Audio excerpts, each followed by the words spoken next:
crossing over to 2002, becoming a Chinese talent in Real Madrid's youth team, awakening an all-round midfielder system at the start. Ronaldo, Zidane, Figo, Beckham, Carlos. I fight alongside the superstars, safeguarding the Galaxy fleet. From a water cooler in the youth team to the world's #1 midfielder, I, Wang Feng, will establish a dynasty for the Galaxy fleet. Chapter 1. Awakening at the start, making a name for myself in the brain storage. The clock-in area of the Mellinger. In 2002, Spain, Madrid.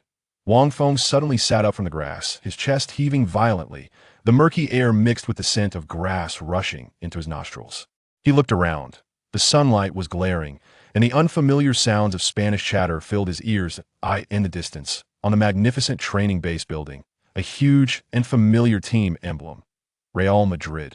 Wasn't he supposed to have his leg broken on the Chinese Super League field and lose consciousness in an ambulance? A torrent of unfamiliar memories surged into his mind. Wang Feng, 19 years old, of Chinese descent, a player in Real Madrid's Castilla B team, Youth B team. That he was a connection who barely squeezed into the La Fabrica youth training camp thanks to a sponsorship from his businessman father. Physically weak and technically rough, in the talent-rich Real Madrid youth training, he was a complete outlier, a manager responsible for picking up balls, handing out water, and guarding the water cooler. I have crossed over. Wang Feng's mind was blank. From a 30-year-old who had been muddling through the domestic league for years, his body already hollowed out by injuries and alcohol, to a 19-year-old Real Madrid youth training player with an infinite future. Chapter 2. Task released. Making a name. Wang Feng felt a bit anxious. He followed head coach Lopez Caro into the office he had passed by countless times. The office was small, simply furnished, with a Castilla team flag and some tactical boards hanging on the walls. The air was filled with a mix of cigar and coffee aroma. Wang Feng thought he would face a round of questioning or even be asked if he had taken any banned substances. After all, his performance today was like a different person compared to before. However, Lopez Caro just gestured for him to sit down and took out a document from the drawer, handing it to him. This is your personal physical training plan for the next week. Lopez Caro's voice was cold, devoid of any emotion. Your defensive awareness and timing surprised me today. But your physical condition is a pile of dog shit. I don't care how you did it today. If there is no significant improvement in your physical test within a week, you will never have another chance. Understand? No questioning, no praise, only a plan and a cold final ultimatum. Wang Feng's heart instantly calmed down. He knew he had seized the opportunity. He nodded vigorously. Understood, coach. Chapter 3. Interaction with superstars. Entering the first team the morning after the youth team derby. Wang Feng was doing recovery training as usual. Sweat soaked his training suit, but he felt full of strength. Head coach Lopez Caro found him, his expression very complex. There was surprise, appreciation, and a hint of barely perceptible jealousy. He patted Wang Feng on the shoulder, his voice a bit dry. Wang, the first team, mister. Vicente Del Bosque has called for you to join the training immediately. The first team. Del Bosque called for him. This news struck Wang Feng like a lightning bolt. He was stunned, unable to react for a long time. Happiness came too suddenly. What are you still doing? Hurry up. Don't keep Mr. Del Bosque waiting. Lopez Caro urged. Wang Feng finally came to his senses, hastily wiped the sweat from his face, thanked him repeatedly, and rushed toward the first team's training ground with a feeling almost akin to pilgrimage. When he stepped onto the lush green training ground he had only seen on TV, he felt like his breath was about to stop.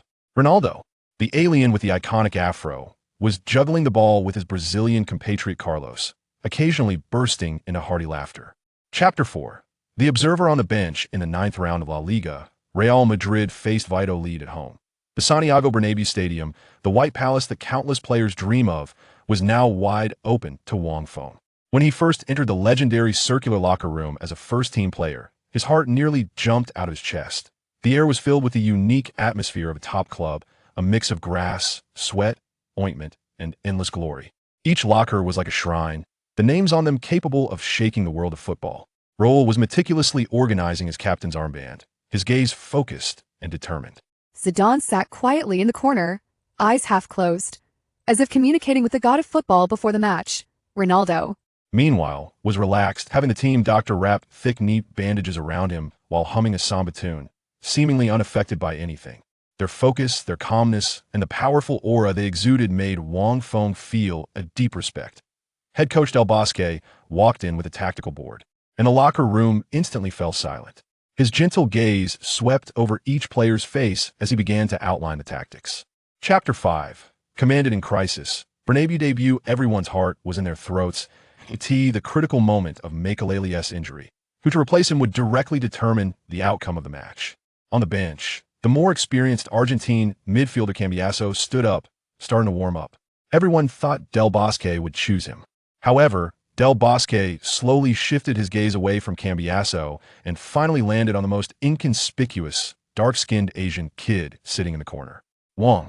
Del Bosque's voice was not loud, but it exploded like a bomb on the Real Madrid bench. Warm up. Get ready to go on. The entire bench fell into a dead silence. Cambiasso froze in place. Flavio's face was filled with disbelief. On the field, Pavon had a look of shock as if he had seen a ghost. Even Wang Feng himself was stunned. Him? Going on? At the Bernabeu? In the last 10 minutes of this tense 0:0 match, his heart felt like it was being gripped tightly by an invisible hand, then suddenly released.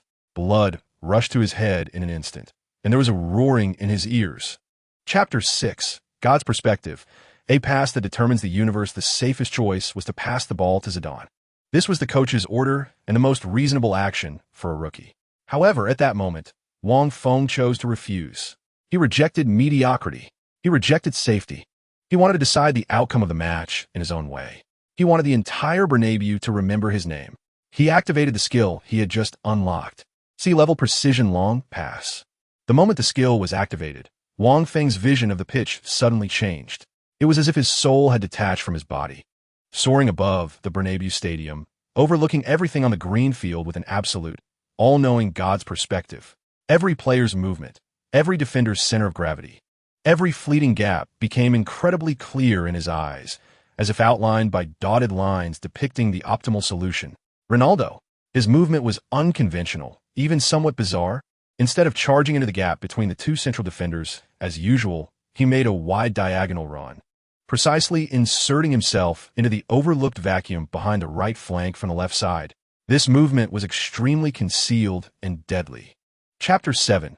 S-level skills and star banquets. After the match, the Bernabeu locker room transformed into a sea of joy. The scent of champagne mixed with the cheers of the players, making the air feel scorching. Wang Feng undoubtedly became the focus of the night. Although he had played for less than 15 minutes, that assist that determined the match's outcome was enough to make him the hero of the night. Vice-Captain Raul actively approached him and gave him a hearty high five. Well done, kid. That pass I've only seen in my dreams. The Golden Wolf Beauty also put his arm around his shoulder, laughing. From now on, you're my passing partner. Zidane can retire. Zidane shook his head with a smile, coming over to look at Wang Feng seriously. Your vision is excellent, very talented. Wang Feng smiled and responded to his teammates' congratulations one by one. He could feel that their attitude towards him had transformed from initial scrutiny and disregard to genuine acceptance and recognition. He was no longer that inconsequential youth from the training academy. He was one of them, but most of his attention was focused on the system panel in his mind. He clicked on the golden, dazzling S-level skill icon. Chapter 8. Pavin's challenge. Wang Feng became famous for his assist. The next day, the sports sections of major sports newspapers in Madrid published reports on that match, although the front page still belonged to Ronaldo and the victory of the Galacticos. In an inconspicuous corner, a slightly blurry side profile photo of Wang Feng appeared in the public eye for the first time. Marca's headline was eye-catching. The Chinese kid's past determines the universe. Galacticos gain an unexpected secret weapon.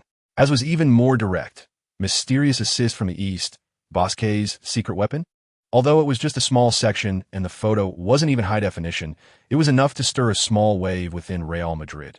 Overnight, Wang Feng transformed from an unnoticed water cooler attendant into a rising star. At least on the training ground.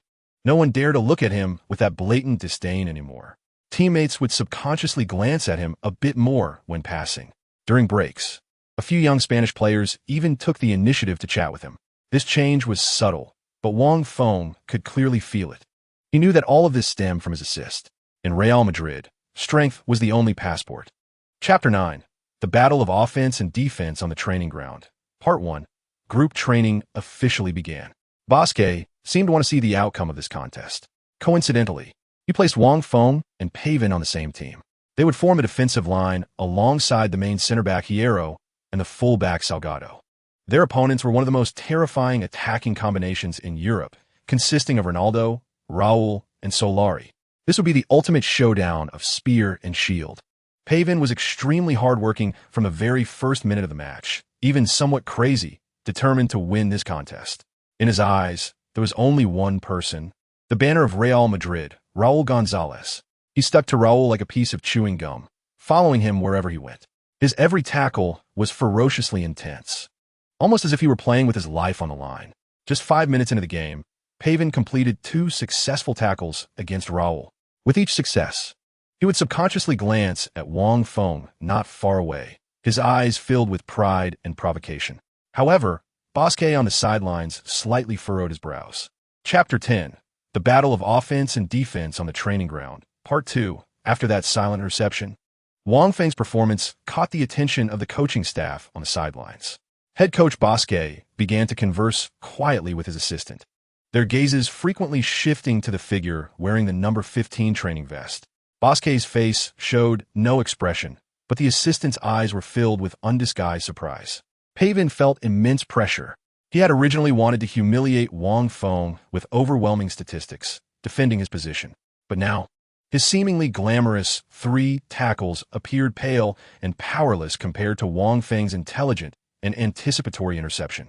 He not only failed to earn respect, but instead became a backdrop saved by Wang Feng due to his reckless positioning. This was even more painful than being directly defeated by him. His mindset was completely thrown off balance. No, I cannot lose. I absolutely cannot lose to this yellow-skinned kid.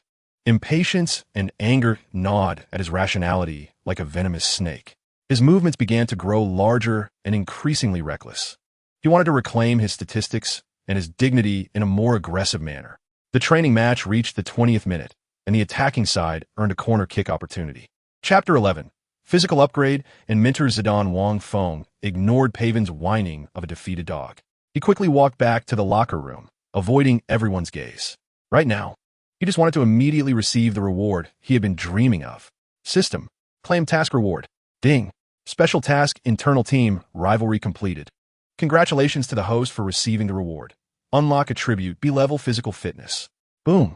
A surge more magnificent and hotter than any previous one suddenly erupted from his heart, flooding towards his limbs and bones. Wang Feng felt his body like a parched sponge, frantically absorbing this energy. His muscles, his bones, and his cardiovascular system were being enhanced and transformed at an incredible speed. He could even hear his own heart beating powerfully like a war drum. Refreshing, an unprecedented sense of comfort. He opened the system panel. Physical fitness, CB B-level. This is already a standard fitness level that can withstand 90 minutes of high-intensity competition in the top 5 leagues. The biggest shortcoming that had plagued him for 2 lifetimes was completely made up for at this moment. Chapter 12. Second match in La Liga. New role in the 10th round of La Liga. Real Madrid faced Santander at home. The atmosphere in the tactical meeting room before the match was solemn and oppressive. The huge Real Madrid emblem on the wall shone brightly under the lights, silently narrating the century-old glory of the club. Bosquet stood in front of the tactical board, his usually gentle smile replaced by seriousness. He had just announced the starting lineup for the match. There were no surprises in the lineup. All the main players were listed. However, when he began to lay out the specific tactical details, he suddenly turned his gaze towards Wang Feng, who was sitting in the substitute area. Wang Feng immediately sat up straight. Bosquet's voice echoed clearly in everyone's ears. In this match, you may get more playing time than in the last one. As soon as these words were spoken, a subtle stir arose in the locker room, especially Cambiasso and Flavio Conceição, who were sitting not far from Wang Feng, showed expressions of surprise and a hint of undeniable jealousy.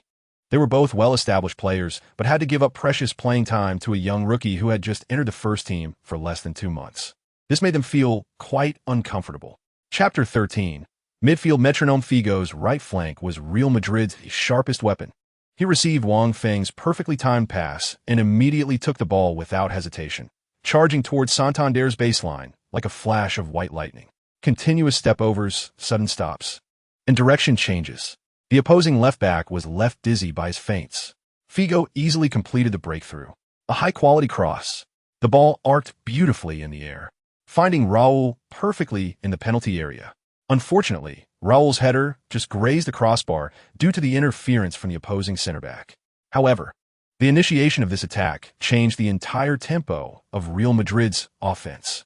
No longer was it the previous dull and meaningless backpassing. Instead, it became sharp, direct, and full of aggression. Zidane in midfield cast a confirming glance at Wang Feng. In the following 20 minutes, Wang Feng completely got into the groove. He became the most tireless runner on the Bernabeu pitch.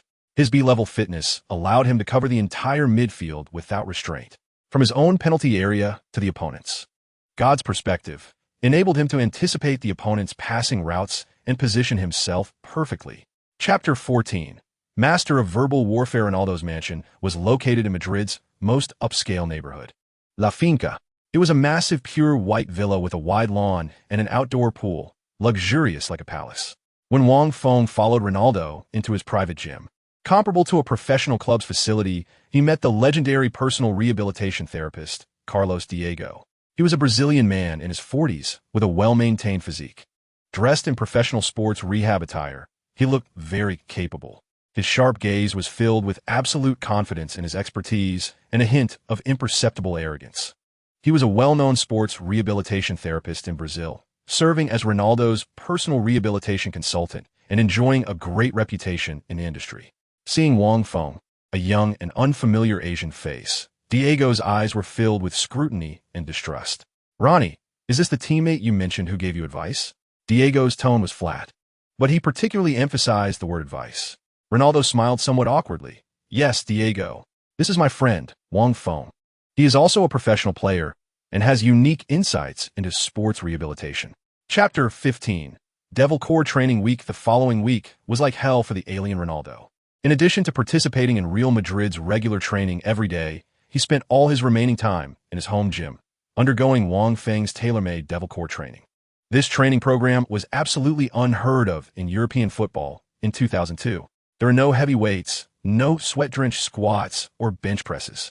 Instead, there are only some movements that look so simple they seemed almost ridiculous. Planks, Russian twists, glute bridges, bird dog. At first, when Wang Feng asked Ronaldo to perform the first standard plank, the alien's face was filled with confusion and a hint of disdain. "Feng, are you sure this thing is useful?" However, just 30 seconds later, he could no longer smile. His body began to tremble uncontrollably. Sweat streamed down his forehead like a small stream. He felt as if his waist and abdomen were on fire, painfully sore. This alien, who could do anything on the pitch, couldn't he even hold a standard plank for a minute? Rehabilitation therapist Diego stood by, coldly watching. He held a stopwatch and a data notebook, wearing a slightly mocking expression. He was waiting to see Wang Feng's joke. He wanted to use the most professional and scientific data to prove how absurd and ridiculous this yellow-skinned kid's theory was. But Wang Feng was very patient. He personally demonstrated for Ronaldo. Every movement was as standard as a textbook. He kept encouraging Ronaldo in his ear. "Hold on, Ronnie. Feel your abdomen burning. This is strengthening your core. Imagine, when your core becomes as solid as steel, your knees will no longer be your only support point." Under Wang Feng's supervision and encouragement, and driven by Ronaldo's astonishing, monstrous willpower, the training results were significant. On the first day, 30 seconds. On the second day, 1 minute. On the third day, 2 minutes. By the seventh day, Ronaldo could complete a standard plank for 5 minutes without changing his expression. He could clearly feel his waist and abdomen becoming unprecedentedly strong and powerful. He could even see the outlines of his long-lost six-pack abs. More importantly, after a week of high-intensity training, the routine swelling and pain in his knee, which always appeared after such training like clockwork, miraculously disappeared. A week later, during the final tests conducted by Diego and his professional rehabilitation team, armed with a bunch of precise instruments, everyone was shocked. Diego held the freshly released data report, his hands trembling slightly. He looked at the data on the report, then at the calm-faced Wang Feng, his mouth agape enough to fit an egg. "This is impossible." His voice became somewhat shrill due to extreme shock. Ronaldo's core strength composite data had actually improved by 8 in just a week. How could this be possible? And here, several key indicators of knee joint stability, KL scores and JS scores, had all shown a significant improvement of over 10. This is unscientific. Diego, a top expert who had been immersed in the field of sports rehabilitation for over 20 years, had his worldview completely overturned at that moment. He looked at Wang Feng as if he were staring at an alien monster. The disdain and doubt in his eyes had vanished, replaced by deep incredulity and a hint of heartfelt admiration. Chapter 16. Side job activation and Champions League debut under Diego's shock gaze. The cold yet melodious notification sound of the system echoed in Wang Feng's mind. Ding! Congratulations to the host for completing the special task. Trust crisis. Task evaluation. Perfect. Player Ronaldo's trust in you has increased to close friend. Task reward. Side job, junior physiotherapist, has been activated. As soon as the words fell, Wang Feng felt a cool stream of information rush into his mind. Countless pieces of knowledge about human muscles, bones, and meridians, as well as various foundational techniques for massage, stretching, and injury diagnosis, were instinctively mastered by him in an instant. He opened the system panel, and sure enough, next to the main profession, all-purpose midfielder, a brand new side job skill tree appeared. Side job, junior physiotherapist, level 1-0-1-0-0-0, skills mastered. Passive skill, basic rehabilitation intuition, able to preliminarily judge the type and severity of injuries. Active skill, basic massage technique, slightly increases muscle recovery speed. Active skill, precise stretching method, slightly reduces the risk of muscle strains. Looking at this brand new ability system, Wang Feng's heart was filled with excitement. He knew that this side job would not only help Ronaldo, but also provide him with the strongest protection in his long professional career. Injuries are the greatest enemy of professional players, and now he possessed the most powerful weapon to combat this enemy. Chapter 17. First goal in the Champions League and the black foot on his back facing the advancing AK Athens goalkeeper. Wang Feng felt completely calm inside. His mind was free of any distractions. He could even clearly hear the sound of his own heartbeat and the gasps of tens of thousands of Greek fans in the stands. He did not choose the powerful shot that most players would opt for in this situation, because his God's perspective clearly told him that the goalkeeper's lower body was very solidly blocked. A powerful shot had a high chance of being deflected.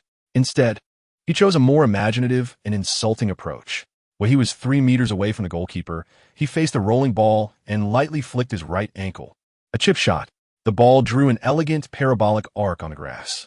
It gracefully soared over the goalkeeper's desperately outstretched fingertips. It passed over the goalkeeper's head. Then, with a slight spin, it slowly fell into the empty net. 2-1. Real Madrid took the lead again on the road. Wang Feng scored his first official match goal for the Real Madrid first team. It was also his first goal in Champions League history. The entire stadium instantly fell into a dead silence. Chapter 18. Return in the eye of the storm the day after the Champions League match. Real Madrid's chartered plane cut through the morning light of Athens, flying towards Madrid. The atmosphere in the cabin was somewhat oppressive, as the joy of victory was dampened by Wang Feng's injury. His right ankle was tightly wrapped in thick ice packs and bandages elevated high on the seat, and the team doctor's serious expression weighed heavily on every teammate who came to visit. Roberto Carlos sat next to him, the Brazilian bald head comforting his little brother throughout the journey. He patted Wang Feng's shoulder vigorously and grinned, saying, "Great job, Wang. That kick was so satisfying. Don't worry. All the fines and any potential additional penalties from UEFA will be on me. I'll take full responsibility." A faint smile broke through Wang Feng's pale face. He knew Carlos was expressing concern in his own way, and this feeling of being cared for was very warm. After the plane landed at Madrid Barajas Airport, Wang Feng did not return to the base with the team. He was directly sent to the official partner hospital of Real Madrid, Sanitas Hospital, by an ambulance, where he would undergo the most comprehensive MRI examination. The cold machinery emitted a monotonous buzzing sound around his body, and lying on the examination bed, Wang Feng felt a slight sense of confusion and anxiety for the first time. He had just stabilized his position in the first team and had just earned the trust of his teammates and coach with his performance. Was he really going to return to square one because of this injury? Chapter 19. The physiotherapist counterattack Ronaldo casually placed the beautifully packaged fruit basket on the bedside table with a dull thud. He did not glance at the fruit basket, but instead fixed his gaze on Wang Feng's tightly wrapped ankle. His face, which always wore a sunny smile, was now filled with seriousness. "Feng." The alien's voice carried a hint of undeniable sternness. That revenge kick was indeed satisfying. Very satisfying. But injuring yourself is the most foolish thing to do. Do you know how precious a professional player's body is? You're joking with your future. This statement was more of a heartfelt concern and fear rather than a reprimand. He himself was a genius ruined by injuries, and he did not want to see his newly found brother in arms repeat his mistakes. Zidane stood silently by, but the concern reflected in the French master's eyes was equally sincere. He gently patted Wang Feng's shoulder and said in his slightly hoarse voice, "Take care of your injury. Wang, the team needs you." Wang Feng felt warmth in his heart. He knew that these two top stars in the football world were genuinely worried about him. He smiled and said to the two legends, "Don't worry, Ronnie, Zidane. I'm fine. I have confidence in myself." Chapter 20 Miracle Recovery and New Challenge. Paven stood at the entrance of the rehabilitation center. The transparent glass door separating him from the figure sweating profusely on the anti-gravity treadmill, as if it separated two completely different worlds. His eyes were filled with jealousy, unwillingness, and a trace of fear that he himself was reluctant to admit. A week ago, when he learned that Wang Feng's ligament tear might keep him sidelined for a month, he secretly rejoiced deep down. He thought his long-awaited opportunity had finally arrived. That damn Huasha kid had finally fallen. He would reclaim his position as the main central defender and prove that President Florentino's policy on Paven was the future of Real Madrid. However, reality gave him a resounding slap in the face. Just 1 week, the guy who should have been lying in a hospital bed had already started running training. How could this be possible? Was he made of steel? Paven took a deep breath and pushed open the door to the rehabilitation center. He adjusted his expression, wearing a familiar air of arrogance and sarcasm. He intended to use words to undermine this guy's confidence. He couldn't let Wang Feng return so easily. He walked slowly to the treadmill, arms crossed, looking down at Wang Feng, who was running. Chapter 21, starting at the Bernabeu in the 8th round of La Liga. Real Madrid hosted Racing Santander at home. The October sun in Madrid was warm, and the Santiago Bernabeu stadium was already packed to capacity. 85,000 Madrid fans wearing pure white jerseys gathered here, turning this magnificent football temple into a noisy sea of white. The huge cheers were like an unending tide, crashing wave after wave against the stadium's massive dome, as if wanting to overturn it. The pre-match atmosphere was already heated enough. But when the live DJ began to announce the starting lineup through the surround sound system in his magnetic and passionate voice, the heat in the stadium instantly reached its peak. Goalkeeper, number 1, Iker Casillas. Long live St. Casillas. The fans responded with thunderous applause. Defender, number 2, Michel Salgado. Defender, number 4, Fernando Hierro. Each name was met with a roar like a tsunami. These were the heroes most familiar and loved by the fans. Their names represented victory and glory, indispensable parts of the Galacticos. Chapter 22, The Power of B-Class Fitness Crisis. Less than a minute into the match, Real Madrid's goal faced a huge crisis of life and death. Racing Santander's forward Pedro Muniz was charging towards Real Madrid's penalty area with the ball. Like a black lightning bolt, his small stature exploded with incredible energy, and the proud grass of the Bernabeu retreated rapidly under his feet. The entire Real Madrid defense was instantly pierced. Captain and central defender Hierro was desperately trying to retreat, but at 34 years old, the marks of time made his steps heavy. He could clearly feel the distance between himself and Muniz being mercilessly widened.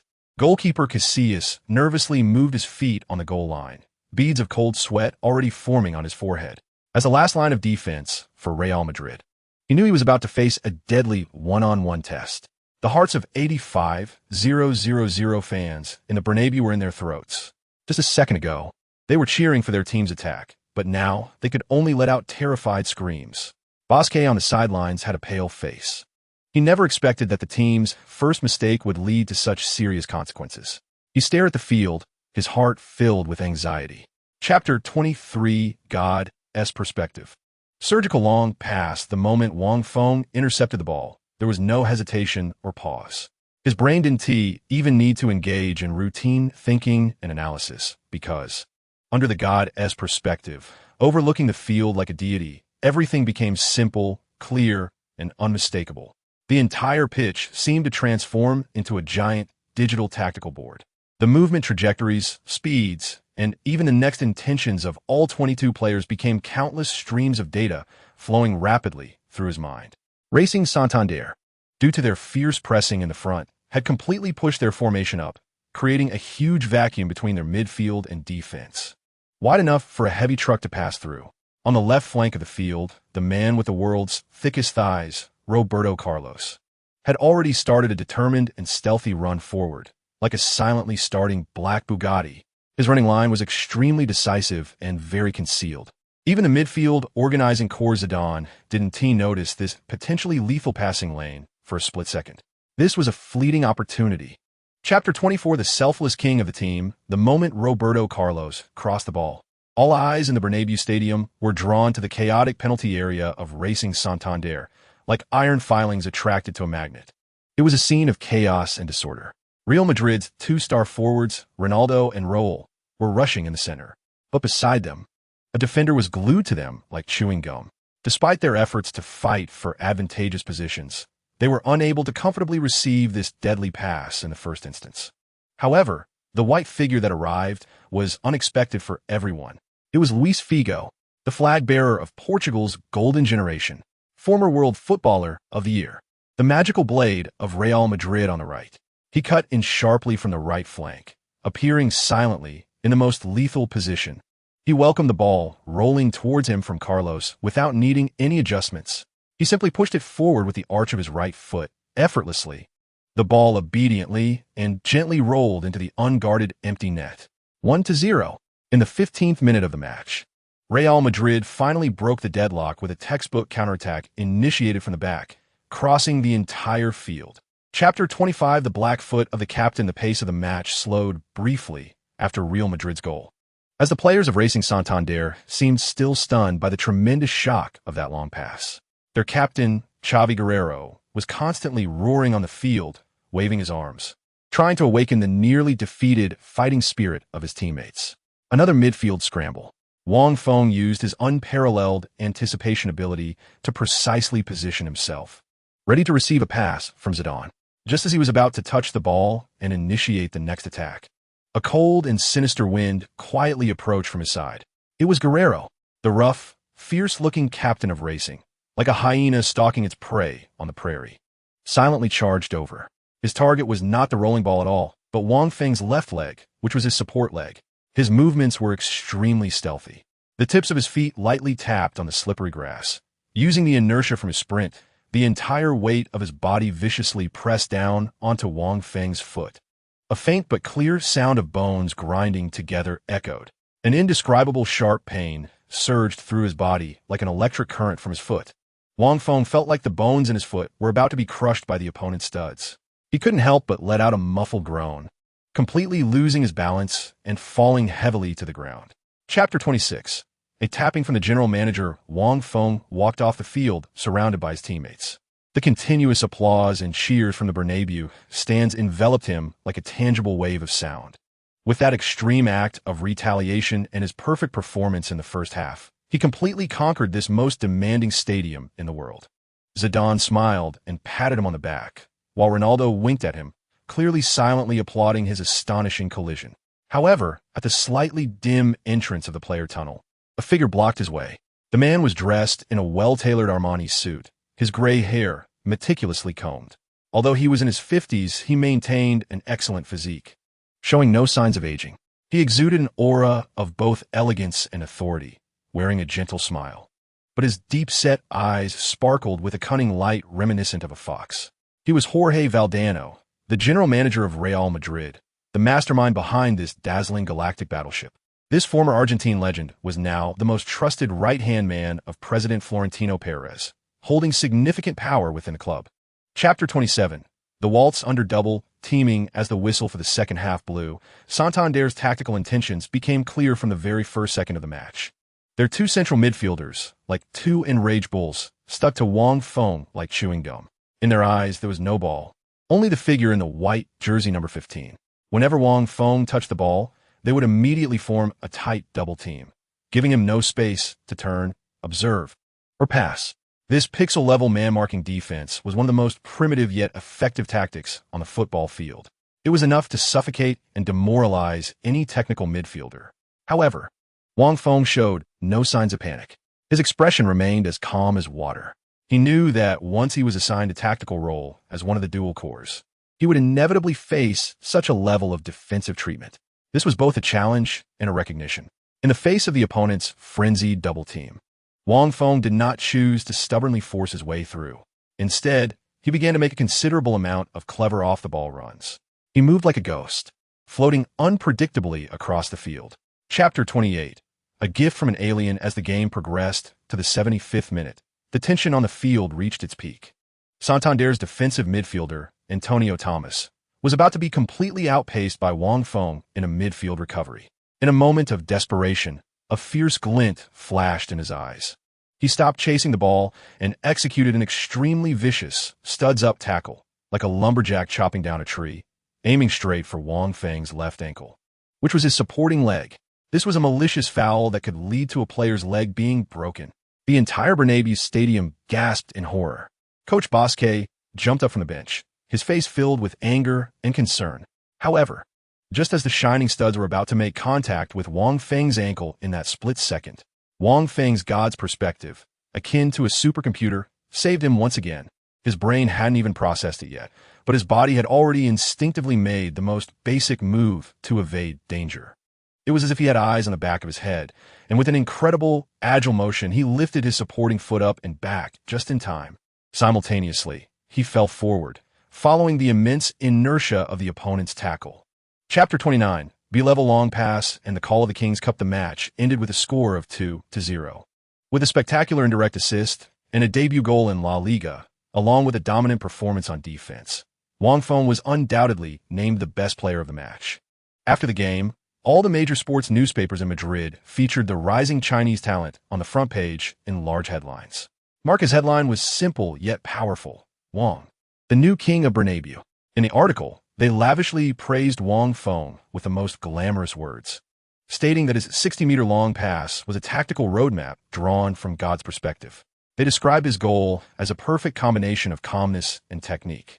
Meanwhile, another authoritative media outlet, AS, used a more controversial and eye-catching headline: his brilliance even outshines Zidane. In the article, AS's chief reporter, Alfredo, for the first time compared Wang Feng and Zidane on the same level. He believed that although Wang Feng's technical finesse could not yet compare to Zidane's, in terms of game control and rhythm in transitioning between offense and defense, Wang Feng even outperformed Zidane. Chapter 30. The captain's first dilemma. The day of the Kings Cup match arrived as scheduled. The entire Real Madrid team took a bus to the city of Terrassa in the province of Barcelona. This small and quiet city had a home ground, the Olympic Stadium, which seemed like a community playground compared to the Grand Bernabeu. There were fewer than 10,000 spectators scattered in the stands, and the shabby facilities and uneven grass revealed the poverty of a second-division team.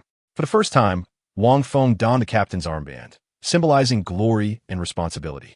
The bright yellow armband wrapped around his left arm, making it particularly eye-catching.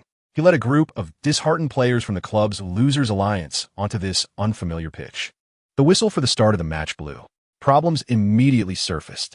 The Argentine clique, led by Cambiasso and his compatriot Solari, began to intentionally or unintentionally isolate Wang Feng on the field. The ball rarely reached Wang Feng's feet. Cambiasso, as another defensive midfielder in this match, preferred to dribble the ball himself, engaging in meaningless complicated dribbles and lateral passes, rather than passing it to Wang Feng, who was in a better position and posed a greater threat. Chapter 31. The Lion in the Locker Room. Bang. A piercing sound erupted in the small and simple away locker room at the Terrassa Olympic Stadium. The metal stand holding the tactical board was kicked over by Wang Feng, and the white tactical board rolled across the cement floor, producing a series of jarring noises. The locker room was enveloped in a dead silence, suddenly shattered by this unexpected act of violence. Everyone was taken aback. The previously listless Real Madrid substitute players, who were fighting their own battles, all raised their heads in shock, as if struck by lightning, looking towards the center of the locker room. There stood Wang Feng, the newcomer in their eyes, the acting captain forcibly appointed by the coach, quietly. His face was devoid of the usual calm that kept others at a distance. In its place was an unprecedented, volcanic fury. His gaze swept slowly across everyone present like two unsheathed, ice-forged blades. That look was filled with undeniable authority and a chilling, murderous intent that could devour life whole. Chapter 32. B-level long pass. Ripping apart the Segunda División defense, the whistle signaling the start of the second half still echoed above the Terrassa Olympic Stadium. Argentine winger Solari, after the kickoff, obediently passed the ball to Wang Feng, who had retreated to the vicinity of the center circle. His face no longer bore the deliberate aloofness and disdain from the first half. Instead, it was a complex expression tinged with a hint of awe. Wang Feng steadied the ball near the center circle. He raised his head, his gaze piercing, scanning the entire field. With the dual enhancements of God's perspective and the newly upgraded B-level precision long pass skill, the entire spatial awareness of the field, the movement of teammates, and the gaps in the opponent's defense became unprecedentedly clear and three-dimensional in his eyes. He saw the team's young forward, Javier Portillo, making a clever diagonal run. Like a sharp dagger, he attempted to pierce through the fleeting gap between the two opposing center backs. It was a perfect opportunity. However, the defensive midfielder from Terrassa had already blocked the direct passing lane at the first moment. If it had been the previous Wang Feng, with only sea-level long pass ability, he might have chosen a more conservative approach under such circumstances, such as passing the ball to the wing or coordinating a short pass with a teammate to reorganize. Chapter 33. The weight of the captain's armband after equalizing the score, the Real Madrid team, composed of underdogs, was invigorated. The storm stirred by Wang Feng in the locker room, and his brilliant assist at the start of the second half acted like 2 shots of adrenaline, completely activating this group of unruly players. They no longer fought individually, nor did they play the chaotic, grandpa-style football from the first half. The ball began to flow smoothly. With each attack, they instinctively passed the ball to the young man, wearing the number 15 jersey and the captain's armband. Wang Feng became the team's true metronome on the field. With his B-level stamina and the broad view from God's perspective, he calmly and accurately orchestrated the midfield. Every pass he made, whether long or short, fast or slow, was just right. He organized the team's previously chaotic offense into a well-structured and layered approach. The players of Terrassa quickly realized in despair that this second half of Real Madrid was a completely different team from the first half. Their defense began to falter under the smooth passing and sharp attacks of Real Madrid, becoming shaky and perilous. Chapter 34. A goal to fame. The roar of the king as the match neared its end. Regular time had expired, and injury time was cruelly ticking away in the cold air. Everyone thought Wang Feng would make a long pass to the front, searching for one last elusive attacking opportunity for the team. The players of Terrassa had retreated to their half, setting up a tightly packed, ironclad defense in front of their penalty area, ready to face Real Madrid's final, futile assault. Wang Feng placed the ball steadily on the penalty spot in the backfield, lightly tapping it with his foot to feel its elasticity. He took a few steps back, slowly raised his head, his gaze sharp as a hawk's, looking past the crowded midfield towards the distant, almost indistinguishable opponent's goal. It was too far, over 80 meters. In the world of football, this was an absolute, impossible distance to score a goal. However, Wang Feng's gaze locked onto the opposing goalkeeper, who was stationed a bit too far forward near the center circle. He glanced down at the black and white ball at his feet, and a bold, mad, and even football logic-defying idea exploded in his mind like lightning. Chapter 35. The clouds before the national derby. Wang Feng's astonishing lob shot from over 80 meters, like a heavenly missile, detonated in the public discourse, making him the hottest and most attention-grabbing figure in all of Spain and even across European football overnight. The atmosphere at Real Madrid's training base became exceptionally harmonious and relaxed as a result. Those substitute players who had previously harbored grudges against Wang Feng and even openly provoked him now looked at him with genuine awe and admiration. The top stars in the team were equally astonished by this young lad, who was a bit too young, yet always managed to create miracles. Ronaldo joked during training that Wang Feng's shot reminded him of Pelé's equally astonishing lob when he was still playing in Brazil. He believed Wang Feng's shot surpassed Pelé's in both distance and difficulty. Zidane appeared more professional. He wasn't joking. He seriously reviewed the match footage, meticulously studying Wang Feng's kicking motion and the ball's trajectory. Ultimately, he could only helplessly spread his hands, expressing genuine admiration for Wang Feng's incredible technique and audacious spirit. He admitted that even he could not replicate such a miracle. Chapter 36. Pre-match mobilization at Camp Nou after a whole day of painful and lengthy contemplation. Coach Bosque finally made the boldest, craziest, and most imaginative decision of his coaching career. in the final tactical lesson before the national derby. The atmosphere in Real Madrid's tactical meeting room was so tense it felt like it could drip water. Every player's face was filled with anxiety and anticipation for the upcoming battle. Bosque stood before the tactical board, his expression exceptionally serious. He cleared his throat and began to announce the starting lineup for the match.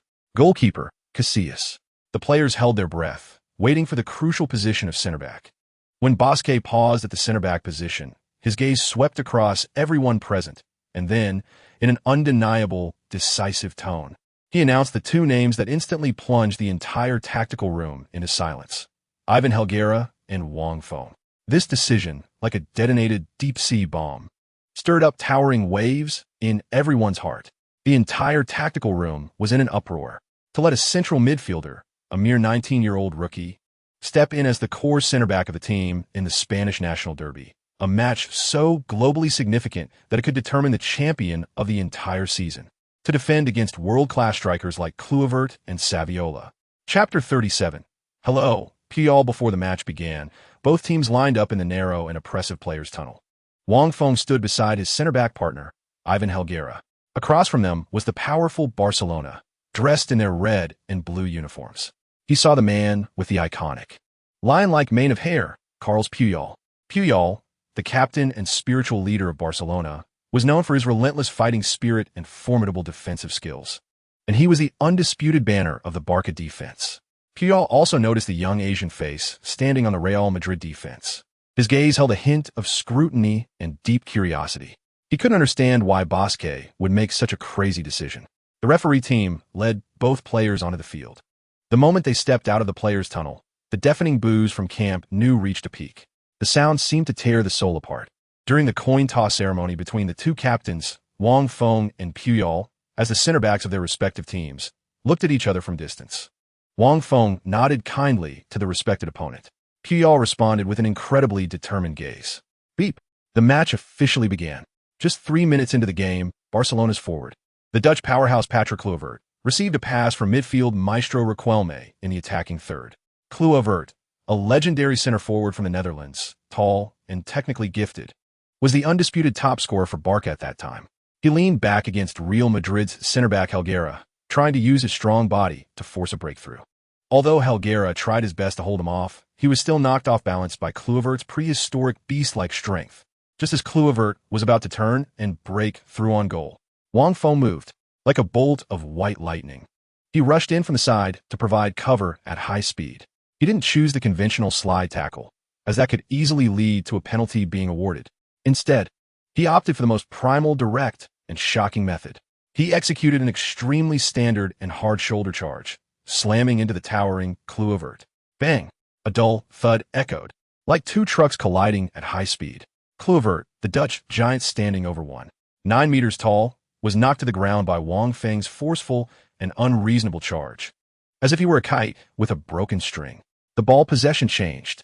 Wang Feng didn't even glance at the Dutchman on the ground, his face filled with pain and disbelief. This clean, decisive, and dominating defense boosted the morale of Real Madrid's entire backline. Puyol, witnessing all this from the backline, flashed a look of surprise. He didn't expect this seemingly refined young man to have such strong physical combat ability. With his first defensive action in the match, Wang Feng solemnly declared to everyone, he was not here just to fill a spot. He was here to dominate the game. The match continued. In the 5th minute, Barcelona earned a corner kick opportunity. Their center back and captain Puyol charged into Real Madrid's penalty area like a tiger released from its cage. He would directly face Wang Feng's defense. This was the first direct physical confrontation between two of the future world's top center backs, a collision like Mars hitting the Earth. Chapter 38. The war in the corner kick area. Riquelme slowly walked toward the corner area, his eyes always carrying a hint of melancholy, now calm like a deep lake, scanning the chaotic scene of players packed in Real Madrid's penalty area. He slowly raised his right hand, fingers spread, signaling a prearranged tactical corner kick. Instantly, the penalty area transformed into a brutal battlefield. The air was thick with a mingled sense of sweat, grass, and adrenaline. The players from both sides, like the most fearless gladiators thrown into the Roman Colosseum, began the most primal and savage close combat. The sounds of muscle colliding with muscle echoed like a dull drumbeat. densely resonating, shoving, pulling, positioning, and various insults that could anger anyone accompanied every physical contact, along with the heavy breathing of the players. There was no technique, no elegance, only a pure contest of strength and will. Barcelona's captain, the lion-hearted Carles Puyol, became the center of this war. He swung his signature unruly brown hair, charging toward the most likely landing spot of the ball with all his might, like a tiger starved for days. Chapter 39. The angered Clásico maestro throughout the first half. Barcelona's attacks seemed to be mired in a bottomless, viscous quagmire filled with the scent of death, making progress difficult. Their tactical core, the player regarded by countless Argentine fans as Maradona's successor and hailed as the last Clásico playmaker, Juan Roman Riquelme, was almost never able to comfortably turn and face Real Madrid's goal under the relentless pressure and harassment of the world-class machines, Claude Makelele and Esteban Cambiasso. This artist, who always appeared somewhat melancholic and languid on the field, as if everything were under his control, began to show signs of impatience and frustration, bordering on anger. For the first time, as the match approached the 38th minute, with only a few minutes left in the first half, Riquelme retreated near the center circle to receive the ball, and Cambiasso immediately crept up like a ghost, sticking to him like a leech. Riquelme tried to use his signature, highly deceptive, and artistic dragback turn to shake off Cambiasso's annoying cling. Chapter 40. Red cards and undercurrents in the dressing room. The referee, Antonio Matalajas, known for his decisive and strict officiating, withstood the immense pressure from nearly 100,000 home fans at Camp Nou, which could overturn everything like a tsunami. He showed no hesitation at all and pulled out a vividly red card from his back pocket, as bright as blood. He raised this red card high towards one Roman Riquelme, the central midfielder of Barcelona, who was still in shock from his own mistake. The deafening boos and roars that had filled Camp Nou came to an abrupt halt the moment the red card was shown. The enormous stadium, with nearly 100,000 people, fell into a suffocating silence that lasted for several seconds. Then, like a volcanic eruption, the crowd erupted into an even crazier and angrier roar. They cannot believe their eyes. Their central figure, their king, had been sent off with a direct red card by the referee in the first half of such an important match as the Spanish National Derby. This was extremely rare in the history of a national derby. The Barcelona players immediately surged towards referee Lajas like a tidal wave, surrounding him. Their captain Puyol, emotionally charged, pointed at Wang Feng, who was lying on the ground with a pained expression, and loudly appealed to the referee, insisting that Wang Feng had dived and was acting. Chapter 41. The command from the center back in the small and oppressive away dressing room at Camp Nou, there was a dead silence. Everyone's gaze focused like a spotlight on the young Chinese player who had just openly challenged the authority of the coach. Under the encouraging and trusting gaze of Bosque, Wang Feng began to express his views with a calm and persuasive voice. "Coach, gentlemen," he said, "Barcelona is like a wounded beast cornered. Although we are down a man, their counterattack in the second half will only become more resolute and deadly. If we rush in like you just said, pushing everyone forward, then the huge gap behind our defense will be completely exposed to the two cheetahs, Javier Saviola and Patrick Kluivert. I believe that in the second half, we should pull back our formation appropriately. We need to be more patient. We should act like experienced hunters, not reckless butchers. We need to draw them out from their defensive shell and strike at the open grassland left behind when they come forward in the simplest, most direct, and deadliest way." Chapter 42. The quarterback's long pass pierces Camp Nou. In the 55th minute of the second half at Camp Nou, the air seemed to solidify, heavy with the damp chill of rain mixed with the fervor of 100,000 people, pressing down on everyone's hearts. The glaring score of 0-0 on the scoreboard felt like an invisible hand choking everyone's throat. The Real Madrid players had continued to pass the ball leisurely in the backfield, with the ball moving back and forth between Wang Feng, Elguera, and Salgado, each touch teasing the already tense nerves of Barcelona players and fans. The boos and insults from the stands rose and fell like waves, merging into a sea of anger, seemingly ready to swallow the pure white on the field. Ultimately, the Barcelona players could not withstand the fervent provocation. Their blood was boiling, and their reason was evaporating. Coach Rijkaard waved his arms anxiously on the sidelines, shouting hoarsely, trying to calm the players and maintain the effective defensive formation from the first half. However, his voice was drowned out by the tsunami of sound from Camp Nou. Key players like Xavi, Cocu, and Puyol charged forward like enraged bulls, attempting to reclaim possession with primal pressing to meet the expectations of the fans. Unbeknownst to them, their formation had completely crossed over the halfway line. Chapter 43. Iron-bodied collision with the Lion King. In the 80th minute of the match, the air at Camp Nou seemed to be sucked out, and a suffocating sense of oppression enveloped everyone as if a giant invisible hand was gripping their hearts. Rain mixed with sweat dripped down the players' faces, icy and piercing.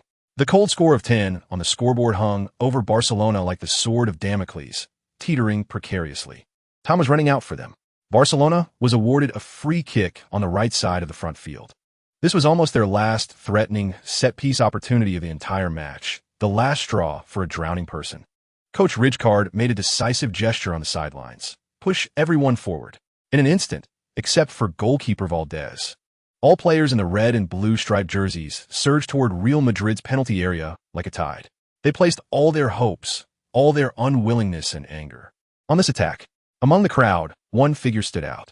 Carles Puyol, the captain of Barcelona, their Lion King, the steel backbone of the team.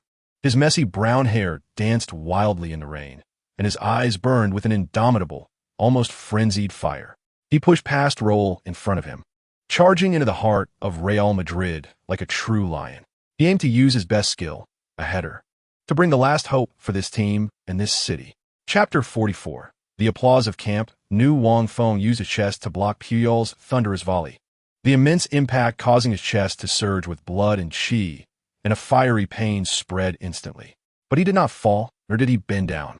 The passive effect of the S-level skill, iron-bodied, activated immediately, and a warm current quickly enveloped the injured area, forcibly suppressing the intense pain. He steadily brought the ball down, controlling it at his feet. The entire Camp Nou fell into a brief silence due to this incredible block, followed by an eruption of awe.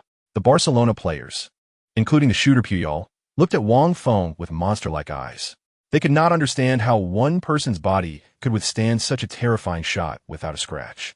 Wang Feng ignored all of this. He looked up, and the god's perspective instantly activated. This was the last minute of the match, the final counterattack opportunity. Barcelona pushed everyone forward, and their defense was as empty as a prairie for anyone to roam. Ronaldo. Wang Feng's gaze locked onto the slightly overweight but still explosive figure near the center circle who was starting to move. Without a moment's hesitation, Wang Feng used his last bit of strength to send a precise long pass from 50 meters away, tearing through Barcelona's chaotic defense. The ball spun intensely, like a precision-guided missile, bypassing the chasing Puyol, and landed perfectly in front of Ronaldo. Chapter 45. The S-level iron body and the party stormed the reporters' questions were like a giant stone thrown into a calm lake, instantly creating layers of waves. The atmosphere at the scene shifted abruptly from wild joy to an eerie silence, followed by even greater unrest. All the cameras and microphones buzzed towards Ronaldo as if they had caught a whiff of blood. The smile on his face seemed a bit stiff under the flashing lights. Ronaldo's teammates also changed their expressions. Raúl and Zidane immediately stepped forward, trying to use their bodies to block the reporters, but these relentless media people had already surrounded Ronaldo, forming a wall. Faced with this sharp and even malicious question, Ronaldo quickly regained his composure after the initial shock. He looked at the camera, revealing a signature, slightly helpless smile, saying nothing. Accompanied by his teammates and airport security, he squeezed through the crowd and awkwardly boarded the bus. However, Ronaldo's silence did not quell the storm. On the contrary, it provided the media with endless room for speculation. In their view, silence equated to acquiescence. The next day, sports newspapers in Madrid and across Europe reported the incident in huge headlines. Sensational titles such as Party Animal, Undisciplined Genius, and Shadows After Victory flooded in, casting a thick layer of shadow over this great national derby victory. Football commentators on television began to seriously analyze Ronaldo's recent running data, attempting to prove that his form was declining due to off-field life. A massive media storm was brewing. Chapter 46. Public Relations Crisis. Wang Feng's testimony, the air in Baldano's office, was so heavy that it felt like it could drip with water. Expensive cigar smoke swirled, but could not dispel the oppressive atmosphere. Jorge Baldano, Real Madrid's sporting director and former Argentine forward, now the chief architect of the Galacticos, was calmly looking at Ronaldo and Wang Feng with his deep-set eyes. His fingers lightly tapped the table, producing a rhythmic sound like a gavel before a judgment. "Ronnie," Ballon spoke first, his voice gentle yet undeniably powerful. "First, I want to tell you that the club believes in you 100. We know how much effort you've put in to return to your peak. The rumors from the outside are just the noise of jealous people." He first reassured Ronaldo, like a benevolent elder, trying to soothe the Brazilian's tense nerves. Ronaldo nodded, but the distress on his face did not dissipate. Then, Baldano turned his gaze to Wang Feng. "Wang, you are Ronnie's best friend and his personal trainer. Everyone in Madrid knows this. Now, we need your help." Chapter 47, San Siro. The suffocating red and black having resolved Ronaldo's off-field issues, the Galacticos temporarily cleared the internal gloom, and the entire team poured their morale and focus into the upcoming Champions League matches. This was their most important battlefield of the season, the 2002 to 2003 Champions League.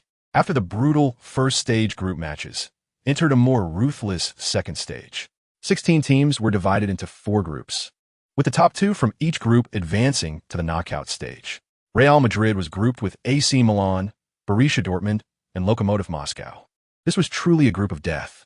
Their first opponent was to challenge the Red and Black Army, AC Milan, at the San Siro Stadium. Before the match, the entire Real Madrid team flew to Milan. This fashion capital was now filled with the tension brought by football. Italian media generally favored the home team, AC Milan. They believed that Real Madrid's glamorous attack would come crashing against Milan's steel defense. In the conference room of the hotel where Real Madrid was staying, the atmosphere was unusually tense.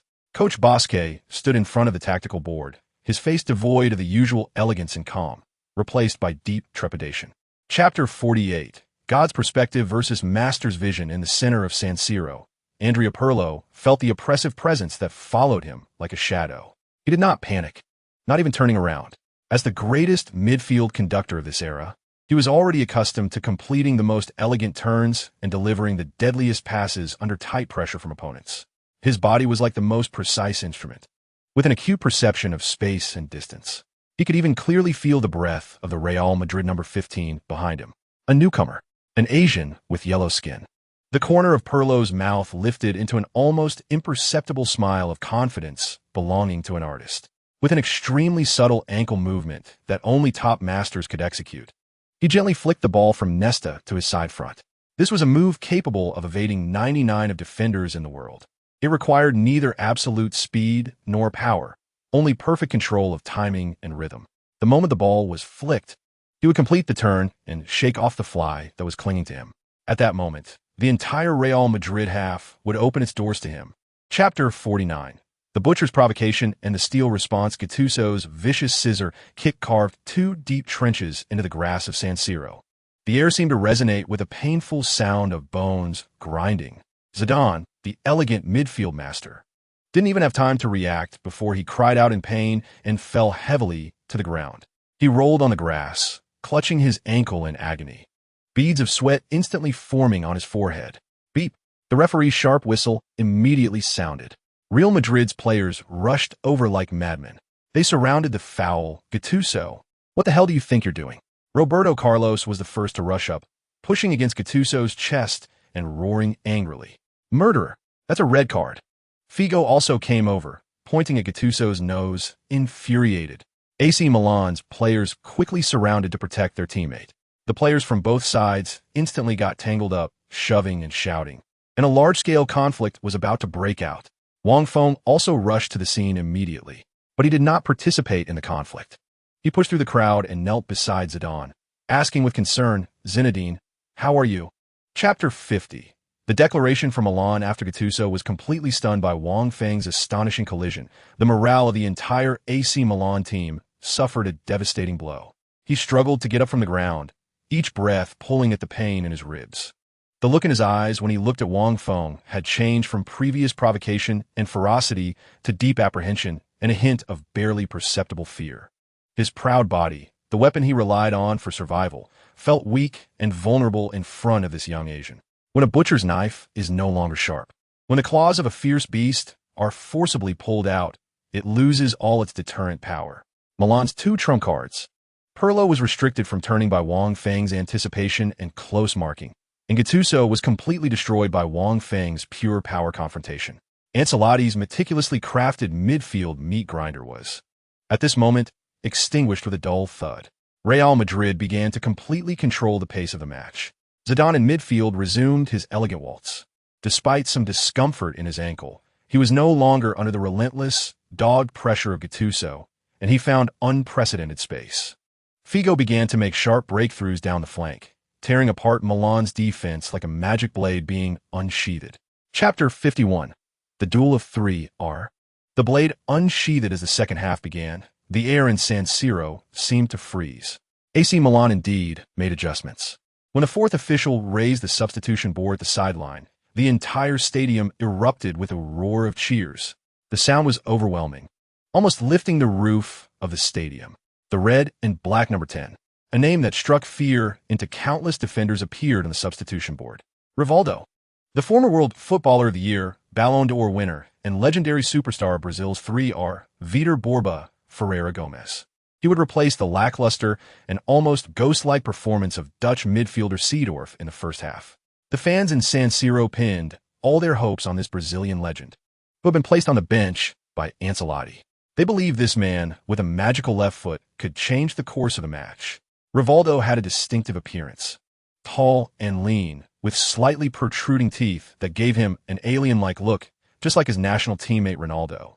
Unlike other Brazilian players, he didn't smile much. His expression always bore a hint of melancholy, and he was introverted and reclusive. Chapter 52. The Arrival of Aliens. The crescent moon Blade Bosque looked at the blazing fire in Ronaldo's eyes and knew that the sleeping beast had been fully awakened. However, he did not immediately agree to Ronaldo's request to enter the game. As an experienced world-class coach, he understood better than anyone that substitutions are an art of timing. At this moment, AC Milan's morale was high, and their defense had become exceptionally focused after equalizing. Substituting Ronaldo now might not yield the best results. He was waiting for the right moment, waiting for the time when AC Milan's players' stamina and concentration began to decline. The match, after the equalizer, entered a more brutal tug-of-war. Both sides fiercely contested every inch in midfield. Wang Feng poured all his energy into limiting Pirlo and Rivaldo. With his top-tier stamina and tireless running, he repeatedly dismantled Milan's attacks. Time passed little by little. The 70th minute, the 80th minute. The match entered the final 10 minutes. After over 80 minutes of high-intensity confrontation, the players' stamina reached its limit. The space on the field began to expand. Chapter 53. Recognition in Milan and a new journey. The final whistle blew. The massive roar at San Siro seemed to be cut off by an invisible hand. 80,000 Milan fans fell into a deathly silence after a brief moment of shock and disappointment. Their team had been dramatically defeated at home by Real Madrid. The Real Madrid players surged crazily towards Ronaldo and Wang Feng. They lifted these two heroes of the match and threw them into the air. The white figures celebrated this hard-fought victory under the night sky of San Siro. Gradually, applause began to rise from the stands. Initially sparse, the applause carried a sense of reluctance and disappointment. But soon, the applause turned into a wave, growing louder and purer. The Milan fans at San Siro all stood up. They directed their applause towards the visiting team, to the alien Ronaldo, who had once again staged a return to glory at San Siro, and to the young number 15, who had dominated the midfield with an almost flawless performance throughout the match. This is the charm of football. This is the breadth of San Siro. They can cry for their own team, but also offer the most sincere respect to a great opponent. Chapter 54. Rest and Cambiaso's opportunity in the 15th round of La Liga. Real Madrid hosted the visiting island team Real Mallorca at the Santiago Bernabéu Stadium. This was a formidable team with a resilient playing style and sharp counterattacks. More importantly, their forward line featured a name that stirred mixed feelings among all Real Madrid fans, Samuel Eto'o. The 22-year-old Cameroonian forward, nicknamed the Leopard, came from Real Madrid's youth academy but did not get any opportunities at the Bernabéu due to the abundance of talent in the forward line. Eventually, he was sold to Mallorca by the club. There, he burst onto the scene like a tiger unleashed, showcasing his lightning speed and terrifying goal-scoring ability, quickly becoming one of the most feared forwards in La Liga. Each time he faced his old club Real Madrid, The flames of revenge burned in Eto'o's eyes.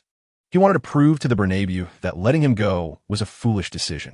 With a crucial Champions League match coming up next week, Bosquet kept his promise and made significant rotations to the starting lineup for this match. Chapter 55. Emergency Mission. The Dual Kings take the field in the locker room. The air was so oppressive it felt like it could be wrung out. The players sat in their places, some with heads bowed in silence, others covering their faces with towels. No one spoke. The collapse in the first half weighed heavily on everyone's hearts like a massive stone. Bosquet stood in front of the tactical board, his face pale. He didn't roar like Ferguson with a hairdryer, but the weight of his silence was more suffocating than any shout. His sharp gaze swept over every dejected player. Finally, his eyes fell on the bench. There, Wang Feng and Zidane sat calmly. Their faces showed no signs of panic, only absolute focus on the game. Bosquet hesitated no longer. He picked up a marker and crossed out the names of Guidi and Cambiasso on the tactical board. Then, in a low yet powerful voice, he called out the names of 2 players. Wang, Zidane, get ready to warm up. You'll go on in the second half. This brief statement was like a thunderclap on the still surface of a lake. Everyone suddenly looked up at the head coach and then at the 2 figures on the bench. Chapter 56. The duet of midfield masters. Wang Feng passed the ball to Zidane near the center circle and immediately sprinted forward like an arrow. His movements were seamless. With no hesitation, the pass and the run were executed in one fluid motion. At that moment, he was no longer a retreating defender, but a sharp dagger aimed at the enemy's heart. Zidane understood perfectly. He didn't even need to look back at Wang Feng's running path. This was a connection that stemmed from deep within their souls. It is a mysterious resonance that only top-level geniuses can sense with each other. He has his back to the attacking direction, and behind him is the Mallorca team's defensive midfielder rushing in like a madman. The midfielder's eyes are gleaming with fierce intent. He spreads his arms wide, like a predatory brown bear, ready to completely swallow Zidane along with the ball. However, just as he is about to complete the encirclement, Zidane moves. At that moment, his seemingly clumsy body displays a grace and agility akin to ballet, completely contrary to his large physique. His right foot firmly plants itself beside the ball, yet his left foot, at an extremely concealed and clever angle, gently flicks the ball with his heel towards his diagonal back. Chapter 57. Trident, the strongest attacking formation. The 70th minute. The huge electronic scoreboard at the Bernabeu Stadium displays the glaring score of 1-1. Time is ticking away minute by minute. On the sidelines, Bosquet finally makes the final decision. He turns around, his gaze sharp, looking at the absent-minded center-back Pavin on the field. His voice is not loud, but carries an undeniable determination. Francisco, you're off. Pavin's body stiffens suddenly. He looks up at the coach in disbelief. Immediately after, Bosquet's gaze turns to the eager figure of number 9. Ronaldo, get ready to come on. Boom. The entire Bernabeu Stadium is ignited at this moment. Ronaldo. The alien, Ronaldo. He is about to make his appearance. When the 4th official raises the substitution board high on the sidelines, the entire stadium erupts into a thunderous cheer like a tsunami. Ronaldo, Ronaldo, Ronaldo. The fans are crazily shouting his name. They know that the all-powerful alien is about to descend upon the Bernabeu. He's going to end this damn draw with his unanswerable goals. Chapter 58. The decisive strike. A repayment from the alien. Time in the match ticks away second by second, as if each second carries a heavy breath. The glaring score of 1-1 on the electronic scoreboard at the Bernabeu Stadium weighs heavily on the hearts of every Real Madrid fan like a cold boulder. 88 minutes have passed. Only a few minutes remain until the end of regular time, along with the unknown injury time that carries the last hope. Real Madrid continues to attack frantically, the players running tirelessly, with each pass tugging at the hearts of nearly 100,000 people in the stadium. On the bench, Bosquet is already standing up, his hands in his trousers pockets, his brow furrowed, his eyes fixed on every corner of the field. He has used up all his substitution slots, and now all he can do is wait and pray. The Mallorca fans in the stands have already begun to celebrate early, waving their team flags and singing their anthem. For them, walking away with a draw from the defending champions home is akin to a great victory. Meanwhile, the Real Madrid fans are nervously clenching their fists, their songs carrying a hint of desperate solemnity, yet still ringing loud. They are the 12th man of the Bernabeu, and they will fight alongside their team until the very last second. Chapter 59. The challenge from the cheetah. You are strong. Itowo walks up to Wang Feng, his sharp eyes reminiscent of the fiercest cheetah on the African savanna, filled with unabashed, burning fighting spirit and a hint of genuine admiration. Your defense is the toughest I have encountered since my debut. Impenetrable. I feel like wherever I run, you can predict my position in advance. However, he shifts his tone to one of unwavering determination. Next time, when we meet again, I will definitely break through you, and I will score more goals in front of you. His voice is not loud, but it is filled with an unyielding, rebellious fighting spirit.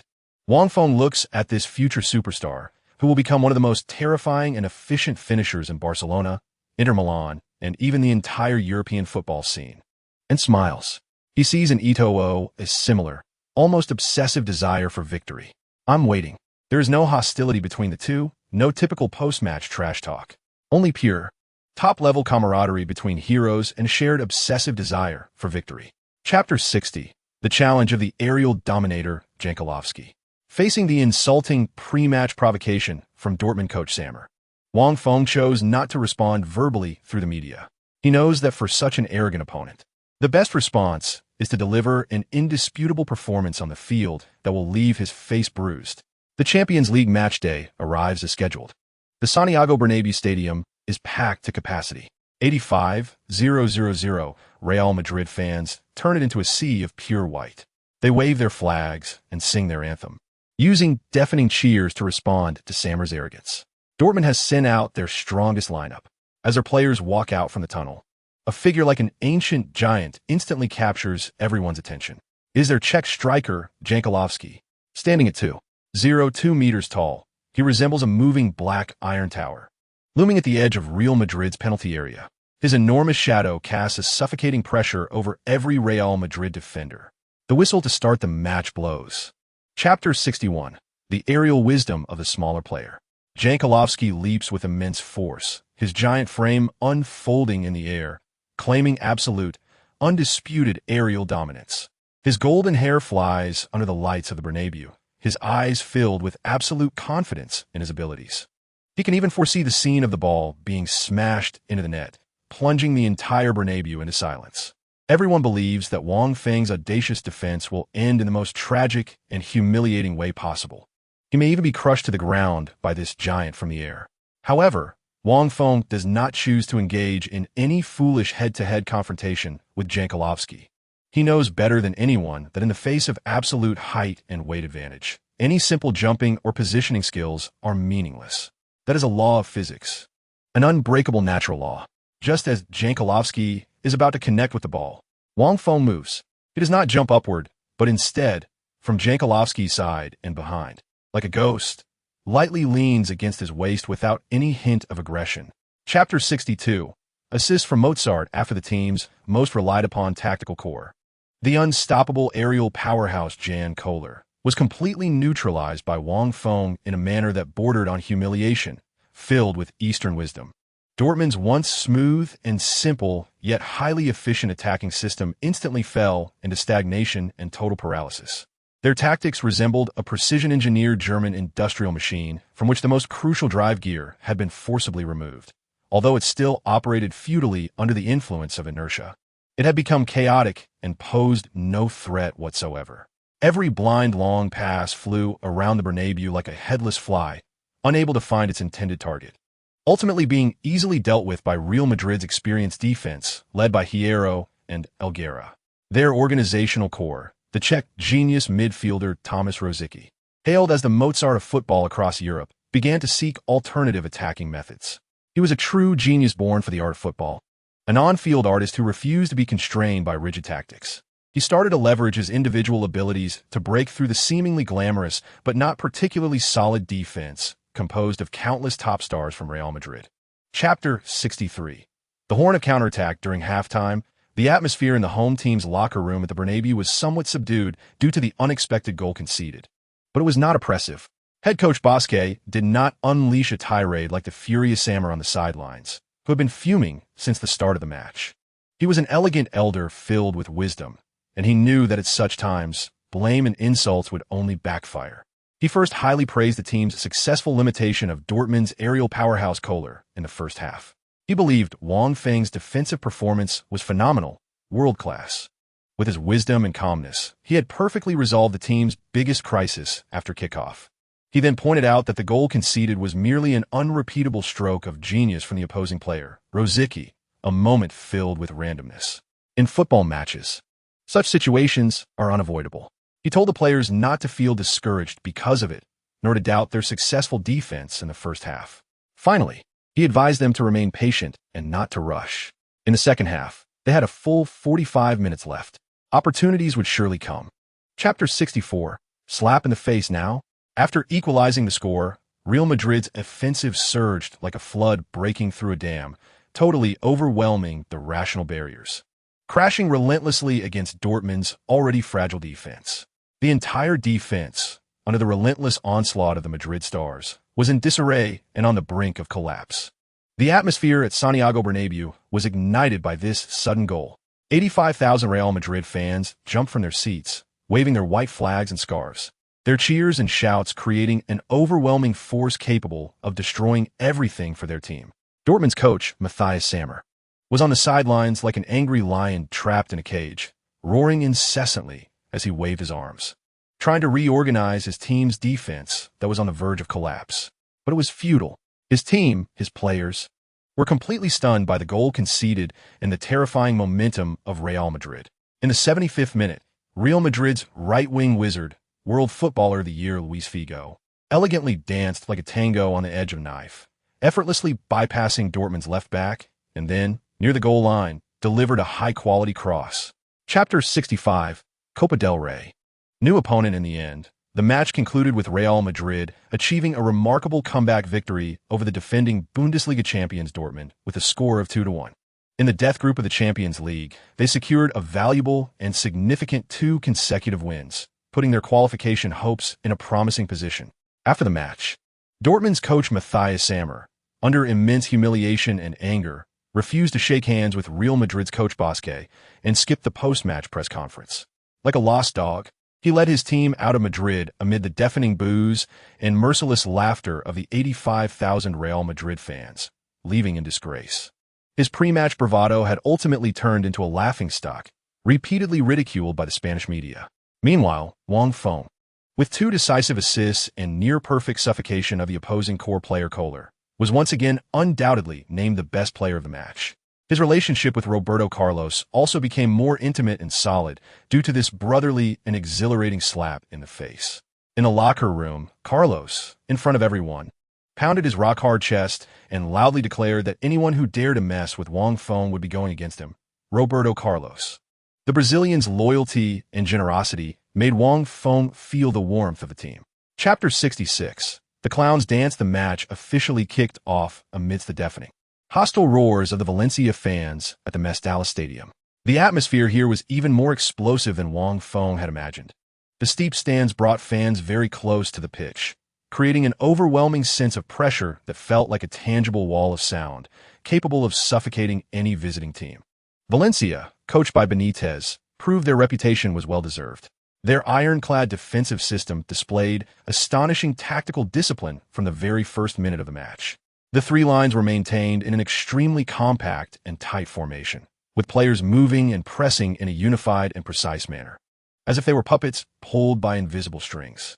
The entire stadium seemed to transform into a massive, airtight, white spider web, waiting for its prey to fall into it. The superstars of Real Madrid were experiencing, for the first time, this nearly suffocating and despair-inducing defensive pressure. They found it difficult to find comfortable opportunities to receive the ball and turn a break through in the limited space. Figo's proud wing assaults were severely hindered by the combined efforts of the opposing fullback Carboni and defensive midfielder Albelda, making every touch feel like a tough melee. Even the technically gifted Zidane, hailed as a midfield master, struggled to turn smoothly and organize the team's attacks fluidly. Chapter 67.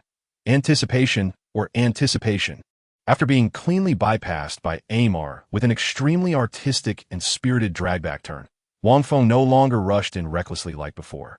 His young, impulsive heart quickly calmed down after this small setback. He began to utilize his cheat-like, God's perspective to carefully observe and analyze Aymar's every off-the-ball movement habit and his every passing choice in his mind. like the most precise instrument. Soon, he discovered the problem. Although Aymar's positioning was erratic like a ghost on the field, making him difficult to pin down, he always had a few favorite and habitual receiving areas, particularly in the left side channel, that extremely dangerous gray area between the opposing fullback and center back. As the match reached the 35th minute, Valencia launched another attack. Aymar, once again, like a conditioned reflex, silently ran toward his most familiar left side channel, preparing to receive a pass from his teammate, the Spanish international Rufit. Francisco Rufit, Valencia's starting right winger, was known for his lightning speed and precise crosses. Aymar thought Wang Feng would follow him closely like before, sticking to him like a leech. However, this time, Wang Feng did not move. He did not follow Aymar, because he knew that in such a tight space, trying to intercept the ball from a technical master like Aymar was nearly impossible.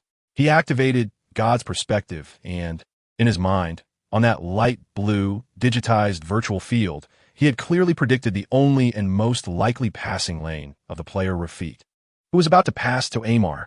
Just as Rufit swung his right leg, about to release the ball, Wang Feng moved. He burst forth like a flash of white lightning, suddenly launching himself with unbelievable, jaw-dropping explosiveness, instantly appearing on that passing line, clearly marked by the system with dazzling golden lines. He intercepted the ball with a steady grip. Aymar ran to his expected position, but found that the ball did not arrive at his feet as usual. He looked back in confusion and was horrified to see that the black and white ball had firmly stopped at the feet of the young Chinese player in the number 15 white jersey. Wang Feng, with a perfect textbook-like, stunningly impressive predictive interception, turned Aymar's seemingly flawless off-the-ball run, which could confuse 99 of defenders in the world, into a completely meaningless and futile effort. For the first time, an expression of immense surprise and gravity appeared on Aymar's face. He knew he had encountered a true monster, someone who, like him, or even more so, preferred to play with their brain. After intercepting the ball, Wang Feng showed no hesitation or pause. He immediately launched a long-planned, deadly quick counterattack with a precise, strongly outward-curving long pass that whistled like a battle-axe missile. He sent the ball to the feet of the Argentine winger, Solari. Chapter 68. Cracks in the steel defense. Wang Feng's quick counterattack after the interception was sharp like a drawn blade, but in the face of Valencia's terrifyingly precise defense system, it could not immediately turn into a lethal strike. The tactical master Benitez team was most frightening for their appalling speed of transition from attack to defense and unparalleled tactical discipline. The players seemed like robots implanted with a program, rushing back to their preset defensive positions as quickly as possible the moment they lost the ball, reconstructing that impregnable steel wall. When Argentine winger Solari received Wang Feng's long pass with a wide view on the flank, he had not even had time to pick up speed before he was immediately caught in a joint strangulation by the opposing fullback Carboni and the defensive midfielder Albelda. Although he tried his best to use his skilled technique to break through in the tight space, under the fierce and clean double team of his opponents, he could only helplessly and awkwardly pass the ball back. Throughout the first half, Real Madrid, under Wang Feng's metronome-like precise organization and coordination, gradually gained ball possession on the field like a frog boiling in warm water. However, they could never truly break through Valencia's goal, which was fortified by the legendary Argentine center-back Roberto Ayala, as strong as a steel wall. Chapter 69. The Fatal Wall Collision. In the second half, at the 60th minute, the Mestalla Stadium's suffocating, tightly contested battle continued fiercely, like a medieval war. The score on the field remained a despairing 0-0. Wang Feng had the ball in midfield. He looked up and saw Zidane, who was entangled with the opposing hard-nosed midfielder Albelda, like someone stuck in a quagmire. The two exchanged a glance through the dense crowd, a look filled with tacit understanding and trust that only they could comprehend. The next second, Wang Feng moved. He dribbled the ball like a fearless knight in heavy armor charging into battle, launching a desperate, unwavering assault on Valencia's seemingly impregnable steel defense. He attracted all the attention of the opposing defensive midfielder, the hard-hitting Spanish international David Albelda, just as Albelda lunged forward like a hungry wolf pouncing on its prey. Wang Feng executed an extremely concealed, deceptive move, passing the ball diagonally to Zidane at his side. And he himself did not stop at all. He continued at high speed, unhesitatingly charging forward. He was heading toward the small, fleeting, deadly gap between Valencia's center-backs Ayala and Marchena, which he had repeatedly confirmed through the God's perspective review function during halftime. Zidane understood perfectly. He welcomed the rolling ball without any pause or adjustment. With the outside his right foot, he gently flicked the ball at an incredible, artistically beautiful angle, like an antelope's horn, towards the back of the retreating Albelda. The ball accurately passed over Albelda's outstretched right leg, which could only touch the cold air due to his surprise. Once again, it returned to Wang Feng on his high speed. Perfect running path. A perfect, textbook-like wall pass that would make any football coach applaud. After receiving the ball, Wang Feng tore through Valencia's defense, which numerous media and fans praised as the strongest in La Liga, like a hot knife through butter. He created a one-on-one situation, a perfect, uninterrupted strike. Facing the advancing Valencia goalkeeper, the Spanish legendary keeper Santiago Canizares, known for his distinctive, flowing blonde hair and rock-solid saving techniques. Wang Feng appears exceptionally calm. With the inside of his right foot, he coolly taps the ball. The ball glides along the wet grass, rolling past Canizares' desperate, sprawling body with a hint of mockery. It steadily rolls into the far corner of the goal. 10. Real Madrid has broken the deadlock at the Mestalla, a venue often described as hellish. This goal perfectly exploited the deadly flaw that Wang Feng had identified during halftime. This is a victory of wisdom. This is a victory of teamwork. More importantly, it is a perfect victory showcasing Wang Feng's tactical vision that transcends time. After conceding the goal, Valencia's coach Benitez looks grim on the sidelines. But he immediately makes the most decisive substitution. He brings on the 195-meter tall Norwegian striker John Carew, a giant reminiscent of the gods from Norse mythology. Replacing a defensive midfielder, he intends to use the most primitive, brutal aerial bombardment to relentlessly attack Real Madrid's penalty area. He is betting everything. Chapter 70. The final bombardment of the Norwegian giant, the match, has entered the final 10 minutes of intense action. Valencia, trailing by 1 goal, under the command of Coach Benitez, begins their last desperate and frenzied long ball assault. The 195-meter tall Norwegian legend, the muscular giant John Carew, becomes their sole and most lethal tactical weapon. He continuously battles in Real Madrid's penalty area like a battering ram, tirelessly competing for every high ball coming in from the wings. However, having previously gained valuable experience in successfully limiting Dortmund as aerial threat Jan Koller in the Champions League, Wang Feng directs Real Madrid's entire defense with composure and calm. He no longer engages in meaningless physical contests or aerial duels with a giant like Carew. Instead, he delegates the dirty work of direct interference and positioning to the team's center-backs Elguera and Ruven. Meanwhile, he focuses on protecting every possible second ball, utilizing his terrifying predictive ability akin to God's perspective and his ample physical stamina. Chapter 71. The call from the east on the other end of the phone. A slightly hoarse, yet unmistakably passionate and sincere middle-aged man introduces himself in very standard Mandarin, claiming to be an official from the Chinese Football Association. He expresses his warmest, most heartfelt congratulations to Wang Feng for his dreamlike achievements in European football. He tells Wang Feng that he is now the pride of all Chinese football fans and a shared idol of more than 1 billion descendants of Yin and Huang. After several minutes of official pleasantries, he finally reveals the true purpose of the call. On behalf of the Chinese Football Association and the national men's football team, he extends the most formal invitation to Wang Feng. He hopes Wang Feng will join the national team and represent his country in preparation for the upcoming Asian Cup and the next World Cup qualifiers in Germany. He promises that if Wang Feng is willing, he will immediately become the undisputed core of the national team. He appeals to Wang Feng's emotions and reason, assuring him that the doors of a national team will always be open for overseas players like him. This unexpected call leaves Wang Feng in a long silence and deep contemplation. As a person of Chinese descent, donning the vibrant red to fight for a country with billions of fans is an ultimate dream that seemed unreachable in his past as a mediocre player. However, he also understands better than anyone the disheartening strength of the current national team and the even more disheartening football environment. Forget making an impact on the World Cup stage. Even making it out of the Asia qualifiers would be an extremely difficult, nearly impossible task. He yearns for the highest honors.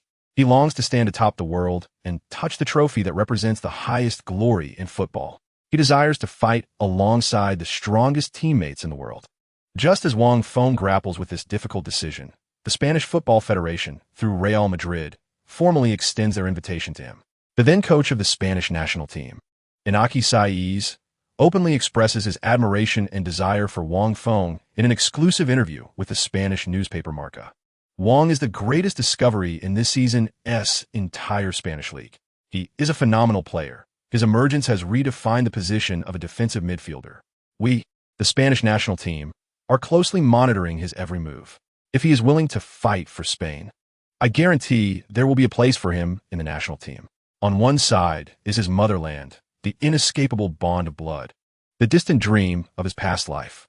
On the other side is the world-class stage, the higher, tangible honors within reach. Wang Feng faces the first and most crucial crossroads of his career. He locks himself in his room, avoiding everyone. He needs to make a decision that could impact his entire career, even his life. The next day, while Wang Feng is still feeling lost and conflicted about his future, an unexpected visitor knocks on his door. The visitor is the undisputed flag and symbol of Real Madrid.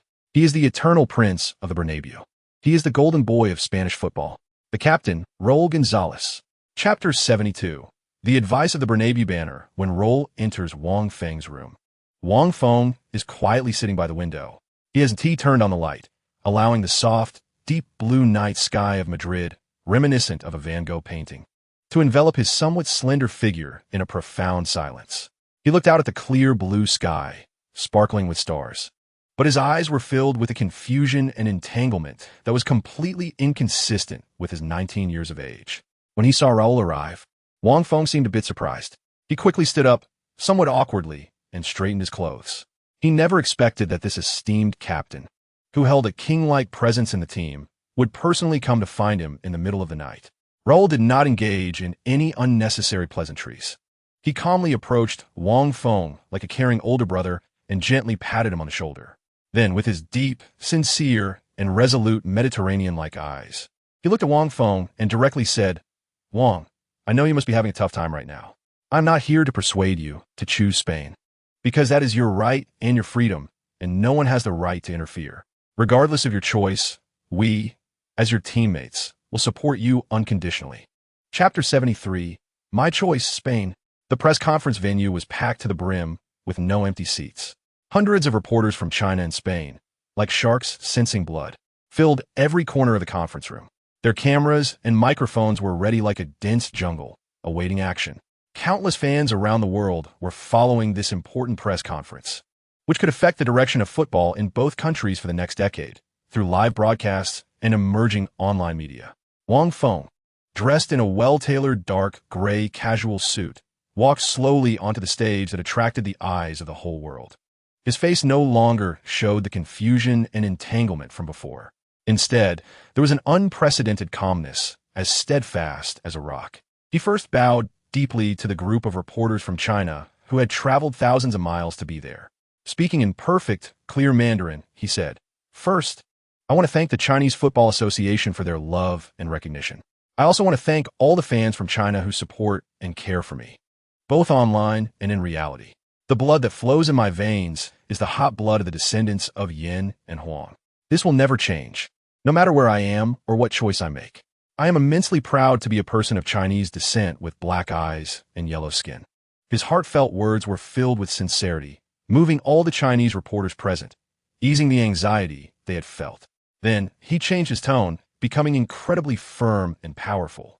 "However, as a professional athlete who sees football as my life, my greatest and only dream is to stand at the highest peak of this world and compete for the highest honor. I yearn to train and compete alongside the strongest players in the world. I aspire to lift the UEFA Champions League trophy on the grand stage. I long to touch the pure gold FIFA World Cup trophy, which represents the highest honor in world football, with my own hands.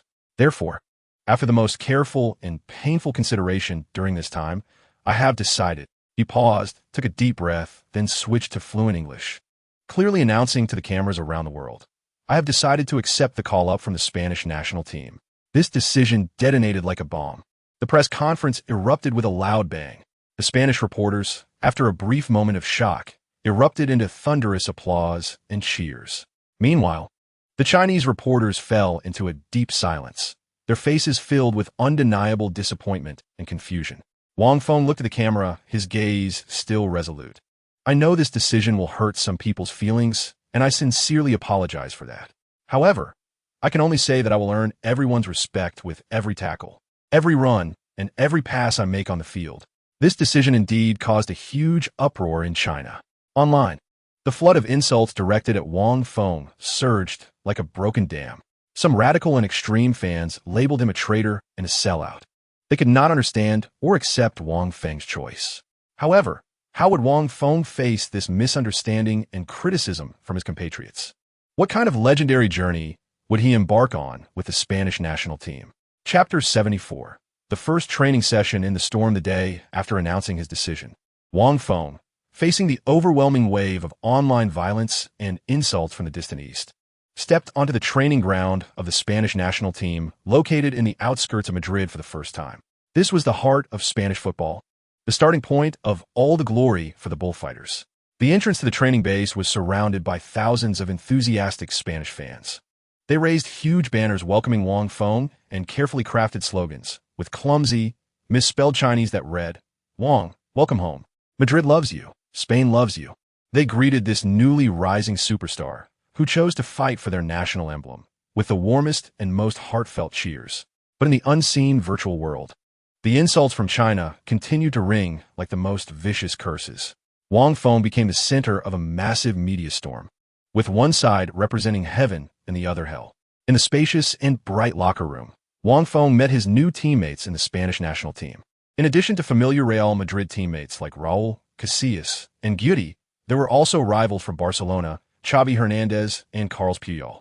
Xavi, the future midfield master known for his unparalleled ball control, passing, and deep understanding of the game, looked ordinary but had eyes that sparkled with wisdom. Puyol had already developed the purest respect for Wang Feng after the El Clásico. He stepped forward and gave Wang Feng a strong hug. Chapter 75. The debut of the Bullfighters at the Madrid Calderón Stadium, the grand arena belonging to Atletico Madrid. The fierce South American team, Ecuador, faced off against the Spanish national team in an international friendly match, drawing widespread attention. Head coach Inaki Sisi, amidst much debate, surprisingly included Wang Feng, who had just completed his nationality change and was at the center of the media storm. In the starting lineup, he paired Wang Feng with the tough defensive midfielder David Albelda from Valencia. This was Wang Feng's first time wearing that bright red jersey, which held significant meaning for him and represented the glory of the Bullfighter Legion. As he walked out from the player tunnel and stepped onto the lush, fragrant grass, he heard the deafening cheers from tens of thousands of Spanish fans in the stands. At that moment, all the negative emotions he had felt due to online bullying vanished. Once the match began, Wang Feng quickly got into the zone. The Ecuador national team, although a traditional powerhouse in South America with strong and tough players, still had a noticeable gap in overall strength compared to the star-studded Spanish team. Chapter 76. Returning to the league. Sprinting towards the championship after the brief, yet meaningful international match day, Wang Feng did not linger at all. He declined Coach Cessa's invitation to celebrate and took the earliest flight back to Madrid overnight.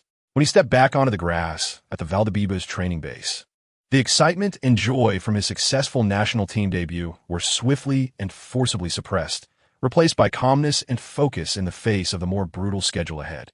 At this time, the 2002 to 2003 La Liga season was like a top F1 car sprinting down the final straight, entering the heated final stages. Every point, every second, was filled with suffocating tension. On the leaderboard, Real Madrid and this season's biggest dark horse from the Basque region, Real Sociedad, were like two top long-distance runners neck and neck, their scores interwoven, with a gap between them that was even smaller than the distance of a breath. The slight 1 or 2 point difference between the two teams hung over their heads like the sword of Damocles, poised to swing at any moment due to any mistake in any match. Chapter 77. The final battle against the Red Devils, Part 1.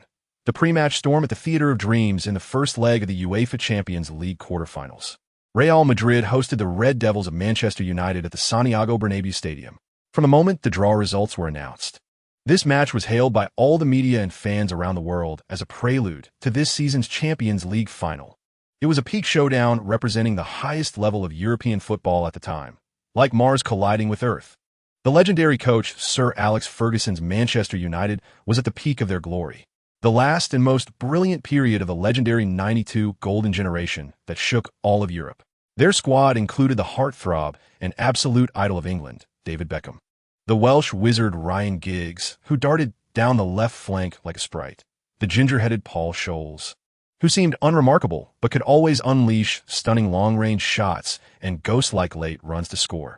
The fierce and tireless Irish butcher Roy Keane, and the little king of the penalty area, Ruud van Nistelrooy, who was omnipotent within the box. Each name resonated loudly enough to send shivers down the spine of any team's defense. Before the match, the biggest highlight hyped by the global media was undoubtedly the upcoming controversial transfer to Real Madrid of David Beckham, clashing with the current right-wing blade of Real Madrid. The Portuguese Golden Generations banner, Luís Figo, in a peak showdown over who truly was the best number 7 in the world. In addition, the midfield clash between the iron-willed Irish butcher Roy Keane of Manchester United and Real Madrid's midfield Iron Gate, Wang Feng, also became the focus of heated discussion among all media. One known for his ferocity and mental strength, the traditional defensive midfielder, the other known for wisdom and technique. The core of the new era. What kind of sparks would this extreme collision of styles ignite? Before the match began, in the historically rich player tunnel of the Bernabeu, Manchester United's captain Roy Keane fixed his signature cold, deadly gaze, like a Siberian cold wave, on the young Chinese player standing opposite him. He attempted to use this most direct and primal method to give the recently hyped newcomer a harsh lesson. He aimed to crush him psychologically. However, Wang Feng met his gaze without backing down.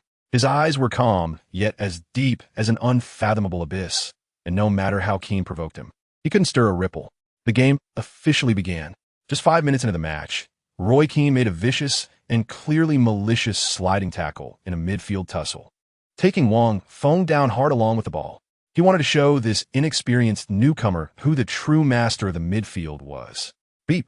The referee's whistle sounded. However, activating his S-level skill, Iron Will, Wang Feng rolled on the ground like a weeble, dissipating all the impact, and immediately stood up from the grass. He was completely unharmed. He brushed off the grass clippings from his body and didn't even glance at Keane, who had shown him his studs. He simply looked at him coldly, as if regarding a ridiculous clown. Chapter 78. The Final Battle Against the Red Devils, Part 2. The midfield struggle. Roy Keane's brutal sliding tackle, aimed at establishing dominance, did not intimidate Wang Feng as he had hoped. Instead, it was like throwing a giant block of ice into a pot of boiling oil, instantly igniting the already tense atmosphere of the Bernabeu Stadium. From that moment, the match descended into a brutally fierce midfield struggle, reminiscent of the bloody Stalingrad battle. Manchester United's midfield, led by their iron-willed captain Roy Keane, who tore into every opponent like a rabid dog, and the seemingly quiet yet lethal Paul Scholes, functioned like two precision German meat grinders, relentlessly applying suffocating and reckless pressure on Real Madrid's ball handlers. The pace of the game was suffocating. Every breath came with a thrilling collision of muscles. Each turnover of possession felt like a mini-war filled with iron and sweat.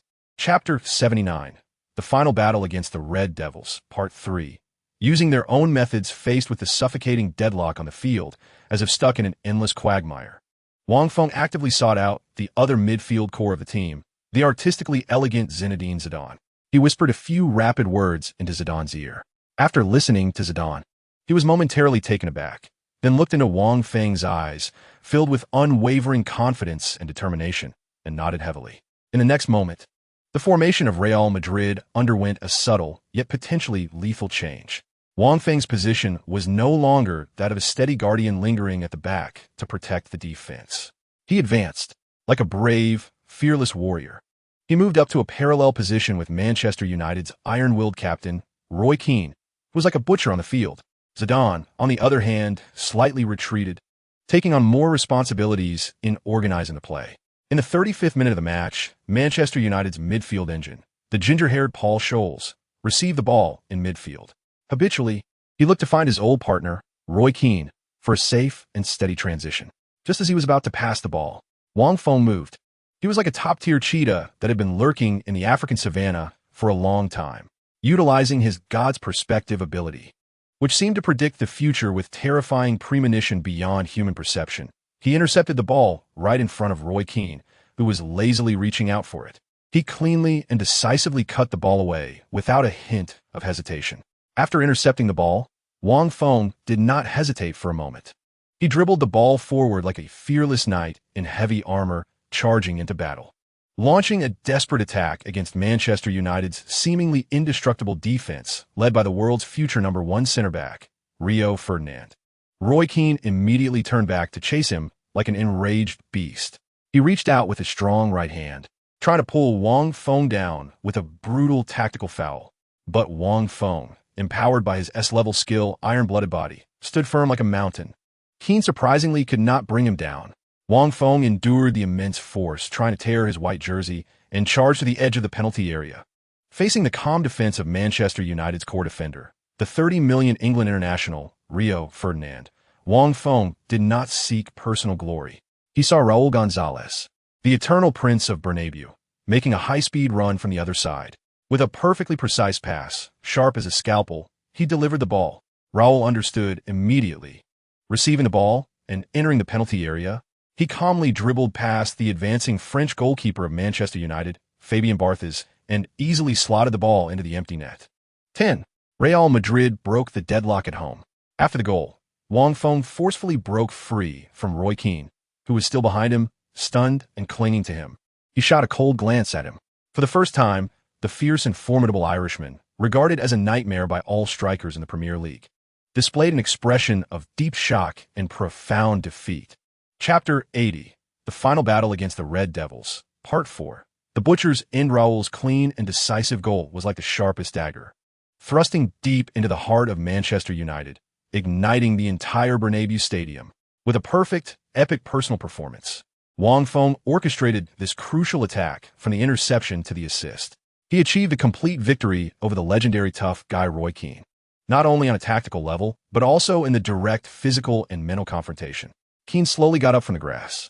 He looked at the young figure in the number 15 white jersey, passionately celebrating with his teammates, and the aura of cold, killing intent in his eyes, akin to a Siberian cold wave, quietly dissipated for the first time.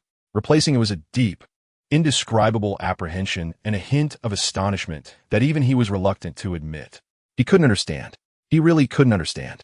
How could this seemingly delicate and even somewhat frail Asian kid possess such terrifying power, akin to that of a prehistoric beast? The match resumed. After conceding a goal, Manchester United did not falter like other teams. Under the beast-like roar of their iron-willed captain Roy Keane, they continued to apply relentless, high-intensity pressure and machine-like precision in their passing to fiercely assault Real Madrid's defense. However, Wang Feng's successful breakthrough injected a shot of adrenaline into the hearts of the Real Madrid players, providing them with endless confidence. Zidane and Figo, these two technical masters, began to utilize their clever and unpredictable off-the-ball movements to pull apart and stretch Manchester United's seemingly solid defense, rather than engaging in meaningless brute physical tussles like in the first half. In the 40th minute of the match, Roy Keane brought the ball forward in midfield, attempting to launch an attack of his own, just like Wang Feng had moments ago. Wang Feng immediately, like a ghost, silently pressed forward. Keane shielded the ball, preparing to use a strong turn to shake off Wang Feng's entanglement. At that moment, the cold system prompt echoed in Wang Feng's mind. Ding! The hidden effect of the S-level passive skill, iron-blooded body, triggered against deterrence. Against deterrence, at the moment of physical contact with the opponent, there's a certain chance to exert mental suppression, causing the opponent's actions to become distorted and their reactions to slow down. Just as Keane and Wang Feng made physical contact, he suddenly felt an unprecedented, intangible, immense pressure. He felt that he was not facing a player, but rather an unassailable cold mountain. His movements involuntarily slowed down by a whole beat. Wang Feng seized this fleeting opportunity. He cleanly took the ball away from Keane's feet. After intercepting the ball, Wang Feng immediately launched another quick counterattack. With an incredibly precise through ball, he found the already started alien Ronaldo. Ronaldo caused massive chaos inside the penalty area, ultimately winning a valuable corner kick for Real Madrid. The first half ended. Thanks to Wang Feng's decisive assist, Real Madrid led 1-0 at home. As he walked off the pitch, Roy Keane, for the first time, did not use his menacing gaze to glare at any opponent. He lowered his head and walked silently, seemingly pondering some profoundly philosophical question. This lifelong, tough guy, the Irish hardman who has instilled fear throughout the Premier League, seems to have been completely subdued by Wang Feng in a way he cannot comprehend. Chapter 81. The final battle against the Red Devils. Ferguson's hairdryer the door to the away team's locker room at the Bernabeu slammed shut with a bang. The heavy echo felt like a hammer striking every Manchester United player's heart. The air was thick with tension. The players sat in their places, some with heads down in silence, others wiping the sweat from their faces with towels, no one daring to make a sound. The suffocating pressure of the first half and the disgraceful goal conceded weighed heavily on everyone, especially the captain, Roy Keane, who stared intently at his boots, fists clenched tightly, veins bulging on the back of his hands. He had never felt so constrained in a first half. That number 15 felt like an insurmountable mountain, completely crushing him both physically and mentally. Sir Alex Ferguson stood at the center of the locker room, not speaking immediately, but scanning each of his players with his sharp, hawk-like eyes. He chewed gum in a manner that was noticeably faster than usual, each chew seeming to build up the anger that was about to erupt. The atmosphere was oppressive, deadeningly so. Finally, Ferguson stopped chewing, spat the gum into the trash can, and took a deep breath. In the next second, the volcano erupted. Chapter 82. The final battle against the Red Devils. Stalemate and Crescent Moon Blade. The second half at the Bernabeu turned into a real midfield meat grinder. Ferguson's decision to substitute in Varane was like dropping a heavy bomb in the center of the chessboard, completely changing the direction of the battle. The appearance of the Argentine wizard not only added toughness to Manchester United's midfield, but his elusive movement and long passes also made Real Madrid's midfield feel extremely uncomfortable. Previously suppressed by Wang Feng and Zidane, Scholes was liberated. He began to make more forward runs, frequently threatening Casillas with his trademark late long-range shots. Real Madrid's attack stalled. Wang Feng's primary focus was now on defense. He needed to act like a firefighter, constantly extinguishing the flames ignited by Scholes and Varane in the attacking third. His direct confrontations with Keane decreased, but each one was fiercer than in the first half. The match entered the most difficult tug-of-war. Time passed second by second, quickly reaching the 70th minute. A score of 1-0 is the most dangerous scoreline in a Champions League knockout match. One away goal could nullify all advantages. Chapter 83. The final battle against the Red Devils. The Blades' counterattack football rolled across the center circle once again. The air at the Bernabeu seemed to freeze. Beckham's perfect free kick pierced like a cold dagger into the hearts of all Madridistas. An away goal, the score equalized. Manchester United was almost invincible. The Real Madrid players looked somewhat dazed, their morale visibly low. But Wang Feng did not share the sentiment. He walked to the ball, calmly passed it to Makelele behind him, and then slowly ran forward. His gaze was fixed on the right side of the pitch, on the figure wearing number 7.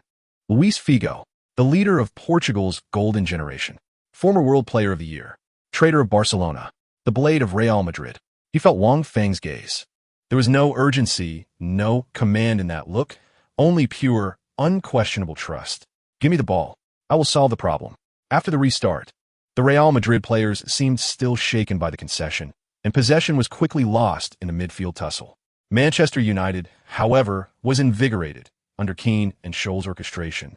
They began to patiently control the tempo, trying to maintain the 1-1 score until the end. Chapter 84. The final battle against the Red Devils. The alien secures victory. Figo's astonishing zero-angle shot was like a red-hot blade, not only piercing Manchester United's goal, but also completely shattering the psychological defenses of the Red Devils players. Ferguson, on the sidelines, had a grim face as he spat his gum harshly onto the ground. He knew it was over. Figo's goal was a pure display of individual ability, devoid of any tactical reasoning. When a Ballon d'Or winner decides a match in this way, any tactic appears pale and powerless. The Manchester United players also seemed somewhat deflated. Keane no longer roared. Scholes no longer surged forward. The fire in their eyes was gradually extinguishing. They knew that in the Bernabeu, trying to equalize in the last 10 minutes was almost an impossible task. Real Madrid's morale reached its peak. They did not let up even slightly due to their lead. Under Wang Feng's command, the team's formation remained very solid. The match entered the final garbage time. Time passed second by second.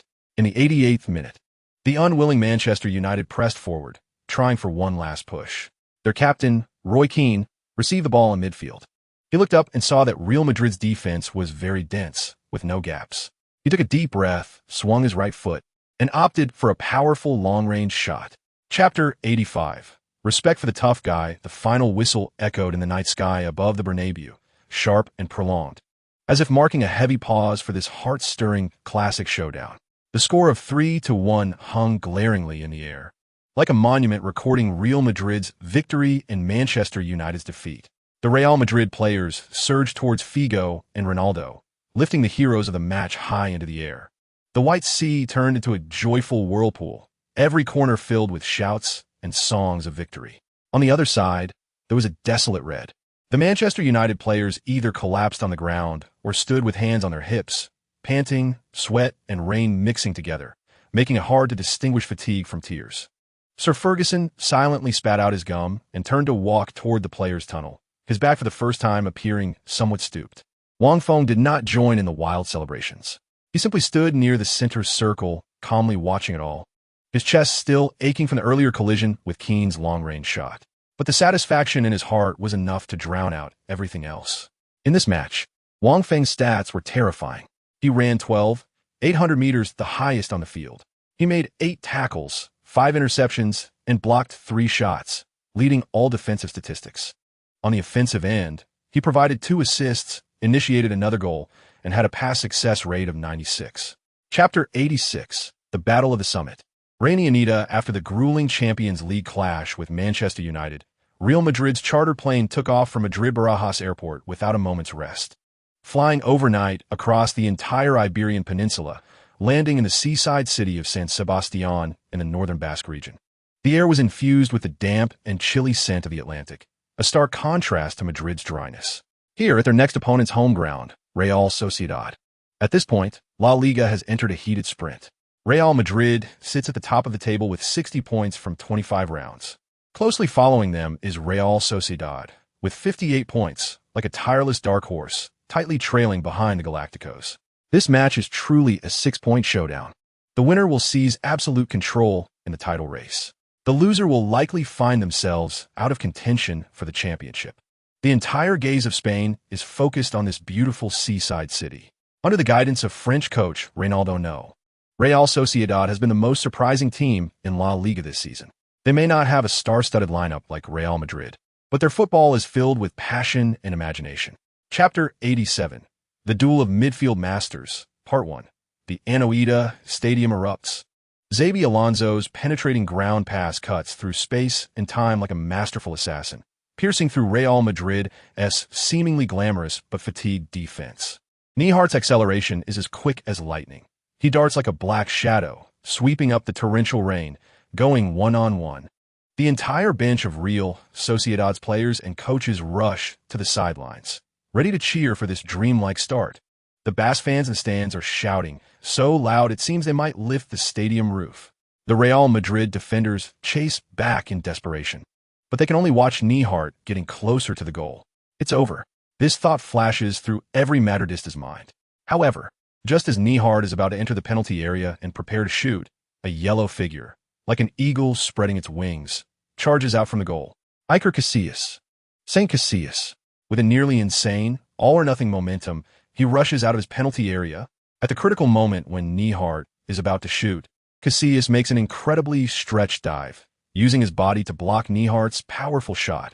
Chapter 88. The Duel of Midfield Masters, Part 2. A yellow card feels like an invisible shackle around Wang Feng's neck. In the ensuing match, every defensive action he takes becomes cautious. He doesn't dare to slide tackle easily, and he even avoids too much physical contact with opposing players. Xabi Alonso, sharp as ever, seizes this opportunity. He gains unprecedented space to receive the ball and orchestrate plays. He begins to command the team's attacks more confidently with his scalpel-like long passes. Real Madrid's defense starts to tremble under Alonso's management. In the 38th minute, crisis strikes again. Alonso receives a back pass from the defender in midfield. He doesn't stop the ball, but sends a direct pass without stopping.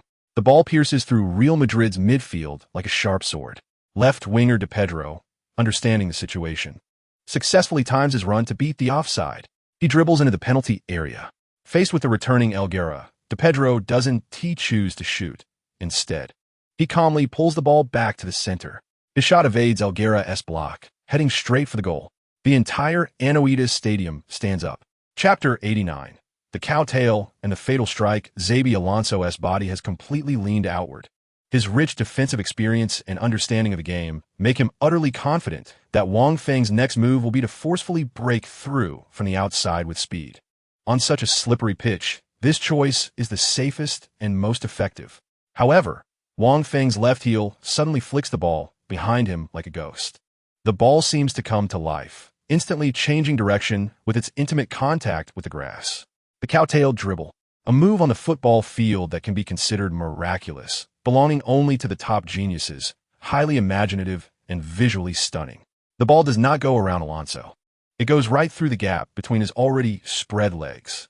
Nutmeg, a spectacular cowtail dribble, plus a humiliating nutmeg. Time seems to hit the slow motion button at this moment. For the first time, a shocked expression appears on Alonso's face, which usually bears calmness and wisdom. His body becomes incredibly stiff due to the complete loss of balance, like a statue, suddenly petrified. He can only watch as the ball rolls through his legs, helplessly observing the number 15 glide past him like a ghost. Chapter 90. The championship in sight. The 15 minutes of halftime feel like a century for the players of Real Sociedad. Head coach No roars in the locker room, trying to rekindle the players' fighting spirit, but he knows it's futile. The team's morale has been completely shattered by Wang Feng's divine individual performance at the end of the first half. Xabi Alonso sits silently in the corner, still replaying that humiliating cow-tail nutmeg in his mind. On the other side, in Real Madrid's locker room, laughter and cheer fill the air. Bosque does not give many tactical instructions. He simply walks over to Wang Feng, pats him on the shoulder, and looks at him with unprecedented admiration, saying, "Kid, well done." In the second half, watch that yellow card. Wang Feng nods, his face still calm as a well. The second half begins with a one-goal lead and immense psychological advantage. Real Madrid plays even more relaxed. Wang Feng and Zidane completely control the rhythm of the midfield. The ball flows smoothly at their feet like the most obedient spirit, with every attack resembling an elegant waltz. Chapter 91. Returning to the Dream Theater, Ronaldo's concerns before the second leg against Manchester United. The entire Real Madrid team arrives in Manchester. This city is one of the hearts of English football. The air is thick with the heavy atmosphere left by the Industrial Revolution and an ingrained football frenzy. As Real Madrid's bus slowly approaches the hotel, many fans have already gathered along the streets. They wear Manchester United's red jerseys, waving flags, and singing songs belonging to the Red Devils. There is no cursing, no provocation, only an overwhelming sense of impending storm. The British tabloids, however, are far from friendly. The Sun uses a huge blood-red headline, 70 million showdown. Beckham will use a crescent moon blade to sever Figo's head. The Daily Mirror targets Wang Feng. That Chinese kid got lucky at Bernabeu, but at Old Trafford, he will see what a real midfield meat grinder is. Roy Keane will make him regurgitate what he has swallowed. Various sensational headlines, accompanied by exaggerated photoshopped images, attempt to exert immense psychological pressure on Real Madrid before the match. However, the superstars of Madrid are already accustomed to this. They simply look at it all calmly through the car window. Chapter 92. The Dream Theater. Aliens arrive. Beep, with the referee's whistle. This globally watched UEFA Champions League quarterfinal second leg officially begins. Old Trafford is instantly ignited. Over 70,000 Manchester United fans create the most terrifying, devilish home atmosphere with their loudest songs and most synchronized chants. Attack! Attack! Attack! Manchester United, indeed, does not disappoint their fans. From the very first minute of the match, they launch a tidal wave of attacks on Real Madrid's goal. Their ace, Ryan Giggs, repeatedly storms down the left flank like a gust of wind, challenging Madrid's defense. Their number 7, David Beckham, on the right flank, continuously supplies Van Nistelrooy in the box with pinpoint crosses. The Red Devils reveal their fangs right from the start. However, Real Madrid is also well prepared. Bosque's team resolutely executes a counter-attacking tactic away from home. The core of this tactic is their center back, Wang Feng.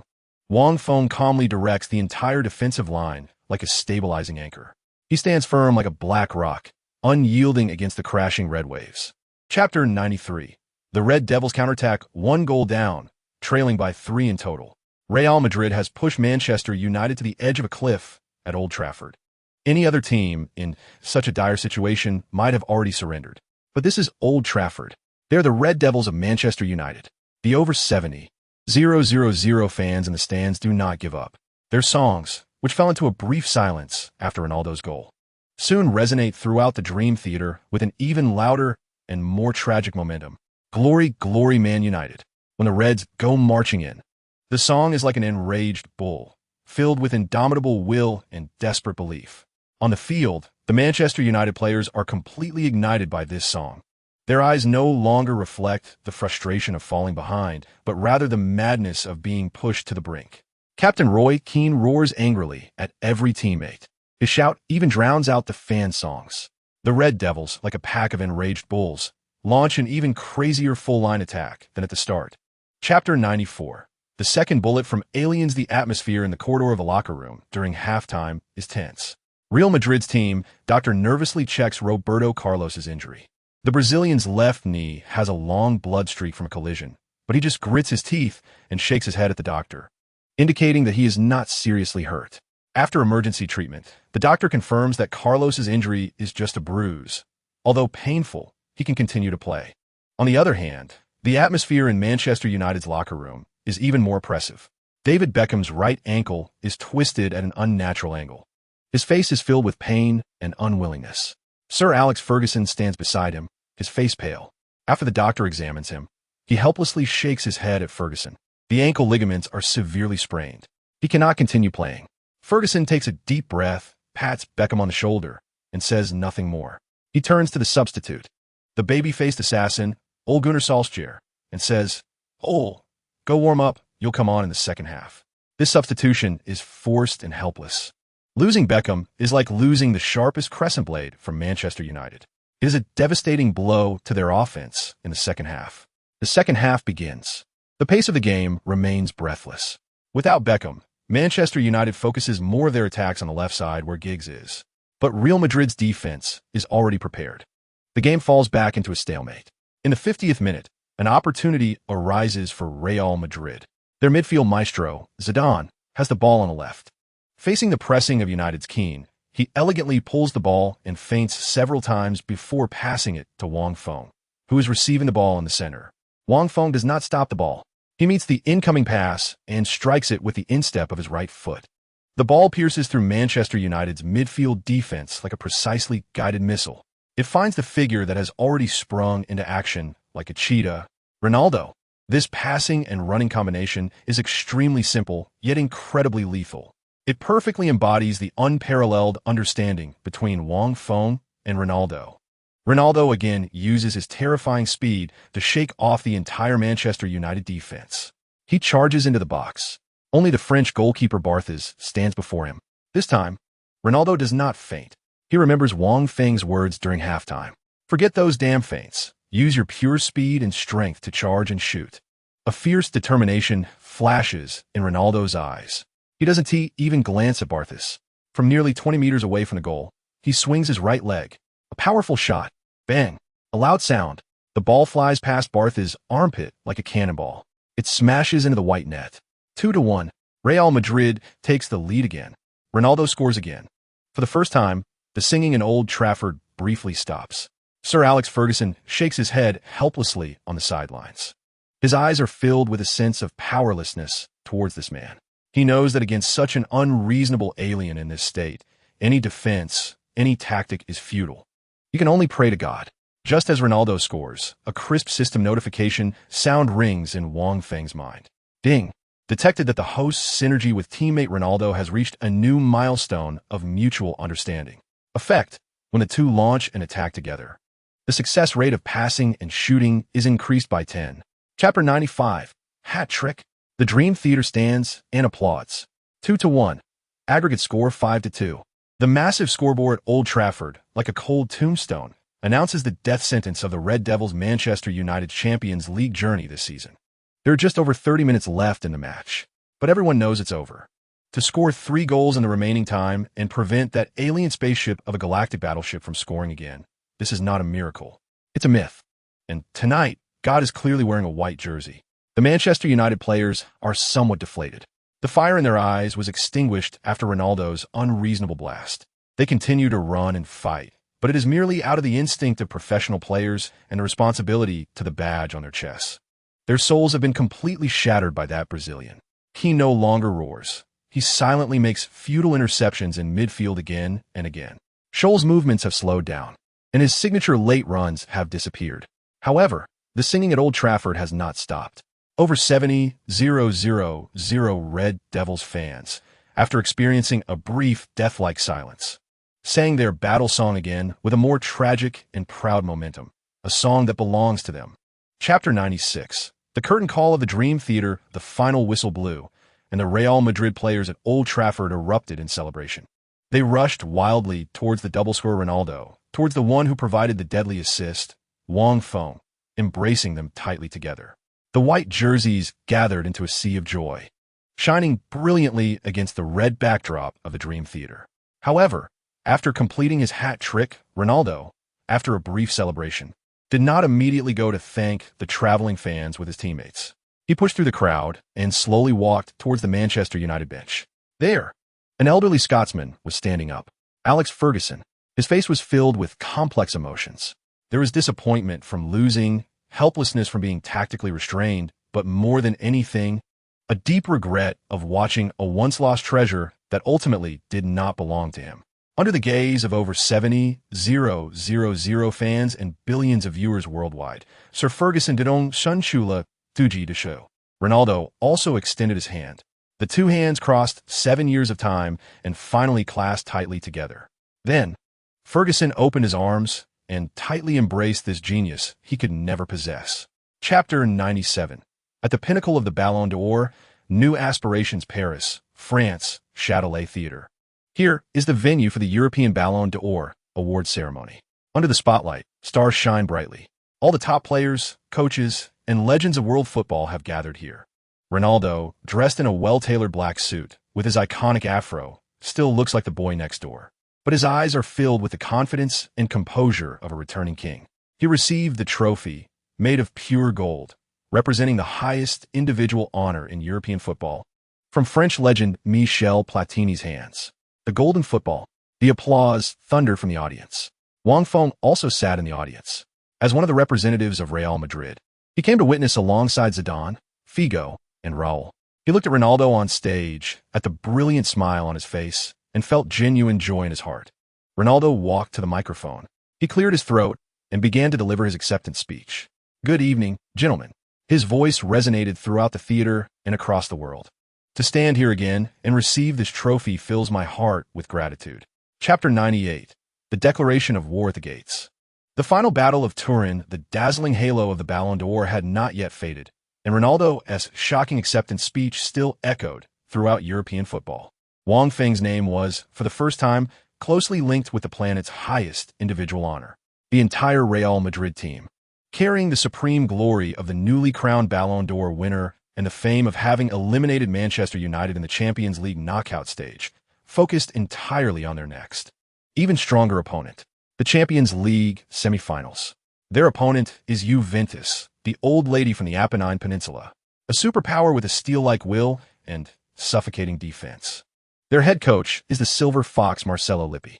This Italian tactical master, who always has a cigar in his mouth and sharp eyes like a fox, is one of the most outstanding representatives of Italy's chain defense. The team he built is disciplined and rock solid. Their goalkeeper is Gianluigi Buffon. The young Italian goalkeeping prodigy is already recognized as the successor to the world's #1 goalkeeper. Their defense line boasts French legend Lilian Thuram, Uruguayan butcher Paulo Montero, and Italian iron wall Ciro Ferrara. Chapter 99. The Suffocating Offense and Defense at the Bernabeu. Part 1. The whistle for the first leg of the Champions League semifinals sounded punctually at the Bernabeu Stadium. Juventus, from the very first minute of the match, showcased their terrifying defensive discipline to the world. Their formation retreated as a whole. For defenders and 3 midfielders, like 7 well-coordinated soldiers, built a black and white wall of size in their half. The distances between them were maintained with precision as if measured with a ruler. They did not easily press forward. They simply continued to compress the space for Real Madrid players to receive the ball. The Real Madrid superstars felt a sense of helplessness for the first time. The match had completely turned into a half-court defensive drill for Real Madrid. The ball was constantly passed among the Real Madrid players. However, they just could not send the ball into the most dangerous area. Zidane, the elegant midfield maestro, struggled under the constant attention of his French compatriots Zambrata and Thuram. His signature Marseille turn had no space to execute. Ronaldo, the alien who could do anything, was also caught in the encirclement of Ferrara and Montero, those two Italian old ball hogs. Every time he received the ball, he faced tight marking and fierce fouls from at least two players.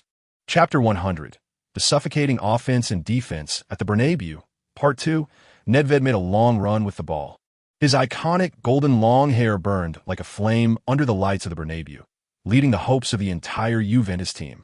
He charged like an inexhaustible Czech tank, crushing through the fatigued midfield of Real Madrid with pure speed and power. Guti, returning on defense, tried to use his body to reasonably delay the attack, but was easily bypassed by Nedved with a simple change of direction, as if crossing a road in the morning. Real Madrid's defense, already fragile with Elguera and Pavon at the back, was completely exposed under the firepower of the Czech Iron Man. The situation was extremely critical.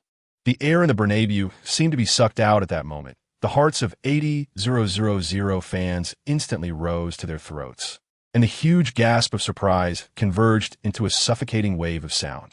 In front of Nedved, there was only the last line of defense for Real Madrid. The defenders, while awkwardly retreating, were filled with fear, battling both their inner terror and the need to defend. Their footsteps were heavy from the high-intensity exertion in the first half, and their eyes were filled with dread at the sight of this Czech beast. Nedved seized the moment, and from 30 meters away from the goal, his left foot, capable of smashing through anything, was already raised high. Chapter 101. The deadly pass of the Golden Wolf. The whistle for the second half sounded. The massive electronic substitution board of the Santiago Bernabeu was raised high by the fourth official. In red, number 10, Luis Figo. In green, number 14, Guti Hernandez. After 15 minutes of deep contemplation, Bosque ultimately chose the sharpest, most unpredictable weapon in his locker room. He made this extremely bold, almost gambling-like tactical adjustment. He would substitute Guti for Figo, who had performed mediocrely in the first half and was completely locked down by Juventus defense. He wanted to form a more technically advanced, creative, and unpredictable midfield with Guti and Zidane, as well as Wang Feng. He aimed to use the most dazzling, deadly passes to tear apart Juventus' impenetrable steel defense. Like the wall of size, the entire Bernabeu stirred with this substitution. Fans had a love-hate relationship with Guti. They loved his incredible talent, but hated his inconsistent form. But everyone knew that when the team was in a deadlock, Guti often became the X factor that could break the balance. The Golden Wolf, hailed as the scalpel of Bernabeu, came on as a substitute under the spotlight. Chapter 102. The Blackfoot of the Wild Boar, leading by a goal, Real Madrid played with greater ease. Guti's entry was like a key that completely unlocked Juventus' seemingly indestructible defensive shackles. Juventus, now trailing, completely abandoned their proud defense. Under coach Lippi's direction, they pushed forward in an attempt to equalize in the final moments of the match. Their movements became bolder and bolder. The tension in the match grew stronger. In the 80th minute, Wang Feng dribbled the ball in midfield. He looked up, ready to pass to Zidane, who was already making a run on the flank. Just as he was about to make the pass, a black and white figure, like a completely enraged beast, charged at him ferociously from the side. Edgar Davids. He wasn't going for the ball. His eyes flashed with furious flames of humiliation. His target was Wang Feng's support leg. A scissor kick, with studs shining, capable of ruining a player's career, came crashing down towards Wang Feng's ankle. This was an extremely malicious, retaliatory foul that completely exceeded the bounds of sportsmanship. The entire Bernabeu erupted in a terrified scream. Bosque on the sidelines jumped up from his seat. His face was filled with anger and concern. However, just as the shining studs were about to make contact with Wang Feng's ankle, Wang Feng's mind received an early warning from God's perspective. A strong signal of danger exploded in his mind. He instinctively pulled back his leg. At the same time, the S-level skill, Iron Body, activated its powerful injury resistance attribute. Bang! A dull sound, Although David's studs did not fully connect, the tremendous impact still struck Wang Feng's ankle hard. Wang Feng cried out in pain and fell to the ground. A heart-wrenching pain radiated from his ankle. Beep! The referee blew the whistle without hesitation. He rushed to the scene at the fastest speed. His face was filled with anger.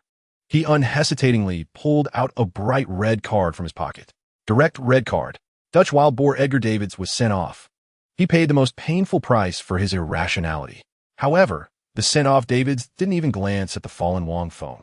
He calmly removed his captain's armband and handed it to Perlo beside him. Then he walked straight into the player tunnel.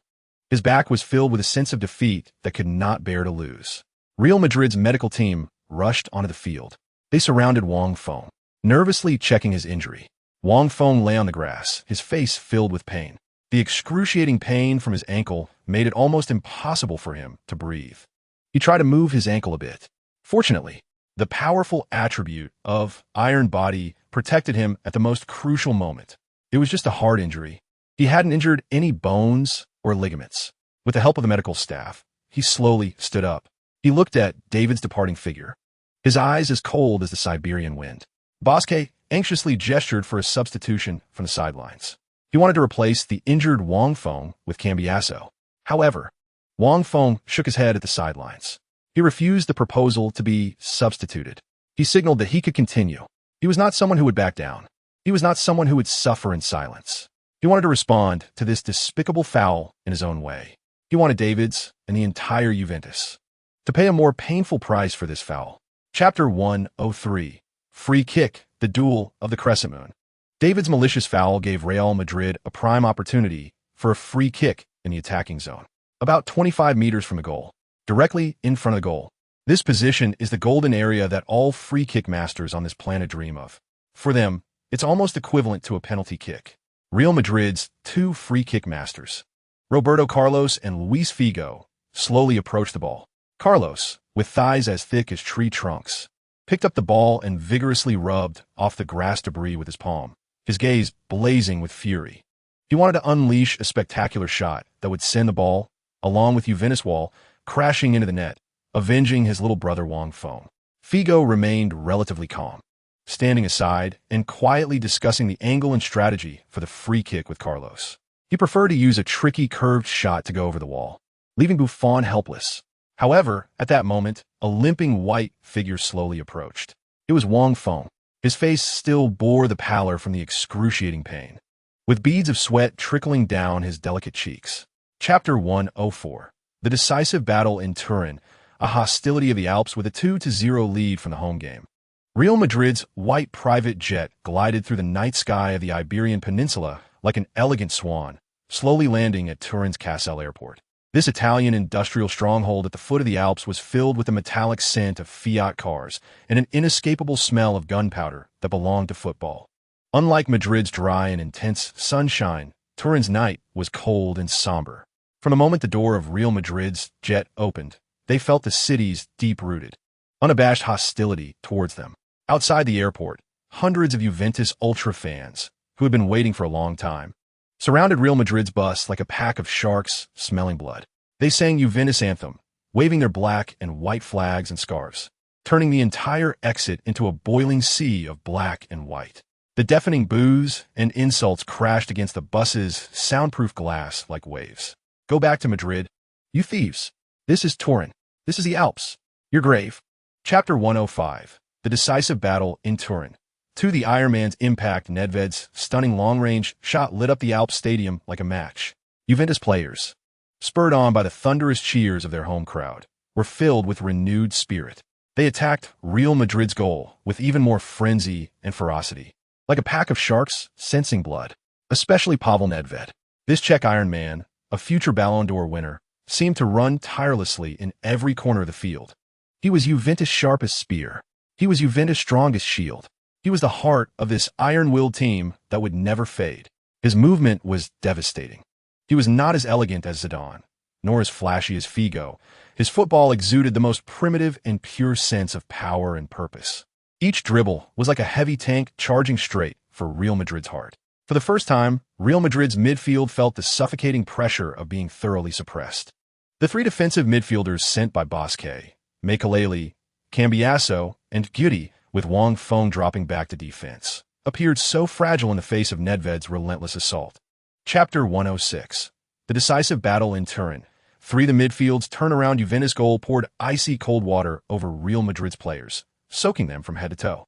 Their faces were filled with panic and frustration. The boos and shouts from the Alps stadium hit their already fragile nerves like a tangible sound wave weapon. That pervasive, hostile roar seemed to burrow into their bones, eroding their will. The team was in disarray, completely in disarray. Players began to make unnecessary mistakes. Zidane's sideways pass went directly out of bounds. Figo's control went 3 meters away. Ronaldo, while dropping back to receive the ball, even made a basic mistake, stumbling over his own feet. They were no longer the star-studded galactic battleship. They resembled a group of helpless lambs lost in turbulent waves. On the sidelines, Bosque anxiously shouted to the field, his hands flailing in the air, trying to calm the players down, urging them not to panic. But his voice was completely drowned out by the thunderous roar. Just then, at the critical moment when this star-studded galactic battleship was about to sink in the storm of Turin, Wang Feng stepped up.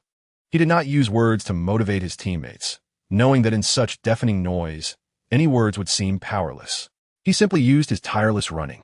He was like an unflagging worker bee, using his body to fill every gap in the defense.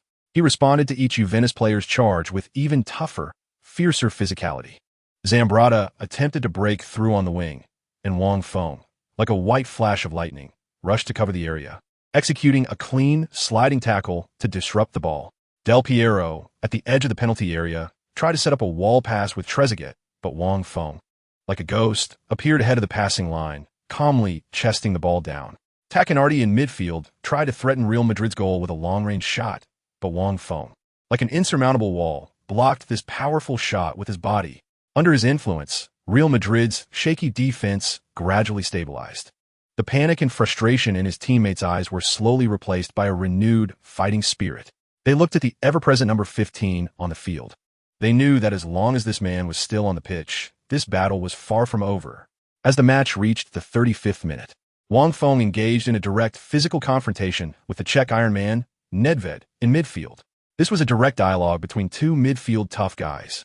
At this moment, Wang Feng activated his S-level skill, Iron-Blooded Body, in the collision with Nedved, who was as unstoppable as a locomotive.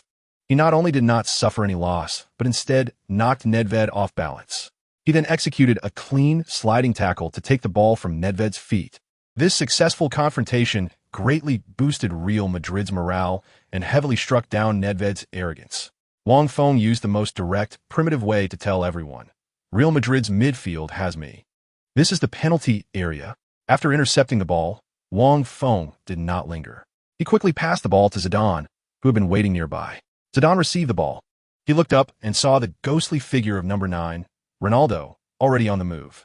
Juventus defense, having pressed up completely moments ago, found itself once again with a fatal gap. Chapter 107. The final battle in Turin. Part for the aliens' decisive blow. Zidane received a pass from Wang Feng, and his aura instantly changed. He was no longer the soldier passively defending in midfield, but had transformed back into the omnipotent midfield maestro. As he welcomed the rolling ball, he gently pulled it with his left foot, elegantly turned his body, and instantly slipped past the advancing Juventus midfielder, Tacchinardi. The entire movement was fluid and filled with artistic beauty. In the stands of the Alpine Stadium, those Juventus fans who had been wildly shouting just moments ago instinctively held their breath. They knew too well what it meant when Zidane started controlling the ball in this way. It meant the scythe of death was already hanging over their team's neck. After breaking through, Zidane didn't even look up to observe. It was as if he had eyes on the back of his head. With the outside of his right foot, he delivered a precise ground pass. The ball accurately found the already started Ronaldo. The alien, at the edge of the penalty area, leaned against Juventus center back, Paulo Montero. Montero, known for his fierce defense and dirty tactics, used almost all his strength to hold Ronaldo firmly, not allowing him to turn. Chapter 108. The final battle in Turin. Part 5. The Iron Man's yellow card. The moment Raul's shot rolled into the net, time seemed to freeze. The Alpine Stadium, which had been like a boiling volcano for 90 minutes, suddenly fell into a silence that lasted several seconds.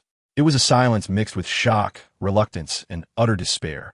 as if the air had been sucked out, leaving only a heavy, suffocating quiet. Then, in one corner of the stadium, that pure white area suddenly erupted with cheers that tore through the night sky.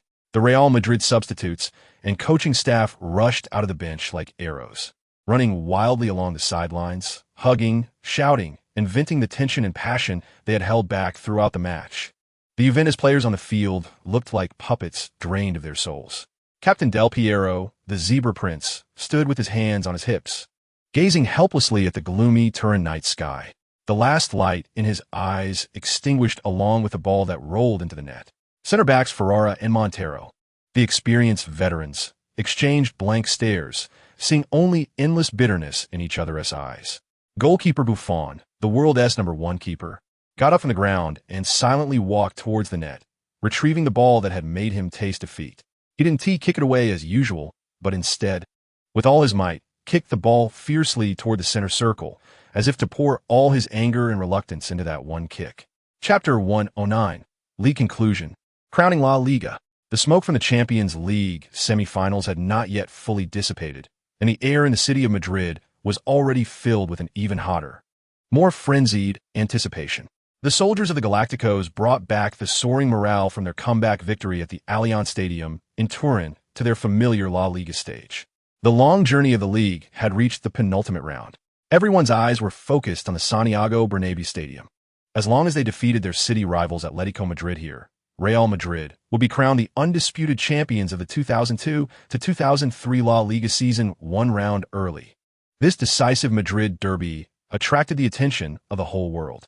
On match day, the Bernabéu Stadium was packed to the brim with 80,000 fans dressed in pure white, transforming the place into a sea of white. They waved flags, raised huge banners that read "Champions belong to Madrid," and sang the team anthem loudly. The air was filled with the mixed scent of cigars and beer, and everyone's face radiated the joy of witnessing history about to unfold. They were ready for a grand celebration of the championship.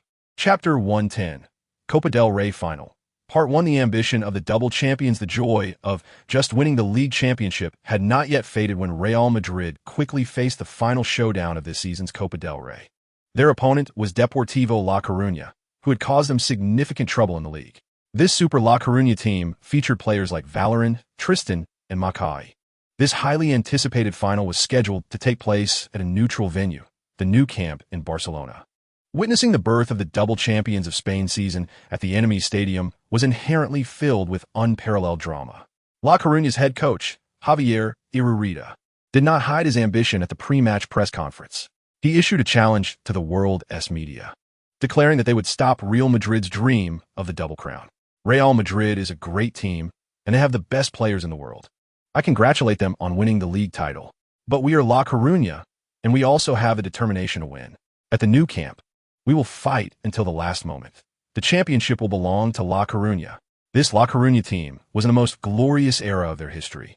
The Super La Coruña era, with a star-studded lineup that was absolutely formidable. Chapter 111, Copa del Rey Final. Part 2. A deadly blow from the right in the away dressing room of the Nou Camp. The atmosphere was somewhat heavy. The evenly matched first half had put pressure on Real Madrid stars. The strength of the Super La Coruña was not just a name. The players drank water in large gulps, and the team doctor was massaging the muscles of Figo and Carlos to relax them. Bosque stood in front of the tactical board, furrowing his brows as he contemplated strategies for the second half. At that moment, Wang Feng approached Figo on the right flank. Luis. Wang Feng's voice was not loud, but it was clear enough to catch the attention of Zidane and Raul nearby. In the second half, we can exploit their left side more. Figo lifted his head, wiped the sweat from his forehead, and looked at Wang Feng with questioning eyes. Romero? Yes. Wang Feng nodded, his gaze calm yet sharp, as if he could see through everything. He had made at least 10 runs in the first half, each time leaving a huge gap behind him.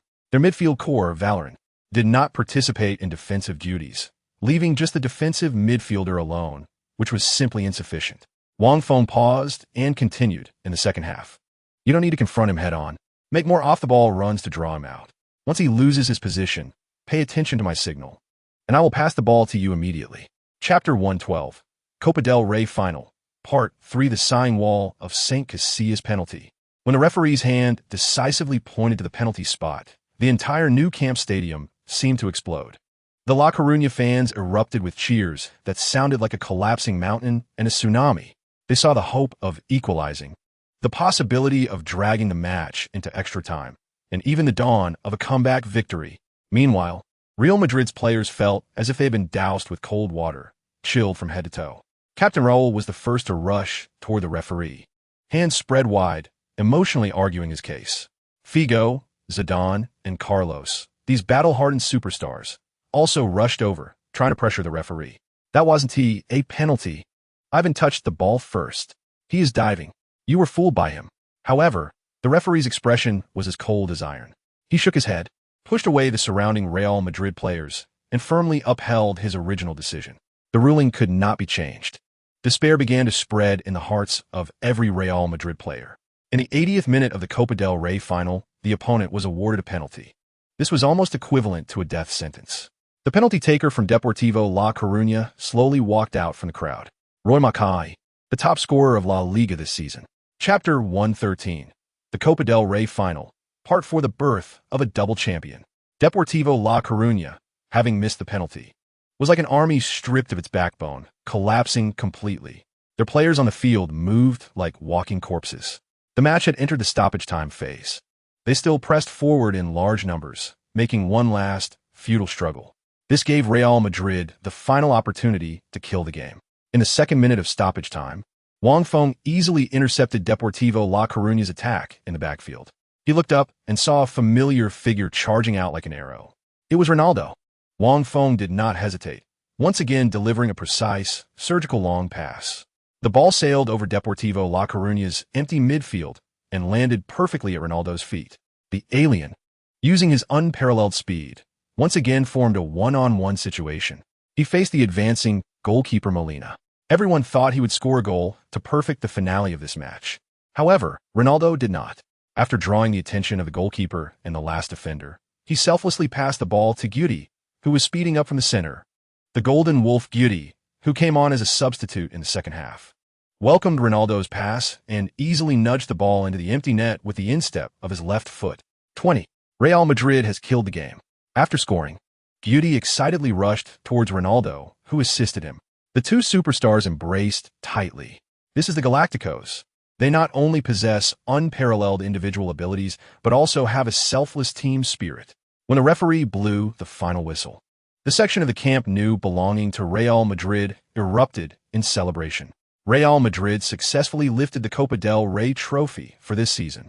In his first season in Europe, Wang Feng had already won the prestigious double crown with the team. After the match, the entire team celebrated wildly in the locker room. Champagne poured down like rain on everyone. Raul, Zidane, Figo, Roberto Carlos, these battle-hardened superstars laughed and played like children. Wang Feng was drenched in champagne by his teammates as well. He wiped the liquid from his face and looked at the world-class players beside him. His heart filled with pride. This is the feeling of being a champion. This is the feeling of victory. However, just as everyone was immersed in the joy of the double crown, their coach, Bosque, walked in. He clapped his hands to signal everyone to be quiet. Gentlemen, Bosque's voice was loud and powerful. Celebrate. Celebrate to your heart's content, because you deserve this glory. The locker room erupted in enthusiastic cheers again. But Bosque's tone suddenly changed. I will only give you one night, because a week later, in England, at Old Trafford in Manchester, we have one last goal to achieve. Bosque's voice echoed in the locker room. Every player's gaze instantly became sharp. Yes, league champions, Copa del Rey champions. This is still not enough. Their goal is the treble. Their goal is to defend their title at the pinnacle of Europe. Their goal is to establish a true white dynasty. And now, they're only one step away from this goal. The Champions League final. We are coming. Chapter 114. The Battle at Old Trafford. Part 1. A return to familiar grounds. The ultimate showdown of the 2002 to 2003 UEFA Champions League took place at the Sacred Football Temple, Old Trafford in Manchester, England. This great stadium, revered by fans worldwide as the theater of dreams, will witness the birth of a new king of Europe tonight. The two teams facing off are Real Madrid from Spain, boasting 7 superstars and a striking power unmatched in Europe, and AC Milan from Italy, known for their steel defense and elegant midfield, combining resilience and artistry. This is the peak clash between the Galacticos and the Rossoneri. This is the ultimate collision of two completely different football philosophies on the highest stage. For many players of Real Madrid, this stadium holds extraordinary significance. Just weeks ago, Ronaldo staged a stunning hat-trick on this very pitch, conquering the critical 70,000 Red Devils fans and earning their utmost respect with a standing ovation. This is his blessed ground, the witness of his royal return. Figo, the former leader of Portugal's golden generation, now donned in white, once engaged in a direct confrontation with Beckham, who was then wearing Manchester United's number 7 jersey, right here. Chapter 115, The Battle at Old Trafford, Part 2, a lightning strike at the start. When the top referee from Germany, Markus Merck, blew his whistle to officially start the Champions League final, fans worldwide, all commentators, and even AC Milan's coach Ancelotti on the sidelines thought it would be a very cautious match, starting from defense and probing. After all, this was a showdown at the pinnacle of Europe, where even the slightest mistake could lead to an irretrievable abyss. However, Real Madrid, this star-studded Galacticos, gave the world a huge surprise that left them dumbfounded. From the very first second of the match, they launched a tidal wave of lightning-fast, desperate attacks. The match kicked off. Captain Rule gently flicked the ball back to Wang Feng. Wang Feng, without any hesitation, even without looking up, relied on the deep-rooted understanding with his teammates and directly passed the ball to Zidane beside him. Immediately, he burst forward like a wild horse that had broken free from its reins. Not just him. At the moment Wang Feng made his advance, Zidane, Figo, Raul, Ronaldo, all the attackers surged forward like arrows released from a bow, unhesitatingly charging into AC Milan's half. Chapter 116, The Final Battle at Old Trafford, Part 3, The Counterattack of the Red and Black Legion. A lightning-fast goal conceded in less than a minute is a heavy blow that can destroy the psychological defense of any team. However, AC Milan is not just any team. They are a prestigious club with the deepest roots in Europe, and their veins flow with the indomitable red and black blood. After a brief moment of panic, under the roar of their legendary captain, Paolo Maldini, and the calmness conveyed by Coach Ancelotti's signature raised eyebrow from the sidelines, the Red and Black Legion quickly steadied their footing. They were not intimidated by Real Madrid's fierce momentum at the start. They began to utilize their strong midfield, patiently passing the ball, bringing the pace of the game back to their familiar Italian rhythm, slow yet deadly. The match gradually evolved into a silent midfield master duel between Wang Feng and Andrea Pirlo. Wang Feng, like the most loyal guardian, built an invisible barrier in midfield with his A-level fitness and extraordinary foresight. Pirlo, on the other hand, was like the most elegant artist, constantly searching for any possible cracks in that barrier with his gifted vision and surgically precise passing. Chapter 117, The Final Battle at Old Trafford, Part for the Midfield Meat Grinder. When the score returned to a 1-1 tie, the brief moment of artistic football came to an end. The match instantly entered the most primitive and brutal midfield slaughter. The entire Old Trafford Stadium seemed to transform into an ancient Roman gladiatorial arena. The 22 players on the field were like 22 red-eyed gladiators. Every tackle was executed with all their might. Every collision was made without reservation. The air was thick with the smell of gunpowder. At the center of this slaughter was AC Milan's butcher, Gennaro Gattuso. He was like a rabid dog unleashed from his chains. His eyes were fixated on only one target. That was Real Madrid's midfield core, Zidane. As soon as Zidane received the ball, Gattuso, like a ghost, closed in, a fierce sliding tackle. Zidane, relying on his unparalleled ball sense, managed to pull the ball back and evade the tackle in a critical situation. However, as soon as he regained his balance, Gattuso had already gotten back up from the ground. Like a piece of taffy, he clung to Zidane once again. Chapter 118, The Final Battle at Old Trafford, Part 5, The Iron Curtain and the Ring of the Bernabeu. Gattuso's red card became the turning point of the match. In the final 20 minutes, the game completely turned into a half-court siege drill for Real Madrid. AC Milan, this illustrious Italian powerhouse, displayed their iron will even with one less player. Gattuso's red card had blown a hole in AC Milan's solid defensive dam. In the last 20 minutes of the match, the battle transformed into a suffocating ultimate test for the 10-man defense of the Red and Black Legion against Real Madrid's relentless attack. Ancelotti reacted like lightning. As Gattuso left the field, he substituted the exhausted forward Inzaghi with defensive midfielder Brocchi. This substitution clearly signaled that AC Milan would completely abandon their attack and rely on their proud chain defense to hold on until the very last moment of extra time. Old Trafford became Real Madrid's offensive testing ground. Figo, on the right, was like an untiring wing blade, repeatedly trying to tear through AC Milan's left defense with his flashy yet practical dribbling skills. However, he faced the world's greatest left-back, Paolo Maldini. This legendary captain of the Red and Black Legion, even with one less player, used his textbook-like positioning and impenetrable defense to repeatedly neutralize Figo's incursions. Chapter 119. We are champions.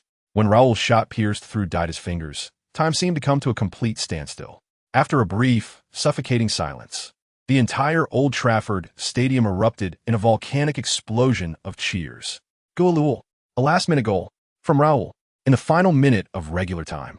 In the 90th minute, Real Madrid completed a last-minute victory over AC Milan. Their captain, Raul Gonzalez, stood up when the team needed him the most. He became the hero of the team.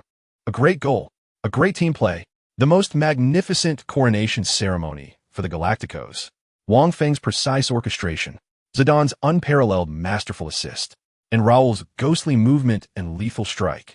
The Galacticos showcased their unmatched heritage and strength as the world's strongest team when they needed a goal the most. After scoring, Raul excitedly rushed to the corner flag. He did not kiss the ring on his finger, as he usually did. Chapter 120. Prelude to the new season. Hello, David. After a perfect, dreamlike season, Wang Feng welcomed a short vacation. His teammates scattered to islands around the world, enjoying the sun, sand, and fine wine. Ronaldo even invited Wang Feng to his private yacht party, but Wang Feng politely declined. He chose not to go on vacation. For him, physical fitness was the foundation of success. Short-term indulgence would not bring long-term victories. He used this valuable off-season to embark on a personal training regimen at his home in the suburbs of Madrid. Every day, he strictly followed a system-plan program for deep physical therapy and maintenance. He meticulously worked on every muscle in his body, using his physiotherapist skill, repairing all the subtle injuries left from a season of high-intensity competition. At the same time, he invested a portion of the skill points earned at the end of the season into the proficiency of his newly acquired S-level skill, Heart of a Leader, while using another portion to upgrade his basic attributes. He knew that the new season would be even more challenging than the last.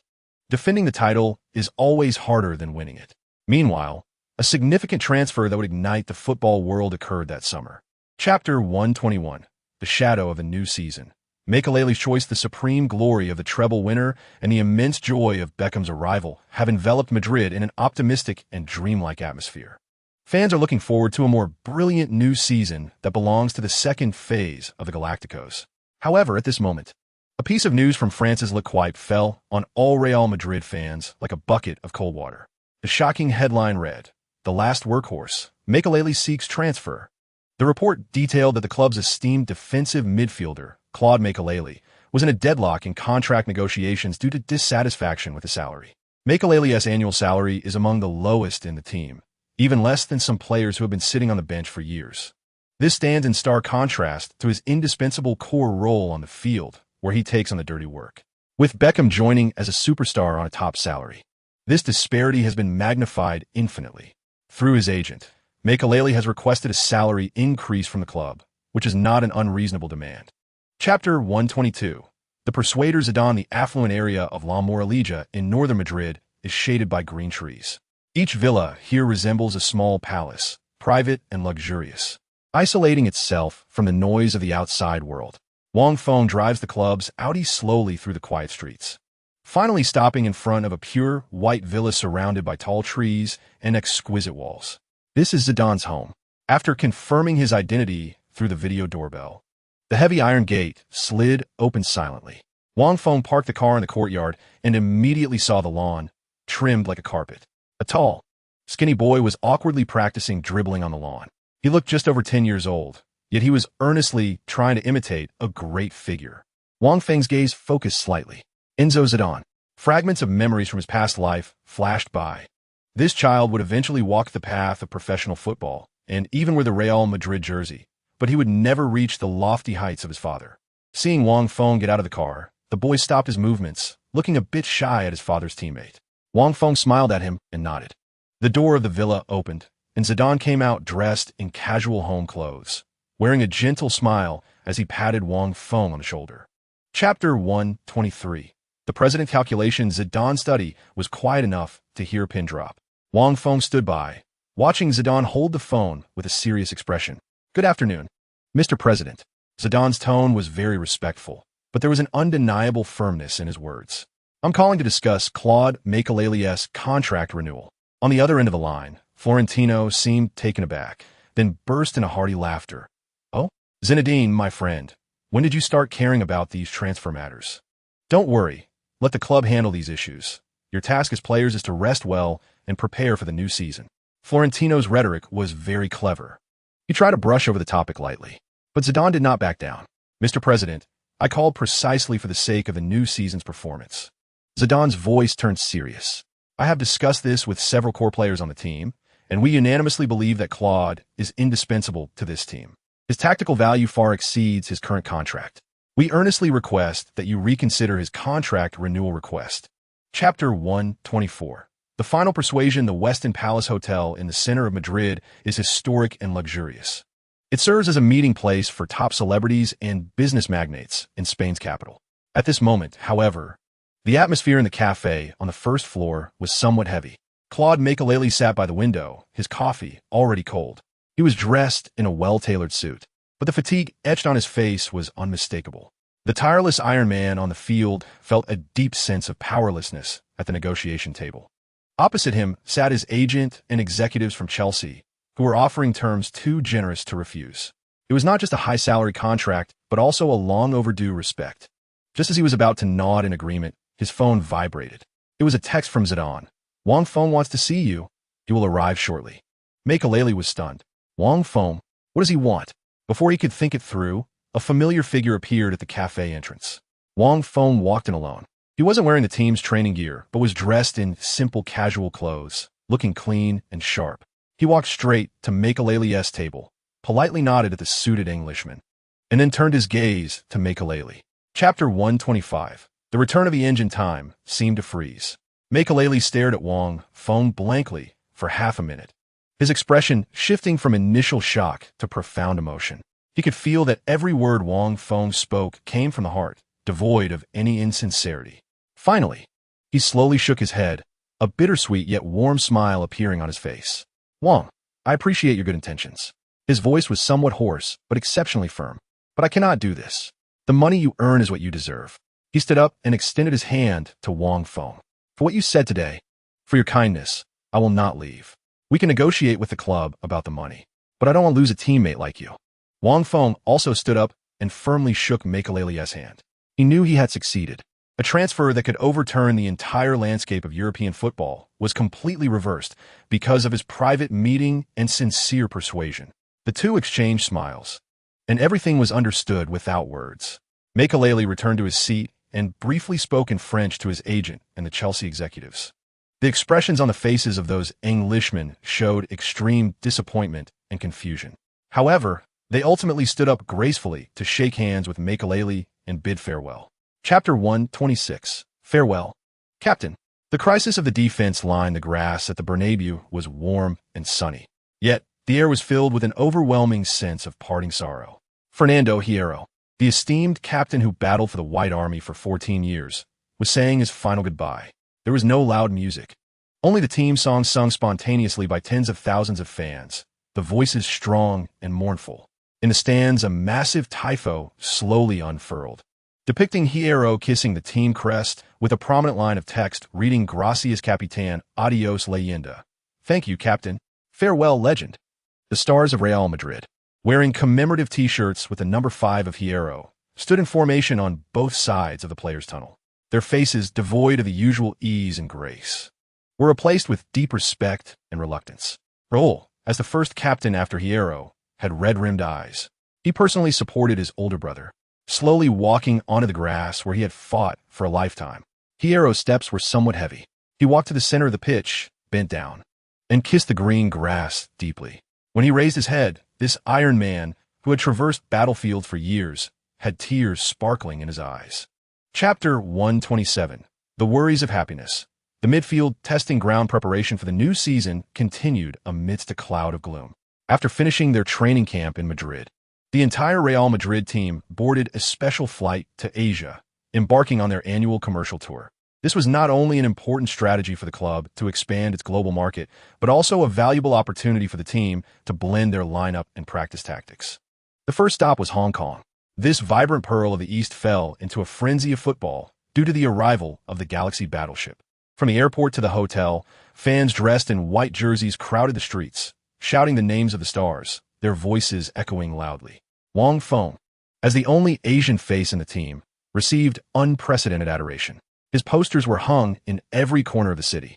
In stark contrast to this commercial fervor was the anxiety in Coach Bosquet's heart. The issues in the defense loomed over him like a boulder. However, in a commercial match, he could not, nor was he allowed to, practice purely defensive tactics. What Florentino needed was dazzling offense, more goals to satisfy sponsors and fans. Thus, in the warm-up match against the Hong Kong All-Star team, Bosquet deployed an extremely aggressive formation that left everyone stunned. Chapter 128. Attack as beautiful as a painting. Defense as fragile as tofu. After the uproar of their Asian tour, the entire Real Madrid team flew back to Europe without rest. After a brief period of recovery, they would face a truly significant warm-up match. The opponent was AC Milan, the Serie A powerhouse that had caused them enormous trouble in the Champions League group stage last season. Carlo Ancelotti's team was the perfect touchstone to test Real Madrid's brand-new lineup and tactics. Geneva, a neutral ground. The eyes of the world were focused here. Before the match, the media had sensationalized this confrontation to the extreme. The front page of Marca boldly proclaimed, the sharpest spear versus the sturdiest shield. The Galaxy battleship's 7-star formation takes on the red and black army again. This was the ultimate clash of two football philosophies. Would the victory of Luxembourg-style, glamorous offense prevail? Or would Ancelotti's chained defense triumph? In the Real Madrid locker room, Bosquet held a tactical board, his face full of stubbornness. He seemed to want to prove the correctness of his tactical experiments with a victory against a strong opponent. The starting lineup was almost identical to that in Hong Kong. Wang Feng and Beckham once again teamed up as double defensive midfielders. Chapter 129. The collapse of the Super Cup, carrying the shadow of the warm-up match defeat and the overwhelming doubts from the outside world. Real Madrid welcomed their first official match of the new season. The Spanish Super Cup, first leg. Away, challenging last season's Copa del Rey runner-up, Mallorca, for the Galaxy battleship, which had just experienced a collapse. This should have been their best opportunity to prove themselves and dispel the gloom. However, Coach Bosquet's lineup appeared unusually hesitant and conservative. He seemed to be scared stiff by the previous defeat. In the starting lineup, he finally replaced the disastrous Pavon from the last match with substitute center-back Raul Bravo. Raul Bravo, also a defender from Real Madrid's youth academy, could play both center-back and left-back positions. Although he lacked remarkable talent, he compensated with diligence and was more stable in defense than Pavon. This was an expected adjustment. But what surprised everyone was in midfield. Bosquet surprisingly insisted on using the combination of Wang Feng and Beckham as defensive midfielders. He seemed to still hold onto an unrealistic fantasy about this combination, wanted to give it one last chance to prove itself. Chapter 130. The Showdown. Wang Feng's crazy plan the day after the loss in the Spanish Super Cup. Valdebebas, Real Madrid's training base. The air seemed to have solidified. The scenes of stars laughing and joking were completely gone, replaced by a stifling silence. The players silently engaged in recovery training, their eyes filled with unmistakable confusion and disappointment. Losing was not terrifying. What was terrifying was the inability to see hope for winning. The door to the coach's office was tightly closed. Through the slats of the blinds, one could see Vicente Bosquet's lonely figure. He was smoking one cigar after another, the dense smoke enveloping him, covering the deep fatigue and anxiety on his face. The newspapers on the desk had startling headlines. The Galaxy battleship is lost. Bosquet's tactics are dead. An ugly victory, an even uglier defeat. Real Madrid's crisis has fully erupted. Florentino's star policy is devouring the soul of the team. Bosquet did not look at those glaring words. He knew his time was running out. Florentino's patience was always limited. If he could not immediately turn the tide after the league officially started, all that awaited him was a cold dismissal notice. Chapter 131. A gamble. Bosquet's trust Wang Feng's words were like the sharpest dagger, precisely piercing Bosquet's heart. The air in the office seemed to have been sucked dry. Bosquet, dejected, returned to his chair. He looked at Wang Feng, his expression complex. He knew that Wang Feng was speaking bloody facts. Under Florentino's rule, there was no record of achievements. The glory of the treble had long since become a fleeting memory. Results were the only passport. If the team's performance continued to struggle, all that awaited him was dismissal. Wang Feng looked at the silent Bosquet, knowing that his words had made an impact. He did not stop, but continued, using his irrefutable tactical logic from the future to completely crush the last bit of hesitation in Bosquet's heart. He walked back to the tactical board and pointed at Beckham's name. "Coach, let's talk about David. Everyone knows that his speed is not fast, and his defensive awareness is not top-notch. If we let him play as a defensive midfielder, the space behind him will be infinitely exploited by opponents. The last match against Milan was the best example. But what if we let him play as a right-back?" Wang Feng circled the right-back position with his pen. Chapter 132. Persuading the heartthrob Beckham's villa was simple, yet filled with modern design. Huge floor-to-ceiling windows brought the afternoon sunlight indoors, illuminating the mirror-like marble floor. The air was filled with a faint mix of cologne and coffee. When head coach Bosquet and the team's new core player Wang Feng came to visit, the charming David Beckham's face was filled with surprise. He warmly welcomed the two into the living room and personally brewed coffee for them. "Coach Wang, you must have something important to discuss with me," Beckham said straightforwardly, his charming London accent carrying just the right amount of magnetism. Bosquet glanced at Wang Feng, cleared his throat, and his expression became somewhat serious. He briefly explained to Beckham the difficulties the club was currently facing and the tactical bottlenecks the team was encountering. Beckham listened quietly, nodding from time to time. As an extremely intelligent player, he was certainly aware of the team's issues, especially after the collapse of midfield defense in the last friendly match against Milan, which still left him with lingering concerns. Finally, Bosquet took a deep breath and stated the ultimate purpose of their visit. Chapter 133. The locker room stormed the last training session before the second leg of the Spanish Super Cup unfolded in the oppressive air of the Valdebebas training base. The sun lazily spilled onto the grass, but it did nothing to dispel the gloom in the players' hearts. The shadow of the away loss to Mallorca weighed heavily on everyone, and the faces of the stars were rarely filled with irritation and impatience. Head coach Bosquet stood in the center of the team with a tactical board, his expression equally grim. His deep-set eyes were bloodshot, clearly showing signs of a sleepless night. The immense pressure from the media, fans, and even club executives crashed over him like tide. He knew very well that if he couldn't deliver a convincing performance in the second leg at home, he would face the same fate as his predecessor, Camacho. He took a deep breath of the air mixed with the scent of grass and scanned the star-studded faces before him, finally locking eyes with Wang Feng. The calmness in the young man's eyes gave him the courage to take this last gamble.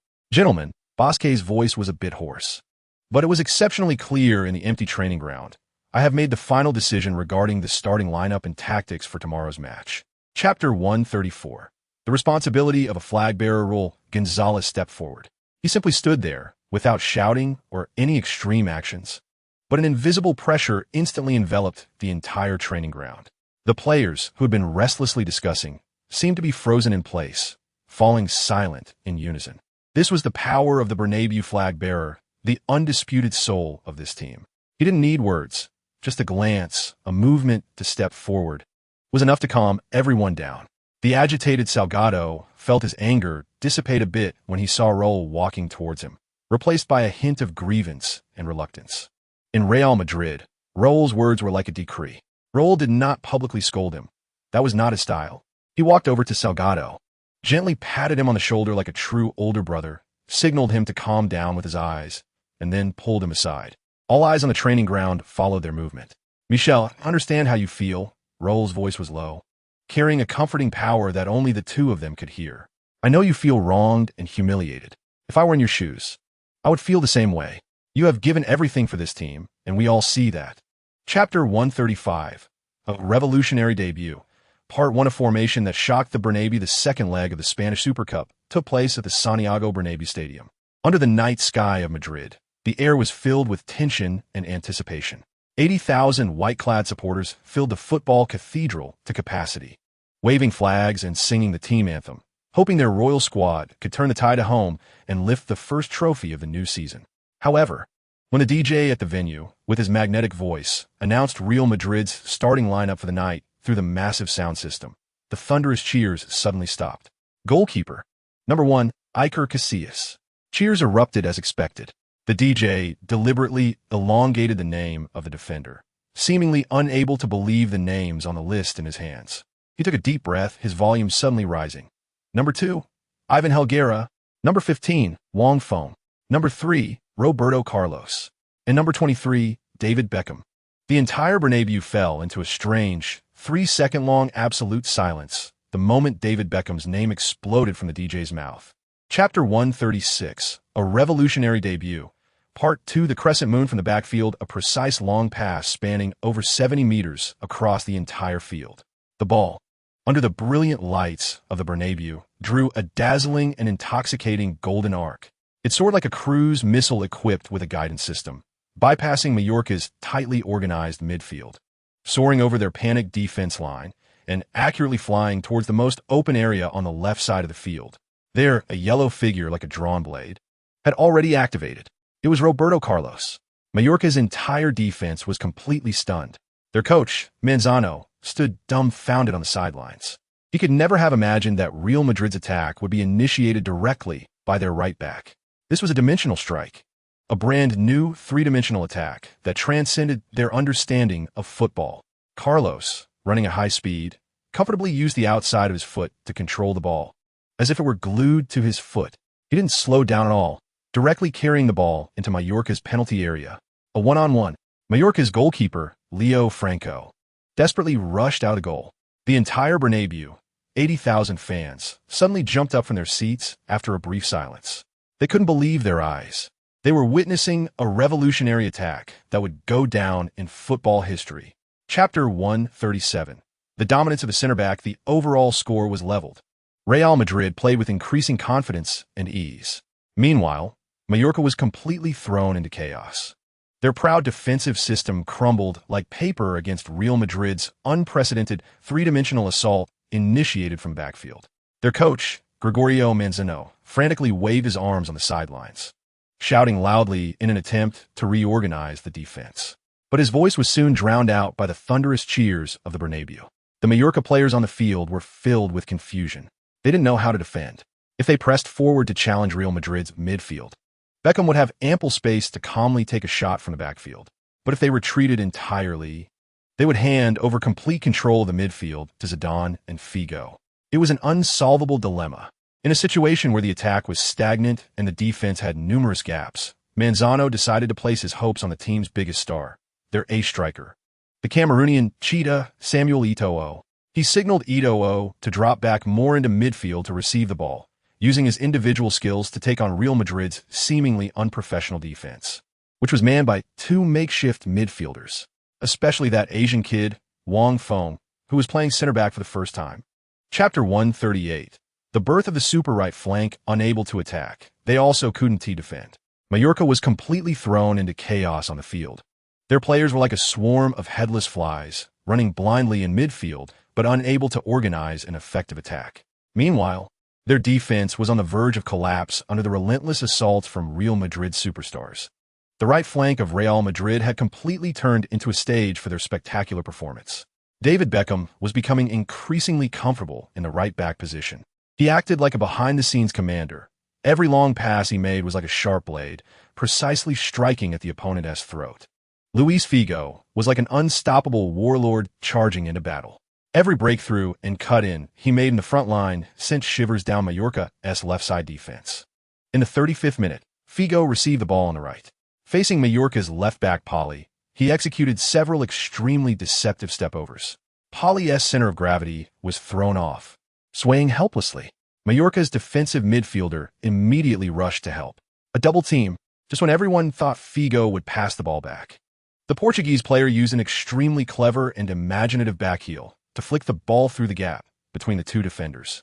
Chapter 139. The season's first trophy. Recognition from the captain, the second half turned into a showcase for Real Madrid. With a 2-goal lead and an overall advantage, the players relaxed completely. That revolutionary formation, born amidst skepticism, was now operating on the Bernabeu pitch like a precise, artistic machine. Wang Feng calmly directed the defense from the back line, acting like an insurmountable barrier that rendered all of Mallorca's counterattacks futile. Eto'o, the Cameroonian cheetah, who was seeking revenge in the first half, nearly vanished in the second half. Every time he received the ball, he found Wang Feng appearing before him like a ghost. And that feeling of being completely seen through drove him to the brink of collapse. In midfield, Makelele and Cambiasso also enjoyed greater space to maneuver thanks to the solid defense. Their tireless running and intercepting completely strangled Mallorca's midfield. Meanwhile, Real Madrid's attacks became more free-flowing.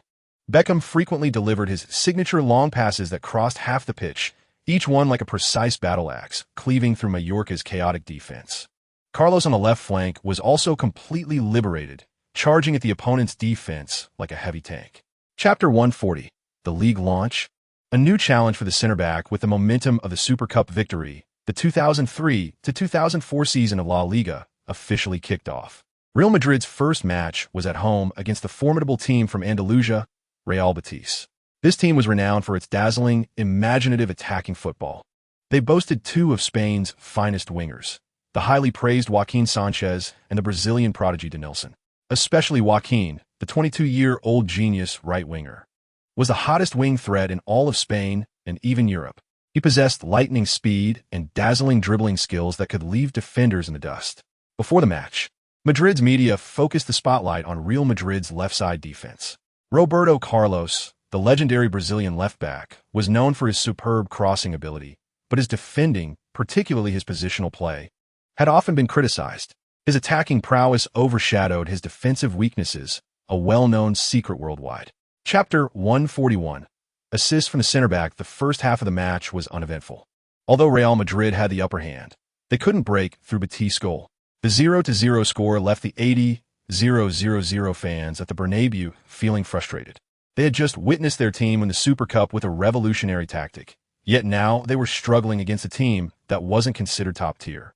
Whispers in the stands began to rise. What is happening? Are they struggling to attack? Where are Beckham's long passes? Where's Figo's breakthrough? Why can't they get it going? Are they too reliant on Wang? Look how deep Wang is today. He hasn't participated in the attack at all, and the team just can't play. The fans' complaints were not without merit. In the first half, Wang Feng strictly executed Bosquet's tactical instructions. Due to the intense desire for assists from the two fullbacks, Carlos and Beckham, Wang Feng, as the central center-back, had to take on the responsibility of covering for them, rarely crossing the halfway line. 90% of his energy was focused on defending against Joaquin and his teammates. He was like an unyielding magnet, firmly attached to Real Madrid's defense. Halftime statistics, Chapter 142. The Beast's assault and the iron-willed response riding the joy of a league opener victory. Real Madrid faced their first opponent in the Champions League group stage, the French powerhouse Marseille. This team featured a formidable strike force composed of the Ivorian beast Didier Drogba and the Egyptian Little Pharaoh Mito. Especially Didier Drogba, who was at the peak of his career, had a terrifying physical presence and impact that was a nightmare for all defenders. This match would take place at Real Madrid's home ground, the Bernabeu. For Wang Feng, it would be the ultimate test of his center-back career. Could he contain a top striker like Drogba, who perfectly combined strength and technique? The whole world was watching. Before the match, Drogba openly expressed his competitive spirit in an interview with France's L'Equipe. Real Madrid has many great players. I've heard they have a new center-back who is outstanding. I watched his match footage, and he is very smart. But I prefer to let my body do the talking, and I look forward to facing him. The battle was about to begin. On the night of the Champions League match, the Bernabeu was packed. The deafening Champions League theme song echoed across the stadium. Chapter 143. The battle in the penalty area. Drogba got up from the ground, and the look in his eyes toward Wang Feng had shifted from disdain to deep surprise and even greater fighting spirit. He realized he had encountered a true tough opponent, someone worth giving his all against. Throughout the first half, the duel between Wang Feng and Drogba became the main theme of the match. The fans at the Bernabeu were in for a treat. It felt like they were watching a heavyweight boxing championship, with each collision and each positioning filled with raw masculinity and primal power. Drogba no longer tried to overpower Wang Feng with sheer strength from behind. Knowing that approach wouldn't work, He began to utilize his excellent foot skills and agile movements, attempting to find cracks in Wang Feng's defense.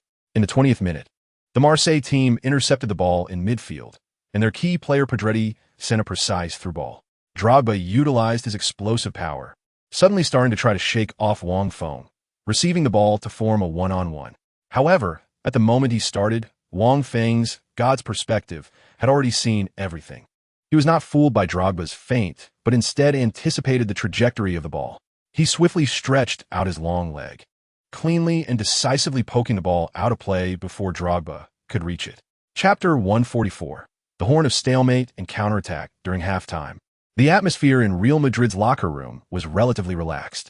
Although they had not scored, the team's defensive performance, especially in limiting Drogba, was perfect. Bosquet looked at the statistics in his hand, revealing a satisfied smile. He praised Wang Feng's performance. "Wang, your defense in the first half was phenomenal. You turned that Ivorian into a docile kitten. Keep it up in the second half." Then he shifted his focus to the attacking players. "But gentlemen, we need to speed up our attack. Marseille's defense is tough, but they do have weaknesses. Their two fullbacks push forward significantly, leaving a lot of space behind them." Bosquet walked to the tactical board, pointing at Carlos and Beckham. "Robert, David, in the second half, I need you to push forward more decisively. Don't be afraid of losing your position. Behind you are Wang, Makelele, and Cambiasso. Zidane, Luis, you need to run more to stretch their defense. Ronnie, Raul, you must attack their penalty area more decisively." Chapter 145. The nuclear weapon from the backline in the locker room during halftime. The atmosphere was dull, but not too bad. After all, Real Madrid had not conceded a goal in the first half, which was crucial for the Champions League knockout stage. Bosquet stood in front of the tactical board, affirming the team's defensive discipline in the first half, especially praising Wang Feng's performance. "Wang, you did very well in the first half. Drogba hardly had any chances.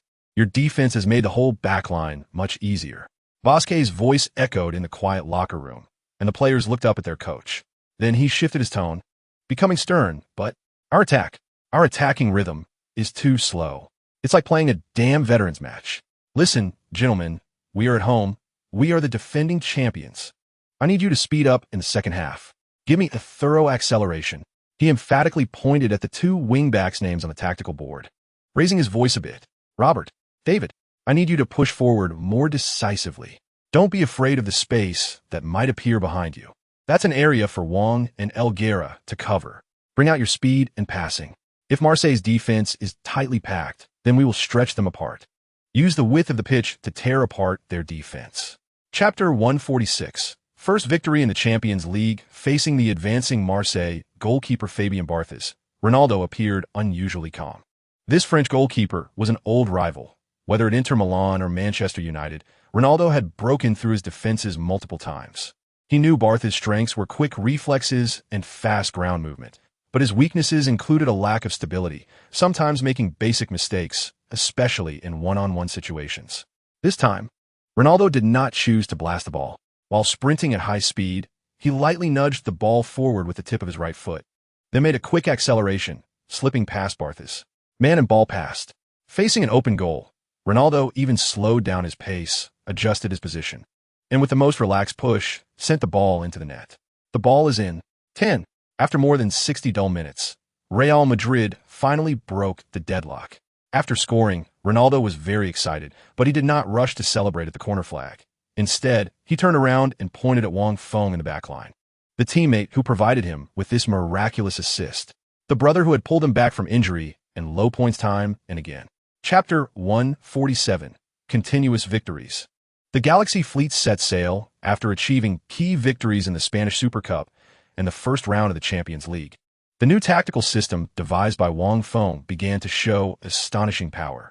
The slight ripples caused by the tactical changes within the team were completely dissipated in the face of overwhelming victories and Wang Feng's undeniable performance. The atmosphere in the locker room was unprecedentedly united, and the coordination among the stars was improving. The second phase of the Galaxy fleet officially set sail with a new, more balanced posture. In the following month, Real Madrid faced a grueling schedule in both La Liga and the Champions League, but this improved lineup showed tremendous stability. First was the third round of the league, where Real Madrid hosted Rayo Vallecano.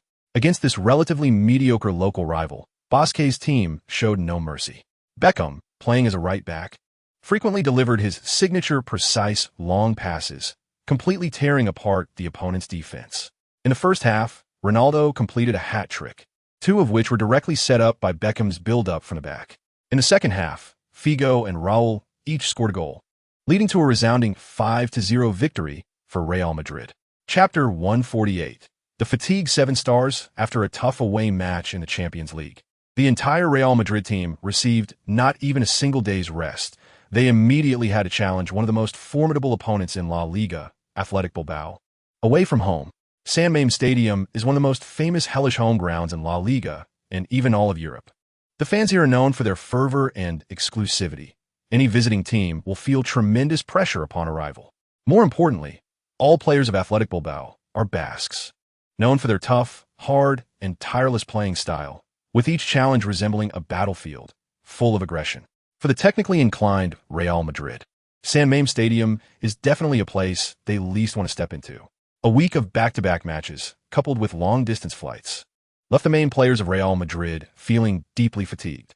In the last training session before the match, this fatigue was particularly evident. Zidane, the 32-year-old midfield master, rarely leaned on his knees with both hands after a simple pass, gasping for breath. His forehead was covered with fine beads of sweat, and his face looked somewhat pale. Chapter 149. The slaughterhouse of San Mamés. From the first minute, the match turned into a brutal melee. The grass at San Mamés Stadium seemed to transform into a medieval gladiatorial arena, with every change of possession accompanied by intense physical clashes and bodies flying. The players of Athletic Bilbao perfectly embodied the Basque spirit. Their midfield was anchored by two extremely tough defensive midfielders, Abais and Alquiza. These two acted like tireless machines, ruthlessly sweeping through the midfield and targeting Real Madrid's technical players. Their defense was simple, brutal, but effective. In the 5th minute of the match, Zidane received the ball on the left flank. Just as he was about to execute a Marseille turn, Alquiza lunged in from the side with a fierce sliding tackle, taking both the man and the ball down, leaving Zidane on the ground. The French maestro rolled in pain, but the referee only issued a verbal warning to Alquiza. Just 3 minutes later, Figo faced the same treatment on the right flank. Abais knocked Figo down with a rugby-style collision. Figo got up and angrily complained to the referee. But once again, he was met with just a standard foul call. Chapter 150. The silent collision. The decision of San Mamés. The atmosphere at San Mamés Stadium was filled with boos. Referee Antonio Lopez Nieto, a seasoned Spanish referee known for his decisive rulings, rushed to the fallen Wang Feng and Caranca. His face was serious, tall, and slender, with a gaze devoid of emotion. The Bilbao players immediately surrounded him like sharks sensing blood, emotionally protesting and exaggerating their gestures, demanding a red card for Wang Feng. Their captain, Julian Guerrero, a handsome and charismatic legendary figure, also furrowed his brow, applying pressure on the referee with his esteemed presence. Meanwhile, Caranca, who had been knocked down, clutched his calf, rolling back and forth on the grass in apparent agony, his performance so convincing it seemed his leg was broken. He attempted to elicit sympathy from the referee and intensify the punishment for Wang Feng. Wang Feng calmly stood up from the ground, brushed off the grass from his clothes, and remained silent. His extreme composure starkly contrasted with the agitated anger of the opposing players. He knew that the timing and manner of his collision were nearly perfect. Existing in the gray area of football rules, it was at most just a body contact in a non-ball situation. He wanted to see how the referee would rule. Chapter 151. The quarterback's private consultation. With the joy of an away victory, the entire Real Madrid team returned to Madrid. The hard-fought win significantly boosted the team's confidence in the new tactical system led by Wang Feng. The media in Madrid had completely reversed their previous doubts, 180 degrees, starting to lavish praise on Bosquet's tactical revolution and the commanding figure he had unearthed in the defense. On the return flight to Madrid, the atmosphere was relaxed and joyful. Players gathered in small groups, reminiscing about the challenging yet thrilling victory. At that moment, David Beckham stood up from his seat and moved to sit beside Wang Feng. The world-famous heartthrob had shed his superstar aura, replaced by humility and sincerity. He said to Wang, "Congratulations, your performance in the defense was phenomenal. Honestly, I never thought a center back could play like that." Wang Feng smiled. We won. That's the most important thing. Beckham nodded, but a hint of confusion crossed his face. He lowered his voice, like a student seeking advice from a teacher. But to be honest, Wang, I still have many questions about defending. You know, I've played in midfield my entire career. I'm used to looking forward, used to passing and shooting.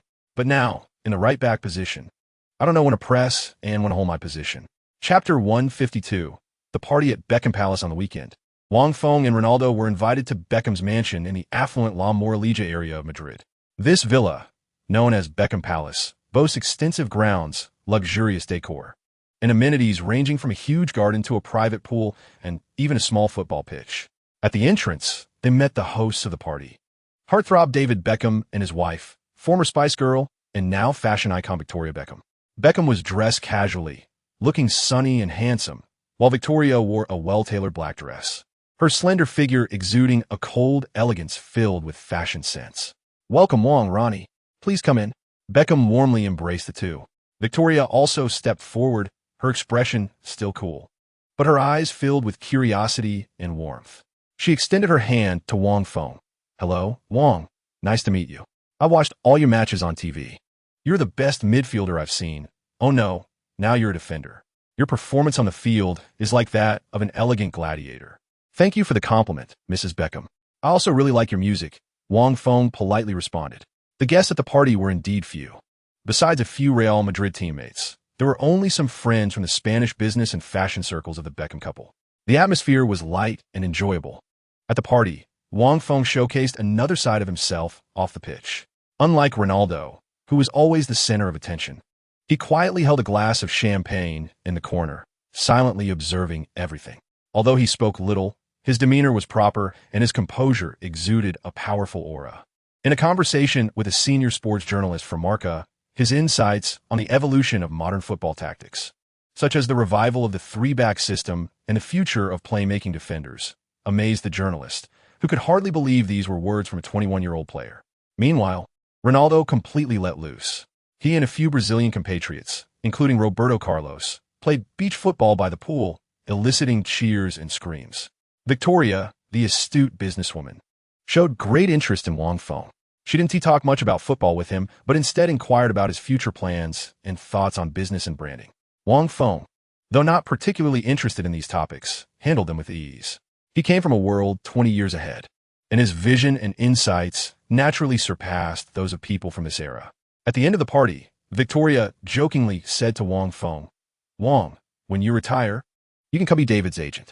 Your mind is much better than his current agentess. Beckham also laughed and chimed in, that's right, Wang. I'll share half of my salary with you. This party deepened Wang Feng's personal relationship with the Beckham couple.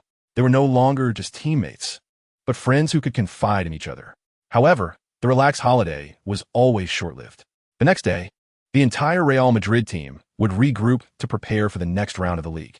Their opponents were the formidable Sevilla from Andalusia.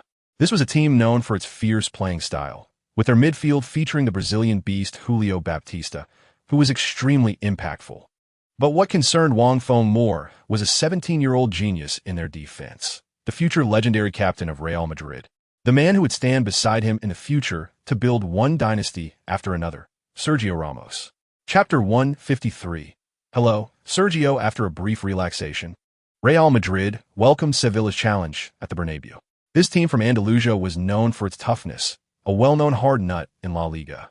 Their midfield features the Brazilian beast Julio Baptista, a technically skilled attacking midfielder with physical attributes comparable to his center forward, making him a formidable presence that gives any team's midfield headaches.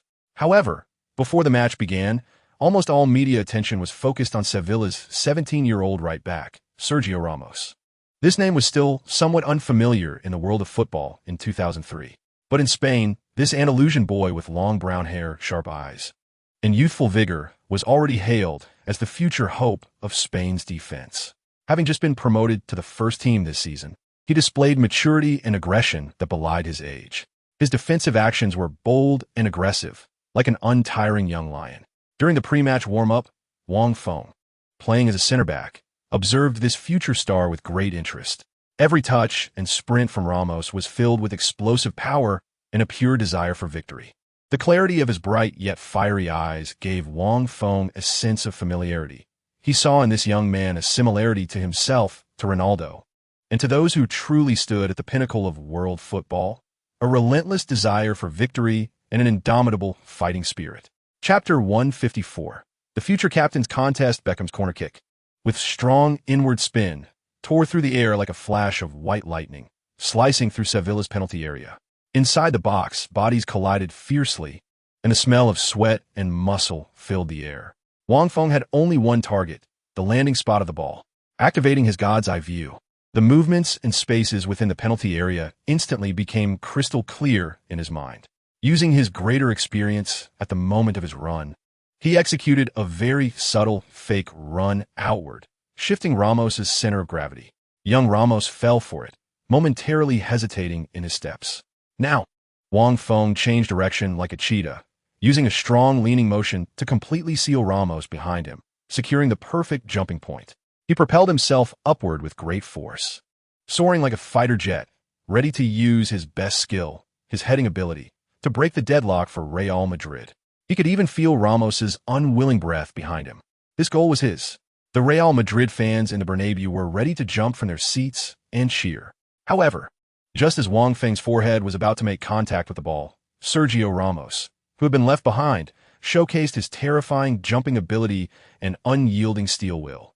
Despite being completely out of position and having his center of gravity disrupted, Ramos managed to twist his body and leap from a side angle. His body stretched to its limits in the air, like a bow pulled to its full moon. In his eyes burned the fierce fire of unwillingness to accept defeat. His intention was not to contest the header, nor to defend, but purely to disrupt. Bang! Ramos's head struck the ball fiercely from the side.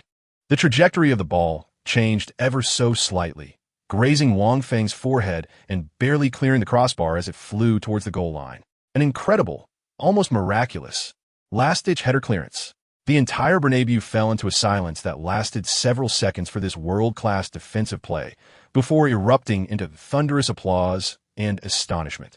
This applause transcended the boundaries of home and away teams, purely a tribute to a great and passionate defensive performance, a tribute to a rising future superstar. Wang Feng also stared at the young lad in amazement.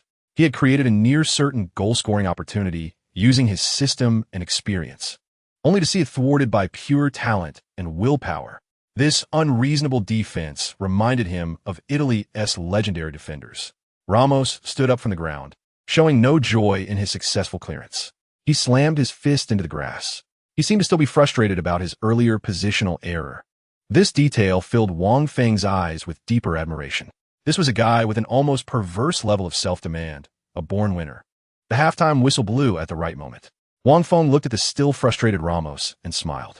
He approached him and whispered something that only the two of them could hear. The young water boy was instantly stunned after hearing those words. He slowly raised his head, looking at Wang Feng with an expression of disbelief mixed with shock and ecstasy, as if he had witnessed a miracle. Chapter 155. The Promise of the Future Kid. You played well. Wang Feng walked over to the stunned Ramos, his voice calm, yet carrying an undeniable strength. But someone like you is wasting away at Sevilla. The Bernabeu is the place you should conquer. I'll be waiting for you here. These words struck Sergio Ramos's young and wild world like a lightning bolt, freezing him in place, his mind buzzing in a blank state. The Bernabeu is the place you should conquer. I'll be waiting for you here. What was this? Recognition from a world-class superstar to an unknown rookie? An invitation from a king to a future challenger? Or an undeniable, solemn prophecy from the future? Ramos didn't know. All he knew was that at that moment, his young, passionate heart, filled with an endless desire for battle, was overwhelmed by an unprecedented emotion. It was shock. It was ecstasy. It was the immense impulse of suddenly finding a lifelong goal.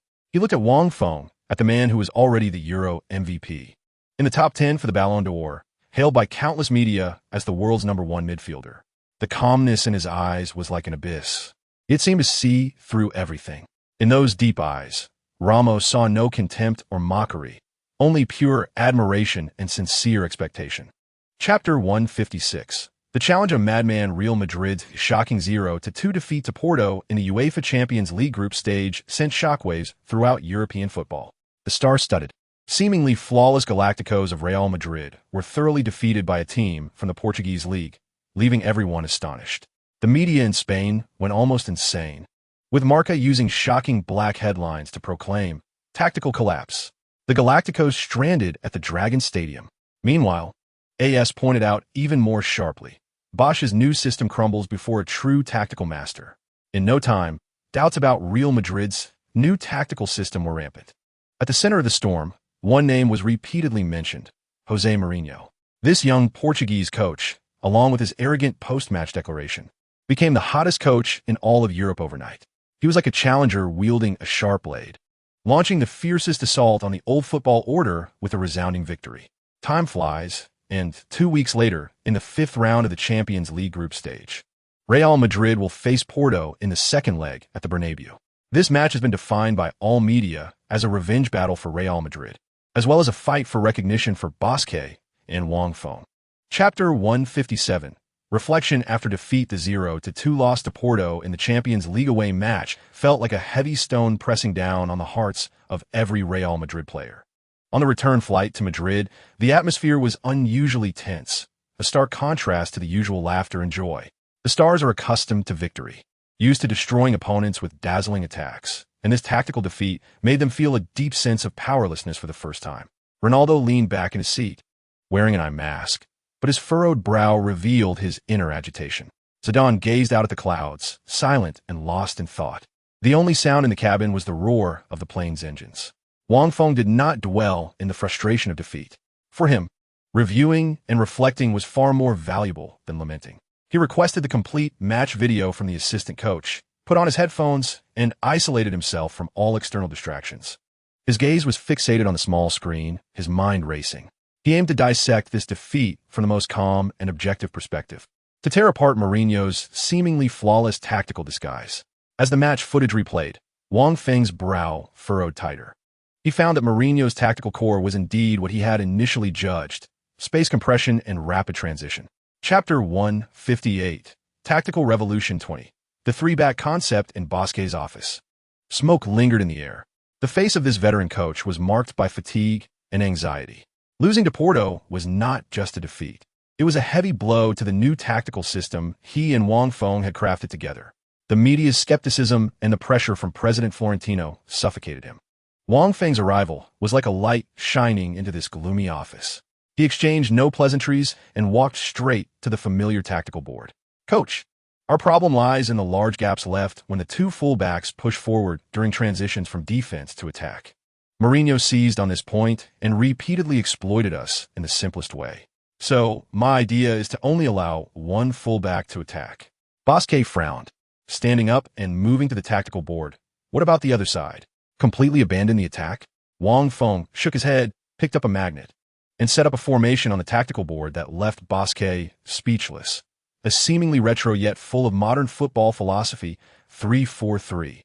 He moved right back Beckham's magnet directly to the right midfielder position. Chapter 159. The free man, the conductor of the defense line in La Liga. Real Madrid faced Racing Santander at home. An hour before the match, when the stadium DJ passionately announced Real Madrid's starting lineup, the entire stadium of 80,000 fans fell into an eerie silence. After the silence came a volcanic eruption of discussions and incredulous gasps. Goalkeeper, Casillas. Defenders, Cambiasso, Wang Feng, Elguera. Midfielders, Roberto Carlos, Makelele. Zidane, David Beckham. Forwards, Raul, Figo, Ronaldo. 3-4-3. A formation that has almost disappeared in modern football, considered retro and suicidal. The entire media section in Spain exploded. Reporters frantically flipped through their materials, trying to find out when Bosque last used a three-back formation. The answer was never. Never. Crazy. Bosque has completely lost it.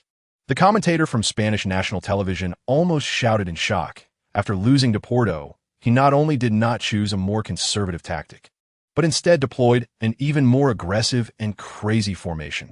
3 defenders. Cambiasso playing left center back. This is practically gambling with his own position. I've been commentating for 20 years and have never seen such a crazy arrangement. Chapter 160. The aftermath of Tactical Revolution 20 in the second half. Real Madrid played even more confidently.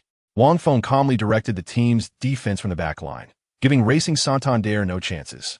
Meanwhile, the Stars put on a splendid goal-scoring feast on the offensive end.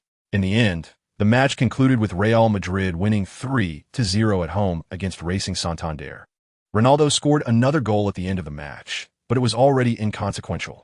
The important thing was that Real Madrid's brand new 3-4-3 formation shocked the entire Spain. At the post-match press conference, Bosque became the focus of all reporters. Facing the cameras, this experienced veteran coach appeared very composed. He skillfully attributed the credit for the tactical change to the collective wisdom of the coaching staff, claiming it was a result of collaboration after watching a large number of match videos.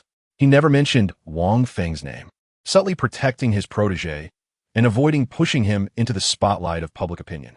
But in the Real Madrid locker room, everyone knew who the true architect of this revolution was. After the match, Zidane was the first to approach Wang Feng. He patted Wang Feng on the shoulder, his eyes filled with admiration. "Wang, once again, you've shown me another possibility in football. You were born to be a tactical master." Chapter 161. The test at El Madrigal. With a new tactical understanding, Real Madrid returned to the league. In the fourth round of La Liga, they would challenge Villarreal at El Madrigal. This team is a formidable force in La Liga, especially at their home ground, where the fan atmosphere is passionate and unique, putting immense pressure on any visiting team. More importantly, this team now has a name that evokes mixed feelings among all Real Madrid fans: Juan Roman Riquelme. The representative figure, the Argentine Clásico playmaker, left Barcelona last season and was loaned to Villarreal. There, he shed the pressure of the big club, quickly regained his form, and became the undisputed offensive core of the team. Every touch and every pass he makes is filled with artistry and imagination. The media has already hyped up this reunion. The King's Duel, Wang Feng versus Riquelme again. Can the disheartened classical master achieve revenge at El Madrigal? Various sensational and grudge-filled headlines dominated the pages of major sports newspapers.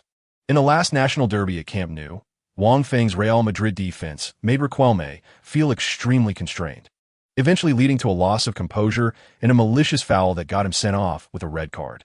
That match can be seen as a microcosm of Riquelme's time at Barcelona. Now, in a different environment with a new set of teammates, the pin-up Riquelme undoubtedly wants to prove himself in front of Wang Feng. Chapter 162. Attacking instead of defending. The breakthrough on the flanks. Wang Feng's words ignited a burning torch of passion in Roberto Carlos. "How about your back?" This simple yet powerful promise allowed the legendary Brazilian fullback to completely let go of all his concerns. He looked at Wang Feng's determined and trusting eyes and nodded heavily. The second half of the match began. The fans at the Chinese Stadium were surprised to find on the left flank of Real Madrid, that white sports car, which once made all of Europe tremble, had broken free from all constraints and started its most frantic sprint. Roberto Carlos was back. He was no longer hesitant between defense and attack, as he was in the first half. Every time he got the ball, he had only one choice: forward, forward, and again forward. His assists were simple yet brutal. With his insane speed and explosiveness, he repeatedly crashed into Villarreal's right defense. This change had an immediate effect. Villarreal's attacking core, Riquelme, had to devote a lot of energy to assist in defending against Carlos. He was like an artist chained up, unable to organize and deploy with ease in Real Madrid's half as he had in the first half. Chapter 163. The Revenge Battle. Mourinho's pre-match declaration after regaining their winning momentum in the league. All of Real Madrid's attention focused on the upcoming fifth round of the Champions League group stage. At the Santiago Bernabéu Stadium, they would face Porto, the opponent that had handed them their first loss of the season 2 weeks ago. Revenge was the only theme of this match. The media in Madrid had already heightened the atmosphere to an extreme. The front-page headline of AS was Judgment Day at the Bernabéu, accompanied by a photo of Mourinho celebrating arrogantly at the Dragao Stadium. Marca was even more direct with "Shut up, Mourinho," filled with hostility towards the Portuguese young coach. On the day Porto arrived in Madrid, Mourinho once again showcased his media control as the special one. At the pre-match press conference, faced with the hostility of almost the entire Spanish sports media, he showed no signs of retreat, instead enjoying the challenges coming from all sides like an elegant matador. "I've heard a lot about revenge," Mourinho smiled, looking around at the journalists. "It's an interesting word. But in football, there are only winners and losers. 2 weeks ago, we were the winners. So, I don't know where the talk of revenge comes from.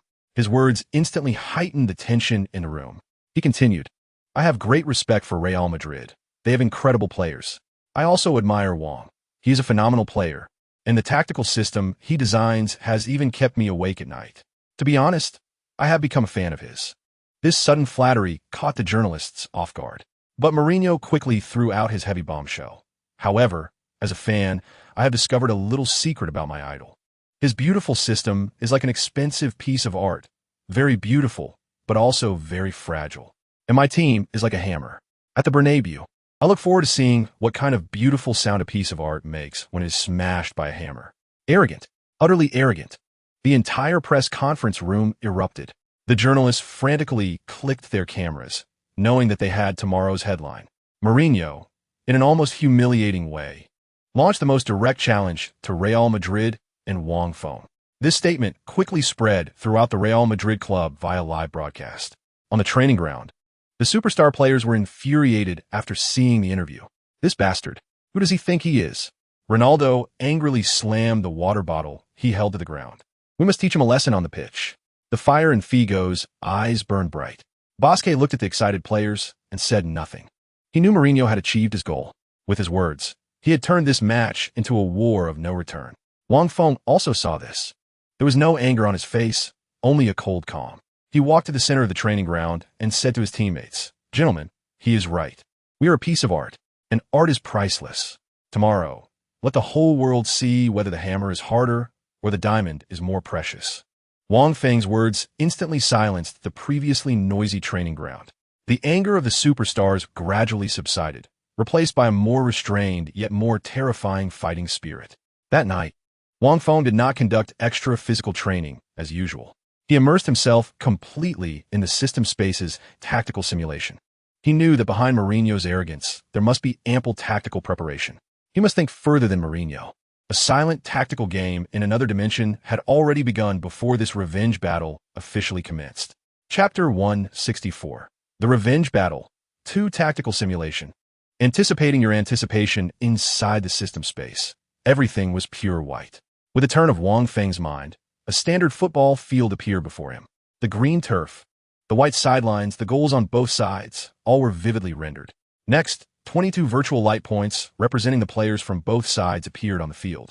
The red represented Porto, while the white represented Real Madrid. Tactical simulation function has been activated. Please set the basic formations and tactical instructions for both sides. The system's prompt echoed in his mind. Wang Feng took a deep breath and began his setup. He first arranged the white light points representing Real Madrid, according to his designed 343 formation. Wang Feng, Cambiasso, and Elguera formed the three center-backs. Carlos and Beckham occupied the left and right wing-backs. Makelele and Zidane held down the central midfield, while the attacking front consisted of Figo, Ronaldo, and Raul forming the trident. Then he began to think, if I were Mourinho, how would I crack this formation? Wang Feng's brain started to run rapidly. He placed himself in Mourinho's role within the system space. He maneuvered the red light points representing Porto, simulating attacks on Real Madrid's formation again and again. Chapter 165. The unsuccessful Mourinho tactics. The whistle for the start of the match blew amidst the deafening cheers at the Bernabeu Stadium. The revenge battle officially commenced. The Porto players, as Wang Feng had anticipated in the tactical simulation, directed their main attacking focus towards Real Madrid's left flank from the very first minute of the match. Their midfield core, Brazilian-Portuguese international Deco, moved like a tireless ghost, constantly making wide runs between the left flank and the center. He tried to use his agile positioning to manipulate Roberto Carlos's defensive position, creating a deadly gap left by Carlos when he pushed forward to assist. Mourinho stood on the sidelines, hands in his coat pockets, wearing a barely perceptible smile. Everything was going according to his plan. He seemed to already see how his team would once again penetrate Real Madrid's goal with the sharpest counterattack, just like 2 weeks ago. However, he soon discovered that the situation was completely different from what he had anticipated. In the 5th minute of the match, Deco once again drifted to the flank. Exchanging positions with his left winger, Alenichev, Carlos was indeed drawn out. Deco seized the moment and made a direct pass, trying to send the ball to the space behind Carlos. Just then, a white figure, like a flash of lightning, burst out from the side. It was Esteban Cambiasso. He acted like the most loyal bodyguard, fiercely protecting Carlos from behind, and with a precise slide tackle, he firmly deflected Deco's pass out of bounds. On the sidelines, Mourinho's smile froze for the first time. He saw Real Madrid's strange, asymmetrical defensive positioning. Cambiaso's position was almost indistinguishable from that of a left-back. He had been outsmarted. The opponent had anticipated his tactical deployment in advance. Deco felt unprecedented discomfort on the field. No matter how he moved or pulled, there were always at least two Real Madrid players tightly marking him. The proactive Carlos, the lurking Cambiaso behind him, and that ghost-like Wang Feng, who always seemed to appear at his most comfortable receiving spot. Mourinho's carefully crafted attacking strategy targeting Real Madrid's left flank was completely shattered in the face of Wang Feng's anticipatory countermeasures. In the 15th minute of the match, Deco once again attempted to cooperate with his teammates on the flank, but his pass was easily intercepted by Cambiaso, who had anticipated the trajectory. Without any hesitation, Cambiaso immediately passed the ball to the retreating Wang Feng. At that moment, the momentum of the game flipped instantly. Wang Feng looked up. He activated the God's Eye view, and the entire situation on the field was laid bare before him. He saw the huge gaps exposed in Porto's right defense due to their aggressive attacks on the left. Wang Feng's right foot struck the ball fiercely. It was a precise diagonal pass that crossed the entire field, over 60 meters long.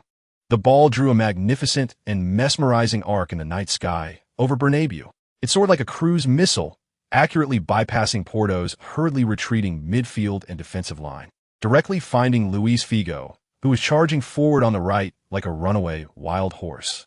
Figo comfortably controlled the ball. He looked up at the opponent's goal. In front of him, there was a vast open space, a perfect one-on-one counterattack opportunity. On the sidelines, Mourinho watched Wang Feng's pass with eyes full of unprecedented shock and disbelief. He knew that his tactics had been completely seen through by the opponent. He had lost. On the tactical level, he had suffered a crushing defeat. Chapter 166. The Battle of Revenge. For the judgment from the Demon Blade, Figo received the ball on the right flank, facing Porto's left back, Nuno Valente. As teammates in the Portuguese national team, they were very familiar with each other. But at this moment, on the battlefield of Bernabeu, they were enemies. Figo's eyes burned with the flames of revenge. He feinted with several bicycle tricks, combining fast and slow rhythms, leaving Valente dizzy and unable to predict his next move. Suddenly, Figo's body, like a fully drawn bow, shot forward explosively, an explosive acceleration. He forced his way past Valente from the outside. Valente was left behind. He could only helplessly watch Figo's figure grow increasingly distant. Figo dribbled into the penalty area. Facing him was Porto's center back, Ricardo Carvalho, who had come to help. Carvalho was the most crucial part of Mourinho's defensive system, known for his calm demeanor and precise tackles. He calmly blocked Figo's cutting lane, waiting for the perfect moment to strike. However, Figo gave him no opportunity. He glanced at the goal and, from a very tight angle, chose to shoot himself. Chapter 167. The Battle of Revenge. 5. The crescent blade that killed the match, entering the second half with a 10-point lead. Real Madrid's players played with even more confidence and composure. The songs at the Bernabeu soared higher and higher, with fans anticipating a thrilling victory to completely wash away the humiliation of 2 weeks ago. Meanwhile, on the sidelines, Jose Mourinho found himself in the toughest predicament of his coaching career. His tactics had been completely seen through, and his team had conceded a goal in the first half, with the situation being overwhelmingly passive. During the halftime break, he made adjustments in the locker room, bringing on a more impactful forward Del Rey, attempting to attack Real Madrid's defense in the simplest and most direct way. However, at the start of the second half, the situation on the field did not change at all. The asymmetrical defense, led by Wang Feng, remained as solid as a rock. Cambiaso's protection on the left allowed Carlos to push forward without hesitation. Meanwhile, Wang Feng himself was like an omnipresent ghost, always appearing in the most dangerous passing lanes for Porto. Deco, Porto's attacking core, was completely lost under the joint pressure from Wang Feng and Makelele. The pace of the match was entirely controlled by Real Madrid. They were not in a hurry to extend their lead, but patiently passed the ball around in the midfield and defense, wearing down Porto's players' energy and will. As time ticked away, Porto's players began to grow anxious. Their defensive actions became increasingly reckless, and fouls began to mount. In the 70th minute, Luis Figo once again utilized his personal ability to forcefully break through Nuno Valente's defense on the right. An enraged Valente, in frustration, made a fierce tackle from behind, bringing Figo down to the ground. The referee's whistle sounded decisively. A yellow card, along with a perfectly positioned free kick in the attacking third. This position was about 30 meters from the goal, slightly to the right. This was precisely the area where David Beckham loved to take his signature curving free kicks. The entire Bernabeu erupted. All the fans stood up from their seats, chanting David Beckham's name, eagerly anticipating that world-famous beautiful arc to once again sweep across the sky above Bernabeu. David Beckham calmly placed the ball at the penalty spot. He gently tapped the grass beside him with his foot. He looked up at the opposing wall and goalkeeper, his eyes filled with absolute confidence. He stepped back, took a run-up, and struck. The inside of his right foot struck the ball with precision, curling it beautifully. The ball traced an arc that everyone was incredibly familiar with. An unparalleled, beautiful curve. It went over the high-jumping wall. It went past the outstretched fingers of the diving goalkeeper. It was like a precisely guided cruise missile, spinning fiercely, heading straight for the top left corner of the goal. 20. David Beckham, with a signature unanswerable free kick that would go down in football history, completely killed the match. After scoring, David Beckham did not celebrate wildly. He simply opened his arms, enjoying the worship of 80,000 fans at the Bernabeu, as if he were a deity. He ran towards Wang Feng, tightly embracing the team's tactical mastermind. He knew that it was Wang Feng's tactical revolution that allowed him to have such great freedom and space to perform in the new position of right back. On the sidelines, Mourinho shook his head helplessly upon seeing the goal conceded. He slowly sat back down on the bench, knowing that in this tactical contest, this battle of revenge, he had lost. He lost convincingly, with no room for doubt, and felt utterly defeated. Chapter 168. The Madman's Acknowledgement as the final whistle blew. The Bernabeu turned into a sea of white joy. 20. Real Madrid avenged their defeat against Porto with a resounding victory at home. With an aggregate score of 3-2, they advanced from the Champions League group stage with their heads held high. Wang Feng, with 1 assist and a dominating defensive performance throughout the match, was once again named the man of the match without question. According to Who Scored as post-match ratings, he received an astonishing score of 98. On the defensive end, he contributed 5 tackles, 7 interceptions, and 6 clearances, and was never successfully breached by the opponent. On the offensive end, he provided 2 key passes, one of which turned into an assist. Such statistics are nothing short of miraculous for a center back. The fans of the Bernabeu wildly chanted his name, Wang, Wang, Wang. They knew it was this young Chinese man who, with his unparalleled wisdom and ability, led the team out of the shadow of defeat and completed a great revenge. After the match, Mourinho did not walk straight into the players' tunnel as he did in the previous match. Instead, he took the initiative to walk over to Real Madrid's bench, shook hands with Bosque, and graciously congratulated him. Vicente, congratulations. Your team deserves this victory. Bosque smiled in response. Jose, you're also a great coach. Your team gave us a lot of trouble. The two managers respected each other. Then, Mourinho walked through the noisy stadium directly towards the young man in the number 15 jersey, who was celebrating with his teammates. All the media cameras in the world focused on the two of them at that moment. Mourinho, known for his arrogance and never giving up, actually took the initiative to approach the opponent who had defeated him. Under countless flashes, Mourinho extended his hand to Wang Feng. Congratulations, kid. His voice was not loud, but filled with sincerity. You won. Your tactics were better than mine. To be honest, you taught me something. This heartfelt statement from the madman carried immense weight. It was akin to a proud emperor bowing his noble head to a more powerful conqueror. Wang Feng also reached out his hand and shook it firmly. He looked at the man in front of him, who would be his rival for the next decade and with the entire world, and calmly said, "You're also a great coach. I look forward to our next encounter." At that moment, on the grass of the Bernabeu, two future lifelong enemies completed a respectful and mutual acknowledgement. They both knew that their story had only just begun. Just as Wang Feng shook hands with Mourinho, a system prompt rang quietly in his mind. Ding! Congratulations to the host for completing the hidden achievement. Acknowledgement of the tactical master. Achievement description in a crucial match.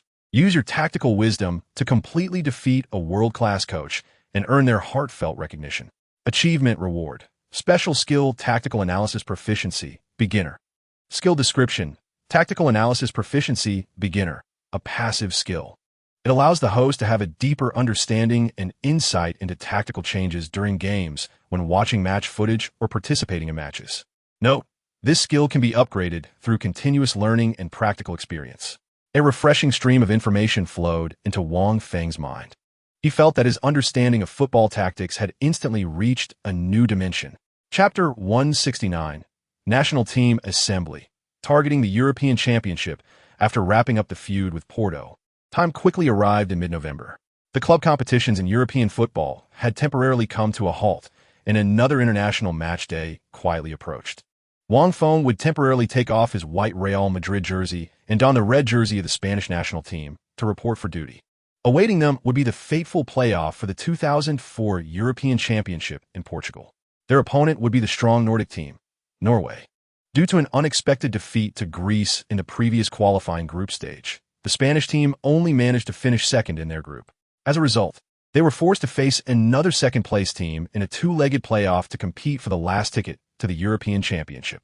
This was undoubtedly a huge embarrassment for the bullfighters, who aimed to contend for the championship. Head coach Inaki Saiz was under tremendous pressure from the media and fans. If he could not smoothly pass the playoff, he would be dismissed immediately. Thus, these two playoff matches became a matter of life and death.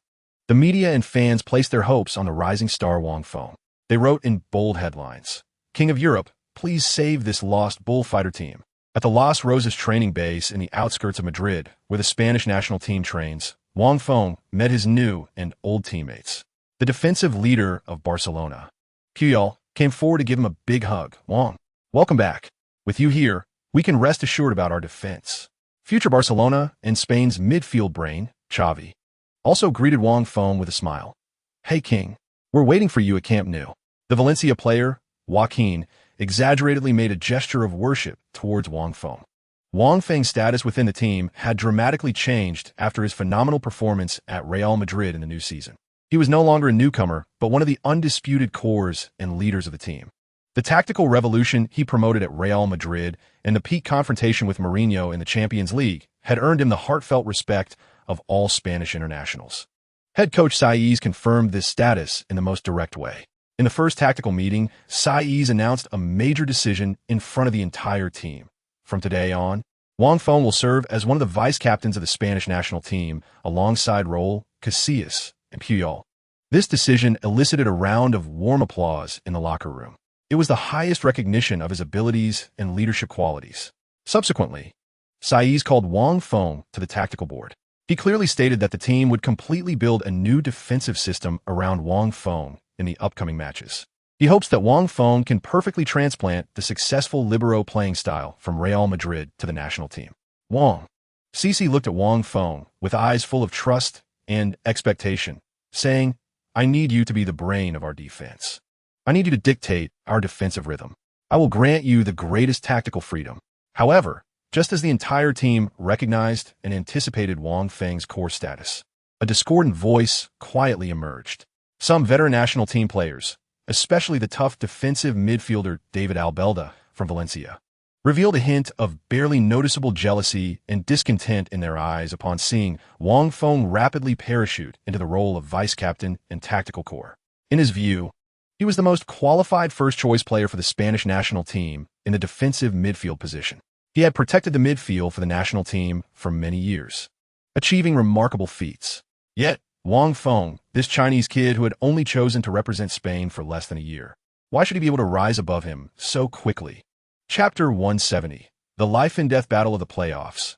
At the crack in the locker room, the life and death battle of the playoffs was imminent. But the atmosphere at the Las Rosas training base of the Spanish national team felt unusually strange and oppressive. The negative emotions in veteran David Albelda's heart, stemming from jealousy and resentment, swelled like a balloon that was being inflated continuously until it finally reached a critical point and exploded during the last group training session before the match.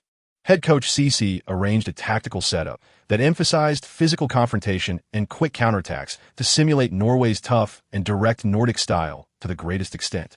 In this system, Albelda was assigned to a deep-lying defensive midfielder role, with the main task of marking the opponent's shadow striker, a role played by a fitness coach known for his extremely agile movement. Although this player was not a top-tier athlete, his role was to keep running, pulling the defense apart in the most unreasonable way, testing the defender's attention and patience. However, once training began, Albelda's performance was completely unlike that of a seasoned Spanish international. Rather, he resembled a confused rookie just promoted from the youth team. Chapter 171. The Life and Death Battle of the Playoffs. To the ice and snow of Oslo, Norway. Oslo. Ullevål Stadium. When the players of the Spanish national team stepped out of the warm players' tunnel onto the grass of this Nordic field, a biting cold wind mixed with snowflakes blew in their faces, making everyone shiver involuntarily. The temperature had dropped below zero. Snowflakes floated down from the sky, neither too big nor too small, swirling like willow catkins. The slippery grass and the cold weather posed an extremely harsh, even nightmarish challenge for these technically skilled Spanish players accustomed to the warm Mediterranean sun. It felt as if they had lost their usual magic underfoot. Every touch of the ball was cautious. Head coach Cici made a bold decision for this match. After veteran Albelda was excluded from the squad for openly challenging authority, he did not choose another experienced defensive midfielder, such as Valencia's Baraja, to replace him. Instead, he promoted the 23-year-old Barcelona midfield star, Xavi Hernandez, to the starting lineup. Cici aimed to use Xavi's unparalleled ball control and passing vision to perfectly complement Wang Feng's defensive coverage and precise deployment. One was the future's midfield metronome. The other was the current world's #1 defensive core. This was the first time the future-dominating Xavi-Wang midfield combination started together in a life-and-death battle for the national team. Chapter 172. The life-and-death battle of the playoffs. 3 orders from the center back in the away team's locker room at Ullevål Stadium. The atmosphere was so oppressive it felt like it could be wrung out for water. The Spanish players sat in their places silent. Some lowered their heads, wiping the snow and sweat from their faces with towels. Others stared blankly at the ceiling, their eyes filled with confusion and frustration. The first half of the match was a nightmare for them. Their proud technical skills and ball control were utterly crushed by Norway's unreasonable, primitive English-style long balls and the muddy, slippery pitch. They resembled a group of artists trapped in a swamp, full of talent, but with nowhere to showcase it. Head coach Inaki Cici, an experienced veteran, was also at a loss at this moment. Leaning against the tactical board, holding an unlit cigarette, he frowned deeply. This type of opponent, who played completely outside the norms, was the most troublesome for him in his coaching career. He could design intricate tactics to break Italy's chain defense or respond to Germany's overall pressure. But he could not teach his players how to engage in hand-to-hand combat with a bunch of Viking pirates in the icy wilderness. Chapter 173. The life and death battle of the playoffs. For one kick determines everything. In the penalty area, Wang Feng, having confidently grabbed the ball above the head of Norwegian striker Flo, landed without any observation or adjustment. His body almost completed the header clearance in the same instant, and he made the next move. He swung his right foot and, without anyone reacting, launched a stunning ground pass over 70 meters from his own half. This pass defied the physical laws of football. It sliced through the slippery, uneven grass like a red-hot blade, instantly tearing apart Norway's defense, which had become incredibly vulnerable due to their aggressive advance. The ball was moving at incredible speed. It also had a strong, counterclockwise spin. This allowed it to maintain speed in the air without slowing down due to the grass's resistance, instead accelerating like a puck gliding on ice. The Norwegian defenders chasing back were completely caught off guard by this unbelievable pass. They could not judge the ball's landing point and trajectory, only watching helplessly as that white shadow whizzed past them. Meanwhile, at the front of the pitch, Spain's captain Raul Gonzalez, the ring king of Bernabeu, had already taken off like an arrow as soon as Wang Feng intercepted the ball. Chapter 174. Advanced to the European Championship. With a 1-0 victory away from home, the Spanish team returned to their country. Although the process was thrilling, a precious away goal had almost secured their spot in the European Championship finals. The media and fans swept away their previous pessimism and regained confidence in the team's prospects. The front pages of major sports newspapers in Spain were dominated by the decisive connection between Wang Feng and Raul that determined the outcome of the match. Marca used the headline missile from the backfield. Wang saved the lost bullfighters, to praise Wang Feng's dominant performance in that match. As for They directly hailed Wang Feng as Spain's new banner, believing he had replaced the arrow as the new spiritual leader on the national team's defense. For a time, Wang Feng's reputation in Spain reached an unprecedented peak. He was not only the king of Real Madrid, but also the savior of Spanish football. A week later, the second leg of the playoffs would take place at Valencia's home ground, Mestalla Stadium, back in the warm and familiar home ground of Spain. The players of the Bullfighters Legion completely shook off the constraints they felt in the icy snow of Oslo during the last match. From the very first minute of the game, they showcased their magnificent and intoxicating possession football to the world. Although the Norwegian team tried to resist, their efforts seemed pale and powerless in the face of absolute technical dominance. Just 10 minutes into the match, the Spanish team took the lead. Xavi sent a precise through ball from midfield, finding Raul, who was on the right side, and caught in an offside trap. Captain Raul calmly lobbed the ball over the advancing goalkeeper to score 10. This goal ignited the Mestalla Stadium completely. Just 5 minutes later, the Spanish team struck again. This time, it was Wang Feng who intercepted the ball in the backfield. He looked up and saw Joaquin making a fast run down the right flank. With a precise long pass over the top, the ball seemed to have eyes, bypassing the entire Norwegian defense and finding Joaquin perfectly. The young Joaquin on the wing used his signature step over to evade the defender and cross the ball. In the penalty area, Raul leaped high, delivering a powerful header that smashed the ball into the net. 20. Raul scored his second goal. The players of the Norwegian team were completely deflated. They knew the match was over. In the second half, the game turned into a showcase for the Spanish team. Coach Cesc began to make extensive substitutions, allowing more young players to experience the atmosphere of a major match. In the 70th minute, Valencia forward Mista, who came on as a substitute, received an assist from the also substituted Barcelona young talent Iniesta, scoring again. 30. Finally, the match ended. The Spanish team achieved a resounding 30-0 victory over Norway at home. With an aggregate score of 40, Spain marched confidently into the finals of the 2004 UEFA European Championship in Portugal. After the match, the entire Mestalla Stadium turned into a sea of joy. The Spanish players embraced each other, celebrating this hard-earned victory. Wang Feng, with his impeccable and dominant performance over the two legs, was undoubtedly named the MVP of this round of playoffs by UEFA. His unquestionable performance completely conquered the fans and media across Spain. He was not only the defensive core of the team, but also the tactical brain and initiator of the attack. As the team celebrated their qualification, Xavi walked up to Wang Feng. With his arm around Wang Feng's shoulder, half jokingly and half seriously, he said, "Wang, do well at Real Madrid, but don't get injured. Otherwise, we want to be able to go further in Portugal next summer." He paused for a moment, a mischievous glint in his eyes. "Of course, before that, we're waiting for you at Camp Nou. I want to go easy on you then." Chapter 175. The warm-up for the National Derby after finishing the national team journey. Wang Feng returned to Real Madrid as a celebrated hero. Meanwhile, La Liga had already progressed through a dozen rounds, and under Wang Feng's leadership, Real Madrid, with their revolutionary 3-4-3 formation and large rotation strategy, was far ahead on the points table, leading Barcelona and Valencia behind. Their next opponent was none other than their arch-rival Barcelona. The first national derby of this season would take place at Real Madrid's home ground, Santiago Bernabéu Stadium. From the moment the schedule was announced, this match was eagerly anticipated by fans and media worldwide. It was not just a battle for the top spot. It was the ultimate clash of two different football philosophies, a direct dialogue between two kings. Barcelona welcomed a new head coach this season, the Dutch legend and Black Swan, Frank Rijkaard. Under his leadership, and with the addition of Brazilian football wizard Ronaldinho, this Catalan giant was making a strong comeback from the lows of the previous few seasons. Although they were still behind Real Madrid in points, their star player Ronaldinho was in hot form, showcasing one incredible samba magic after another on the La Liga stage.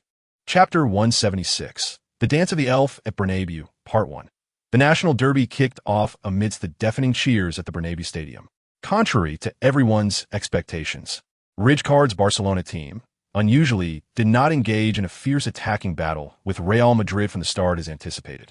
They patiently controlled the ball in the midfield and defense, not rushing to bring the battle to Madrid's half, seemingly trying to wear down the host's sharpness in this manner. Their star player Ronaldinho moved like an elf granted absolute freedom, beginning his whimsical dance on the pitch.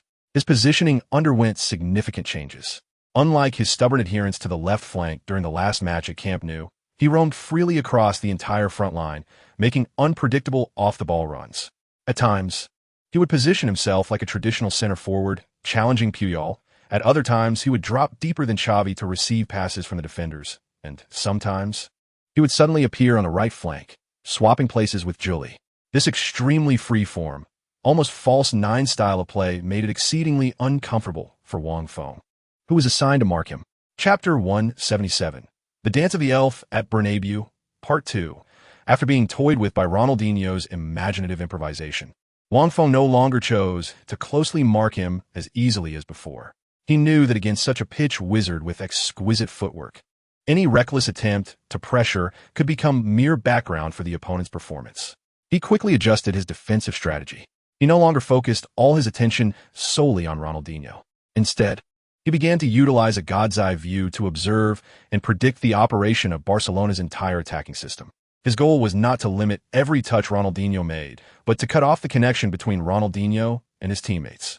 He started to use both verbal and gestural commands to direct his teammates, Makelele and Cambiasso, to execute a layered and defined containment and restriction on Ronaldinho. This change proved to be effective immediately. Although Ronaldinho could still receive the ball due to his elusive positioning, every time he touched it, he found himself surrounded by at least two Real Madrid players. His dazzling dribbling gradually lost its effectiveness in the face of overwhelming numbers. The match fell back into a stalemate. The players of Barcelona found it increasingly difficult to comfortably pass the ball to Ronaldinho. Meanwhile, Real Madrid's attack began to gain momentum under Wang Feng's orchestration. In the 40th minute of the first half, the balance on the field was once again disrupted. Ronaldinho dropped back to receive the ball in midfield. This time, he faced a double team from Cambiasso and Makelele. He was like a dancer trapped in a cage, with space compressed to the extreme. However, just when everyone thought he would pass the ball back, Ronaldinho once again showcased his unparalleled and transcendent football talent. He faced the tight defense of two world-class defensive midfielders and suddenly used an extremely subtle change in rhythm, lasting only a fraction of a second, to poke the ball through the narrow gap between them. Immediately, his body, like an eel, forced its way through the opening. An incredible 1-against-2, masterful breakthrough that separated man from ball. The entire Bernabeu fell into silence once again. After breaking through, he was directly facing Real Madrid's defensive line. In front of him was a wide-open space. He looked up to see the position of forward Kluivert in the penalty area, ready to deliver that lethal final pass. Just then, a white figure moved. This figure was not Cambiasso, who was involved in the double team, nor was it Makelele. It was Wang Feng, who had been lagging behind, seemingly not participating in this defense. He appeared like a long-hidden cheetah. Precisely in the moment when Ronaldinho succeeded in breaking through and was about to pass, intercepting the ball with the simplest and most unadorned sidestep, securing it firmly. This time, Wang Feng had predicted Ronaldinho as prediction. He knew that with Ronaldinho's ability, the double team by Cambiasso and Makelele might not be 100% successful. So, he did not engage in the first layer of the encirclement at all. Instead, he set an invisible net in the second layer, along the most likely passing lane of Ronaldinho, waiting for this proud sprite to fall into the trap. This defense was purely an intellectual crushing. Ronaldinho looked in disbelief at the number 15, who had the ball securely under his control. For the first time, a serious expression appeared on his face. He knew he had encountered an opponent who could rival him on another dimension. Chapter 178. The charge from the center back at the moment Wang Feng intercepted Ronaldinho's pass. His brain functioned like a supercomputer, completing a comprehensive analysis of the situation on the field in just 0.01 seconds. From a god's eye view, the three-dimensional model of the entire Bernabeu stadium clearly appeared in his mind. He saw that since the entire team had just executed the contracted defensive system he had arranged to encircle Ronaldinho, Real Madrid's formation was very deep. Zidane, Figo, Raul, and other attacking players were still in their own half, far from Barcelona's goal. The only counter-attacking point was Ronaldo, who was at the very front. But at this moment, the alien was being tightly marked by Barcelona's captain Puyol, like a piece of chewing gum, with another defender providing support. Passing the ball directly to him would have a success rate of less than 30, and it was highly likely to be intercepted, leading to a secondary attack for Barcelona. The safest and most reasonable way to handle it would be to pass the ball sideways to Makelele, transitioning from defense to attack and reorganizing the offensive formation. This is a choice any textbook defender would make. However, Wang Feng was not a textbook. Chapter 179, The Connection of the Two Kings. A dream goal. Ronaldo received the ball on the wing, attracting the full attention of Barcelona's last defender Oleg and the desperately retreating Captain Puyol. In the narrow space of the penalty area, he was tightly restricted by two world-class defenders. Everyone thought he would use his personal ability to complete a forced breakthrough and shot from the wing in a nearly impossible situation. However, the alien once again toyed with the whole world using his football IQ. He did not shoot. He looked up and caught a glimpse of the center of the penalty area with his peripheral vision. He saw that the white figure in the number 15 jersey, after delivering that lethal through ball, showed no sign of stopping, but like a tiger bursting out of its cage, continued to surge forward at high speed, unhesitatingly charging toward the most critical and lethal area of the penalty area. Ronaldo understood. With an extremely graceful, selfless, and Samba football-inspired delicate chip pass, he sent the ball over the heads of Oleg and Puyol back to Wang Feng, who had already penetrated deep into the penalty area. This was a perfect, textbook-like wall-pass combination. This was a moment of telepathic connection between two geniuses that left all the defenders feeling desperate. However, on one side of this combination was the greatest forward in the world today. On the other was the most reliable center-back of this team. Wang Feng, near the penalty spot, welcomed the slowly descending ball, which had a slight spin. In his eyes, there was only the goal. In his heart, the flames of revenge burned fiercely. His right foot, like a battle axe pulled to its fullest, was raised high.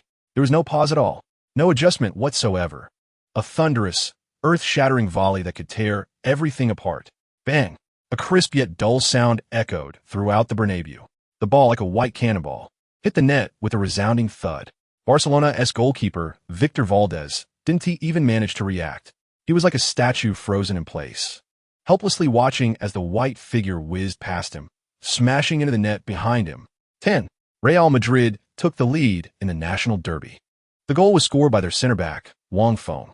The entire Bernabeu stadium fell into a deathly silence for several seconds at that moment. Then, it erupted with a volcanic roar, deafening enough to lift the roof in a frenzied cheer. They witnessed a goal that would be recorded in history, initiated by a center-back, charging 60 meters, completing a wall pass with the world's number 1 forward, and finishing with a stunning volley. This is the most extreme aesthetic of violent beauty that football can display. This is the perfect combination of individual heroism and team cooperation. After the goal, Wang Feng tightly embraced Ronaldo, who rushed up immediately. Not far away, the football sprite wearing Barcelona's number 10 jersey, Ronaldinho, looked at the white figure lifted high by his teammates. His eyes filled for the first time with a deep sense of helplessness. He knew he had lost. He lost to a monster who was even more alien than himself. He had exhausted all his talent, all his inspiration, and all his imagination. Yet still could not overcome this man who ruled the field with strength and wisdom. In the first half, he had used a playful dribble to give Wang Feng a warning. And Wang Feng responded with a goal worthy of being recorded in history. The loudest and most thorough reply. This clash between the king and the sprite at this moment had determined the victor and the vanquished. Chapter 180, Conquering the Bernabeu. Respect from the sprite. Wang Feng's earth-shattering goal was like a red-hot dagger, piercing not only Barcelona's goal, but also completely destroying their fighting spirit and will to resist. In the second half of the match, the situation on the field showed a one-sided trend. The Barcelona players, after experiencing the tremendous psychological drop from hope to despair in the first half, completely lost their will to resist. Their star, Ronaldinho, also lost his previous flair and smile, becoming silent and cautious. He no longer performed those whimsical improvisations. Every touch of the ball was careful, as if he feared becoming a backdrop for Wang Feng's performance again. Under Wang Feng's defense, he played extremely uncomfortably, nearly invisible throughout the match. Meanwhile, Real Madrid, under the leadership of their king, played with increasing calmness and confidence. They firmly controlled the pace of the game, tearing apart Barcelona's already battered defense with one relentless attack after another. In the 70th minute, Zidane delivered a surgical pass at the edge of the penalty area, allowing Ronaldo to successfully evade the offside trap and go one-on-one, but his shot, under Valdez's heroic interference, narrowly missed the post, missing an opportunity to extend the lead. Chapter 181, Behind the Winning Streak. Shadows of Crisis. The victory in the El Clásico injected the strongest adrenaline into the engine of Real Madrid's Galactic fleet. In the following month, they completely entered invincible mode. In La Liga, they continued to charge forward. They easily defeated Deportivo La Coruña 2-0 away, triumphed 4-1 over Real Betis at home, and reversed a 3-1 deficit against Athletic Bilbao away. A wave of 7 consecutive wins allowed them to tie the club's longest winning streak in La Liga. In the Champions League group stage, they also secured the top spot with 2 clean victories, advancing strongly. Wang Feng's revolutionary 3-defender system, after undergoing adjustments and integration at the beginning of the season, proved to be the optimal solution for addressing Real Madrid's imbalance. The team's offense and defense reached an almost perfect balance. On the attacking end, the magical quartet in the front line, with the support of Wang Feng and Beckham's powerful backline, unleashed their full firepower. The 4 superstars, Ronaldo, Zidane, Figo, and Raul, took turns delivering spectacular goals and assists. On the defensive end, Wang Feng commanded the center, with his coverage and anticipation comparable to a defensive system, leaving all opposing forwards in despair. Cambiasso and Elguera also performed increasingly steadily under his guidance. Chapter 182, Upset. The end of the winning streak in the away match against Albacete. Real Madrid's rotated lineup played without any coherence. Salgado, who returned to the starting right-back position, exerted all his effort on the field, with every defensive action seeming like a life-and-death struggle. However, his rough crosses were worlds apart from Beckham's surgical precision. Real Madrid's right-wing attack was completely paralyzed. Meanwhile, on the left, the Argentine winger Solari, who was highly regarded by Bosque, also struggled to adapt while filling in as a left-back. He is a player who needs the ball at his feet to unleash his power, and asking him to make extensive, tireless off-the-ball sprints like Roberto Carlos was indeed asking too much. The 2 wings of the team resembled broken wings, unable to fly. Real Madrid's attack could only rely on the individual abilities of Zidane and Ronaldo in the center. But football is ultimately a team sport. When the opponent concentrated all their defensive forces in the middle, even the alien and midfield maestro found it difficult to make progress. Meanwhile, Real Madrid's defense was even more disastrous. Chapter 183, Tactical Revolution 30. The idea of full rotation after losing to Albacete, the atmosphere within Real Madrid became extremely tense. Media criticism surged again, with Marca describing the match as an ugly defeat. The Galactic fleet stranded in a small ditch, targeting Bosque's ineffective rotation and the team's depth issues. Bosque was once again thrust into the spotlight, bearing double pressure from the president and fans. Wang Feng knew he had to do something. This time, he didn't directly approach Bosque to offer his tactical suggestions as he had before. He understood that any radical changes might provoke resistance when the team had just lost and the coach was under immense pressure. He needed a smarter and more subtle approach. First, he utilized his side profession as a physiotherapist, combining the precise physical data provided by the system to create a detailed health report on each player's fitness and competitive state.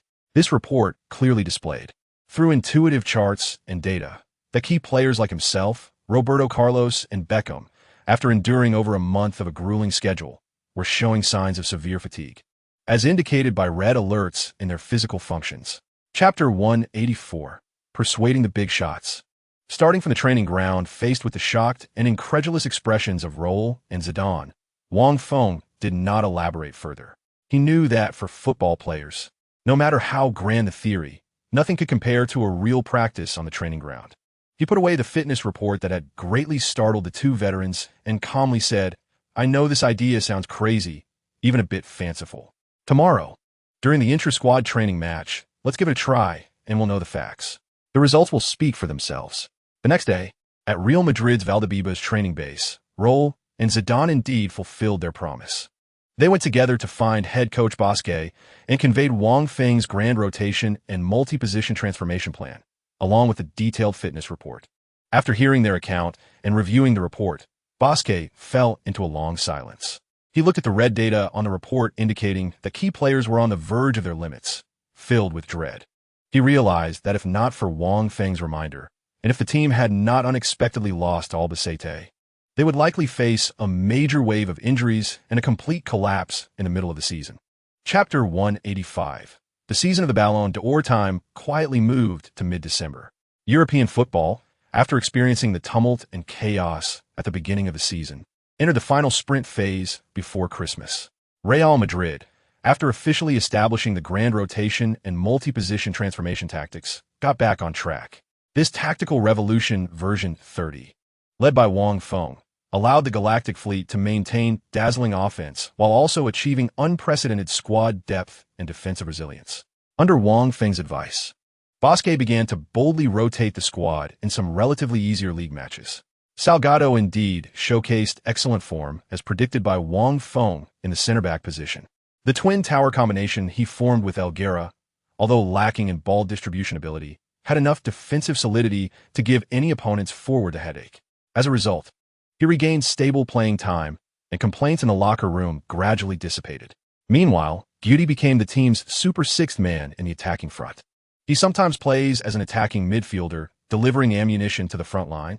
At other times, he fills in as a forward, using his ghostly runs to tear apart the opponent's defense.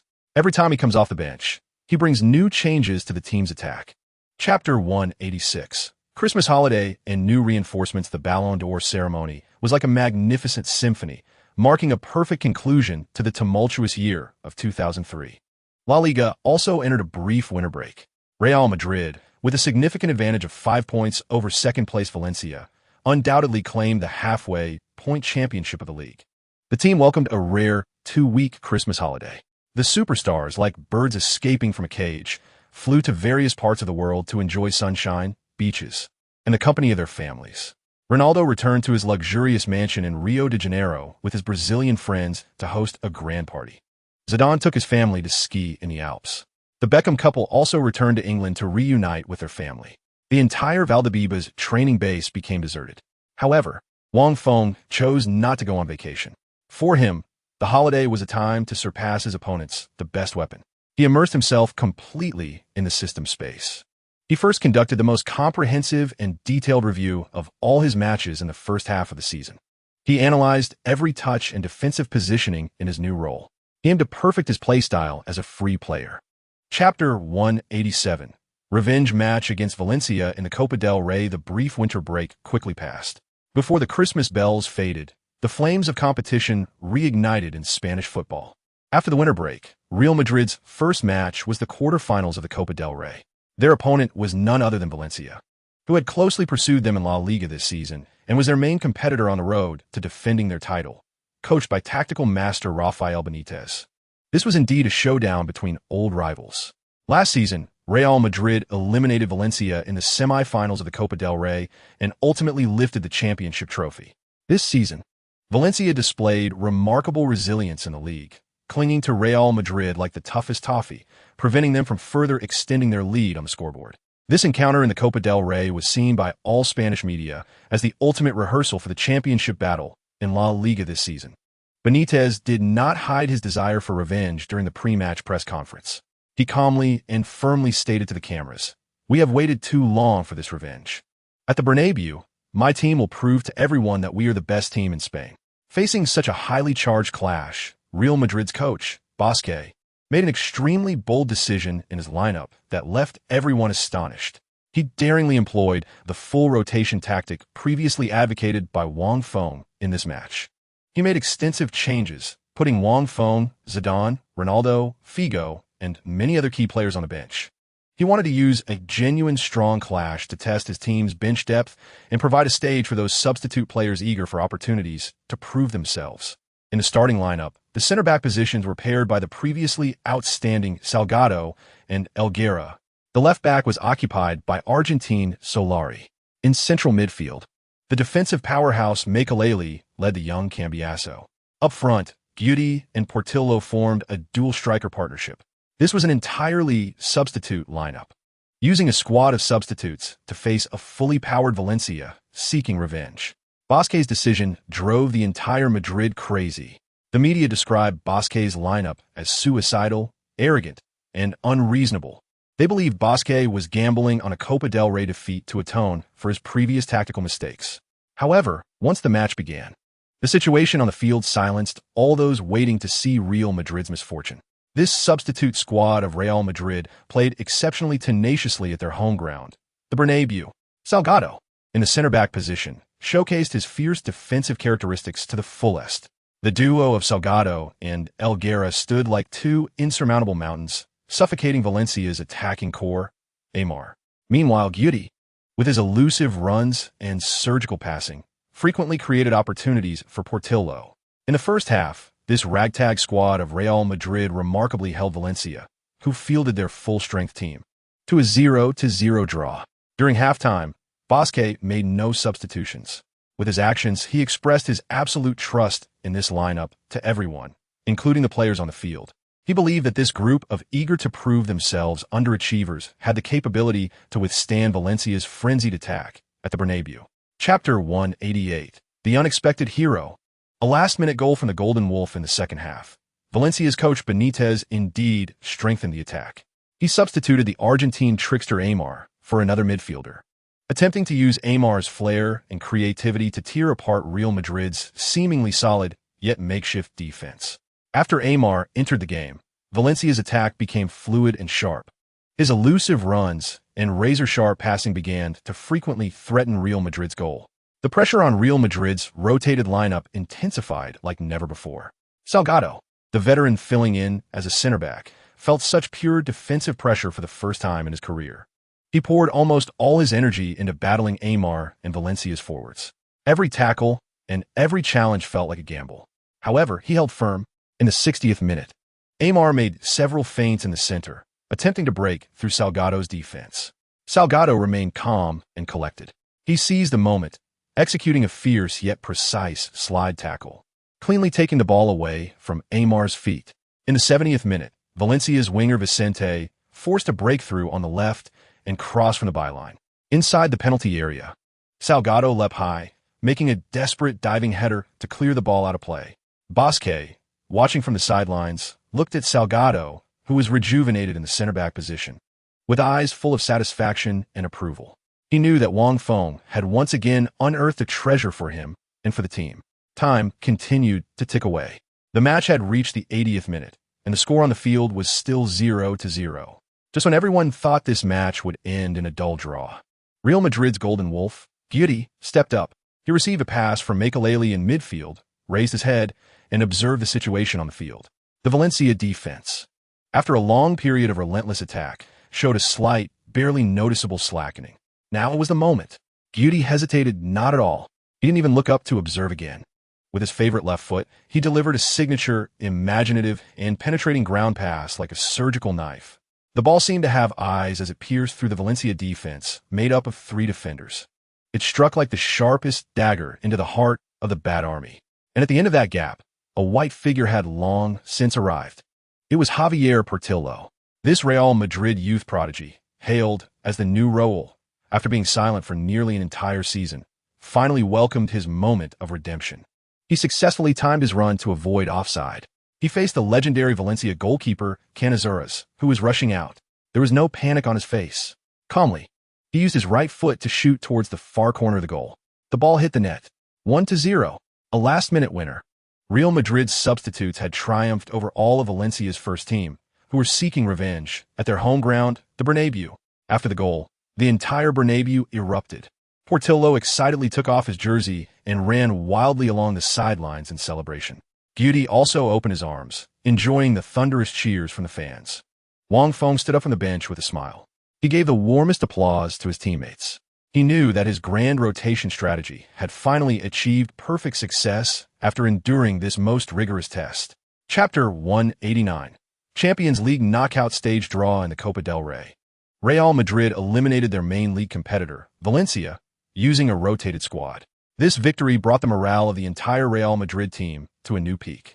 Wang Feng's advocated strategy of grand rotations and multi-position development was proven completely successful after this high-stakes match. It also gave Bosque more confidence and options for tactical arrangements in subsequent matches.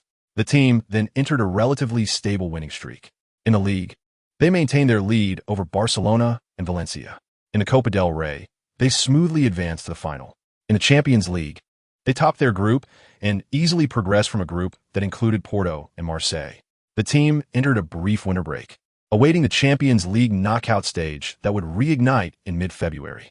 At UEFA headquarters in Nyon, Switzerland, the highly anticipated draw for the Champions League round of 16 was officially held. The entire European football world focused on this event. Representatives from major clubs, all dressed in suits and wearing serious expressions, sat in the audience. AC Milan's Galliani, Manchester United's David Gill, and Bayern's Rummenigge, each a prominent figure in European football. Real Madrid, as the defending champion and the biggest title contender this season, was particularly watched to see which opponent they would draw in the first round of the knockout stage. The draw ceremony officially began under the direction of the UEFA Secretary General. Matchups were drawn one after another. AC Milan versus Manchester United. Arsenal versus Roma. When the draw guessed, the greatest legend in German football history, the football emperor Franz Beckenbauer, drew the white ball inscribed with Real Madrid CF from the draw box. The entire venue fell silent. Everyone's breath seemed to pause at that moment. Then, Beckenbauer reached for the other draw box representing the group runner-up. He took out a red ball and slowly opened it. He looked at the name on it, and a knowing smile appeared on his face. He displayed the slip of paper to the cameras of the world. FC Bayern München, Bayern Munich, Real Madrid versus Ballon. These two longtime rivals, entangled in the history of the European Cup for half a century, would meet once again in the Champions League knockout stage. As soon as this draw result was announced, the entire draw hall erupted in gasps. Media outlets around the world went wild. This was undoubtedly the most eye-catching, explosive, and unmissable matchup in the round of 16 of this Champions League. The news quickly reached Bayern Munich, who were undergoing winter training in Doha, Qatar. Their iron-willed captain, known as the Lion King, the legendary German goalkeeper Oliver Kahn, revealed a cold smile on his sharply defined face, always marked by a desire to fight. Upon learning the draw result, he spoke to the media with a near declaration of war tone, coldly stating, "We have waited too long for this revenge." Chapter 190, The Battle Against Bayern. A pre-battle declaration from Munich time moved to the end of February. The fires of war in Europe reignited. The entire Real Madrid team flew to Munich, the capital of Bavaria, in southern Germany. They would face the Bundesliga giants Bayern Munich in the first leg of the Champions League round of 16 at the Olympic Stadium here. The whole of Munich was engulfed in a near-war frenzy for football. Local media filled their sports sections with headlines featuring the word revenge, rake, steeped in a Germanic iron-blooded flavor. They constantly replayed footage of Real Madrid eliminating Bayern in the semifinals 2 seasons ago. They aimed to inspire their team and put the most intense pressure on the traveling defending champions. Bayern's head coach was Germany's legendary tactician, Ottmar Hitzfeld. He was known as an outstanding representative of the disciplined German school of coaching. In the pre-match press conference, he was very low-key. He set a humble tone, praising Real Madrid as the best team in the world today. He hailed every superstar of Real Madrid as invincible. But at the same time, he shifted his tone, stating that Bayern Munich would fight until the last moment in their home ground with the unwavering steel will of Germans. The impeccably crafted, smokescreen-like statement left the journalists present feeling invulnerable. However, his disciples were not as restrained as he was. Bayern's midfield core, the new king of the German national team, Michael Ballack, directly aimed his remarks at Wang Feng, who had shown brightly in European football this season during a media interview. Ballack, known for his all-around skills, strong physicality, and exceptional heading and long-range shooting abilities, was one of the best B2B midfielders in the world at the time. His career was filled with honors and tinged with the sorrow of being a runner-up. Looking into the camera, he confidently stated, "Wang is one of the outstanding players in Europe this season. I admit that. His defense and tactical intelligence have left a deep impression on me. However, I believe that a true midfield core needs to let goals and assists do the talking. I look forward to a direct confrontation with him on the field. I hope he can come to me like a real man for a face-to-face battle." His words were filled with German-style directness and pride. He issued a data challenge to Wang Feng regarding goals and assists, in the face of the pre-match challenge from the Bundesliga champions. The atmosphere within Real Madrid was unusually relaxed. After the last training session before the match, Wang Feng specifically sought out the team's top scorer, Ronaldo. He smiled at the extraterrestrial who was cleaning his cleats and said, "Ronnie, there's someone you might want to pay special attention to in tomorrow's match. His name is Oliver Kahn." Ronaldo looked up, revealing his signature rabbit-toothed smile. "I know him, that guy who always likes to shout in front of the goal. He looks like an under-evolved gorilla." Wang Feng shook his head helplessly. He understood Ronaldo's personality. In the face of absolute talent, he felt entitled to underestimate any opponent. But he still solemnly reminded him, "Don't be careless, Ronnie. He might be the toughest wall to break through on this planet." Ronaldo laughed. "Don't worry, Feng. There is no goal on this planet that Ronaldo, can't break through. Tomorrow, I'll make him pick up the ball from his own net until he gets annoyed." Chapter 191. The final showdown with Bayern. To the roar of the Lion King, the match officially kicked off in the suffocatingly enthusiastic atmosphere of the Munich Olympic Stadium, which could make any visiting player feel breathless. Bayern fans transformed the place into a sea of red with their synchronized singing and massive tifo displays. However, Real Madrid was not intimidated by the devilish home atmosphere. They took the initiative, launching a tidal wave of attacks on Bayern's goal from the very first minute, utilizing their unparalleled magical quartet of 4 superstars. In the 10th minute, Real Madrid's attack bore fruit. Zidane received a pass from Wang Feng in the center. He executed an extremely artistic pull-back turn, evading the on-rushing Bayern midfielder Hargreaves. He then delivered a precise through ball like a surgical knife. The ball tore through Bayern's seemingly solid defense like a sharp dagger. Ronaldo successfully timed his run to beat the offside trap. He burst through the narrow gap between Bayern's center-backs Link and Kuffer like a gust of wind. One-on-one, just 10 minutes into the match. Ronaldo had an excellent opportunity to face the goalkeeper alone. Chapter 192.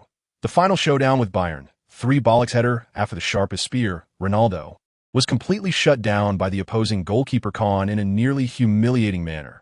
Real Madrid's attacking power significantly diminished. The momentum of the match began to quietly tilt towards the home team, Bayern Munich. Their midfield core, the new king of the German national team, Michael Ballack, began to take control of the game. Ballack, a 190-meter-tall German midfielder, was the kind of versatile warrior that gave any opponent a headache. He not only possessed the traditional strong body and never-give-up spirit of German players, but also had the delicate footwork and broad vision typical of Latin players. His long-range shooting and heading were his 2 signature weapons.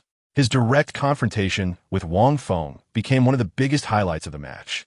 Aside from the battle between the 2 central midfielders, Roca, this was the most direct clash between 2 top B, 2B midfielders of different styles. Wang Feng was elegant, calm, and full of wisdom, adept at dismantling opponents' attacks through anticipation and positioning. In contrast, Ballack was strong, domineering, and powerful, preferring to destroy opponents' defenses in the most direct and ruthless manner. In the 35th minute, Ballack received the ball in midfield and, faced with Wang Feng's defense, chose not to pass. He used his body to bulldoze forward like a tank. Wang Feng activated his iron-blooded body. He slammed his shoulder into Ballack. A dull thud of muscle collision rang out. Both men stepped back half a step. It was an even draw. Ballack looked at Wang Feng in surprise. He didn't expect this seemingly not particularly strong Asian to possess such terrifying core strength. He passed the ball to the Brazilian winger, Zé Roberto. The match descended into an extremely fierce and tightly contested midfield battle. However, the deadlock was broken in the 40th minute of the first half. Bayern earned a corner on the right side. Their right back, the Frenchman Willy Sagnol, stood at the corner flag. The legendary French right back, known for his precise crosses, delivered a high-quality inward-swirling cross. The ball traced an extremely strange arc in the air. It bypassed the defenders at the front post and rapidly descended. Flying toward the center of the penalty area, there, a tall figure leaped high like a bomber taking off. It was Michael Ballack. He outjumped Real Madrid's center-back, Elguera. With a powerful, axe-like header, he smashed the ball toward the goal defended by Casillas. Although Casillas made a save, it was too late. The ball hit the net like a cannonball. 1-0. Bayern Munich took the lead at home. Ballack won the first round of his battle with Wang Feng in the first half in the most domineering way he knew. After scoring, Ballack excitedly pounded the emblem on his chest. He roared victoriously at the entire stadium like a proud lion. The entire Munich Olympic Stadium has completely transformed into a red sea of joy. The first half of the match has ended, and Real Madrid is trailing 0-1 away. The players walked off the field with their heads down. The locker room is filled with a dead silence. Ronaldo sits alone in the farthest corner, covering his head with a towel, ignoring everyone. He deeply blames himself for missing 3 excellent opportunities in the first half. Boss K is at the tactical board, laying out strategies for the second half. But he knows that at this moment, any tactical arrangement seems powerless. What the team needs to address most is the psychological issue, specifically, Ronaldo's psychological issue. Chapter 193, The Final Battle Against Bayern. Part 4 Psychological Massage at halftime in the away team's locker room at the Munich Olympic Stadium. The atmosphere is terrifyingly silent. The players slump in their seats, panting heavily. The air is thick with the smell of sweat, grass, and deep disappointment. Ronaldo sits alone in the farthest corner, covering his entire head with a white towel. He is like a statue lost in thought, motionless, refusing to communicate with anyone. He has isolated himself from the entire world. He is experiencing an unprecedented inner storm. He is deeply remorseful for the 3 excellent opportunities he missed in the first half, especially that one-on-one chance, Khan's oppressive gaze, and his deafening roar replaying in his mind like a nightmare. He starts to doubt himself, doubting his skills, doubting his condition, even doubting whether he still deserves the title of extraterrestrial, which he once took pride in. Boss K is at the tactical board, arranging the strategies for the second half. He demands that the team strengthen their attacks on the flanks in the second half, utilizing crosses to seek opportunities. Chapter 194, The Final Battle Against Bayern, Part 5, The Extraterrestrial Returns. The whistle blows to start the second half. Real Madrid's first attack is like a meticulously planned lightning storm, sweeping across the entire Munich Olympic Stadium without warning. The ball, after a simple pass through midfield, quickly arrives at Wang Feng's feet. Wang Feng looks up from his own half. His gaze is like a reconnaissance aircraft hovering high in the sky, instantly locking onto the number 9 figure that has burst forth like a cheetah breaking free from its cage. He does not hesitate. He doesn't even make any adjustments. He swings his right foot, using all his strength for a precise, powerful long pass. The ball carves a mesmerizing arc in the cold night sky of Munich. It is like a cruise missile, calculated to carry Real Madrid's vengeance. It passes over Bayern's world-renowned midfield. It crosses over Bayern's steel defense line, composed of German internationals. It lands precisely on Ronaldo's sprinting path. Ronaldo takes off at full speed. His terrifying explosiveness, which had been silent for so long due to injury, is ignited at this moment. Chapter 195, The Final Battle Against Bayern. Part 6 The counterattack from the German juggernaut Ronaldo's thunderous shot is like a bucket of ice water from Siberia, instantly extinguishing the boiling flames in the Munich Olympic Stadium. However, it does not extinguish the indomitable champion's heart of the German juggernaut. Bayern Munich, having equalized, did not collapse as people expected. Under the near-roaring shout of their iron-willed captain, Oliver Kahn, under the calm guidance of their coach, Hitzfeld, they displayed the most formidable, steel-like will of German football. Hitzfeld immediately made a desperate substitution. He replaced defensive midfielder Hargreaves with a legendary Peruvian veteran, 187-meter-tall striker Claudio Pizarro. He wanted to bombard Real Madrid's penalty area in the most primal and unreasonable way. He aimed to use 2 high points to assault the Real Madrid defense, led by Wang Feng. The match enters the most brutal and bloody phase. Bayern Munich, taking advantage of their home ground, launches a tidal wave of attacks towards Real Madrid's goal. Their midfield core, Ballon, is like a fully fueled Tiger tank. In midfield, he engages in fierce hand-to-hand combat with Wang Feng.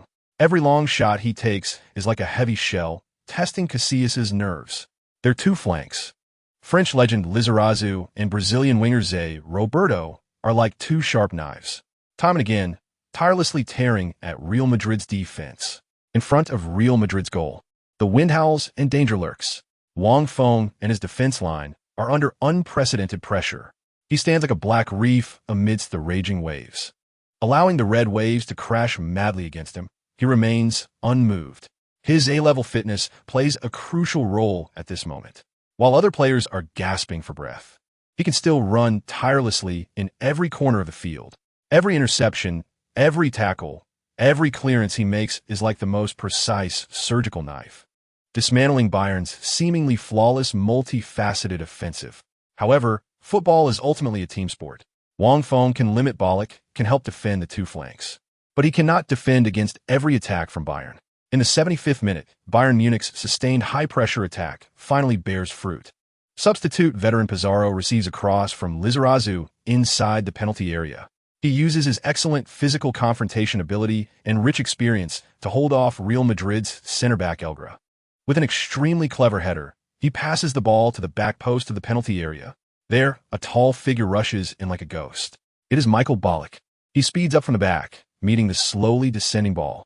Without any pause, he unleashes a shocking, textbook volley. The ball flies like a white meteor, accompanied by the sound of the wind, into the net. 2-1. Bayern Munich takes the lead again. Ballon scores his second goal. The entire Munich Olympic Stadium has completely turned into a red sea of joy. After scoring, Ballon excitedly slides on the grass. He revels in the adulation of the fans. With 2 goals, he responds to Wang Feng's challenge. Although they are behind again, Real Madrid has the valuable advantage of an away goal. With a score of 12 in the away match, they return to their home at the Bernabeu. They are still the side with a greater hope of advancing. The final suspense of the match will be revealed 2 weeks later at that White Temple. Chapter 196. Back to the Bernabeu, the final showdown. With the away score of 12, Real Madrid returned to Madrid. This score hung over their heads like the sword of Damocles, subtle yet deadly. The loss ignited a fierce determination within the team. However, a valuable away goal allowed them to firmly grasp the initiative for advancement.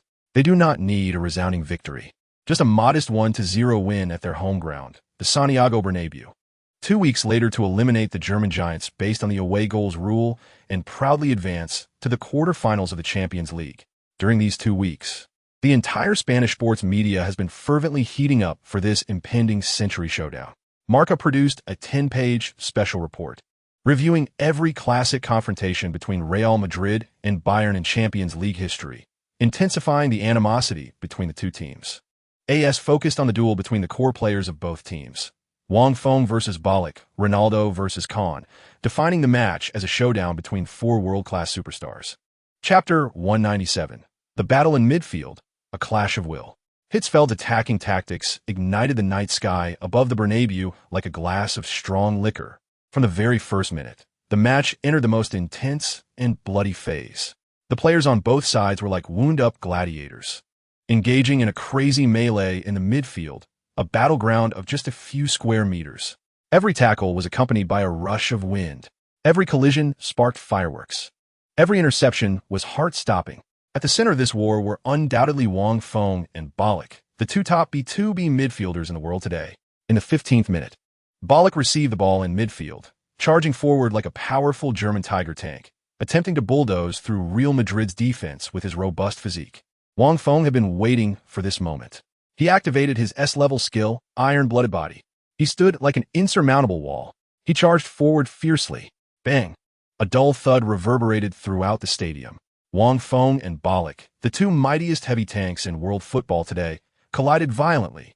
In the end, the younger, stronger Wang Feng, aided by system enhancements, gained the upper hand. In this pure test of strength, he knocked the once mighty Ballon off balance. Immediately, he executed a clean and decisive tackle, successfully taking the ball from Ballon's feet. This successful confrontation greatly boosted Real Madrid's morale. After winning the ball, Wang Feng showed no hesitation. He immediately launched a lethal counterattack. With a precise long pass over the top, the ball soared like a precision-guided cruise missile. It instantly tore through Bayern's defense, which had become incredibly vulnerable due to their aggressive forward push. Ronaldo successfully timed his run to avoid the offside trap. Once again, he found himself one-on-one with the goalkeeper. However, this time he faced the godlike Oliver Kahn, standing tall in front of Bayern's goal. Ronaldo learned from the previous match. He did not make any unnecessary feints. He opted for the simplest, most direct, powerful shot. The ball shot like a white cannonball, whistling toward the bottom left corner of the goal. Yet, Kahn's reaction was even quicker. Like a tiger that had predicted everything, he made an incredibly extended side dive. With his fingertips, he miraculously deflected the powerful shot out of bounds. Another godly save. The entire Bernabeu erupted in astonishment. Soon after, Bayern retaliated. Their Brazilian winger, Zé Roberto, on the left flank, utilized his Samba-like dazzling dribbling to break through the defenses of Figo and Beckham. He then unleashed a sharply angled, powerful shot. The ball struck the side netting of Real Madrid's goal. The first half flew by in this thrilling, fast-paced exchange, with both sides creating excellent opportunities to seal the match. However, both were thwarted by the two world-class goalkeepers who stood like deities on the goal line. As the halftime whistle blew, the score remained a glaring 0-0. This score meant that if the match were to end now, Real Madrid would advance based on the away goals rule. But everyone knew that Bayern Munich, with their iron-willed German machine, would never give up so easily. The second half would be an even more brutal and bloody test of will. Chapter 198, the lethal free kick. The whistle for the second half blew. Bayern Munich's offensive was even more fierce than in the first half. They knew their time was running out. They had to score at the Bernabeu. Meanwhile, Real Madrid, under Wang Feng's command, fell back across the board. They patiently awaited a chance for a deadly counterattack. The match fell into a suffocating stalemate. Bayern could not break through. Real Madrid also struggled to find good counterattacking opportunities. Time ticked away. Just when everyone thought the match would end in a dull 0-0 draw, an unexpected event occurred. In the 60th minute, Real Madrid attacked. Zidane received the ball in midfield. He danced elegantly like a ballet dancer, weaving through Bayern's midfield. He skillfully evaded the defenses of Ballon and Hargreaves. Just as he was about to enter the edge of the penalty area, Bayern's Ghanaian center-back, Samuel Cuffer, recklessly slid in from the side, taking Zidane down hard. The referee's whistle sounded without hesitation. A yellow card, and a perfectly positioned free kick in the attacking half. The spot was right at the top of the penalty area, directly facing the goal, approximately 28 meters away. This position was almost equivalent to a penalty kick for Real Madrid, because their team boasts the two most terrifying free kick masters in the world today, David Beckham and Roberto Carlos. This time, standing in front of the ball is their left back, the Brazilian powerhouse with the strongest thighs in the world. Oliver Kahn is directing his wall in front of the goal. His brows are tightly furrowed, and his gaze is firm and serious. Not just goalkeeper Kahn, but all Bayern players were expressions filled with unprecedented gravity. They know what kind of earth-shattering force they are about to face, and how crucial this kick is. Carlos steps back, his signature long run-up. He is like a heavy tank about to launch. He takes off. His strong legs are like two solid cannons. He strikes the ball fiercely. Bang! A sound that deafens the entire stadium.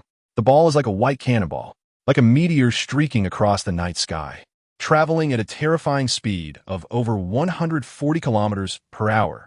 It passes through the high-jumping wall. It goes past Kahn's desperate fingertips. With great force, it crashes into the net behind him. 1-0. Real Madrid takes a decisive lead at home. The aggregate score becomes 2-2, but Real Madrid has a precious away goal. This means Bayern Munich must score at least 2 more goals in the remaining 30 minutes to complete the comeback. This is an impossible task. This goal nearly killed the match. It extinguished all hope for Bayern Munich. Kahn angrily leaps up from the ground. He punches the goalpost beside him with all his might, and the entire Bernabeu has completely transformed into a white, joyous ocean. Fans are crazily shouting Carlos's name, embracing and screaming in excitement. They know they are about to embark on the journey to the pinnacle of Europe once again. What an exhilarating journey it will be. Chapter 199. Advancing to the quarterfinals, a new opponent Roberto Carlos's stunning free kick was like a merciless warhammer, completely shattering the last glimmer of hope for Bayern Munich players regarding a comeback. 1 goal down, 2 goals down on aggregate, and the opponent has an away goal. This means they must score 2 goals in the remaining 30 minutes at the Bernabeu to advance. This is an impossible task. Bayern Munich players are utterly deflated. Their movements are no longer active, their pressing is no longer fierce, and their eyes are filled with deep despair. The last 30 minutes of the match have completely turned into a half-field training drill for Real Madrid. Bosque also substituted out the exhausted veterans Zidane and Figo to preserve strength for the upcoming more grueling quarterfinals. Finally, the whistle signaling the end of the match blew amidst the thunderous Hala Madrid chants at the Bernabeu. Real Madrid defeated Bayern Munich 1-0 at home. With an aggregate score of 2-2, they successfully eliminated their strongest and most stubborn opponent in Champions League history, thanks to a precious away goal. Chapter 200. The challenge of the abandoned player. The draw for the Champions League quarterfinals against Monaco sent shockwaves through the entire Spanish media like a stone thrown into a calm lake. Real Madrid's abandoned player, Fernando Morientes, will have the chance to seek direct revenge against his former team on the Champions League stage. This is undoubtedly the most dramatic, most talked about and eye-catching perfect script in the football world. Morientes, the former prince of the Bernabeu, has been in outstanding form this season with Monaco. He's like a tiger unleashed, dominating in League One and the Champions League, scoring goals at will. In an exclusive interview with the authoritative French media, L'Equipe, he did not hide his fighting spirit and deep resentment towards Real Madrid's management. "I thank Real Madrid for giving me this opportunity," Morientes said calmly to the camera, but his eyes burned with the fire of revenge. "They let me play for a team that truly needs me, that truly trusts me. Here, I feel unprecedented joy. I love Madrid, I love the fans there.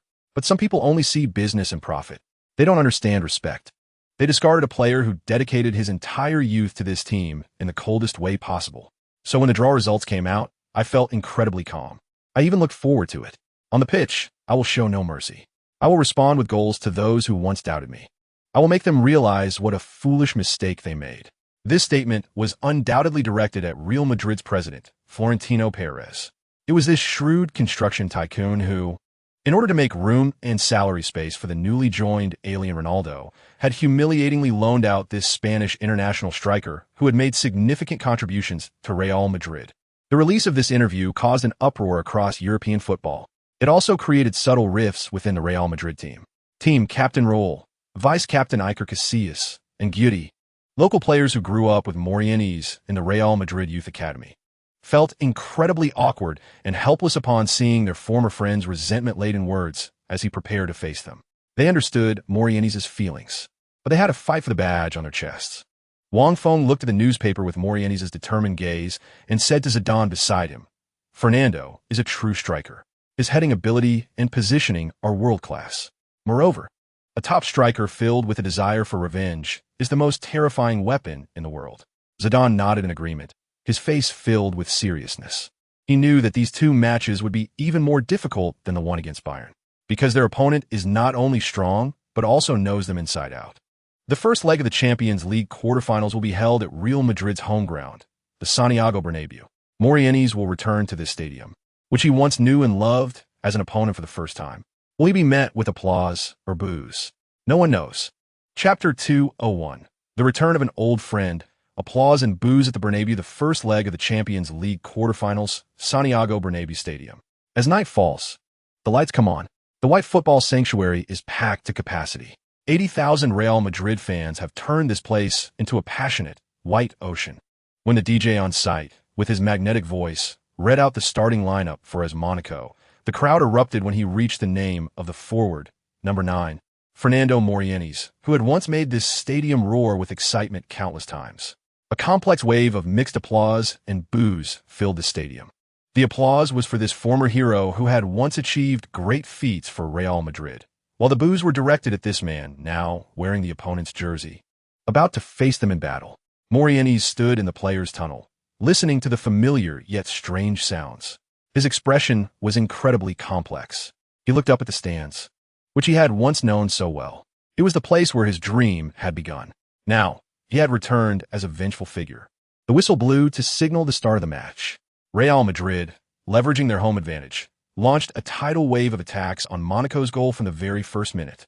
However, the Monaco team, coached by French legend Didier Deschamps, showed a level of maturity and resilience that was completely at odds with their title of young guard.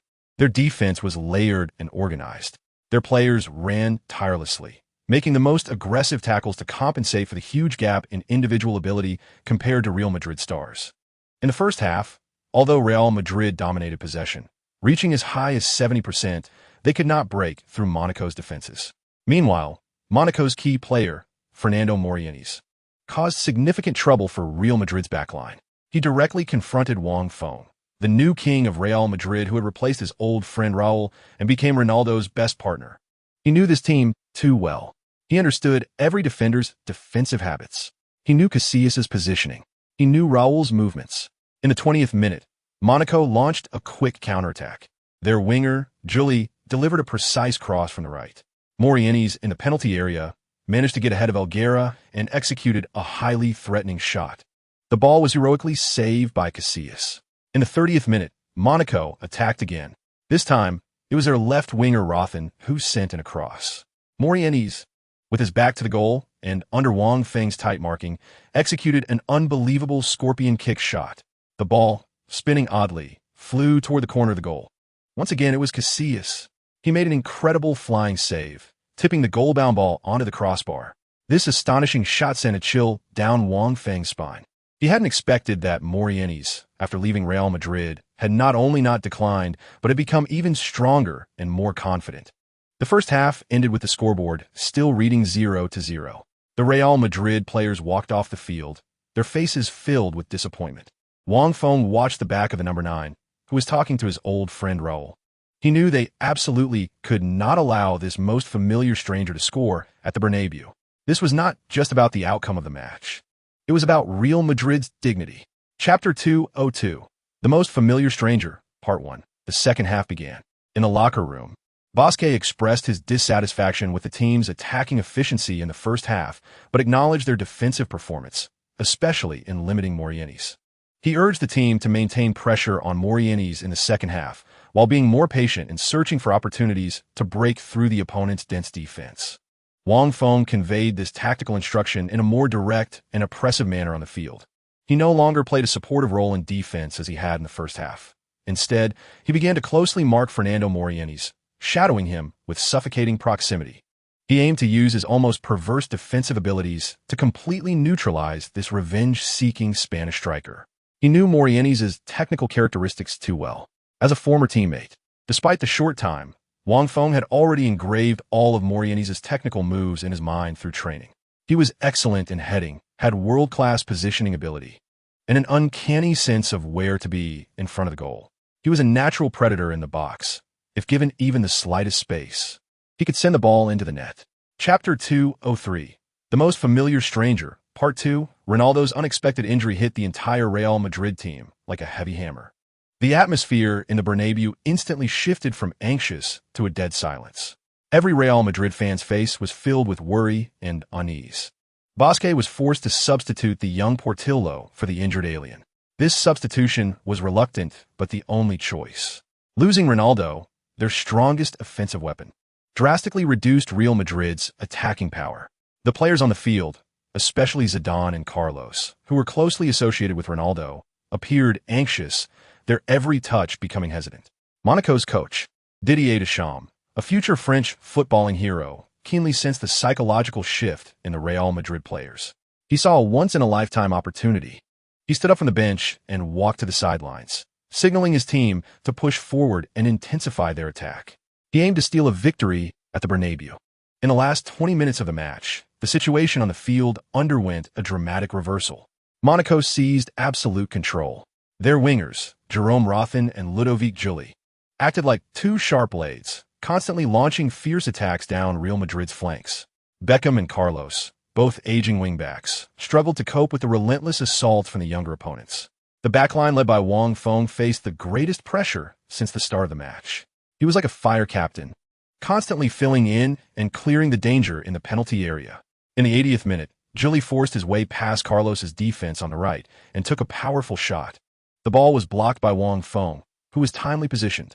In the 85th minute, Rothen sent in another high-quality cross from the left. Their center-back Rodriguez also charged into Real Madrid's penalty area for a header. The ball grazed the post and flew out of play. The fans at the Bernabeu were on the edge of their seats. They had never seen their team being so thoroughly dominated at home by a League One team. The match was in the 88th minute. Monaco's winger, Jerome Rothen, once again received the ball on the left flank. With his magical left foot, he delivered a high-quality, precise cross. The ball curved in the air with a beautiful inward spin. It soared over the head of Real Madrid's center-back, Elguera, and flew accurately toward the back post of the goal. There, a familiar figure had been waiting for a long time. He leaped high like a top assassin who had been lying in wait. He outjumped David Beckham, who had rushed back into the penalty area. With a powerful, axe-like header, he struck the ball fiercely toward the goal, defended by Casillas. This man was Fernando Morientes. Just as the ball was about to cross the goal line, a white figure descended from the sky like a ghost, appearing in front of the goal. It was Wang Feng. He activated his god's perspective the moment Rothen crossed the ball, anticipating everything. He was like a flash of white lightning, racing back from the center of the penalty area. At the last moment, he executed a desperate sliding tackle. On the goal line, he cleared the sure goal away. This clearance completely extinguished Morieni's burning desire for revenge that had lasted for 88 minutes. It also preserved Real Madrid's clean slate at home. The final whistle blew. Real Madrid was held to a difficult 0-0 draw at home by Monaco. Although they did not concede a goal, the injury to the team's top scorer, Ronaldo, cast a thick shadow of despair over their upcoming away match in the second leg. After the match, Ronaldo's injury report was released. Chapter 204. The alien's injury and Wang Feng's promise the day after the match. The entire Madrid was shrouded in a heavy and oppressive atmosphere. The front pages of major sports newspapers were dominated by a photo of Ronaldo in pain, covering his ankle. Marca's headline was filled with pessimism. The alien falls. The Galaxy fleet's path to defending their Champions League title is shrouded in clouds of death. As was even more direct, targeting Monaco's defender Rodriguez for a murderous foul that could ruin a season. However, Real Madrid's officials had not yet released the final injury report on Ronaldo. This silence left all Real Madrid fans in suspense. They frantically refreshed the news online, praying for their king at the Plaza de la Diosa de la Cosecha. Wang Feng did not pay attention to the outside commotion. The morning after the match, he arrived at Madrid's top Sanitas hospital. He wanted to visit his friend, his brother, who was lying in a hospital bed. In the VIP ward of the hospital, Wang Feng saw Ronaldo. The Brazilian's right ankle was encased in a thick white cast. His face lacked the usual sunshine and smiles, replaced instead by unprecedented frustration and loneliness. He gazed out at the gloomy Madrid sky, his eyes filled with a deep sense of helplessness. The team doctor said it was a ligament tear. Ronaldo's voice was hoarse as he explained that the initial diagnosis indicated he would need at least a month to recover, possibly even longer. This means I will miss the second leg against Monaco. I might not even make it back for the semifinals, he said, his eyes reddening. Wang Feng looked at the dejected Brazilian prodigy, who seemed like a child who had done something wrong. He offered no extra words of comfort. He simply stepped forward calmly. He activated his intermediate physiotherapist secondary profession skill. He gently placed his hands on Ronaldo's cast-covered ankle. The system panel quietly popped up in his mind. Lines of blue text formed by data clearly appeared before his eyes. Injury analysis. Right ankle lateral collateral ligament, grade 2 tear, accompanied by slight fibula fracture. Normal medical recovery time, 4 to 6 weeks. System-assisted rehabilitation plan generated through deep tendon activation therapy and circulatory acceleration massage, combined with a high-protein diet and low-intensity muscle isometric contraction training. Recovery time can be shortened to 2 weeks. 2 weeks. The moment he saw this number, Wang Feng felt a tremendous sense of relief. He looked at Ronaldo, who was still despairing over his injury, and said firmly, "Roni, believe me, in 2 weeks, I guarantee you will be back on the field before the first leg of the semifinals. Right now, all you need to do is focus on recovering. Leave everything to me." These words were like a ray of hope breaking through the darkness. They instantly illuminated Ronaldo's heart, which had long been shrouded in gloom. The flames of hope reignited in his eyes. He looked at Wang Feng, whose eyes were always filled with confidence and strength. He nodded heavily. Ding. Major challenge detected for the host. Special mission Guardian of the Ace has been triggered. Mission description. Within 15 days. Use your professional skills and knowledge to help your teammate, Ronaldo Luis Nazario de Lima, recover from a serious ankle injury to a state where he can participate in official matches. Mission reward. Secondary profession, physiotherapist, level up. Current level, intermediate. Next level, advanced. Chapter 205. Days without the alien after the dull home draw against Monaco. The entire Real Madrid team was shrouded in a cloud of gloom. Ronaldo's injury was not just about losing a scoring option. He was the sharpest spear of the Galaxy fleet, the ultimate weapon that struck fear into every defense. When he was absent, the entire team's attacking system felt as if its soul had been removed, becoming sluggish and powerless. Carrying this oppressive atmosphere, the entire Real Madrid team hurried to the away match against Racing Santander. This was the last league match before the life-or-death battle in the Champions League. A game that should have been easily won, but now felt so heavy. The atmosphere on the team bus was eerily quiet. The usually boisterous Brazilian contingent was collectively silent, with Carlos and Robinho quietly wearing headphones. Zidane leaned back in his seat with his eyes closed, seemingly deep in thought. Raul, meanwhile, remained silent, gazing gravely out the window at the passing scenery. Everyone understood what Ronaldo's absence meant. He was not just a forward. He was also a tactical fulcrum. His speed and impact can attract at least 2 defenders from the opposing team, creating huge space for Zidane, Figo, and Raul behind him. Without him, Real Madrid's attack is like a sports car without a turbocharger. While still glamorous, it loses its most lethal explosiveness. Chapter 206. The final battle in Monaco. At the trap of Louis II when Real Madrid's chartered flight landed at Nice Côte d'Azur Airport. What greeted them was a warm air filled with a salty sea breeze, completely different from Madrid. This is one of the wealthiest corners of Europe, a playground for the world's rich. However, for the Real Madrid players at this moment, this place is their Waterloo, the most dangerous pass on their road to defend their title. The team bus slowly entered the Principality of Monaco, with yacht-filled ports and luxurious buildings built against the mountains outside the window. Everything seemed so tranquil and beautiful, completely at odds with the life-and-death battle that was about to come. The Louis II Stadium in Monaco is a small but exquisite venue. It lacks the grandeur of the Bernabeu and the weight of Old Trafford. But when the flames of the Champions League are ignited here, it can also burst forth with astonishing energy. Monaco's fans waved red and white flags, believing their team could create miracles at home and bring down the invincible defending champions. At the pre-match press conference, French legend and Monaco coach Didier Deschamps displayed his usual calmness and wisdom. He took a humble stance. Real Madrid is the best team in the world.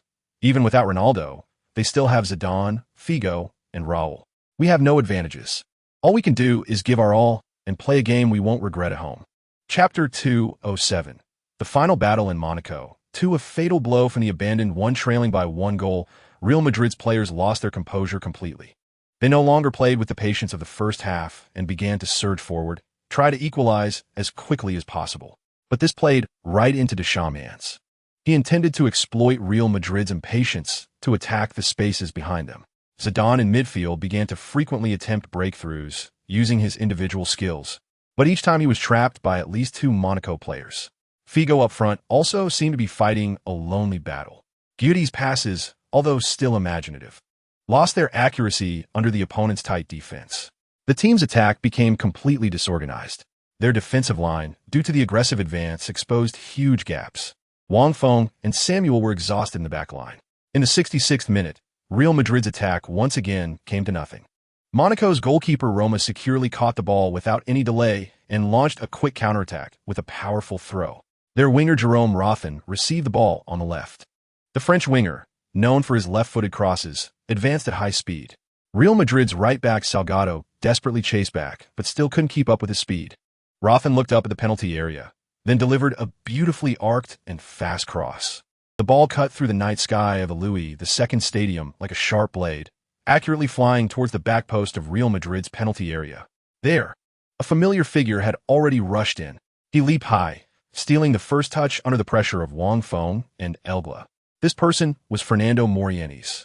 Facing the goal of his former club and former teammates, Morientes did not choose the most conventional header. In midair, he executed an incredible backheel shot, completely defying the laws of physics, sending the ball into the net. 20. The aggregate score is 20. This goal completely killed the game. The entire Louis II Stadium erupted. Monaco's fans shouted Morientes' name in frenzy. They knew their hero had personally sent the defending champions back home. After scoring, Morientes did not celebrate. He simply stood quietly in place. He raised his hands in apology to the distant Real Madrid fans in the stands who had supported him through countless days and nights. His eyes were filled with complex emotions, relief, regret, and a hint of vengeful pleasure. He avenged himself in the most spectacular and cruel way, proving to the world that giving up on him was one of Real Madrid's most foolish decisions of the century. Meanwhile, Real Madrid's players fell into complete despair. Wang Feng, despite trying to jump and interfere, was powerless against Morientes' miraculous shot. He and his team sank into the deepest despair. He looked at Morientes' complex back and then glanced at the sidelines, where Deschamps had completely lost control. He knew he and the team had lost, not just in score, but also in tactics and club management.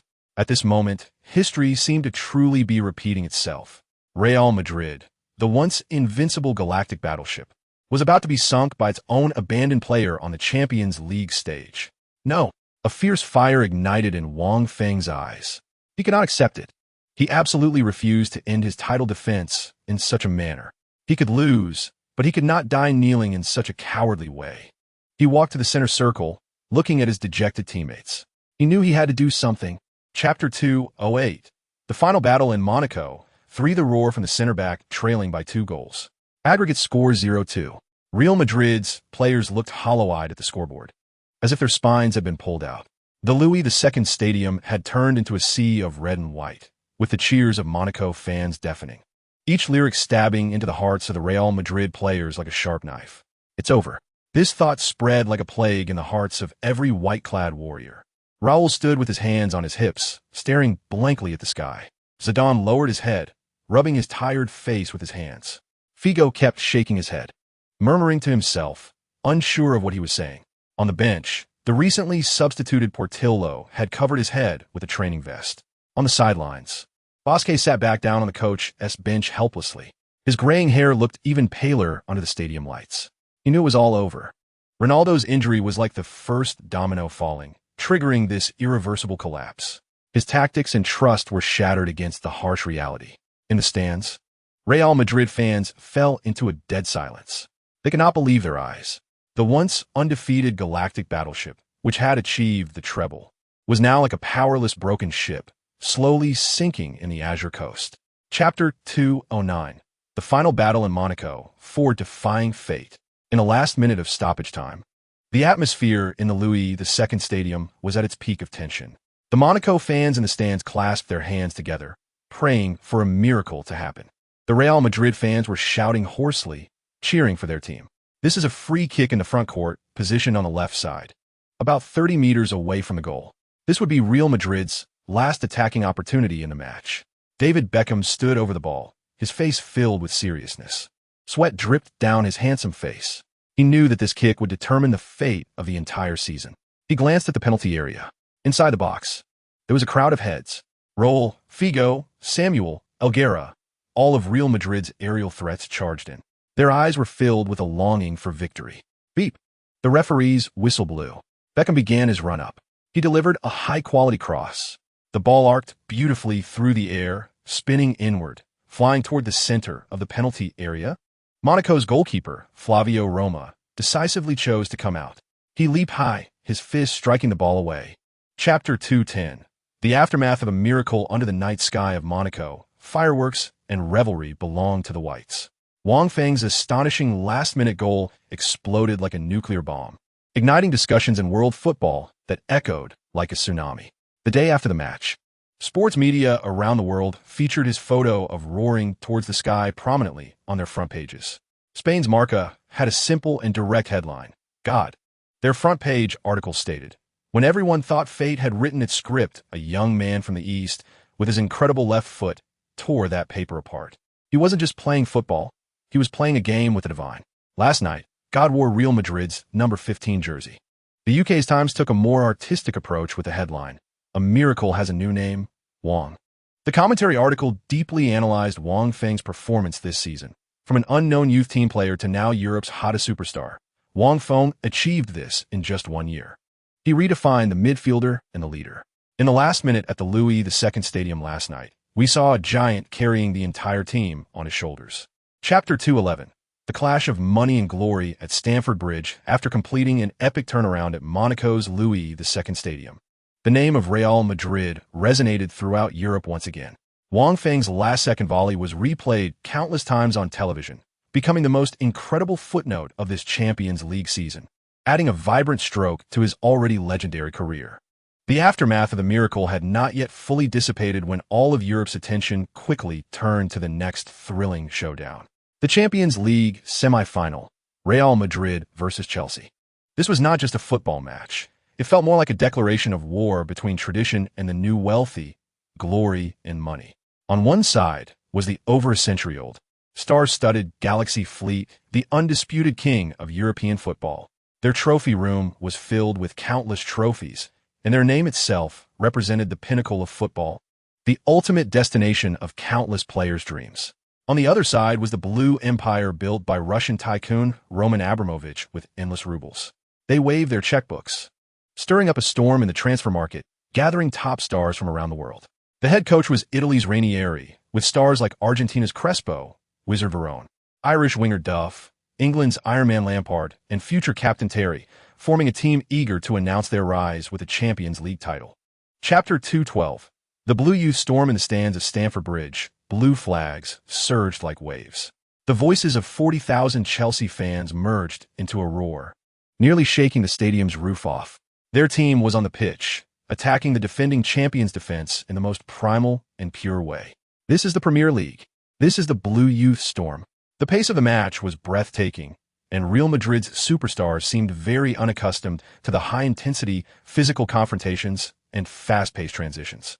Their proud skills and ball control lost their space to showcase against the relentless pressing of their opponents. Bosquet frowned on the sidelines, knowing his team was in big trouble. His proud tactical revolution from the end of last season had failed against the unyielding power of the Premier League teams. The three-back system placed too high demands on the two wing-backs. Roberto Carlos and Beckham's age could no longer support them in completing 90 minutes of high-intensity back and forth, leaving wide-open spaces behind them for Chelsea's wingers to exploit. Irish winger Damien Duff and Danish speedster Glenn Schar tore through Real Madrid's flanks like sharp knives. Chapter 213. The ace appears, attacking in response. The door to the away team locker room at Stamford Bridge slammed shut, isolating the external roar of the crowd. Inside, the atmosphere was so oppressive it felt like water could be squeezed out of it. The superstars were gasping for breath, their jerseys soaked with sweat, their faces filled with fatigue and frustration. Bosquet did not immediately lose his temper. He quietly watched his players. He knew that any harsh words at this moment would be meaningless. In the first half, they had been completely overwhelmed by Chelsea's youth storm, their tactics restrained, their bodies suppressed, and their spirits on the verge of collapse. He had to make a change, a gamble capable of turning the tide. Ronnie, Bosquet's voice broke the silence. Not loud, but clear enough for everyone to hear. Get ready. Ronaldo. This name struck like a current, instantly hitting everyone's nerves. The recently recovered Ronaldo, the ace who was thought to only be able to play in the safest situations, was going to be sent on the pitch right at the start of the second half. This was an extremely bold and even crazy decision. Bosquet walked to the tactical board, picked up a pen, and decisively wiped away the completely failed 3-4-3 formation from the first half. He looked at Wang Feng, his eyes filled with trust. Wang, in the second half, you go back to midfield and partner with Claude. I need you to regain control of the midfield. Stabilize our defense like a stabilizing force. Chapter 214, an out-of-this-world goal. The Master's redemption. The ball rebounded off John Terry's steel-like body, spinning irregularly, flying towards the edge of the penalty area. There a white figure stood like a specter. Zinedine Zidane. Time seemed to slow down at that moment. Over 40,000 eyes at Stamford Bridge, along with billions of fans around the world, focused on this Frenchman. Around him was a vacuum. Chelsea's defenders had just been thrown into chaos by Ronaldo's charge and Wang Feng's long pass, unable to reorganize an effective defense in time. This was a perfect shooting opportunity. For any world-class player, they would choose the safest method. Chest control, adjust their steps, and then finish the attack with a precise push or a powerful strike. But Zidane was not a world-class player. He was a master, a unique artistic maestro on the green field. He watched the flying ball with an expressionless face, his deep-set eyes calm like an ancient well, showing no ripples. He made no movements to stop or adjust the ball, as if in his eyes, that irregularly spinning soccer ball was just a docile partner. Chapter 215. Returning home with a draw in the following time. Real Madrid used their rich experience to firmly control the pace of the game. The midfield duo of Wang Feng and Makelele completely locked down Lampard. His proud late runs and long shots never got any chances. Every touch of Ronaldo on the front line sent chills down Chelsea's defense. Terry and Gallas had to use all means to barely contain this alien who had just returned from injury. Chelsea's players, although still fighting under the leadership of Captain Terry, no longer had the confidence and sharpness they displayed in the first half. Zidane's goal not only equalized the score, but also shattered their psychological defenses. When the final whistle blew, the entire Stamford Bridge stadium fell into two completely different emotional seas. On the home side, the stands were silent and filled with immense disappointment. They watched helplessly as their team, having dominated the first half, was equalized by a magical goal from the opponent, losing a crucial away goal. In the corner where the away fans were, there was volcanic joy. Real Madrid fans waved their white scarves, singing the team's anthem, as if they were the real victors. Chapter 2:16. Physical Breakthrough, Devil Training Week. The day after returning to Madrid, the entire Real Madrid team had a day off. While stars like Zidane and Ronaldo drove luxury cars, accompanied by beautiful women, enjoying the leisurely sunshine of Madrid, Wang Feng's figure appeared in the gym at the Valdebebas training base. He applied to head coach Bosque for extra training. Bosque was already accustomed to Wang Feng's extreme self-discipline. He simply reminded him to take care of his body and approved without reservation. Thus, for the next week, the entire training base witnessed a crazy training session that could be described as self-torture. When the first rays of morning sunlight just hit the grass of the training field, Wang Feng was already dressed and began his 10-kilometer speed run. His figure appeared particularly lonely on the empty track, but his steps were exceptionally firm. Sweat quickly soaked his training outfit, dripping down his chin onto the track. By the time his teammates arrived at the training base one after another to start their regular recovery training, Wang Feng had already completed the morning's aerobic part and entered the gym for more brutal strength training. Chapter 2:17. The Final Battle at Stamford Bridge, Part 1. The fire of the Champions League semi-final second leg was brutally ignited at the Santiago Bernabéu Stadium. The night sky of Madrid sparkled like diamonds, with starlight falling on this white temple of European football. The stadium was already packed with over 80,000 fans in white jerseys gathering into a pure, fiery, and crazy sea. A huge tifo cascaded down from the top tier, with Real Madrid's emblem and the Champions League trophy shining under the lights, symbolizing their supreme ambition and glory to defend their title. Hala Madrid, why not Amos? The roaring song seemed to tear the sky apart, and the air was filled with tension, anticipation, and a desire for conquest. With the precious away draw of 1-1 from the first leg, Real Madrid welcomed Chelsea's final challenge at their home ground. In this life-and-death battle, Bosque held nothing back, fielding the strongest lineup the team could muster. Under the spotlight, Ronaldo, who had miraculously recovered from an ankle injury, returned to the starting lineup, partnering with Captain Raul to form Real Madrid's most formidable striking duo. Chapter 2:18. The Final Battle at Stamford Bridge, Part 2. Run, Wang. The pace of the second half was completely driven by the unwilling Chelsea. They charged like a group of enraged blue bulls, trying to tear apart Real Madrid's defense in the most primal way possible. Ranieri constantly waved his arms on the sidelines, signaling the team to push forward for a final gamble. However, they soon discovered a despairing fact. In Real Madrid's lineup, there was a monster who could run more than their entire team combined. That person was Wang Feng, with the A-level terrifying stamina gained from completing system tasks. Wang Feng's running range nearly covered every corner of the pitch. He was like a precision robot with infinite battery, always appearing at the fastest speed in every place where he was most needed. In the 60th minute, Chelsea's left winger Duff again used his wind-like speed to shake off the returning Beckham.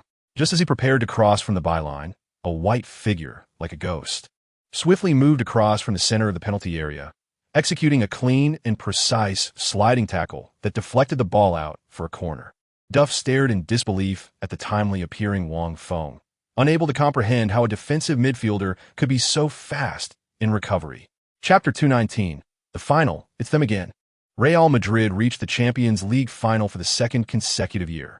When the final whistle blew at the Bernabéu Stadium, the entire pure white palace erupted into a boiling sea of joy.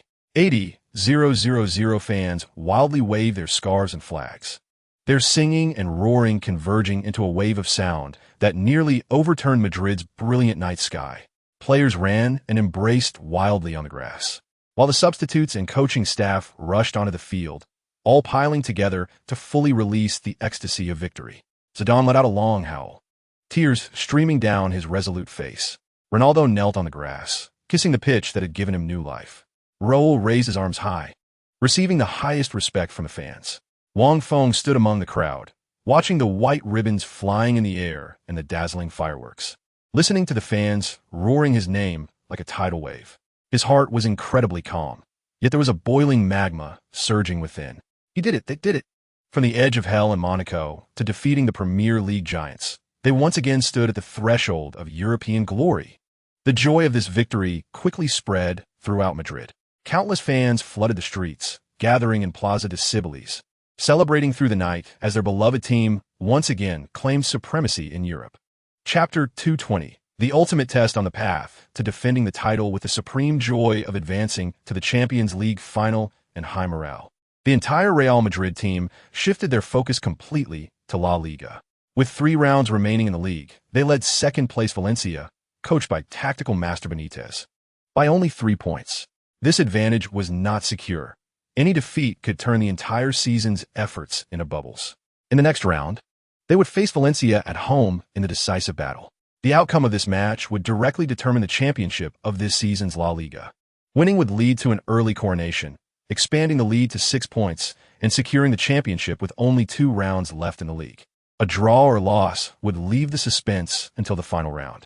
Real Madrid's schedule is far more perilous than Valencia's, as they also have to split their focus on the Champions League final, facing a tremendous test of stamina and energy. Therefore, this match is the first final of the season for Real Madrid. Before the match, the entire Spanish media was fervently heating up for this century showdown. Marca's headline read, "Championship point. Can the Galacticos crown themselves early at home?" AS focused on the tactical battle between the two coaches. Can Luxemburgo's magical quartet break through Benitez's iron defense?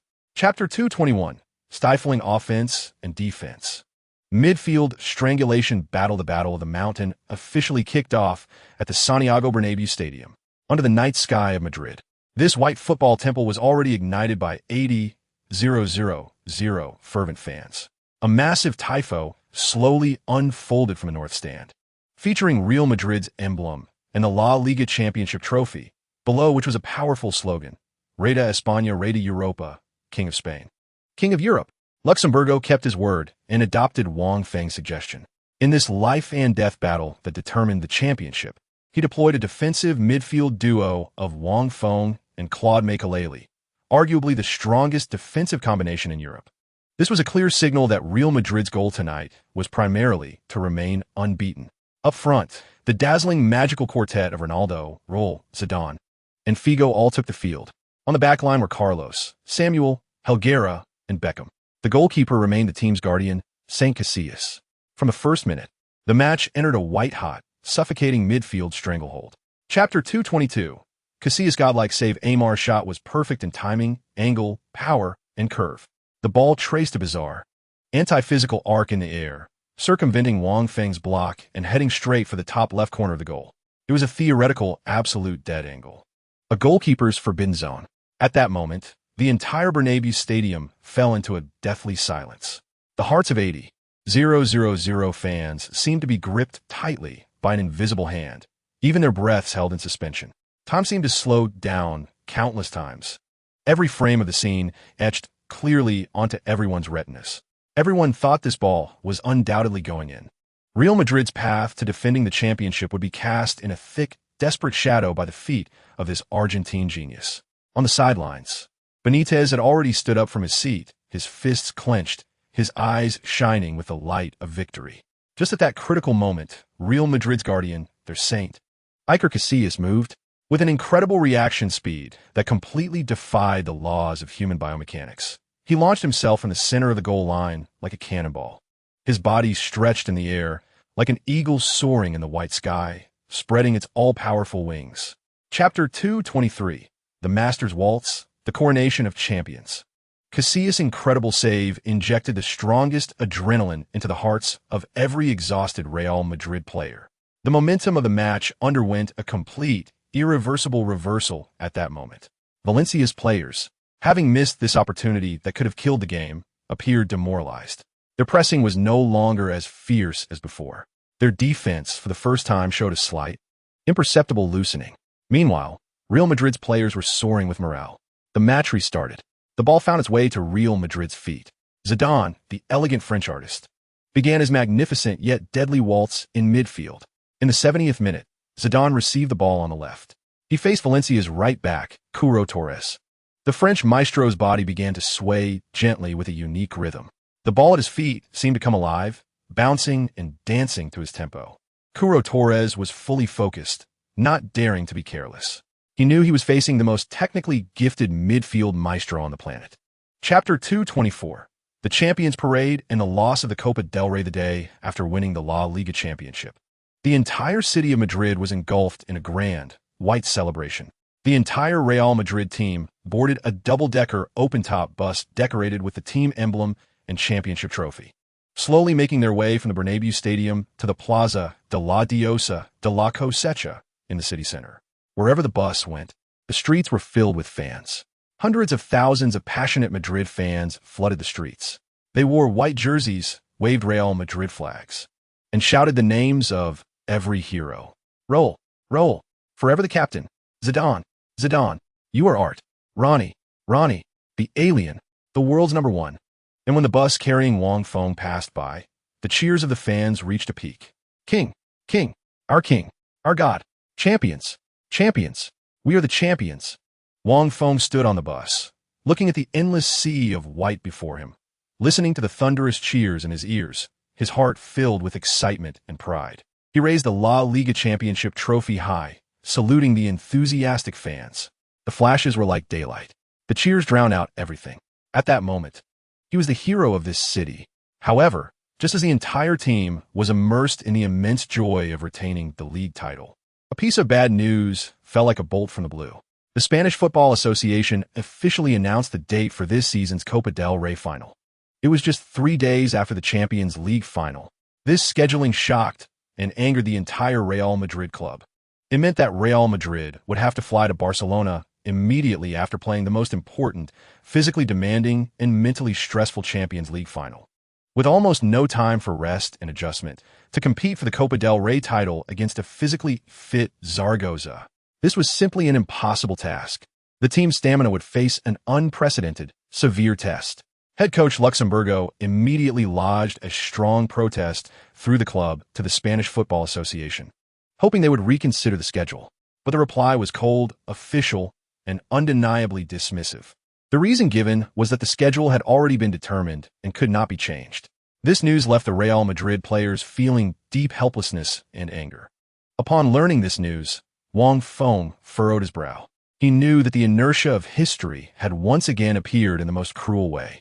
In his previous life, Real Madrid lost the Copa del Rey and the Champions League title in this very season due to a collapse in physical fitness during the final stages and unreasonable scheduling, ultimately ending with nothing. Now, although he has changed many things through his efforts, they have already won the league championship and reached the Champions League final. However, this devilish schedule still loomed like an insurmountable mountain in their path to achieving a treble. Could he once again defy fate? Didn't he know? All he knew was that the next 2 finals would be an exceptionally difficult and bloody battle. With immense fatigue and anger towards the schedule, the entire Real Madrid team flew to Montjuic Stadium in Barcelona. This would be the battlefield for their Copa del Rey final. Their opponents were the dark horse of the season, Zaragoza.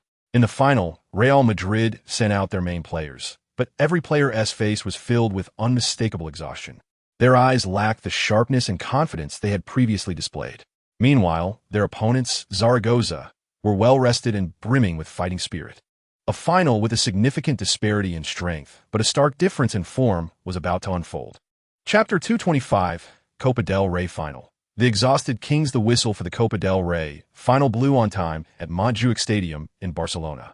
Real Madrid, the newly crowned league champions, faced their second battle for the treble this season. Their opponent was Zaragoza, the dark horse of La Liga this season. Before the match, the contrast in the state of the two teams was striking.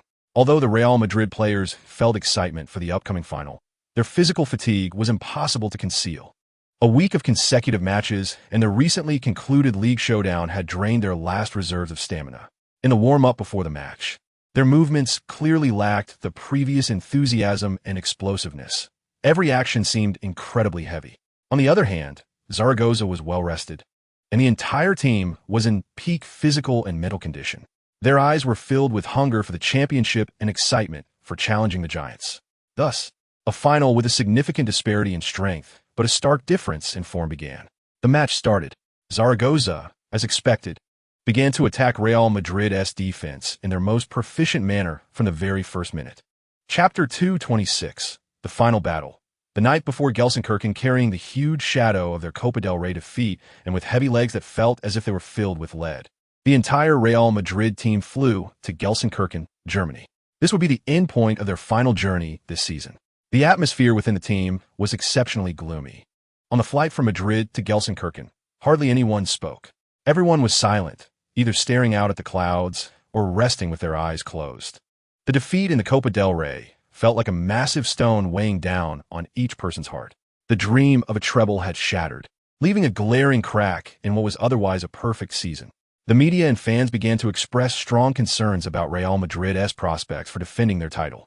Could the exhausted Kings defend their final glory in Germany? The headline of Marca was filled with questions. Injuries, fatigue, and defeat.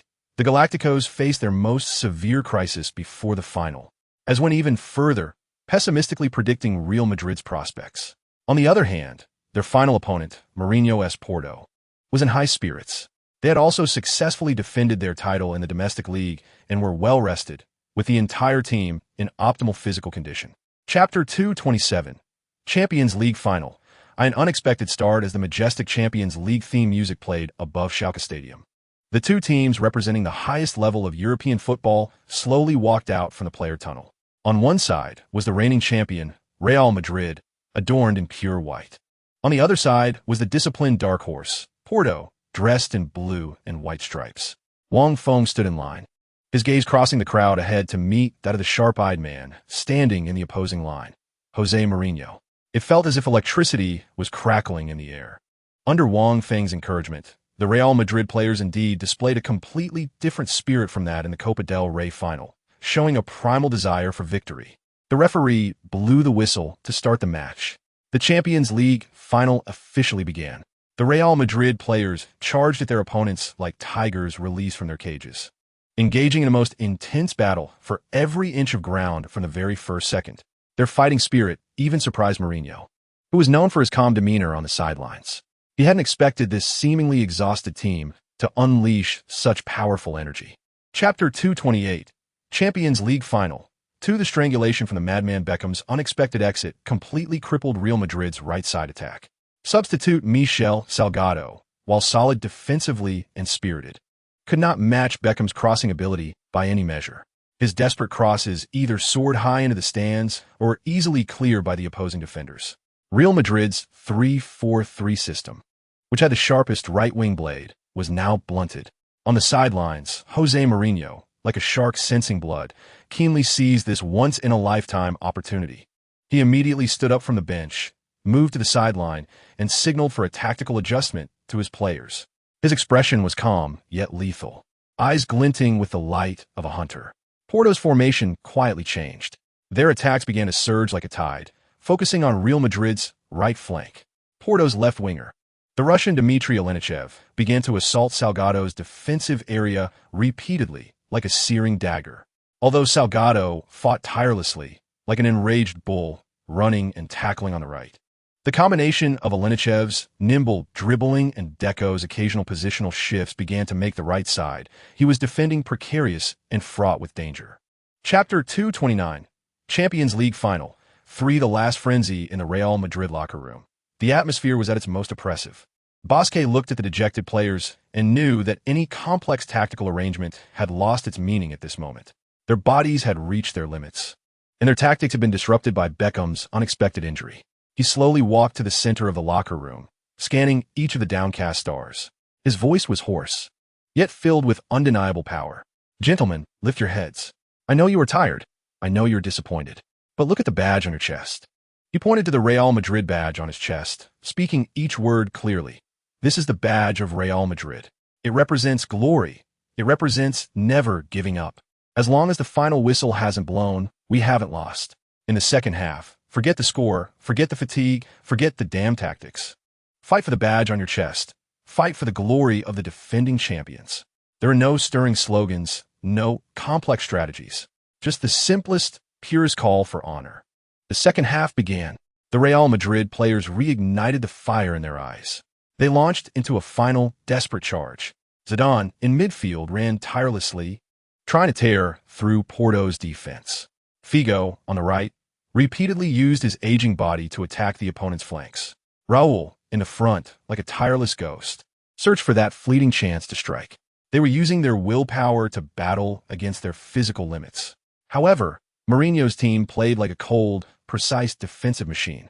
Their defensive line was organized tightly. Their pressing was fierce and efficient. Every attack from Real Madrid seemed to crash into an indestructible wall made of blue and white. Time passed relentlessly, second by second. In the 60th minute, Zidane's long shot was blocked by a defender's body. In the 65th minute, Figo's cross was securely caught by goalkeeper Vitor Bea.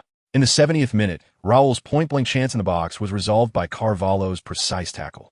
Despair, like a cold tide, began to spread in the hearts of every Real Madrid player and fan. They seemed to truly be on the verge of collapsing in this German stadium. In the 75th minute, yet another Real Madrid attack was ruthlessly dismantled. Porto, once again, launched their lightning-fast counterattack. Their forward, Benny McCarthy, received the ball in midfield and made a long run. Real Madrid's defense, having pushed up, was left wide open. Wang Feng, as the last defender, had to sprint from the back to intercept. He activated the God's perspective, accurately predicting McCarthy's breakthrough route. He positioned himself perfectly, just as Wang Feng was about to use his body to block McCarthy's path. Following closely behind him, Porto's midfield core, Deco, launched an extremely fierce studs-up slide tackle from the side. His target was not the ball at all, but Wang Feng's supporting leg. Crack! A crisp, chilling sound of bone breaking echoed throughout the stadium. Ah! Wang Feng let out a heart-wrenching scream. His whole body was hurled as if struck by a speeding truck, crashing heavily onto the grass. Another malicious foul. Another injury severe enough to end a career. Chapter 230. Champions League Final. For the end of an era, Wang Feng was slowly carried off the field on a stretcher. His face was filled with unwillingness and uncontrollable agony. Sweat and tears mixed together, sliding down his pale cheeks. He bit his lip hard, trying not to let out another sound, but his violently trembling body was telling the world about the pain he was enduring at that moment. The entire Schalke stadium fell into an eerie silence. Whether it was Real Madrid fans or Porto fans, at this moment, all were silent. They looked at the white figure being carried off the field, their expressions complex. Everyone knew that this final had ended prematurely. Deco, the one who fouled, was shown a bright red card by the referee, sent off the field. But this could not change the outcome of the match. Mourinho stood on the sidelines, expressionless as he watched everything unfold. There was not a trace of remorse in his eyes.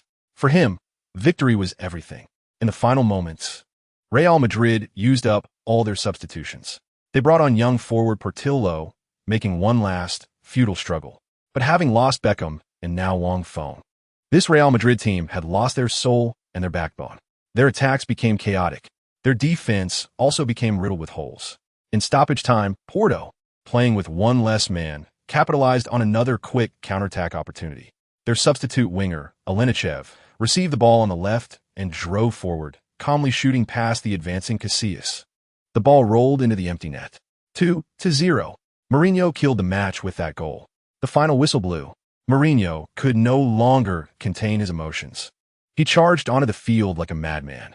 He spread his arms, knelt on the ground, and kissed the grass. His players also crazily rushed him, lifting him high into the air. Porto made history against all odds. They fought their way through to ultimately lift their second UEFA Champions League trophy under the night sky of Gelsenkirchen. On the other side were the desolate, sorrowful, and hopeless figures of the Real Madrid players. Zidane stood still, silent for a long time. Raul collapsed on the grass, covering his head with his jersey. Ronaldo looked at the celebrating opponents with a gaze full of confusion. This star-studded, invincible Galacticos slowly sank in the most tragic and heartbreaking way under the night sky of Gelsenkirchen in the summer of 2004. After the match, Real Madrid held an emergency press conference. At the conference, the team doctor, with a serious expression, announced Wang Feng's injury report to the world. After initial diagnosis, Wang Feng's injury was a torn right knee cruciate ligament, expected to sideline him for over 6 months. A torn cruciate ligament. This is the most serious injury that could ruin any football player's career. Upon hearing the news, the entire football world was shocked. A rising star, destined to reign over the world, may have just fallen. An era of glory belonging to the Galacticos concluded on this sorrowful night. Chapter 231 Rebirth on the Ruins. Goal, European Cup. The loss in the Champions League final and Wang Feng's career-threatening injury marked an incredibly dark and tragic end to what should have been a glorious season for Real Madrid. Upon returning to Madrid, the team's atmosphere plummeted to freezing point. Once shining superstars now wore expressions filled with fatigue, disappointment, and confusion about the future. Media criticism surged like a tidal wave. The sinking of the Galacticos, the end of an era. The departure of Bosque marked the beginning of Real Madrid's collapse. Florentino's superstar policy was consuming the team. Wang Feng was immediately sent to the best rehabilitation center in Madrid. Fans around the world worried about his injury and prayed for his future. A torn cruciate ligament, sidelining him for over 6 months. This diagnosis was akin to a death sentence for any professional player. Everyone believed that Wang Feng, the brightest rising star in European football, would fall from grace. He would definitely miss the upcoming 2004 European Cup in Portugal. Spanish national team coach Iñaki Saiz publicly stated in a media interview that losing Wang Feng was an irreparable loss for the Spanish team. His tone was filled with regret and helplessness. However, in the rehabilitation center's ward, the person who was the subject of global sympathy and regret, Wang Feng, remained unusually calm. His right knee was encased in thick plaster, but there was no sign of frustration or despair on his handsome face. His eyes remained sharp and determined like a hawk. He looked at his knee and calmly said to Ronaldo, who came to visit him, "Ronnie, do you remember how you stood up again after those 2 injuries that could have ruined everything?" Ronaldo looked at Wang Feng and nodded heavily. He certainly remembered. The dual torment of body and spirit was a nightmare he could never forget. Wang Feng's lips curled slightly, revealing a smile filled with fighting spirit. "Now it's my turn." His words flashed a hint of shock in Ronaldo's eyes. He saw in Wang Feng a fighting spirit that was strikingly similar to his own from years ago, a spirit that refused to yield. Just then, a familiar, cold mechanical prompt echoed in Wang Feng's mind. Detection of host encountering a career-ending injury. Special mission, Guardian of the Ace, reactivated. Guardian target, the host himself. Wang Feng looked at his empty hospital room, and his gaze became incredibly firm. He rejected the traditional treatment plan provided by the medical team, which required absolute rest for 6 months before starting a long rehabilitation training. He wanted to defeat this injury in his own way. He wanted to race against time. He wanted to fight against fate. He utilized his upgraded physiotherapist skill and the rehabilitation plan provided by the system, which was decades ahead of this era, to embark on a mad self-rescue operation that challenged the limits of medicine. His goal was to recover to a state where he could participate in the European Cup within a month. This was a task that seemed utterly impossible to outsiders. Like a fantasy, but he was Wang Feng. He had the system. He would turn the impossible into the possible. Ding! The system prompt sounded again. Detection of host's strong willpower and desire to fight. Epic mission Rebirth from the Ashes officially started. Mission requirement: successfully overcome a serious injury from a torn cruciate ligament within a month, and lead the Spanish national team as a key player to win the 2004 European Cup Championship. Mission reward: S-level skill, God's perspective, level up. Personal talent point 1. Chapter 232 Medical Miracle, Racing Against Time. Wang Feng's rehabilitation plan was like dropping a heavy bomb on the calm surface of a lake, shocking the entire Real Madrid medical team. Chief physician Alfonso del Corral, after hearing Wang Feng's grand blueprint, could hardly believe his ears. Holding Wang Feng's MRI report, he excitedly said to Wang Feng, "Are you crazy? This is a torn cruciate ligament. It's not just a regular muscle strain. What you need now is absolute rest. Any premature, unscientific rehabilitation training could cause permanent, irreversible damage to your knee. You're joking with your entire career." However, Wang Feng just calmly looked at him, his eyes showing no signs of wavering. "Doctor, I appreciate your concern, but I trust my body and my rehabilitation plan." Del Corral wanted to persuade him again, but he noticed the 2 men standing behind Wang Feng, Ronaldo and Zidane. Ronaldo patted Del Corral's shoulder and said with a smile, "Doctor, trust him. Just like back then. You all didn't believe I could come back. With this kid, any miracle can happen." Chapter 233 Marching to Portugal. Doubts and expectations. Wang Feng's name appeared on the Spanish team's 23-man roster for the European Cup at the last moment, like a deep-water bomb dropped in a calm lake, causing a huge uproar and controversy throughout European football. A miracle. Wang has created a miracle in medical history. He will represent Spain and Portugal. Marca reported this news in the most exciting way. A mad decision. Saiz is gambling on the future of Spain. Can a player who just suffered a torn cruciate ligament maintain his form throughout the European Cup? Another media outlet, Mundo Deportivo, expressed great skepticism about this. Supporters believed that Wang Feng's return was the biggest boon for Spain's chances at the European Cup. They believed that as long as Wang Feng was present, Spain had the potential to create miracles. Conversely, skeptics argued that Spanish national team coach Iñaki Saiz made an extremely risky, even reckless decision. They believed that a player who had just suffered such a serious injury could not possibly recover to peak condition in such a short time. Taking him along was not only unfair to other healthy players, but also irresponsible to his own career. Chapter 234 Group Stage First Match, Facing Russia, Part 1. The first round of Group C in the 2004 Portugal European Cup officially kicked off at the picturesque Algarve Stadium. The Spanish national team, the Bullfighters, would face their first opponent of this tournament, the Arctic Bears of Russia. Before the match, almost all media and fans unanimously predicted that the Spanish team would easily secure a victory. Head coach Iñaki Saiz sent out all his main players for this match. The goalkeeper was their guardian angel, Saint Casillas. In the defense line, Puyol and Marchena partnered as center backs, with Salgado and Raul Bravo on the left and right flanks, respectively. In midfield, the biggest highlight of the match was the newly formed dual core of Wang Feng and Barcelona's brain, Xavi. On their wings were Betis' holy infant Joaquin and Valencia's left side, Maestro Vicente.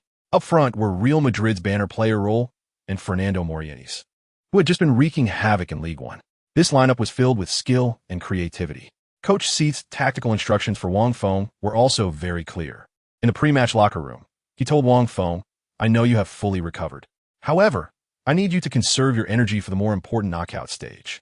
Therefore, your primary task in this match is to control the tempo and protect our defense. Avoid excessive long runs. Play in the simplest and most reasonable way that you excel at." Wang Feng nodded. He understood the coach's intention. He also needed to use this match to gradually regain his feel and rhythm in official competitions. The match began. The Spain team, as expected, utilized their unparalleled midfield advantage, firmly controlling possession from the first minute of the game.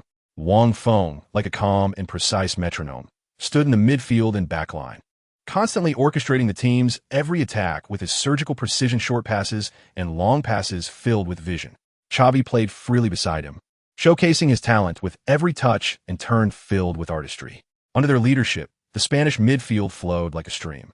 Their opponents, the Russian team, although playing very tenaciously, tried to disrupt Spain's rhythm with relentless running and aggressive pressing.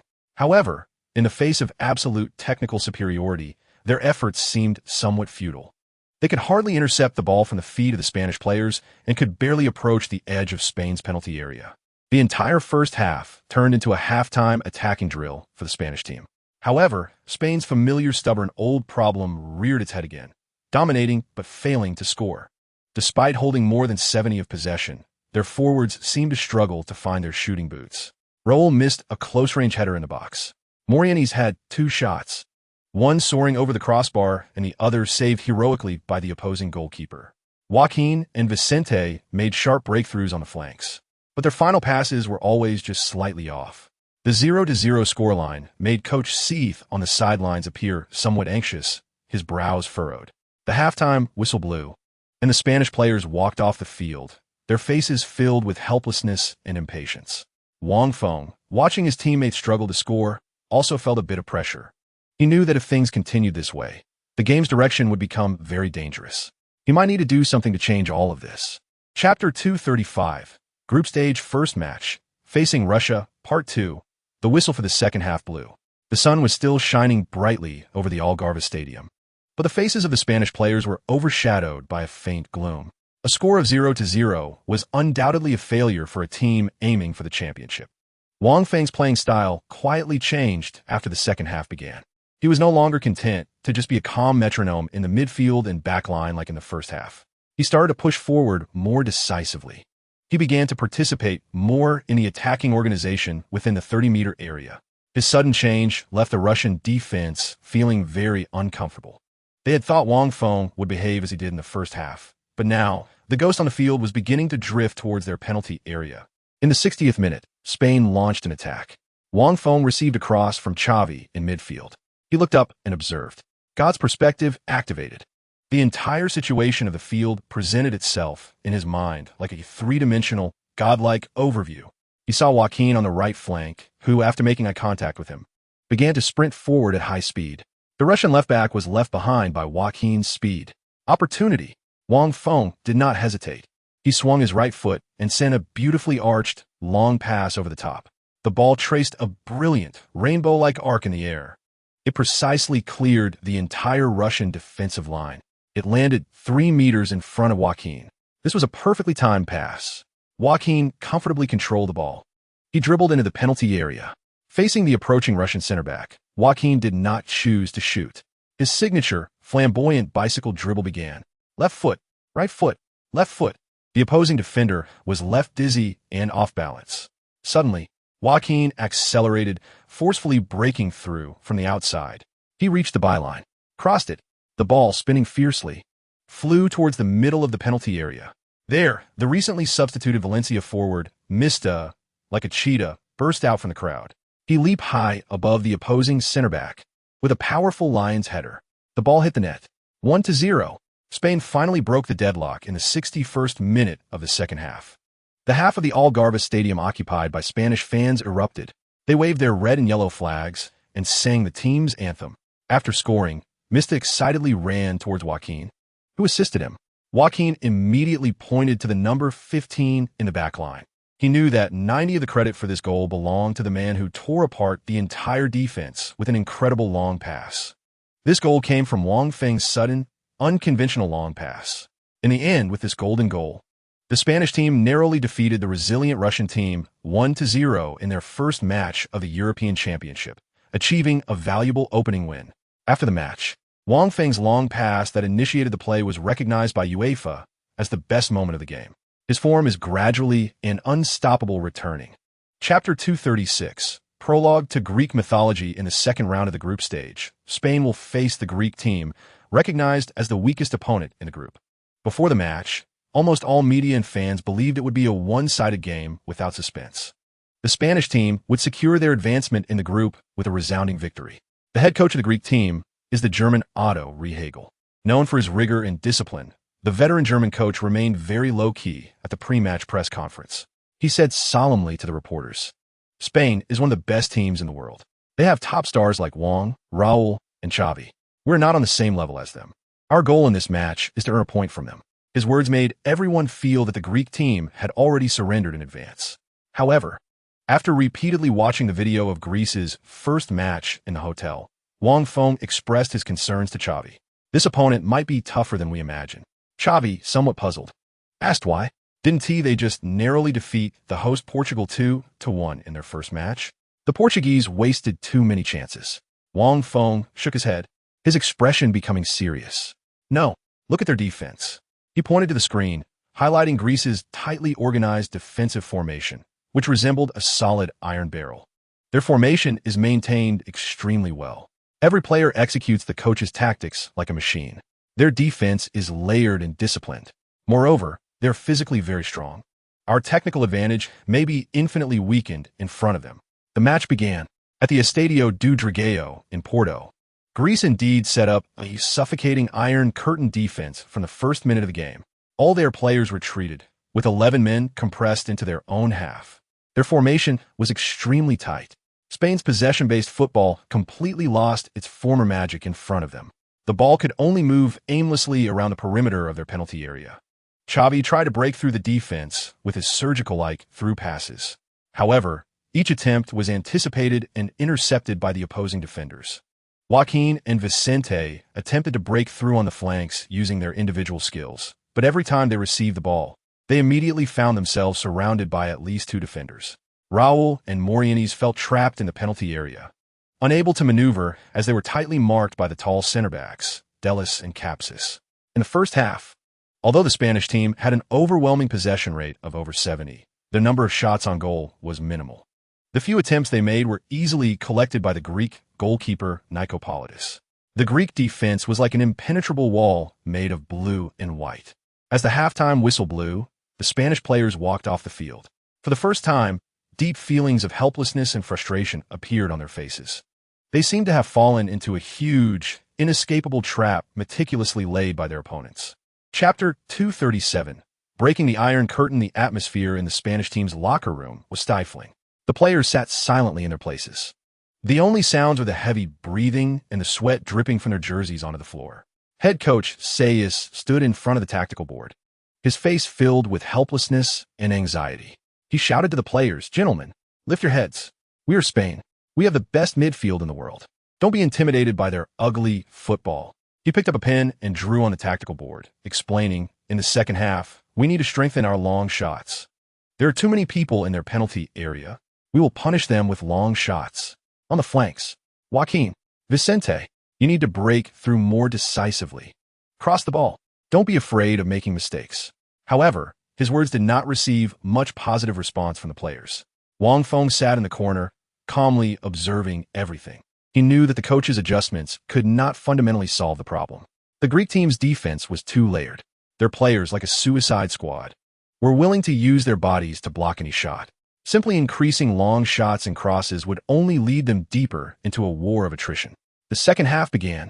The Spanish team indeed increased their long-range attempts. Xavi, Alonso, and even defender Puyol frequently tried long shots from outside the penalty area. But the Greek players were like a group of reckless lunatics. They used their chests, thighs, and faces to block Spain's shots time and again. The match became exceptionally fierce. Time cruelly ticked away.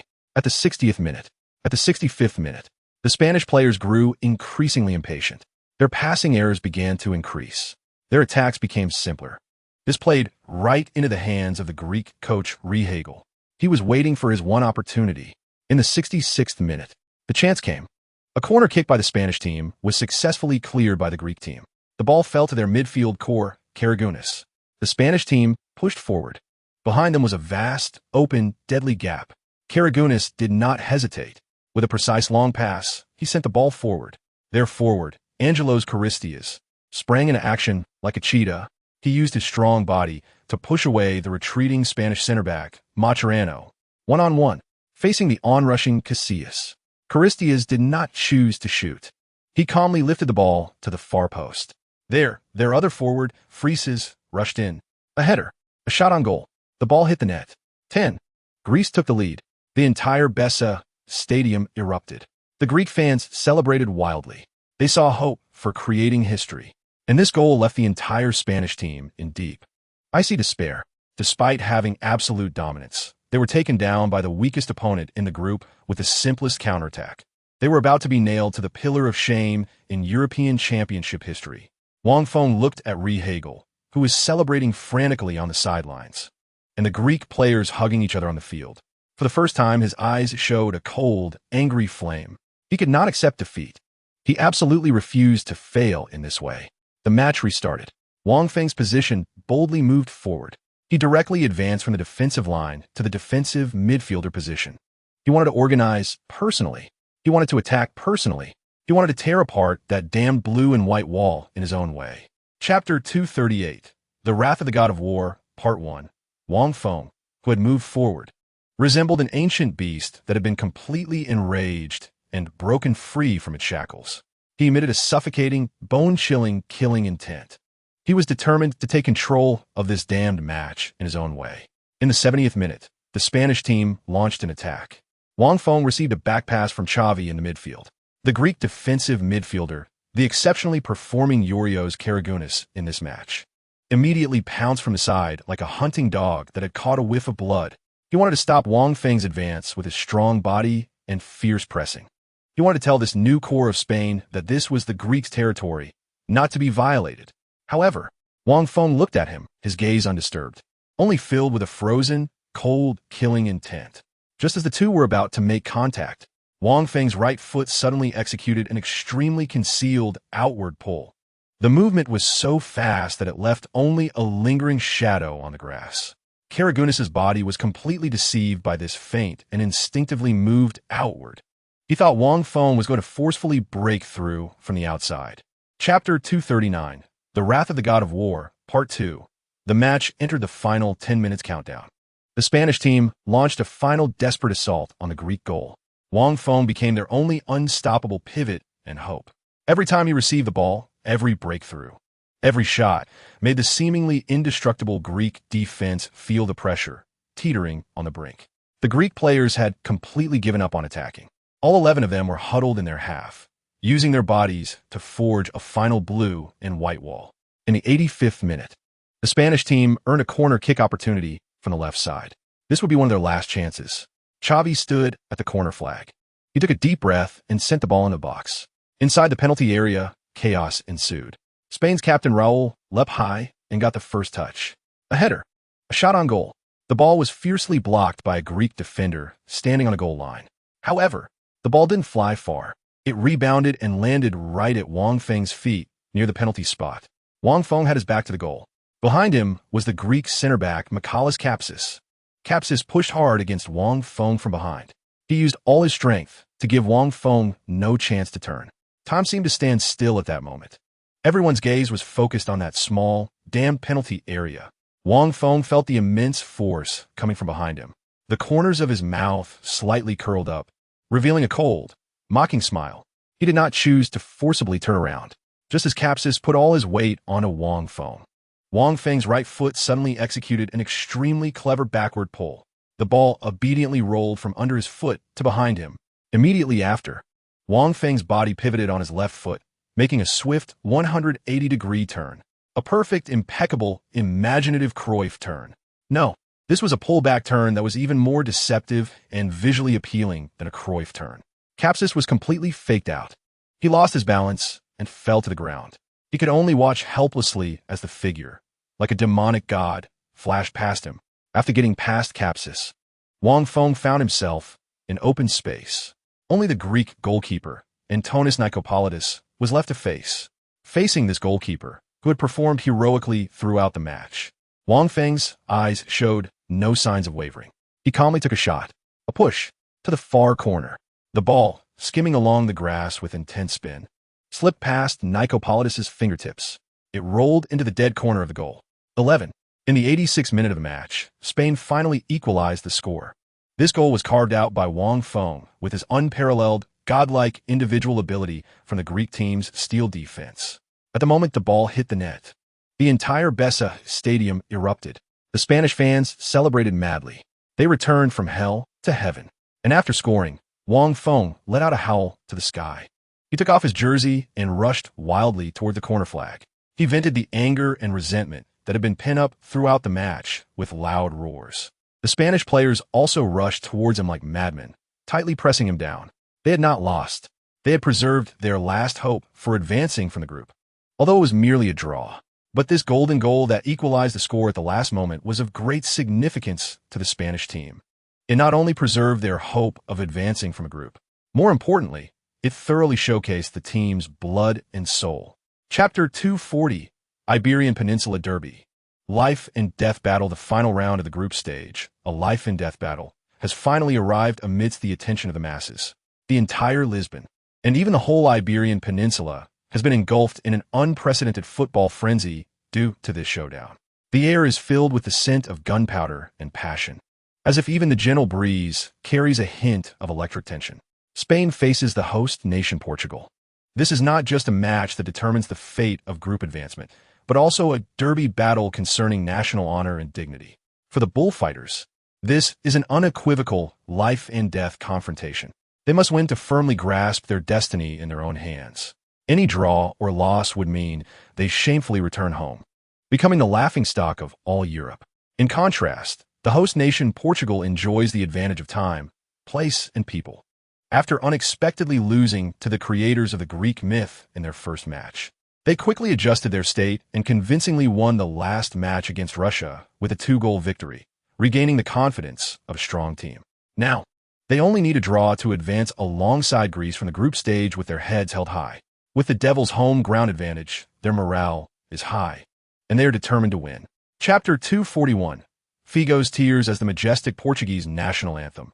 A Portuguesa solemnly echoes above the Estadio de Luz. Luís Figo, standing in the lineup for the Portuguese team, can no longer suppress the tumultuous emotions within him. He tightly closes his eyes, his brow furrowed. as if using all his strength to resist that familiar melody, which has long been etched into his bones, and the boiling blood of the Portuguese people surging through his veins. However, a drop of hot tear breaks through the dam of his will, quietly sliding down his face, which has been sculpted with resolute lines by time and hardship. This scene is precisely captured by the cameras on the sidelines in high definition and through television signals. It spreads to every corner of the world.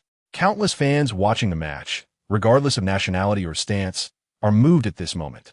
It is the deepest and most fervent love for the homeland that nurtures them.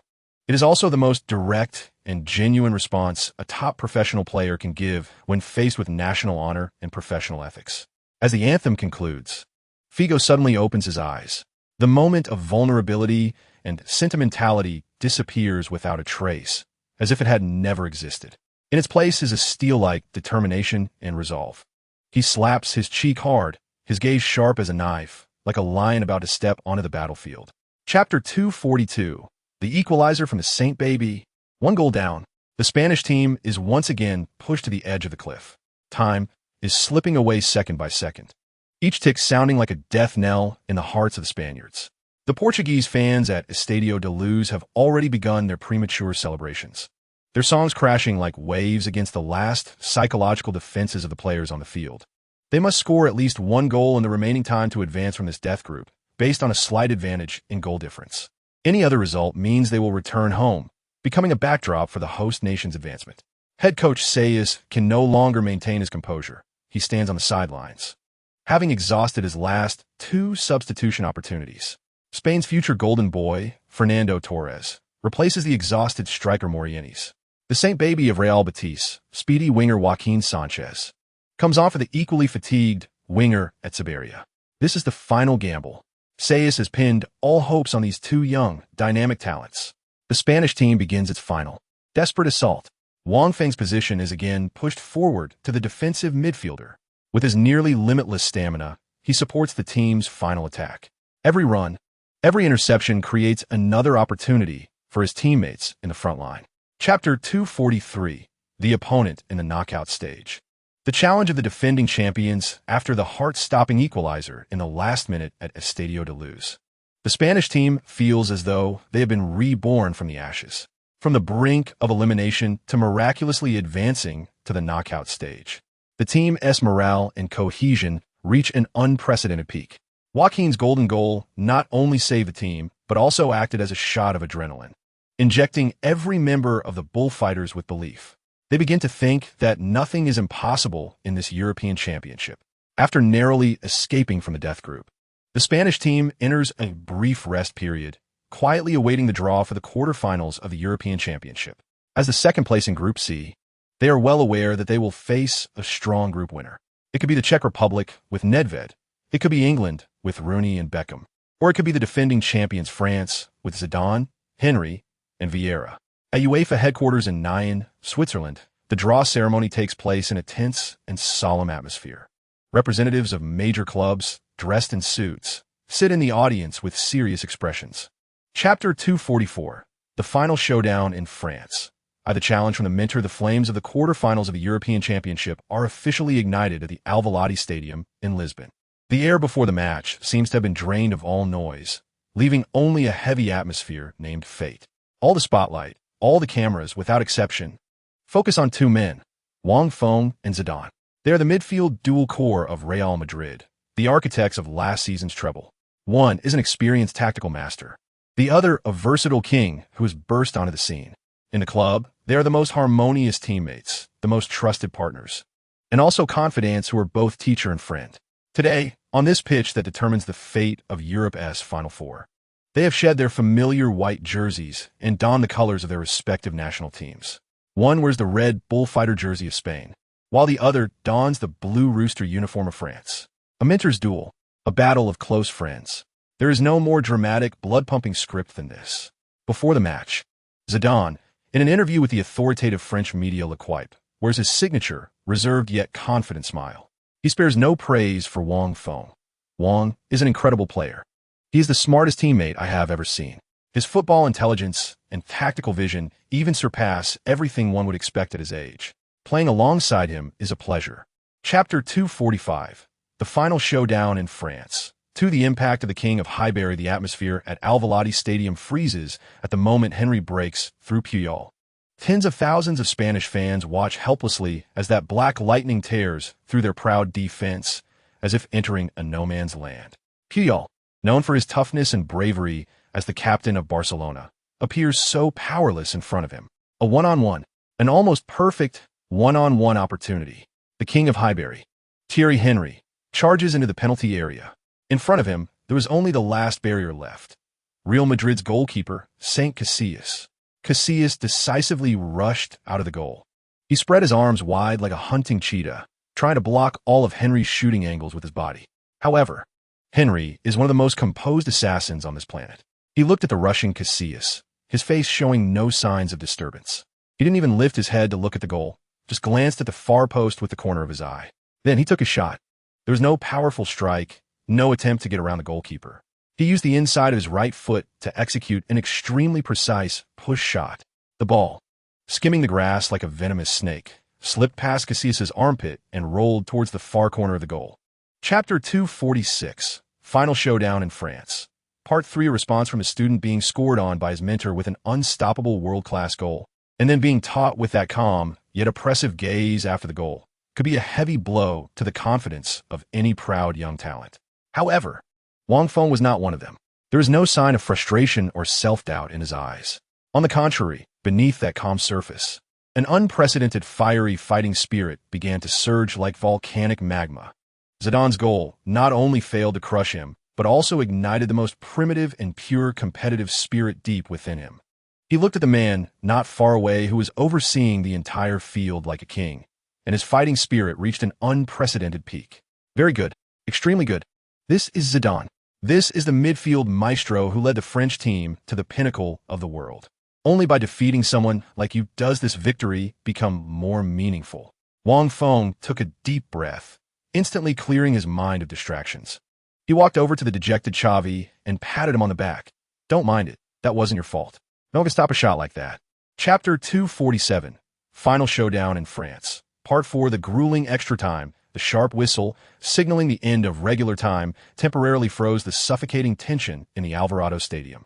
The 1-1 score felt like a heavy shackle, dragging both great teams into the most brutal abyss.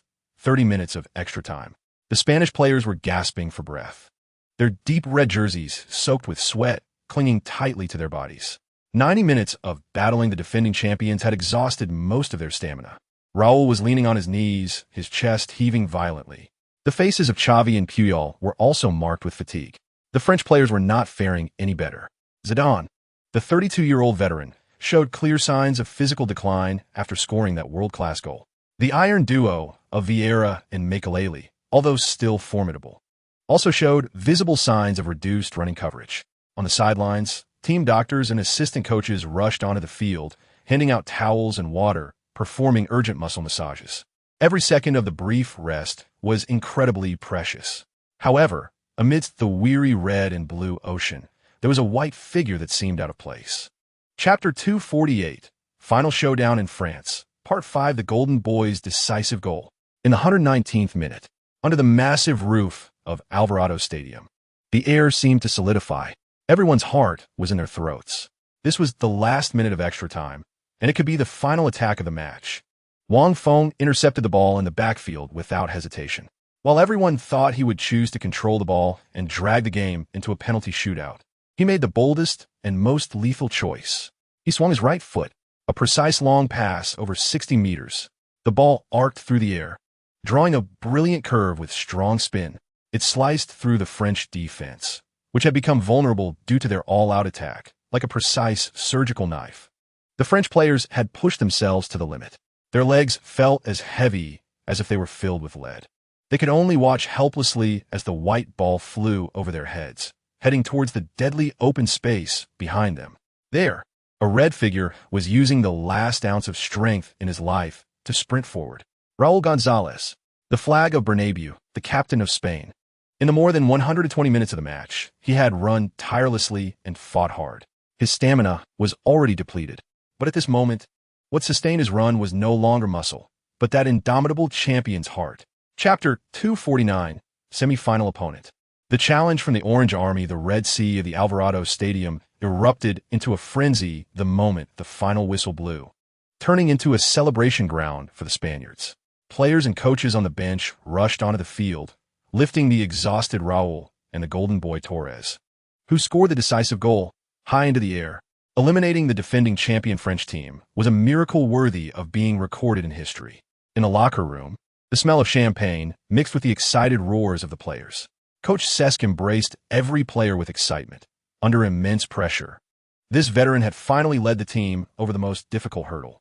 Wang Feng sat in the corner, wiping the sweat and champagne foam off his face with a towel, wearing a calm smile. His system panel displayed the task rewards for defeating the French team, with experience points and skill points replenished once again. After the uproar, there was a moment of tranquility. In the player tunnel, as Wang Feng was about to leave with his teammates, a familiar figure stopped him. Zinedine Zidane. The soul of the French team had just experienced a painful defeat. His face was filled with disappointment, but his eyes remained clear and elegant. He took off his soaked blue number 10 jersey and handed it to Wang Feng. Chapter 250, The Flying Dutchman, Part 1, Above the Dragon Stadium. Orange flags fluttered in the wind like burning flames. The voices of tens of thousands of Dutch fans merged into a massive wave of sound, crashing against every Spanish player's eardrums. This is the all-out attacking and defending Dutch football, which from the moment they stepped onto the field, made you feel an overwhelming sense of pressure. As soon as the whistle blew, the Dutch team firmly controlled the ball with their fluid passing and movement. Their midfielders, Sneijder, Van der Vaart, and Seedorf, were all exceptional masters of technique. The ball seemed to come alive at their feet. The Spanish players appeared somewhat passive in this fast-paced passing game. They found it hard to win the ball back and could only chase after it. 5 minutes into the match, the Dutch team's first real threatening attack arrived. Their center-back Stam intercepted the ball in the backfield and, without any delay, executed a long pass. Finding Robin on the right wing, little flying Robin, near the sideline, skillfully stopped the ball. He faced the left back of the Spanish team, Enrique Romero from La Coruña. Chapter 251, The Flying Dutchman, Part 2. After conceding a goal, the Spanish team felt like lost travelers in the snow, unable to find any warmth or hope. Coach Says anxiously shouted from the sidelines, but he despairingly realized that his voice had long been drowned out by the tsunami of orange cheers from the Dragon Stadium. The left side defense had completely collapsed. Every turn of veteran Romero was like a slow-motion film. In front of him, the Orange Devil wearing number 11 was an uncatchable flash of lightning. This couldn't go on. A determination flashed in Wang Feng's eyes. He glanced at Says on the sidelines. They were dozens of meters apart, but the moment their gazes met in the air, they understood each other's thoughts. Wang Feng made a clear gesture for a defensive switch to Says. He would personally deal with the Flying Dutchman. Says nodded in agreement without hesitation. He knew that the only one who could save this crumbling defense was Wang Feng. This was a huge gamble, to send the team's defensive core to an unfamiliar flank to confront the opponent's sharpest threat. Once it failed, Spain's central defense would be wide open. Chapter 252, Redemption from the Golden Boy in the Locker Room. The atmosphere was still tense, but it was much better than the dead silence after conceding a goal in the first half. Wang Feng's suffocating defense against Robin gave all his teammates hope of equalizing or even taking the lead. Coach Says repeatedly emphasized the defensive details for the second half on the tactical board. He knew that as long as they could continue to limit Robin, the team would have a chance. On the offensive end, he made a key adjustment. He looked at the young forward Fernando Torres, who was filled with desire on the bench, and said, "Fernando, get ready for the second half. When the time is right, I will send you in to use your speed to attack their defense." Torres, Spain's golden boy, nodded heavily.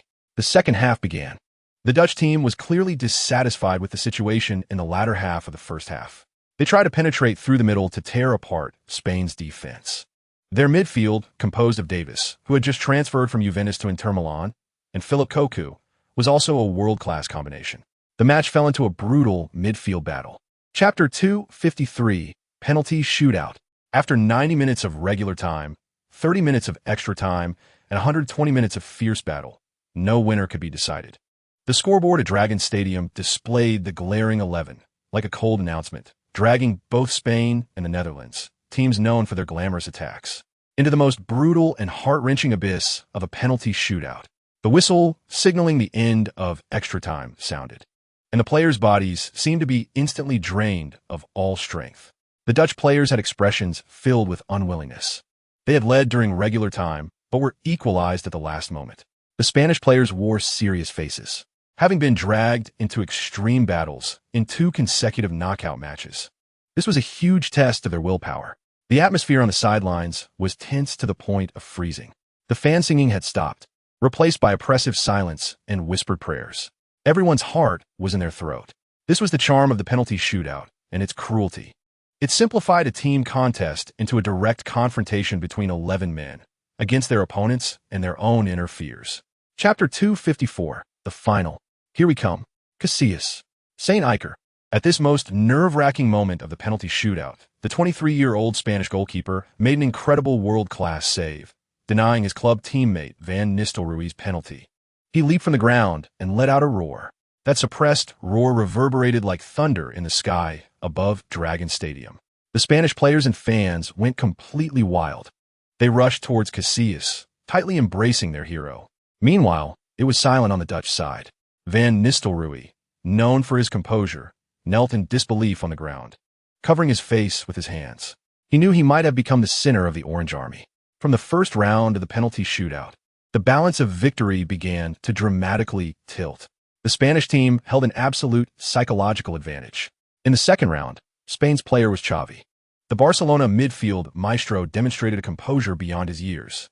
With a delicate shot, he once again deceived Van der Sar, sending the ball into the net. 20. The Dutch team sent out their captain, Frank de Boer. The experienced veteran withstood the pressure and scored effortlessly.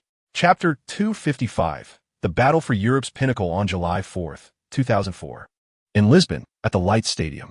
This modern stadium, rebuilt for the European Championship, welcomed its most glorious moment today. The sun of the Iberian Peninsula generously bathed the lush green grass, enhancing the atmosphere of the final to the utmost. The stand were already packed. Half was a passionate sea of red from Spanish fans, while the other half was a calm crimson wave from the host country, Portugal. The 2 colors divided the entire stadium into 2 distinct worlds. This was an ultimate showdown concerning the football honor of both countries.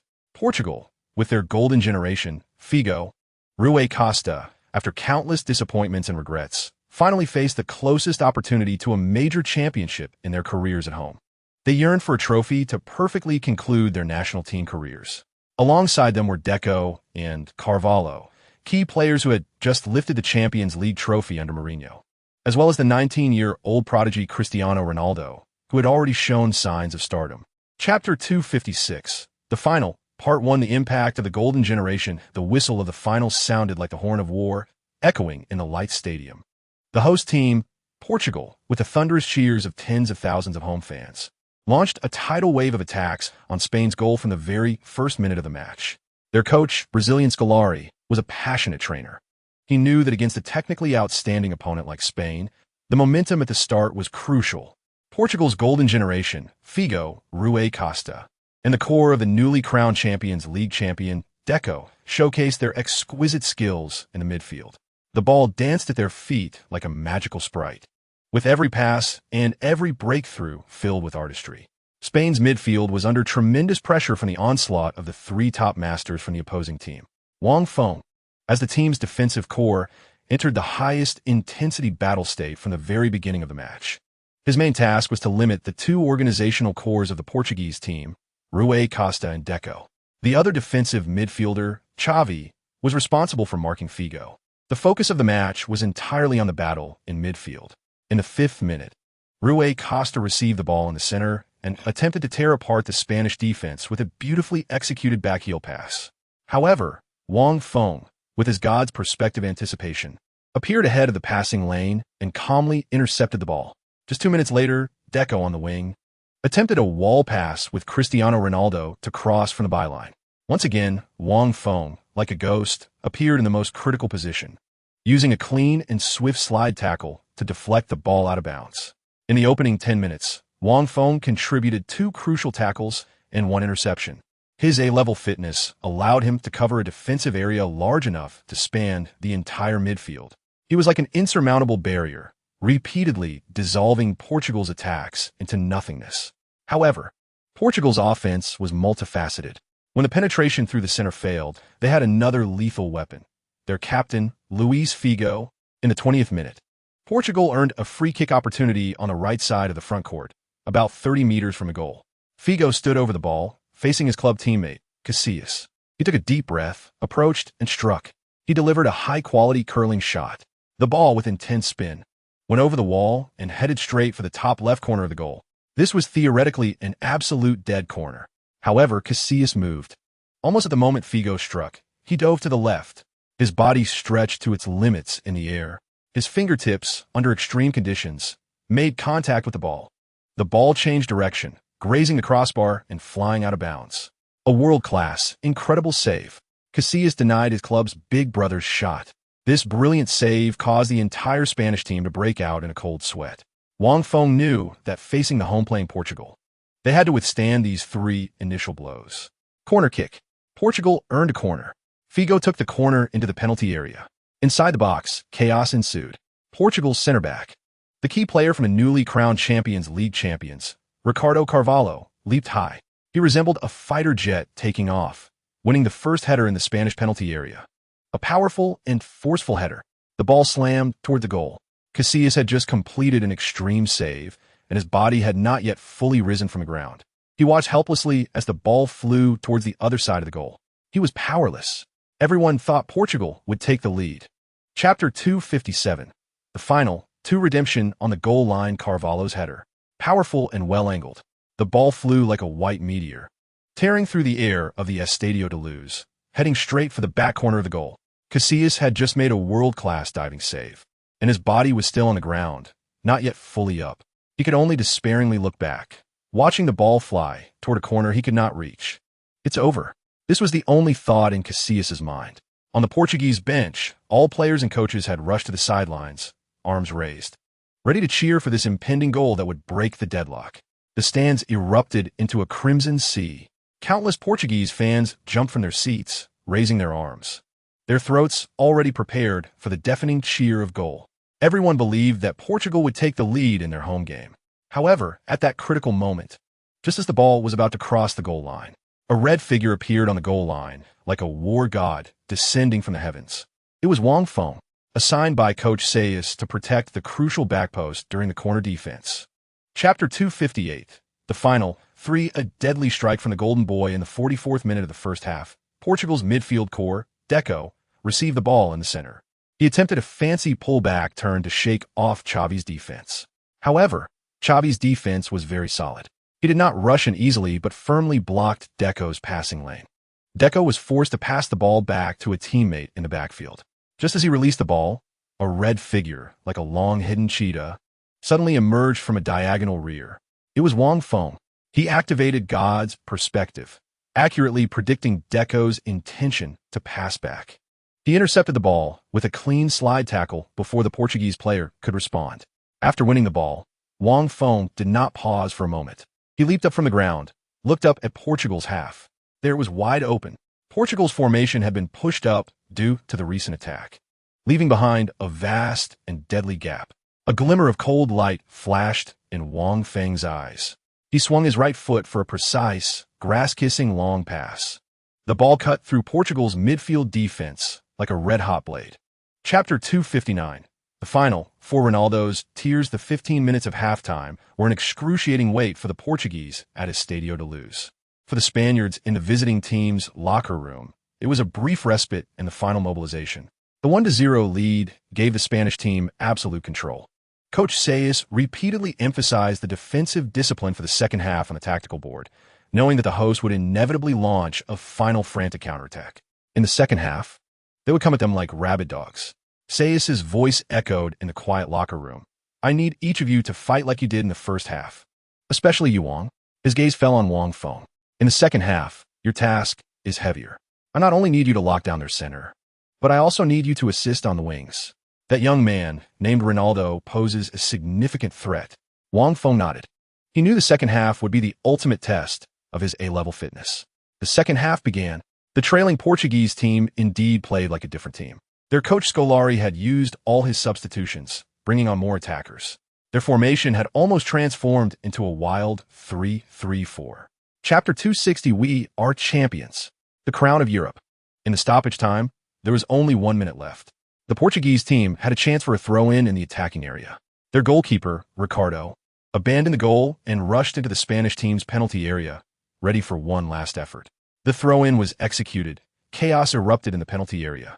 Portuguese striker Nuno Gomes seized the ball in the scramble and turned to shoot. The ball hit Puyol and bounced out. At this critical moment, Wang Feng appeared in the most crucial position like a stabilizing force.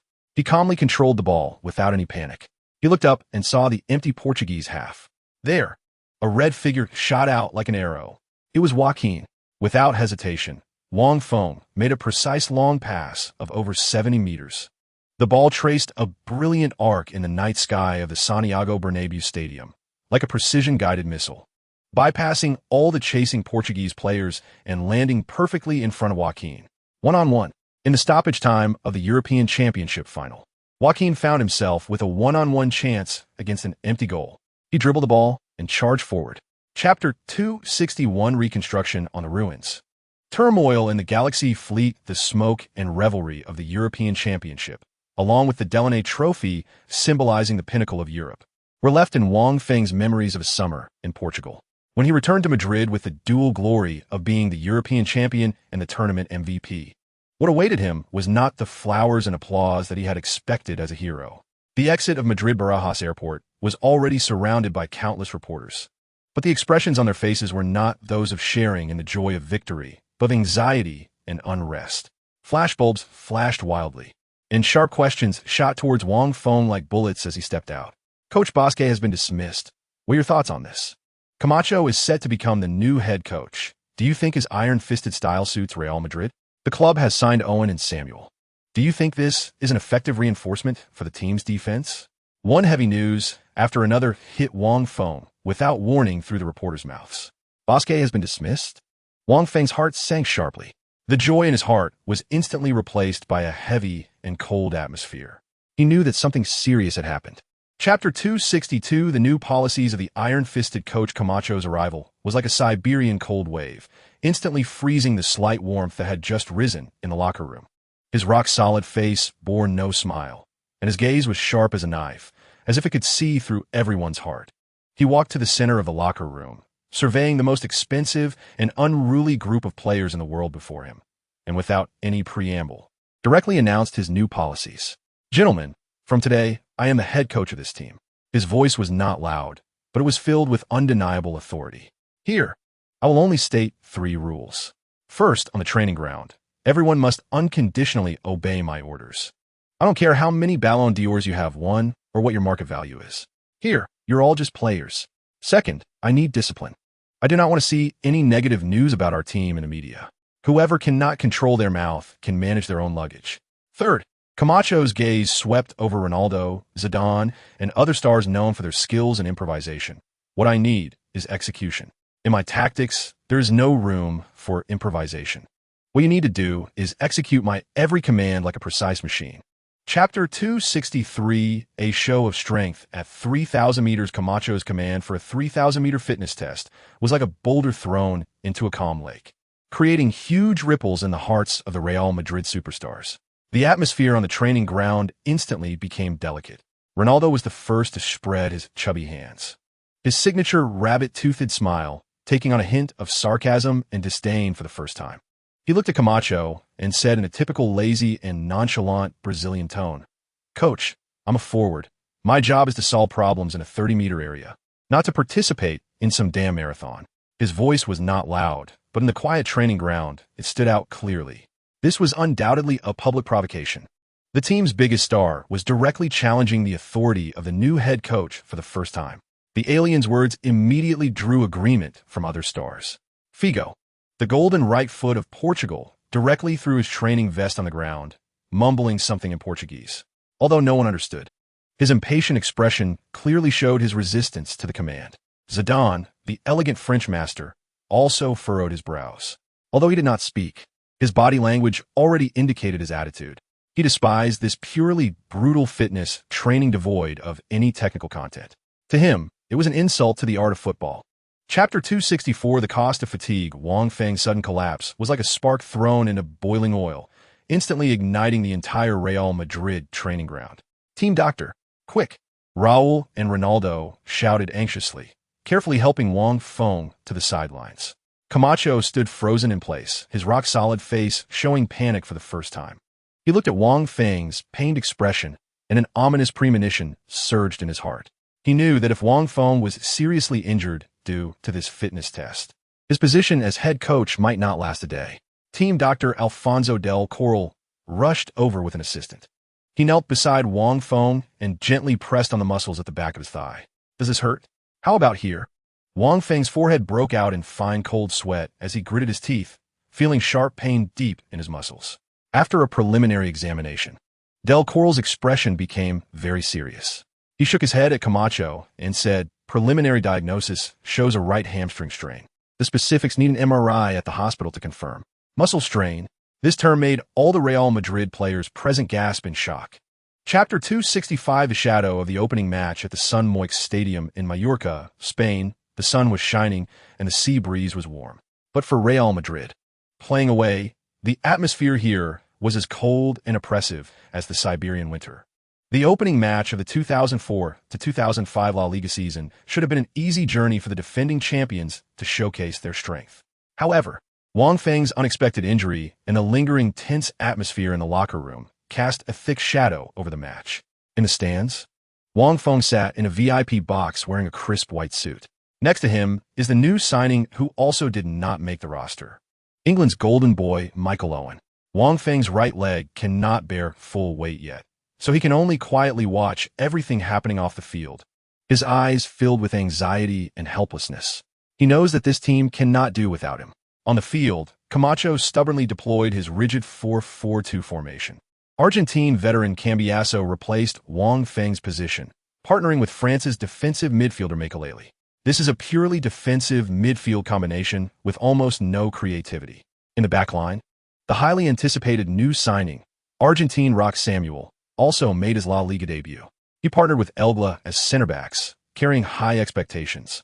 Chapter 266. The Glimmer of Stars. The ugly victory. The second half of the match is a torment for every Real Madrid fan. The team plays without any organization, like headless flies. Camacho paces anxiously on the sidelines, his shouts echoing in the Sun Moix Stadium. But his rigid and inflexible tactical system fails to bring any change to the team. He is like a stubborn general trying to command a group of top soldiers fighting their own battles with an outdated formation. The outcome is predictable. The direction of the match is already beyond his control. Now, the only thing that can save Real Madrid is the occasional flashes of individual brilliance from those stars on the field. In the 60th minute, Zidane received a back pass from Carlos on the left. He was tightly surrounded by three Mallorca defenders in a small space. Everyone thought he would either pass back or lose the ball to the opponent. However, what makes a master is their ability to create possibilities in impossible situations. Zidane moved. With a highly discreet heel flick, he pulled the ball back from behind him. Chapter 267. The King's return and second injury. After a nightmarish 2-week injury recovery period, Wang Feng finally returned to the familiar Valdebebas training ground. His return was like a ray of golden sunlight piercing through thick dark clouds, instantly dispelling the gloom and oppression that had enveloped the team. The moment he changed into a fresh training outfit and stepped onto the lush green grass, his teammates, who were engaged in ball training, all stopped in unison. The careless passing and half-hearted running on the training ground vanished in that instant. "Wang, you're back." Ronaldo was the first to throw down the ball at his feet, rushing over like a happy brown bear with arms wide open, giving Wang Feng a big, strong bear hug. "Welcome back, our European king." Zidane also approached, and on his face, which always carried a hint of melancholy, a sincere smile appeared as he patted Wang Feng's shoulder, his eyes filled with relief. "Boss, Feng Yi." All the stars, Raul, Figo, Casillas, every teammate gathered around him. They patted his shoulders, ruffled his hair, welcoming the return of their cornerstone in the most direct and passionate way. Chapter 268. A tumultuous autumn. The news that Wang Feng would be absent for a month exploded like a heavy bomb in Madrid and across Spain.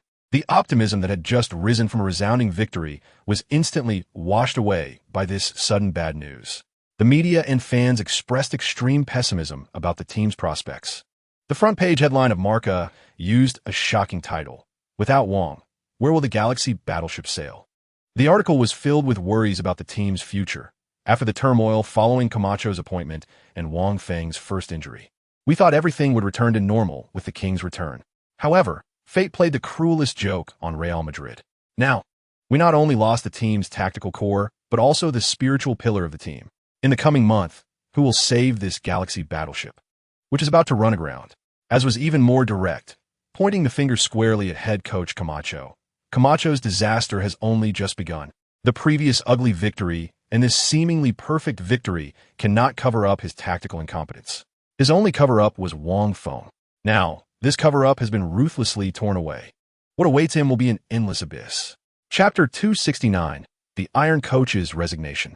In Madrid, the press conference room at the Valdebebas training base was packed. Hundreds of reporters from around the world filled the small space to capacity.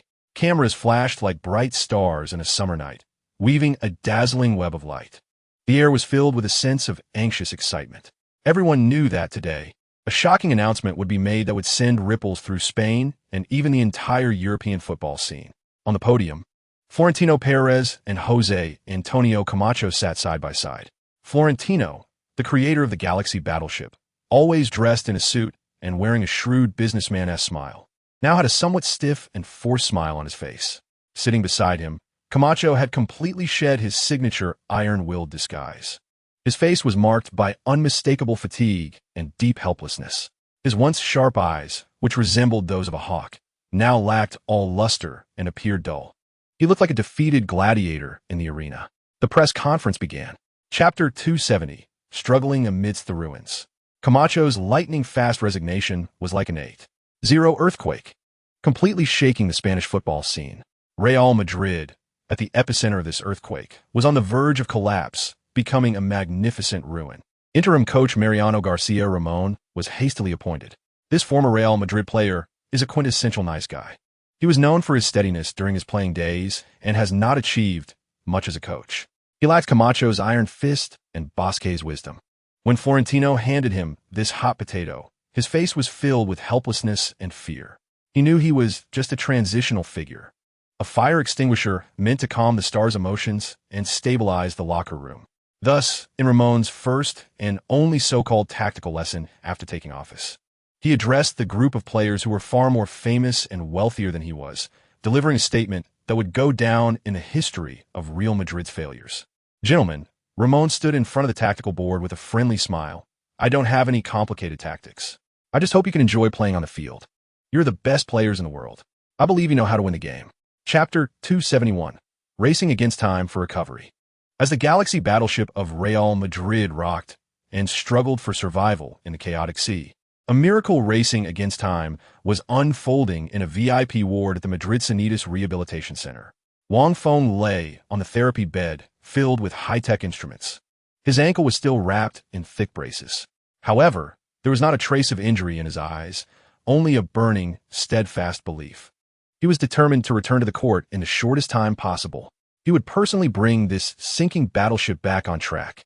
This is impossible. Real Madrid's chief physician, Alfonso Del Coral, looked at the crazy rehabilitation plan Wang Feng had devised for himself and nearly jumped up. Wang, are you joking with your career? Del Coral's voice trembled with excitement. A torn ligament, along with a bone fracture. According to the usual treatment plan, you need at least 6 weeks of rest before starting even the most basic rehabilitation training. And you want to start training with the ball in just 3 weeks. Are you crazy? Chapter 272, The head coach on the pitch in the 10th round of La Liga at the Santiago Bernabéu Stadium. The autumn sun in Madrid was warm, but the atmosphere in the stadium was already as hot as midsummer. 80,000 seats were filled, and the sea of white gathered into a mighty force, waiting for their only king to return. An hour before the match, when the on-site DJ used his infectiously iconic roar to announce Real Madrid's starting lineup, the entire stadium fell into a brief, eerie silence. The fans perked up their ears, waiting for the name that had haunted them for an entire month. Forward, number 9, Ronaldo. Number 7, Captain Raul Gonzalez. Midfielder, number 5, Zinedine Zidane. The DJ deliberately prolonged his voice, intensifying the atmosphere. The entire stadium held its breath. Number 15, our king, our savior, Wang Feng. Bone, Ugh. The moment the DJ announced Wang Feng's name, the entire Bernabeu stadium erupted. 80,000 fans jumped from their seats. They waved their white scarves and shouted with all their might the name that had occupied their thoughts day and night for the past month. Chapter 273. The Brazilians' magical quartet. The day after the big win against Real Sociedad, Real Madrid club held a grand press conference. In front of the world's media, President Florentino, full of spirit, announced that the renowned Brazilian coach Vanderlei Luxemburgo had officially become the new head coach of the team. Luxemburgo, a professor who had achieved countless honors in Brazilian football, showcased his usual confidence and passion at the press conference. "I am very honored to coach Real Madrid, the greatest team in the world." He smiled at the camera and said, "I know the team is currently facing some difficulties, but please believe me, I will bring beautiful and victorious football to this team."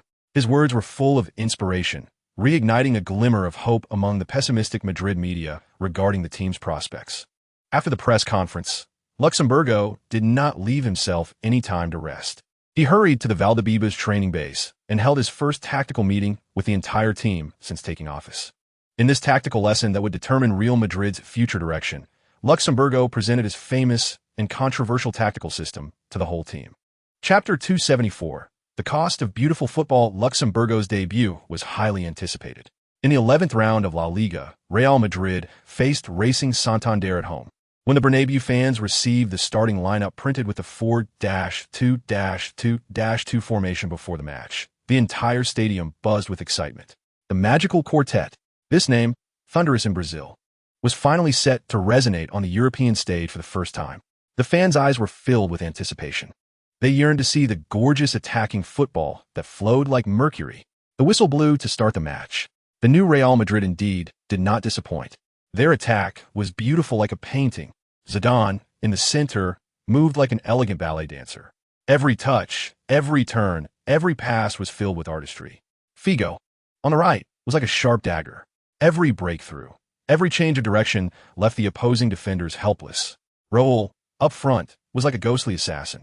His movements were elusive, making it difficult for the opponents to track him. And Ronaldo was the most lethal finisher. Every sprint, every shot carried the power to destroy everything. Chapter 275. Tactical game with the professor. As the final whistle blew, the Bernabeu stadium was still immersed in the joy of victory. The players were thanking the fans on the pitch. However, Wang Feng had already returned to the locker room alone in advance. He did not participate in the celebration. The goal conceded was like a thorn deeply embedded in his heart. He knew that if this issue was not resolved, then this seemingly glamorous victory was merely a temporary fix. He knocked on Luxemburgo's office door. "Come in." The Brazilian's slightly hoarse, distinctive voice came from inside. Wang Feng pushed the door open. Luxemburgo was sitting behind his desk, leisurely sipping a cup of Brazilian coffee. He wore the signature relaxed and content smile of a victor. "Wang?" Seeing Wang Feng, he raised his eyebrows in surprise. "What's wrong? Aren't you going to celebrate with your teammates?" Wang Feng closed the door and walked straight to Luxemburgo, getting straight to the point. "Coach, we need to talk." Luxemburgo was taken aback for a moment. He set down his coffee cup, and the smile on his face gradually faded.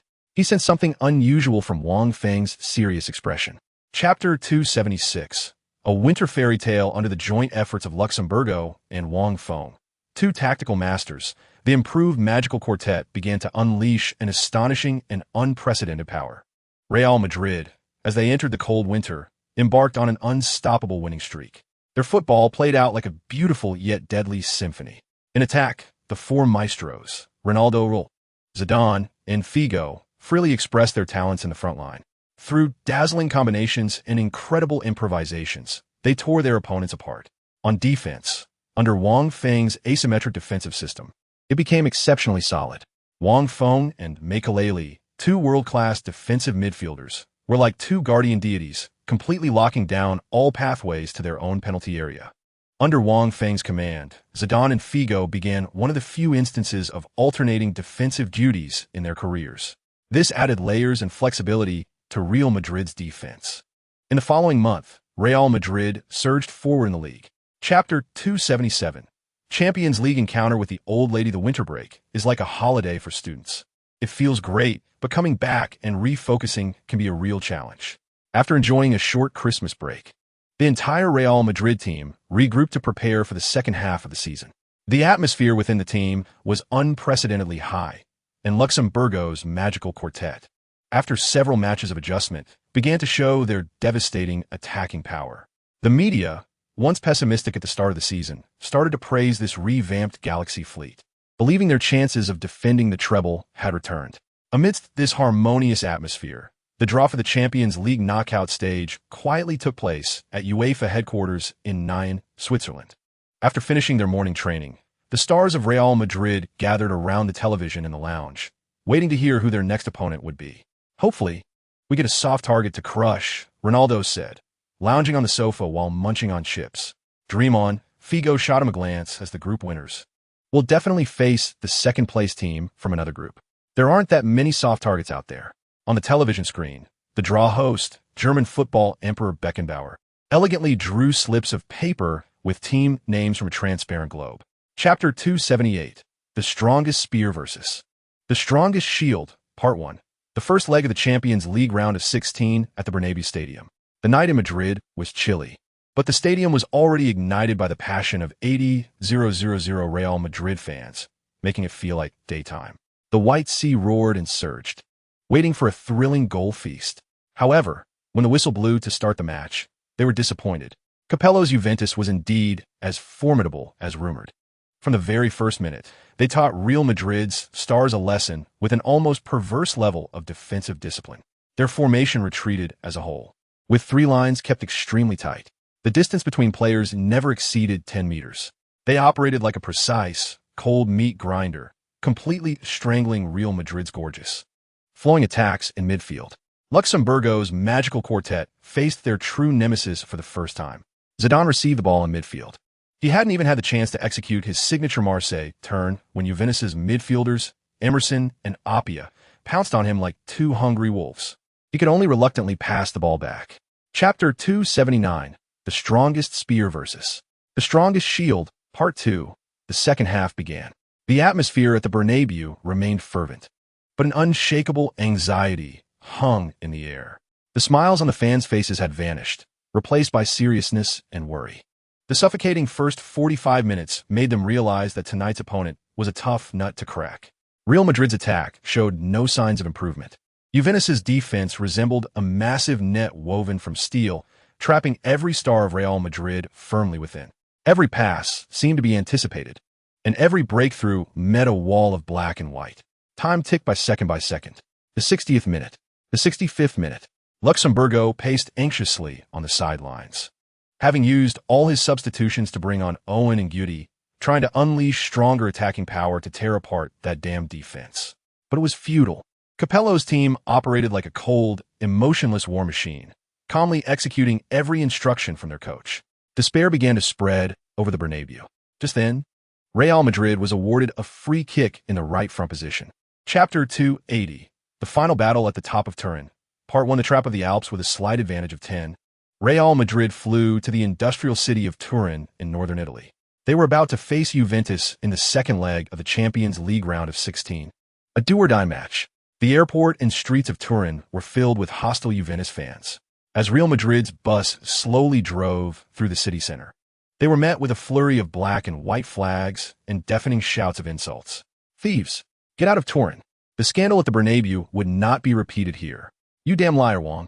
Clearly, Juventus fans were still haunted by the controversial handball that led to the last-minute winner in the first leg. They defined this match as a quest for revenge.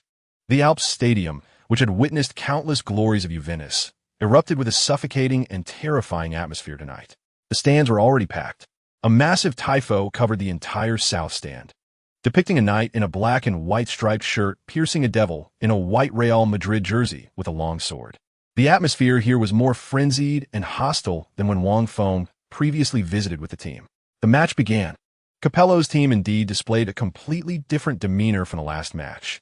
They no longer played defensively, utilizing their home advantage. They launched a relentless wave of attacks on Real Madrid's goal from the very first minute. Their star, Zlatan Ibrahimovic, caused enormous, nightmarish trouble for Real Madrid's defense. This Swedish player, standing over 195 meters tall, possessed footwork that belied his size. At times, he played like a traditional center forward, using his strong body to engage in a physical battle with Samuel. At other times, he would drift to the flanks, dazzling defenders with his flashy dribbling. Wang Feng and Ibrahimovic engaged in a direct confrontation. This was the ultimate showdown of strength and skill, wisdom and arrogance. In the 10th minute, Ibrahimovic received the ball just outside the penalty area with his back to goal. He leaned against Wang Feng and suddenly executed an extremely stylish back-heeled flick to beat him. He attempted to replicate Ronaldinho's miracle. However, Wang Feng was not Puyol. He activated God's perspective, accurately predicting Ibrahimovic's intentions. Instead of turning, he preemptively blocked Ibrahimovic's next touch. Ibrahimovic passed by, but the ball remained. Wang Feng completed the interception cleanly. This time, the brilliant defense made Luxembourg on the sidelines unable to hold back his applause. However, just 5 minutes later, Ibrahimovic struck back. In the penalty area, he received a cross from Nedved, facing the direct defense of Wang Feng. He chose not to shoot, but instead executed an incredible scorpion kick, setting up the ball for the late-arriving Del Piero. Del Piero unleashed a powerful shot. The ball was heroically saved by Casillas. In the first half, Wang Feng and Ibrahimovic engaged in a battle of wits and courage. Ibrahimovic had 2 threatening shots, one saved by Casillas and the other blocked by Wang Feng's body. Wang Feng also completed 3 successful tackles and 2 interceptions against Ibrahimovic. The two were evenly matched, showcasing their talents. Real Madrid's defense was on the verge of collapse under Juventus's relentless assault. Their offense was completely suppressed by the opponent's high-intensity midfield pressing. At halftime, the score was 0-0. But everyone knew that Real Madrid had fallen into the carefully laid trap of their opponents. They were exhausting the physical stamina of Real Madrid's aging stars. During the break, anxiety was written all over Luxembourg's face. He knew that if they continued to defend passively, conceding a goal was only a matter of time. Chapter 281, The Decisive Battle at the Summit of Turin. Part 2, Punishment from God. The whistle for the second half sounded like the horn of a full-scale attack at the Alpine Stadium. Luxembourg's adjustments were swift and resolute. He substituted Michael Owen, the former England golden boy, for the almost invisible Figo in the first half. This was a positional change, but the tactical intent was completely different. Figo's role was to hold the ball, break through, and organize, while Owen was a pure weapon, born for speed and lethal strikes. Luxembourg's intention was clear. He aimed to tear open Juventus's seemingly flawless defense with speed. However, Capello, the Italian silver fox, had anticipated all of this. In the second half, Juventus's formation not only did not retreat, but pushed further up. Their 2 flanks, Zambrotta and Zabina, charged at Real Madrid's defense like 2 tireless wild horses. Meanwhile, their midfielders, Emerson and Nedved, took their fierce pressing to the extreme. The whole match had completely entered the rhythm that Juventus favored. The clash of muscles, the grinding of wills. Real Madrid's magical quartet had completely lost its magic in front of this cold, precise Italian meat grinder. Chapter 282, The Decisive Battle at the Summit of Turin. Part 3, The Hand of God or the Hand of the Devil. In the last minute of stoppage time, this cold number was like a tombstone, announcing the impending end of Real Madrid's life in regular time. On the Bernabeu's bench, Luxembourg slumped helplessly in his seat, his expression one of resigned despair. He had exhausted all tactics and substituted all his attackers, but that damn scoreboard still glaring at 1-0. The aggregate score was 1-1. Overtime seemed inevitable. However, for this already exhausted Galacticos, another 30 minutes of hand-to-hand combat with Juventus's Steel Warriors at the Alpine Stadium was akin to a slow execution. Just then, Real Madrid earned a corner kick opportunity in the attacking half. This would be their last chance to attack in regular time. Beckham, holding the ball, slowly walked to the corner area. His face was filled with seriousness. He knew this could be a pass that determined the fate of the entire season. The entire Alpine Stadium fell silent. Tens of thousands of Juventus fans held their breath. They were just seconds away from dragging the match into overtime. Chapter 283, The Decisive Battle at the Summit of Turin. Part 4, Victory at all costs. After a long discussion with the assistant referee, the match referee, a German Merc, made the final decision. The goal was valid. This ruling struck like a thunderbolt, splitting the frozen air of the Alpine Stadium and igniting a volcano that had accumulated 90 minutes of anger. The entire stadium erupted into unprecedented fury. Juventus players were on the verge of losing their sanity. Their center-back Montero, known for his ferocity, charged toward Merck with red eyes like an enraged bull, roaring curses in Italian. "Are you crazy? How much did you take? This is a scandal. The biggest scandal in football history." Cannavaro and Thuram, two world-class center-backs, held him back to prevent the conflict from turning into a full-blown brawl. But their faces were also filled with disbelief and betrayed anger. Buffon, the world's #1 goalkeeper, knelt helplessly on the goal line, pounding the grass with his fists. He had done everything possible. He saved Ronaldo's one-on-one, directed the defense, and resisted Real Madrid's repeated attacks. But in the end, he lost the match in such a manner. Chapter 284, the opponent in the semi-finals, the return of the master tactician eliminating Juventus. Though filled with controversy, resulted in a tangible outcome. Real Madrid stumbled into the Champions League quarterfinals.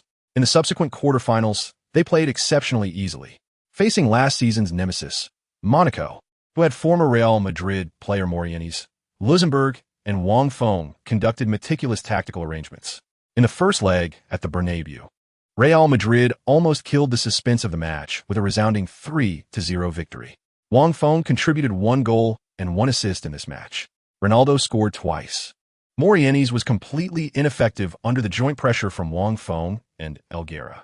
A week later, back at the Louis II Stadium, Real Madrid once again easily drew their opponent 1-1.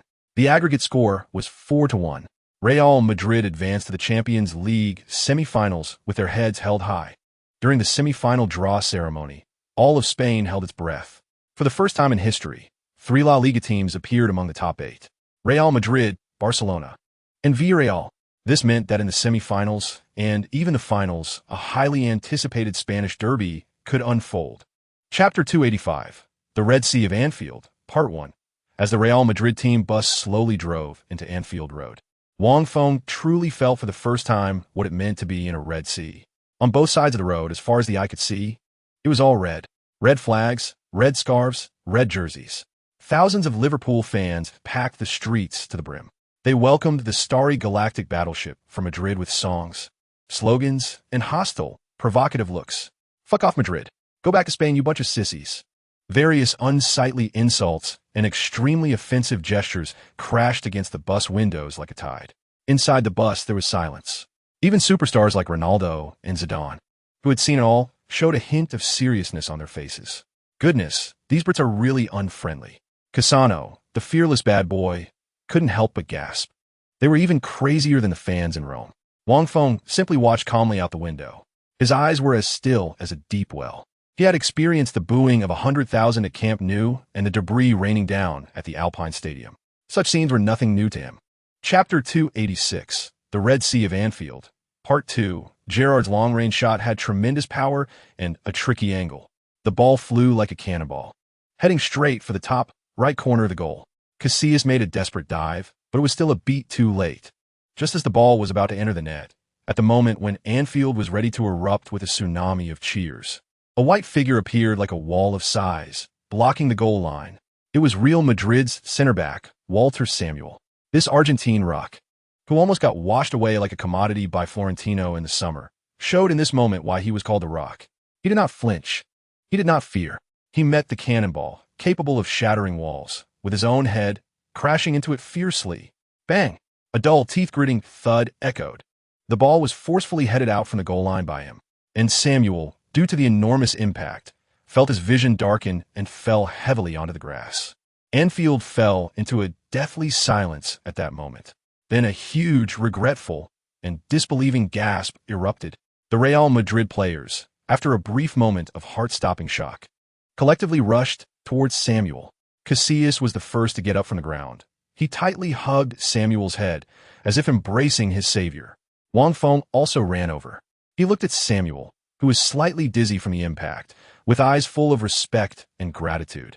This is Walter Samuel, a silent, tough defender who would defend the goal with his life.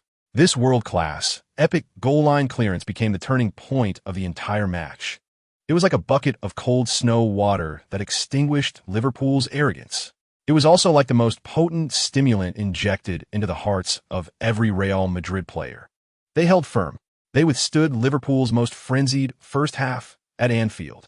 During halftime, The atmosphere in Real Madrid's locker room was tense, but no longer panicked. Luxemburgo was drawing on the tactical board, planning changes. Wang Feng walked over to Samuel, who was still receiving ice treatment from the team doctor, and patted his shoulder. "Well done, Walter." Samuel just grinned, revealing a simple smile. The second half began. The Real Madrid players gradually adapted to the high-intensity pace of English football. Wang Feng began to retreat deeper to receive the ball more. He used his precise, surgical long passes to directly exploit the gaps left by Liverpool's high pressing. Benitez's team began to feel uncomfortable. Their pressing started to miss. Their defense began to stretch. The momentum of the match began to shift quietly. In the 70th minute, the opportunity finally arrived. Wang Feng intercepted Alonso's pass to Gerrard in the backfield. He looked up. He saw Ronaldo, who had already started like a white lightning bolt. Without a moment's hesitation, he swung his right leg. A precise, over-the-top long pass. The ball flew like a guided cruise missile, crossing Liverpool's midfield. It passed their defensive line. It landed precisely on Ronaldo's running path. A desperate gasp erupted from the entire Anfield. Ronaldo successfully timed his run. One-on-one. He was about to face Liverpool's goalkeeper, Dudek. He was about to have a chance that could decide the fate of the match. Chapter 287, an alien's away goal. Wang Feng's precise over-the-top long pass from the backfield found Ronaldo, crossing Liverpool's midfield. The alien has arrived. The heart of Anfield skipped a beat at that moment.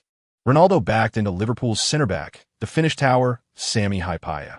Hypaya, over 9 meters tall and nearly 90 kilograms, was a typical Nordic center-back, known for his strength and heading ability. He was like a wall, firmly pressing against Ronaldo's back, giving him no space to turn. For any other forward, facing such tight marking, the best choice would be to lay the ball back or pass it wide. But he is Ronaldo. He is the alien who can handle the ball in any unimaginable way. He gently pulled the ball back with his right foot, twisting his body to the left. Hypaya immediately moved his weight to the left to block his turning route. However, at that moment, Ronaldo's right foot, which had just pulled the ball, lightly flicked the ball in the opposite direction, as if it had eyes. Chapter 288. The miracle at Anfield? No way. Liverpool, trailing by a goal, launched a desperate final assault on Real Madrid's goal under the leadership of their spiritual leader, Steven Gerrard. The songs at Anfield rang out again. This time, it was no longer the confident and proud melody of before the match, but one filled with a sense of tragic determination and an unwavering refusal to give up. Walk on with hope in your heart, and you'll never walk alone. The KOP stand, that sea of red, erupted with incredible energy at the last moment. They want to use their singing to inject the final strength into their team. Benitez, on the sidelines, also made a desperate last attempt. He replaced a defender with a tall striker, Crouch. He aimed to bombard Real Madrid's penalty area in the most primitive English football way. The match entered stoppage time, a full 4 minutes. For Liverpool, these were 4 minutes of hope. Chapter 289, double kill, meeting in the finals. With a complete victory at Anfield, Real Madrid returned to their home ground, the Bernabeu. The suspense of advancing seemed minimal to the outside world. Winning 1-0 away and holding an away goal meant Liverpool had to score at least 2 goals at the Bernabeu and ensure not to concede any goals to complete the comeback. This was an almost impossible task for Benitez's team. Luxemburgo, the clever Brazilian professor, showed his flexibility in this match. He made appropriate rotations, allowing the veteran Figo and the physically demanding Carlos to rest. Wang Feng, as the team's unshakable tactical core and defensive cornerstone, still started. His presence was the biggest guarantee for Real Madrid's defense. As the match began, Liverpool's players wore expressions of helplessness and unwillingness. They knew the hope was slim, but the glory of Anfield and the traditions of the Reds did not allow them to give up easily. Led by Captain Gerrard, they still launched an attack on Real Madrid's goal. However, at the Bernabeu, facing the Galacticos who had completely taken control of the advancement, their resistance seemed so pale and powerless. Chapter 290, League defending champion, marching to Istanbul. After a near-dominant performance in the Champions League semi-finals, double-killing Premier League giants Liverpool, Real Madrid brought this high morale and unmatched belief back to the domestic Spanish league. At this time, the suspense of the La Liga title was nearing its conclusion. With only 2 rounds remaining, the Galacticos held a 5-point lead over their arch-rivals Barcelona, firmly gripping the top spot in standings. This point difference meant that they only needed to defeat the visiting Andalusian powerhouse Sevilla at their home ground, the Santiago Bernabéu, in the next league match to clinch the La Liga title a round early. This match was thus imbued with extraordinary significance. It was no longer an ordinary league match, but the first championship point of the season for Real Madrid. It was the first towering peak that needed to be conquered with victory on their thorny and glorious path to defend their treble. The entire city of Madrid was engulfed in unprecedented fervor and anticipation for this upcoming coronation battle. Chapter 291, Istanbul Night by the Stranglehold of the Christmas Tree. The ultimate showdown of the 2004 to 2005 UEFA Champions League officially began at the Ataturk Olympic Stadium in Istanbul, Turkey. The opposing teams were the defending champions from Spain, Real Madrid, and the traditional power from Italy, AC Milan. This was the pinnacle showdown between the Galacticos and the Rossoneri. It was the ultimate collision of two different football philosophies. Moreover, it was the final brutal battle of countless top stars for the highest glory at the pinnacle of Europe. The whistle for the start of the match blew. Carlo Ancelotti's AC Milan indeed lined up in their famous Christmas tree formation 4-3-2-1, which had swept Europe this season. In goal was the Brazilian goalkeeper Dida, and the defensive line consisted of legendary captain Paolo Maldini, Dutch Iron Wall Stam, elegant Nesta, and the great left-back Cafu. This defense sparkled with stars, boasting experience and strength worthy of the world's best. The midfield was the essence of this formation. Italian midfield maestro Pirlo organized from the back. In front of him was the butcher Gattuso and the versatile Dutch warrior Seedorf, forming the first line of defense. Chapter 292, Istanbul Night, 2 Kaká's Impact. Being 1 goal down was not the end of the world. The Real Madrid players kicked off from the center circle, trying to stabilize their footing with possession and regain the rhythm of the match. However, Ancelotti's team was like a precise, cold Italian war machine. They gave Real Madrid no chance to breathe. After conceding a goal, Real Madrid, like an enraged bull, attempted to respond to their opponent with their powerful attacking force. But every attack they launched crashed against an invisible wall of size formed by Gattuso, Pirlo, and Seedorf in midfield. Gattuso, the Italian butcher with a full beard, bit at Zidane like a mad dog, tirelessly disrupting the rhythm of the French maestro with fierce, even brutal fouls. Pirlo, on the other hand, stood calmly at the back of midfield like an elegant conductor, using his surgical long passes and precise orchestration to repeatedly neutralize Real Madrid's attacks. Behind Real Madrid, the flanks that had become vacant due to the magical quartet were completely turned into AC Milan's counterattack corridors. Chapter 293, Istanbul Night, 3 Never Give Up. When Wang Feng slowly stood up from his seat, all eyes in the locker room subconsciously focused on him. His face no longer bore the usual calm and indifference. Instead, it was filled with a cold, burning fury. Everyone lift your heads. A thunderous roar echoed in the locker room, filled with despair and silence, like a clap of thunder. All the Real Madrid players trembled at this furious shout. They lifted their heads, staring at Wang Feng in disbelief. They had never seen such an angry Wang Feng. His gaze sliced through each dejected teammate like a knife. I know we played like crap in the first half. I also know what the score of 0-3 means. But the match still has 45 minutes left. Anything can happen in 45 minutes. His voice was not loud, but every word struck like a heavy hammer on everyone's heart. Have you all forgotten?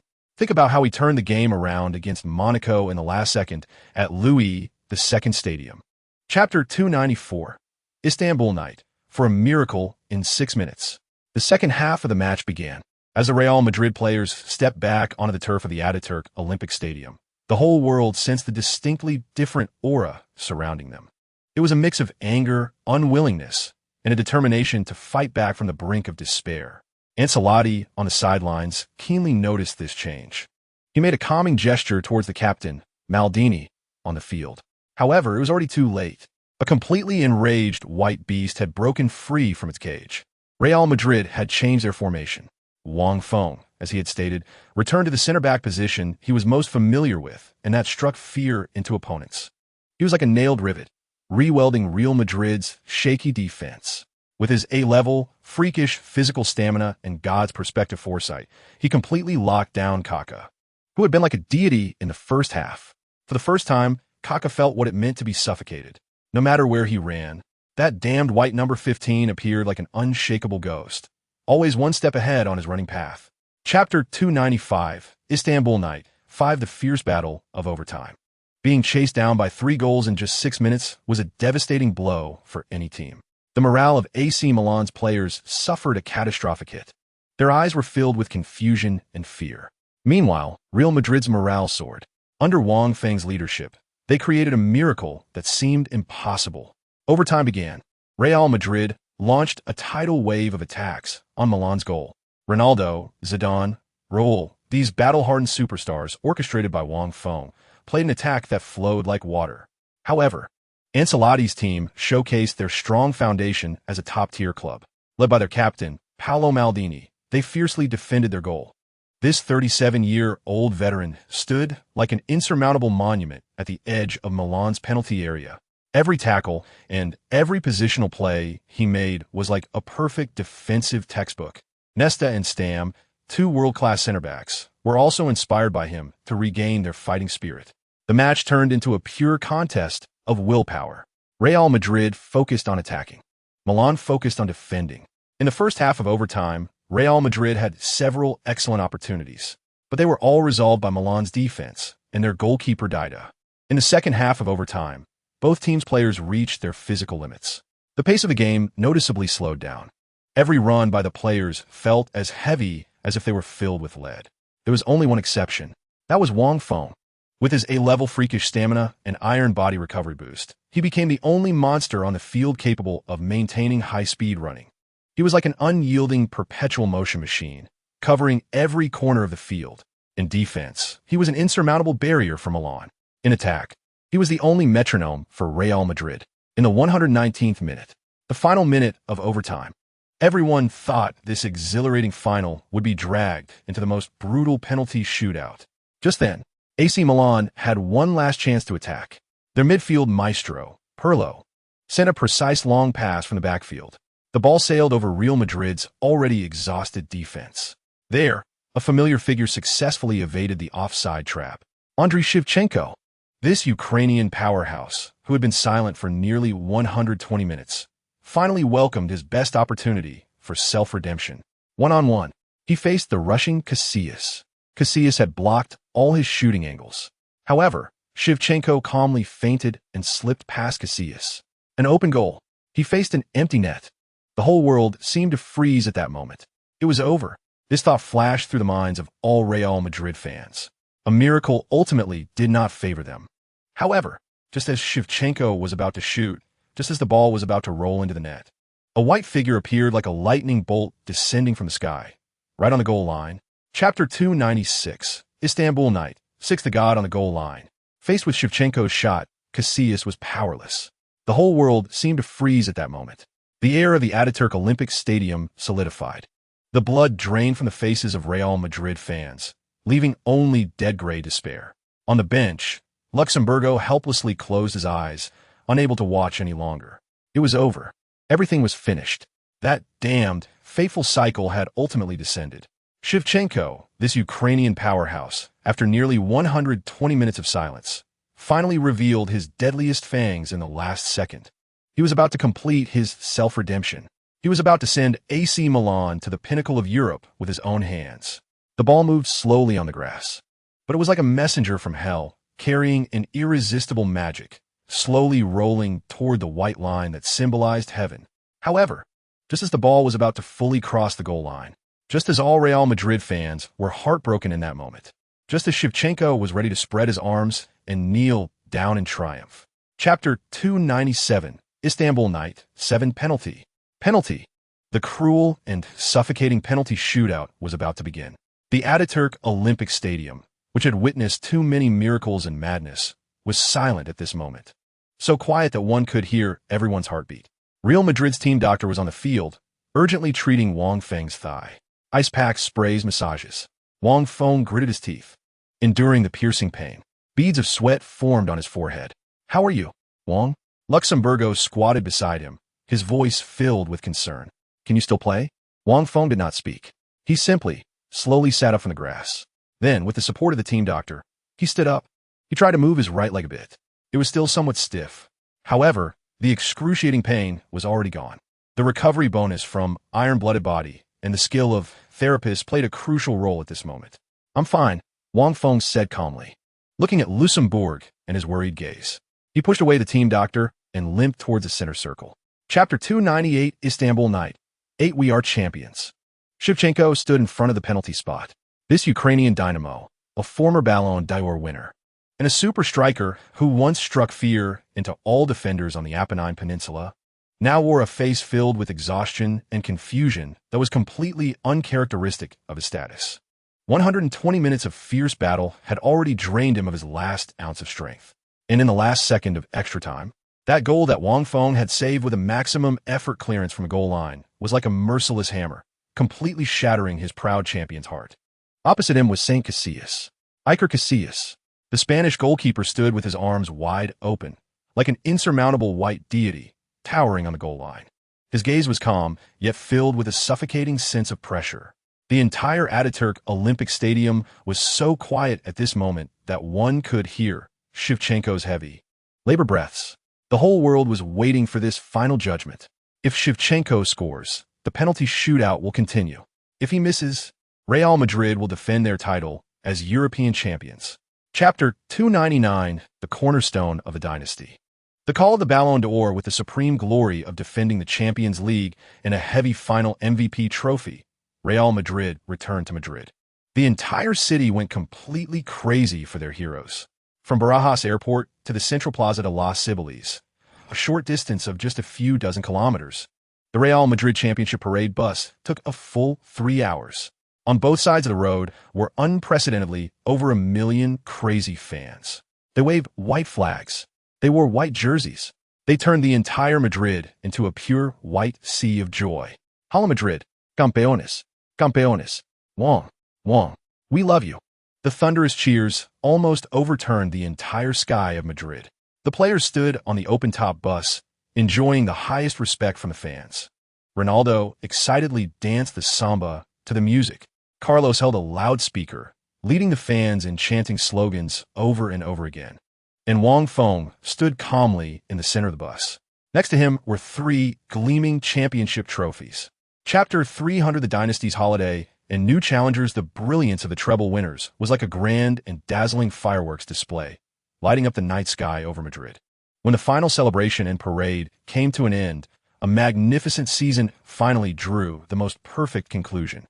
The players welcomed their long-desired vacation. Ronaldo flew straight to the sunny beaches of Ibiza with his Brazilian friends. Zidane returned to his hometown of Marseille to enjoy the tranquility of being reunited with family. Raul disappeared from the media's sight with his wife and children, living a normal life of his own. And Wang Feng chose the most unique way. He returned to China. Without accepting any interviews or participating in any commercial activities, he quietly returned to the small city that raised him. He spent a few days eating home-cooked meals with his parents and met a few childhood friends. Then, he locked himself in the system space. While others were on vacation, I was cultivating my skills. They deserved to lose, and I deserved to win the championship. Wang Feng's heart was calm, even a bit amused. For others, vacation meant relaxation and enjoyment. For him, vacation was the best opportunity for a shortcut. Chapter 301, the disharmonious variation of the preseason, the Real Madrid preseason kicked off in the United States. This was a tour filled with commercial vibes. However, for Luxembourg and his team, it was also the best opportunity to integrate the new lineup and practice new tactics. The first opponent was the powerful LA Galaxy from Major League Soccer. At the Home Depot Center in Los Angeles, all eyes were focused on this new Galaxy ship with 2 new Brazilian recruits. Before the match, Luxembourg announced the starting lineup. He made a slight adjustment to last season's magical quartet. Ronaldo as the lone striker, Zidane as the attacking midfielder, Beckham as the right winger, and on the left wing, replacing Figo, was the highly anticipated Brazilian prodigy Robinho. Wang Feng teamed up with his old partner Makelele to form a double defensive midfield. Goodness, this is happening? Wang Feng looked at the starting lineup, feeling no waves in his heart, hoping that the incident from yesterday would make him behave. Don't pull any stunts on me again. The match began. Real Madrid, with their formidable strength, controlled the pace of the game firmly from the first minute. Chapter 302, order in the locker room. Wang Feng's cold and piercing warning was like a blade tempered in ice. piercing harshly into the already eerie silence of the LA Galaxy's locker room. At that moment, the air seemed to freeze. The players who had just been whispering suddenly fell silent. Everyone's gaze instinctively focused on the center of the storm, the Brazilian prodigy Robinho, who was still sitting in the corner, his face alternating between pale and flushed. Robinho suddenly looked up, his eyes filled with disbelief and the nearly explosive anger of being publicly humiliated. Sitting on the bench? This was the most humiliating disgrace Robson de Souza had ever suffered since he first kicked a football on the beaches of Santos. In Brazil, he was the new Pelé, adored by many. He was the hope of the future.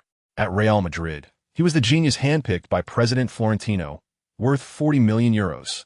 And this Chinese guy in front of him, who was only a few years older than him, what right did he have? What qualifications did he have to say such things to him? A wild spirit from the slums burned fiercely in his blood. Chapter 303. The Lion of Camas. The morning in Chicago carries a hint of coolness from Lake Michigan. However, Real Madrid's training ground is already bustling with activity. A young man with flowing brown hair, like a hot whirlwind from Andalusia, sweeps across the entire training field. He is Sergio Ramos, this Spanish genius defender, who cost Real Madrid a whopping 27 million in a buyout clause, has finally joined the team officially. A radiant smile graces his face, yet his eyes shimmer with a sharp and aggressive light, completely contrasting with his handsome appearance, reminiscent of an eagle. He is like a young lion from his hometown, Camas, full of unparalleled energy and fighting spirit. Captain, hello, I'm Sergio Ramos. He quickly finds Raul Gonzalez, the flag bearer of Real Madrid. He extends his hands and firmly shakes Raul's hand, his eyes filled with genuine respect and admiration. Igor, oh my God, I finally get to meet you. I grew up watching your matches. He rushes towards Iker Casillas like a starstruck fan and gives him a big hug. Chapter 304. The final test, the last stop of the preseason, is Chicago.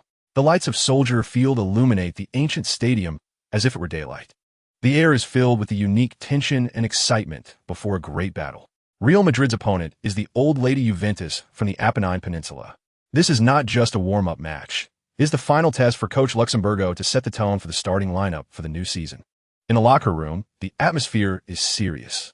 Luxemburgo stands in front of the tactical board, announcing tonight's starting lineup in his heavily accented Spanish. Each player whose name is called becomes particularly focused. Goalkeeper, Iker Casillas. Defense from right to left, Cicinho, Sergio Ramos, Walter Samuel, Roberto Carlos.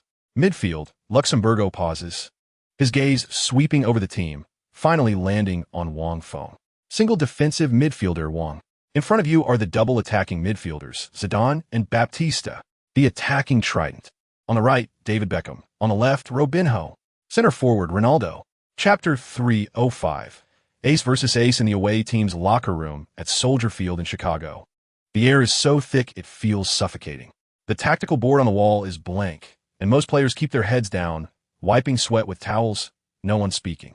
The 0-0 scoreline at halftime weighs heavily on everyone's mind.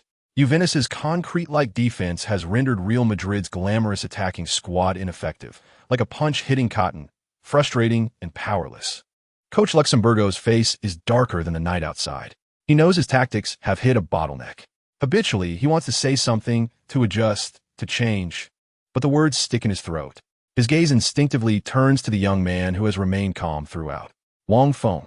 Wang Feng does not look at him. He simply closes his eyes to rest, seemingly unaffected by the intense battle of the first half. But everyone in the locker room knows who the real tactical brain of the team is. Luxemburgo takes a deep breath and makes a decision that could shock the world of football. He picks up the tactical board and marker and walks directly in front of Wang Feng, handing them over. Chapter 306. The wall of the Holy Child, Zidane, seems to be pressed on slow motion at this moment. Ibrahimovic soars through the air, his posture expansive, like a god ruling the world. His golden hair flows in the night wind of Chicago. He has already seen the trajectory of the ball hitting the net, glimpsed the despair in the eyes of the Real Madrid players, and envisioned himself as the dominator of this match. The ball, with unparalleled power and spin, whistles towards the top left corner of the goal. It is a goal that no mortal can refuse. However, standing in front of Real Madrid's goal is no ordinary person. It is the Holy Child, Iker Casillas. At the moment Ibrahimovic's header makes contact, Casillas's body springs forth like a compressed spring, launching in the opposite direction. His body stretches in the air at an unbelievable angle. His right arm whips through the night sky like a white whip. Everyone's breath halts at this moment. They witness a scene that is destined to be recorded in football history. Casillas's fingertips, under extreme conditions, lightly touch the rapidly spinning ball like a dragonfly skimming the water. Chapter 307. The Acts from Midfield. As the last minute of stoppage time ticks down, the countdown sounds like the drumbeat of death, pounding in the hearts of every Juventus player. Wang Feng swiftly intercepts the ball cleanly from Vieira at the edge of the penalty area. The massive French midfielder, propelled by inertia, stumbles forward a few steps, only to turn back and see Wang Feng's upright figure, like a javelin. He looks up and activates the God's eye perspective. The entire soldier field transforms into a vast, real-time tactical simulation in his mind. The movements of every player, every gap in the defense, are clearly presented as data streams. Juventus presses forward. Their goalkeeper, Christian Abbiati, is positioned very high, almost at the edge of the penalty area. Their defense is completely exposed. Only Fabio Cannavaro, the future World Footballer of the Year, is desperately trying to chase back from near the center circle. A wildly crazy, audacious, and irresistibly tempting thought, flashes through Wang Feng's mind like lightning. Damn it, go for it. Wang Feng roars in his heart. Chapter 308. The underflow overturned the news of Real Madrid's triumphant return spreads like wildfire across Spain. The video of Wang Feng's astonishing 60-meter lob shot goes viral at an incredible speed on major video sites and sports forums worldwide. The Acts from the East. The greatest libero since the Emperor of Football, Beckenbauer, he has redefined the role of midfielders. Media praise pours in like snowflakes. Fans warmly welcome their heroes at Madrid Barajas Airport in the most enthusiastic manner. The entire Madrid is immersed in an optimistic mood filled with limitless expectations for the new season. However, beneath this cheer and acclaim, an invisible undercurrent is quietly stirring within the club's upper echelons. The day after returning to Madrid, the team has a day off. Wang Feng does not go out to celebrate. Instead, he stays home to engage in recovery training. He opened the website of Spain's largest sports newspaper, Marca, ready to check the latest football news. A bold, blood-red exclusive headline instantly caught his eye. Shocking. The double champions hero may be cleaned out. Real Madrid is considering selling the Argentine rock. Chapter 309. Mr. President, listen to me. The heavy oak door was pushed open without warning, making a dull sound. The luxurious scent of cigars mixed with cologne rushed towards him. Florentino Perez was sitting behind his enormous desk, which could almost serve as half a football field, discussing something with a slender, elegant middle-aged man. When they saw Wang Feng barge in, the expressions on both their faces froze. Florentino adjusted his gold-rimmed glasses, and a hint of surprise and displeasure flashed in his eyes behind the lenses. The club's new general manager, Emilio Butragueño, whom he referred to as the Vulture, stood up from the sofa, looking at the team's absolute core with a face full of astonishment. Wang? Florentino's voice showed no sign of anger or joy. He slowly leaned back in his chair, with his hands crossed on the table, forming a stable apex. You always manage to surprise me. Wang Feng's gaze coldly swept over Butragueño before he walked straight to the desk. He had no intention of sitting down. He simply stood there calmly, staring across the wide table at Florentino. The atmosphere in the entire office became tense and solidified due to his intrusion, as if the air had been sucked out. Chapter 310. 433. The horn of attack. Unlike the oppressive atmosphere in Florentino's office, the office of head coach Luxemburgo was filled with the unique enthusiasm of Brazilians. Upon seeing Wang Feng enter, Luxemburgo immediately stood up from behind his desk, warmly embraced him, and personally poured him a cup of steaming mate tea. Wang, my tactical master. Sit. Luxemburgo smiled, patting Wang Feng's shoulder. I was just about to find you to talk. Quickly tell me, what brilliant ideas do you have for the new season? After last season's collaboration, Luxemburgo had developed an almost superstitious faith in Wang Feng's tactical talent. He had even privately told his coaching staff more than once. Sometimes, I feel like I'm the one who needs to learn from Wang. Coach, you're too polite. Wang Feng smiled, accepting the mate tea, but he didn't sit down. Instead, he walked straight to the tactical board in the office. He laid out some of his thoughts on tactics for the new season. Coach, I believe that while last season's 4,222 magical quartet achieved good results in some matches, it still has significant defensive issues on the flanks when facing real strong opponents. Wang Feng used a marker to draw the formation diagram of 4,222 on the tactical board. Chapter 311. The Challenge of the Super Cup, Sevilla's Lopera Stadium. This stadium is famous throughout Spain for its fervent home atmosphere. As Real Madrid's white bus slowly entered the players' tunnel, they were greeted by deafening boos and hostile insults. The green and white flags formed a C, and Betis fans did everything they could to try to destroy the reigning champion's psychological defense even before the match. In the first leg of the Spanish Super Cup, Real Madrid faced last season's Copa del Rey champions, Real Betis, away. This Andalusian powerhouse was never an easy opponent.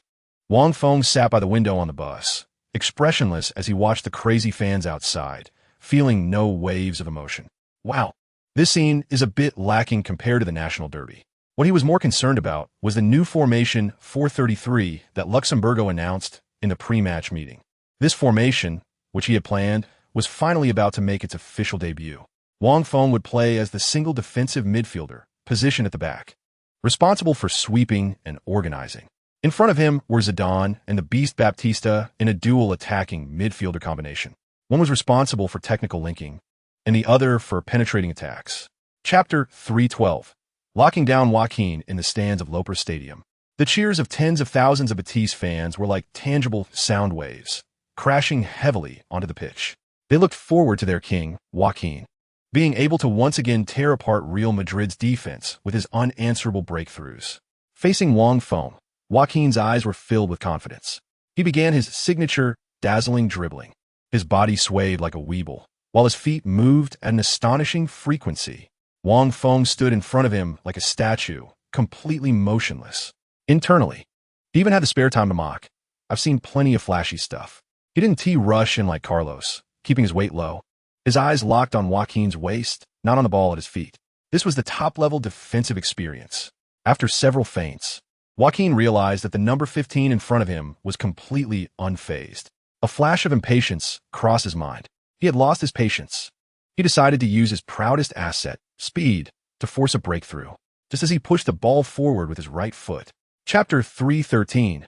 Tactical Free Kick. The air in Lopera Stadium seemed to solidify. In the 60th minute, Real Madrid earned a free kick in the attacking third, positioned slightly left of the penalty arc, about 30 meters from the goal. This distance tested the player's technique and was a golden opportunity for a spectacular goal. Beckham and Carlos, the two best free kick specialists in Real Madrid, walked toward the penalty spot at the same time. Beckham's right foot curved the ball with an eerie arc, while Carlos's left foot delivered a powerful shot that could destroy anything in its path. Everyone thought that one of them would take the free kick.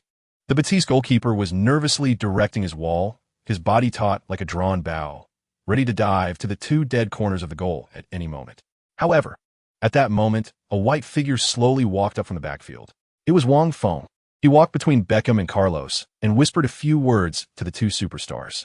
Then, to the astonishment of the tens of thousands of fans in Lopera Stadium and the billions watching around the world, Beckham and Carlos actually stepped back simultaneously. Chapter 314.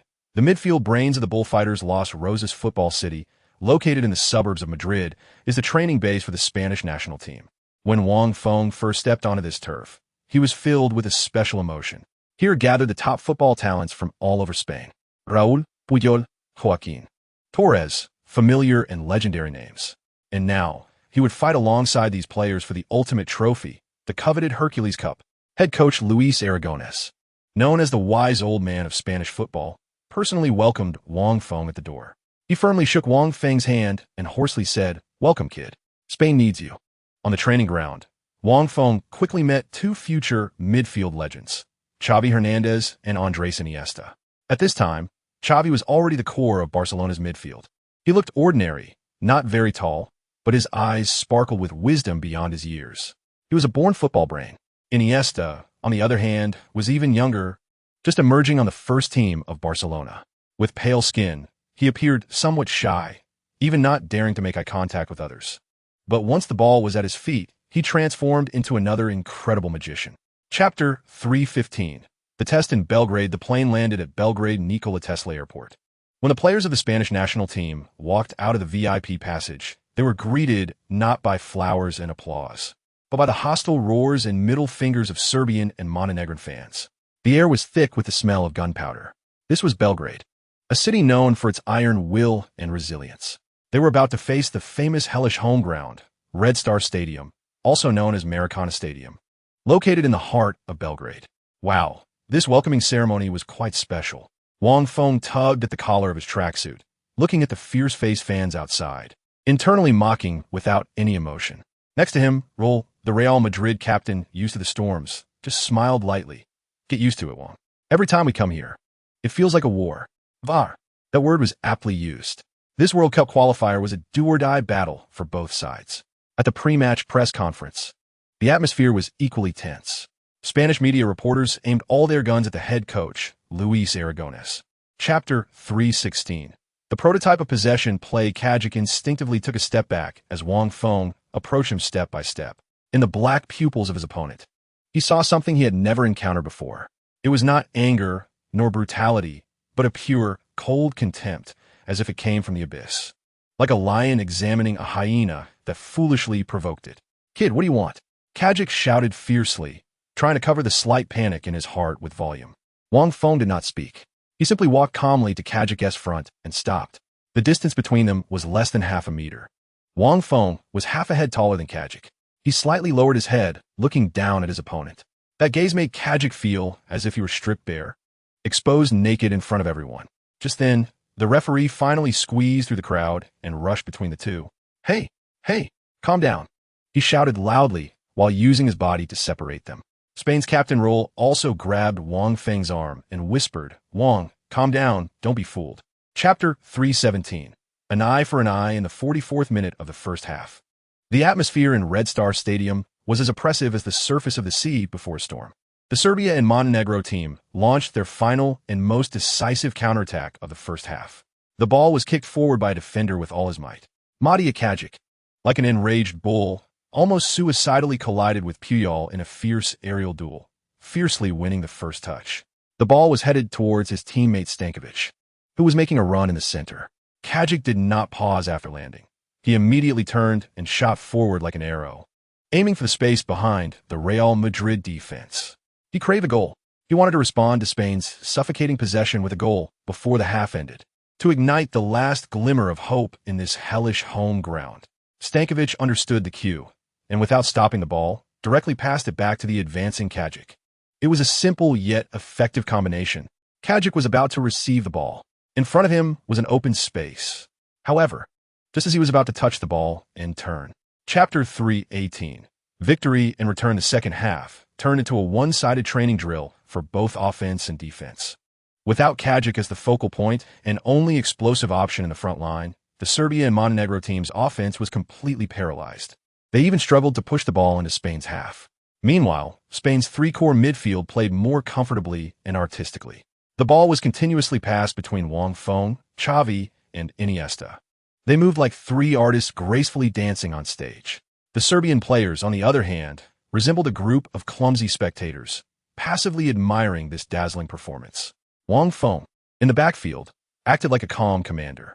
He no longer frequently sent out lethal long passes, but used the most stable short passes to control the pace of the game. He was enjoying the pleasure of completely manipulating his opponent. Aragonés, on the sidelines, also wore a relaxed expression. He even had the leisure to light a cigar. He knew that this match was already in the bag. Now, all that was needed was a goal to put a perfect finishing touch on this tactical showcase. In the 60th minute, the goal came easily. Iniesta received Wang Feng's pass in the left flank. He executed a brilliant 1-2 with the left back. Little Xavi's elusive movement and the unity of man and ball made it impossible for the opposing defenders to guard against. He slipped into the penalty area like a slippery eel. Then, after attracting the attention of the opposing center backs, he did not choose to shoot, but calmly made a back pass in a triangle. The ball rolled precisely to the vicinity of the penalty spot. There, Xavi had already arrived. He met the ball without any adjustment, using his signature right foot's inside to make a precise shot. The ball, like a perfectly calculated billiard ball, skimmed along the grass and drilled into the bottom right corner of the goal. 10. This goal was a perfect victory for team football. It was also the first time the tiki-taka philosophy revealed its fangs to the world. After scoring, Xavi did not celebrate wildly. He simply ran calmly towards Iniesta, who assisted him, and the two embraced tightly. Then, they all ran together towards the number 15, who was protecting them in the midfield. The three midfield masters embraced tightly. This scene brought tears to Aragona's eyes. He knew that a great era belonging to Spain had begun. In the following moments, the match completely transformed into a passing exhibition by the Spanish team. Finally, when the final whistle blew, the score was fixed at 10. The Spanish team announced the tremendous success of their new tactics with a dominating victory on the road. After the match, Spain's Marca newspaper headlined a title that would drive the entire country wild. The revolution of the midfield, an era belonging to kings, Xavi, and Iniesta, has arrived. Filled with the joy of the national team's victory, Wang Feng returned to Madrid. He did not take a moment to rest, not even going home. He drove directly to the Valdebebas training base, because in 2 days, it would be the second leg of the Spanish Super Cup. Real Madrid would host Real Betis. He aimed to secure the team's first championship of the new season. However, when he walked into the locker room, he heard some bad news. Ronaldo had pulled his thigh muscle during a World Cup qualifying match with the Brazilian national team due to unnecessary exertion. Although the injury was not severe, he was likely to miss this crucial Super Cup showdown. Chapter 319. The surprise of the non-striker formation, the news of Ronaldo's injury, hit Real Madrid like a huge stone thrown into a calm lake. In the second leg of the Spanish Super Cup, facing Real Betis at home, the first leg score of 11 meant that Real Madrid had to win at home to secure the first championship of the new season.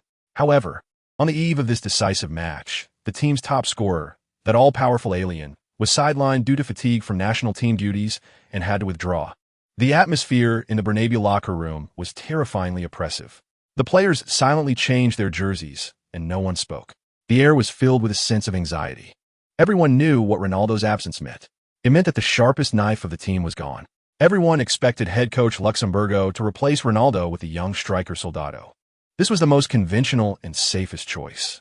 However, when Luxemburgo walked into the locker room with his tactical board, there was no sign of panic on his face. His gaze was calm, yet filled with a kind of near-manic confidence. Chapter 320. The foundation of champions leading by 1 goal allowed Real Madrid's players to completely unleash their potential. They dominated the game with fluid passing and control in the midfield. Real Betis, under the pressure of conceding a goal and the home crowd, appeared somewhat lost. Their head coach roared from the sidelines, but it was to no avail. In the second half, Real Madrid's offensive intensified. The power of the non-striker formation was fully unleashed. Raul and Robinho constantly exchanged positions in the front line. Zidane and Guti, in the midfield, sent out deadly passes at will. Baptista hovered like the sword of Damocles over Betis, ready to deliver a fatal blow from the back line. The match turned into an all-out attack and defense drill. However, just as everyone thought Real Madrid would finish the game with a resounding victory, an unexpected event occurred. In the 70th minute, Real Madrid's attack finally bore fruit. This time, it was Robinho. The previously controversial Brazilian talent received a pass from Guti on the left wing. Chapter 321. The launch of the League and Champions League group staged the celebration of winning the Spanish Super Cup was brief yet fervent. The champagne bubbles had not completely dissipated, and the festive atmosphere over the Bernabeu had not faded when the Real Madrid players had already taken off their celebratory t-shirts and changed into their new season training gear. The next day, the entire team's focus immediately shifted to the upcoming opening match of the La Liga season. The glory of being champions was a thing of the past. The journey to defend their title had just begun. Meanwhile, far away in Monaco, at the Grimaldi Conference Center, the atmosphere was star-studded. The draw ceremony for the group stage of the 2005 to 2006 UEFA Champions League was being held grandly here. In the tactical meeting room at the Valdebebas training base, a massive screen was live-streaming the draw. After finishing their recovery training in the morning, the entire Real Madrid team gathered here, eager to see who their first opponent in the new season's Champions League would be. The atmosphere was exceptionally relaxed. As the defending champions and last season's treble winners, they had the qualification and confidence to look down on any opponent. Hey, Antonio, who do you think will draw? AC Milan or Juventus? Robinho elbowed his teammate Cassano, wearing a slightly smug smile. Chapter 322. The surprise of the promoted team, the Ramon de Carranza Stadium, was packed to capacity. The yellow and blue flags waved in the stands, resembling a rolling sea. When the Real Madrid players walked out of the player tunnel, they were met with deafening boos. The sound seemed to threaten to lift the entire stadium's roof. Beep! With the referee's whistle, the 2005 to 2006 La Liga season opening match officially kicked off. Luxembourgo fielded a full-strength 4-3-3 formation for this match. The recovered Ronaldo returned to the starting lineup, positioned as the center forward. He needed a victory to give the team a good start on their title defense journey. However, the flow of the match surprised everyone. The promoted team, Cadiz, in their home stadium and with the support of their enthusiastic fans, played an aggressively high-pressing game. Unlike other weaker teams, they did not set up a defensive wall against Real Madrid. They chose to attack proactively. Their forwards, Uruguayan Alexander Medina and Argentinian Lucas Lobos, like two mad dogs, relentlessly harassed Real Madrid's defense from the very first minute of the match. Chapter 323, The Roar of the Lion. Boom! The ball, like a cannonball, was fiercely headed towards the goal by Ramos' forehead. Its speed was too fast. Its power is overwhelming. The goalkeeper of Cadiz didn't even manage to react. He simply raised his hands instinctively, but the ball had already whizzed past his fingertips. The ball went in. The net was forcefully lifted upward, letting out a crisp cry of despair. 11. In the last minute before halftime, Real Madrid equalized. After a moment of dead silence, the entire Ramon de Carranza Stadium erupted with cheers from the away fans, like a tidal wave. Meanwhile, the home fans looked on in disbelief, like ducks with their necks squeezed at the white figure on the field, celebrating wildly. Sergio Ramos, after scoring, he looked like a lion released from its cage. He rushed to the corner flag and let out a roar that echoed through the sky. This was his first official goal for Real Madrid. This was the first roar of the lion from Camus in La Liga. Chapter 324. The arrival of the devilish schedule. After a successful start, Real Madrid returned to Madrid. The players had no chance to catch their breath. A devilish schedule lay ahead of them. In the next 3 weeks, they would play 6 consecutive matches, an average of 1 match every 3 days. This included 3 La Liga matches, 2 Champions League group matches, and a Madrid derby against their city rivals Atletico Madrid. This schedule was enough to leave any team feeling suffocated. In the tactical meeting room at the Valdebebas training base, the atmosphere was somewhat tense. Luxembourgo stood in front of the tactical board, his face full of seriousness. He pointed to the densely packed schedule and said solemnly, "Gentlemen, I know you have just come off a long summer. Your bodies are still tired. However, I must tell you, the test has only just begun. In the next 3 weeks, we will have no rest. We will only fight. Therefore, I have decided that from now on, the team will officially enter a rotation mode." This decision caused a slight stir in the locker room. Chapter 325, Midfield Sniper Battle La Liga Round 2, Bernabeu Stadium. The sun was just right, and the grass was lush. The defending champions Real Madrid faced the challenge from Celta. Before the match, everyone thought it would be an uncontroversial game. However, when the starting lineups appeared on the large screen in the stadium, the entire Bernabeu erupted in a slight stir. Luxembourgo continued with the 4-3-3 formation from the previous match. The commentator from Spanish national television looked at the list in his hand and analyzed. Guti and Robinho have been given starting opportunities. It seems Luxembourgo is going to stick with the rotation. Wait, look at Celta's formation. His partner suddenly exclaimed, 5-4-1. My God. Coach Vasquez has set up an almost unscrupulous iron curtain defense at the Bernabeu. No, it's more than just an iron curtain. Another commentator zoomed in on Celta's midfield positioning, his voice filled with disbelief. Look at their midfield. Gustavo Lopez, Edu, and Ovira. These 3 players are positioned very closely together. It seems they have only 1 goal. Chapter 326. The evolution of tactics. The whistle for the second half was about to blow. The Real Madrid players walked out of the tunnel again, their faces still showing a hint of seriousness. However, when they saw the number 15 leading the team, an inexplicable sense of stability surged within them. Wang Feng's face showed no expression. His gaze was calm and deep, like an unfathomable lake.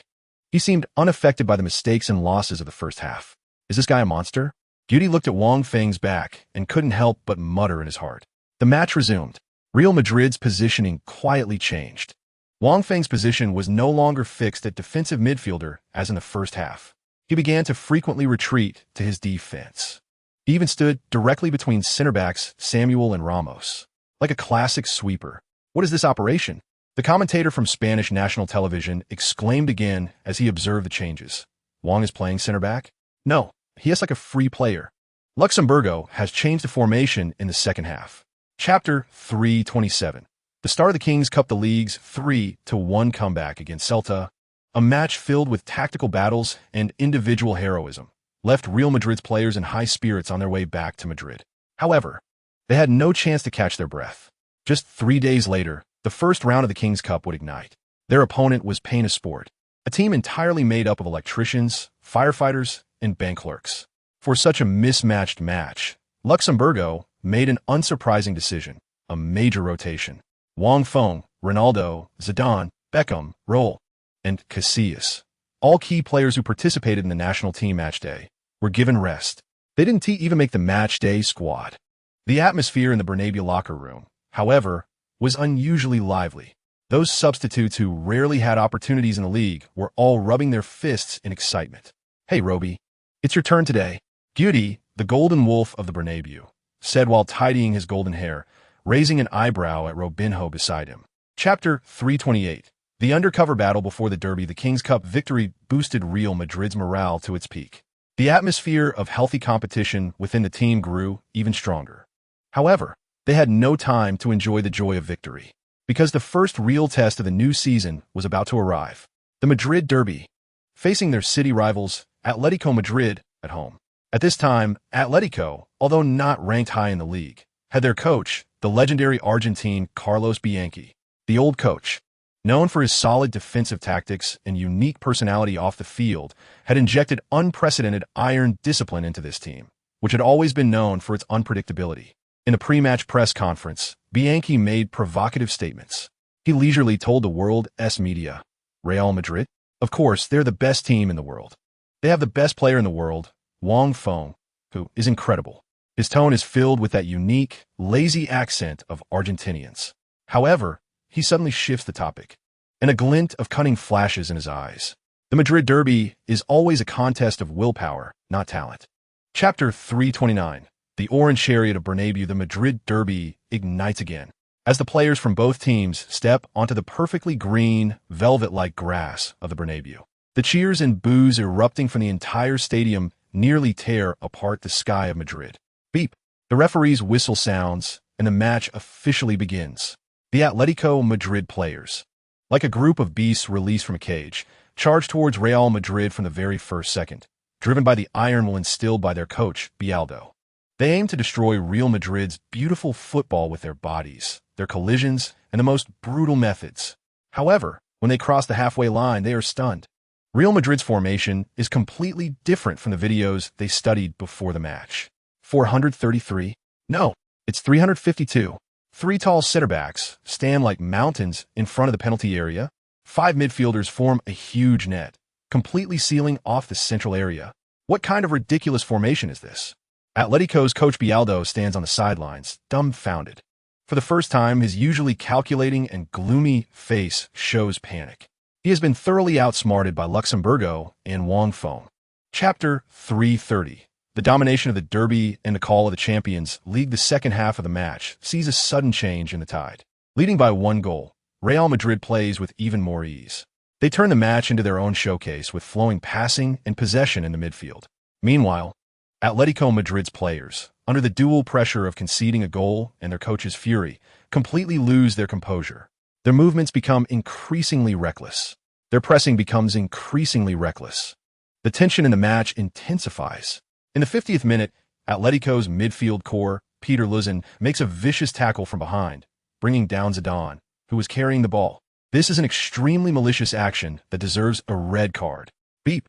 The referee's whistle sharply sounds. He rushes towards Luzin without hesitation.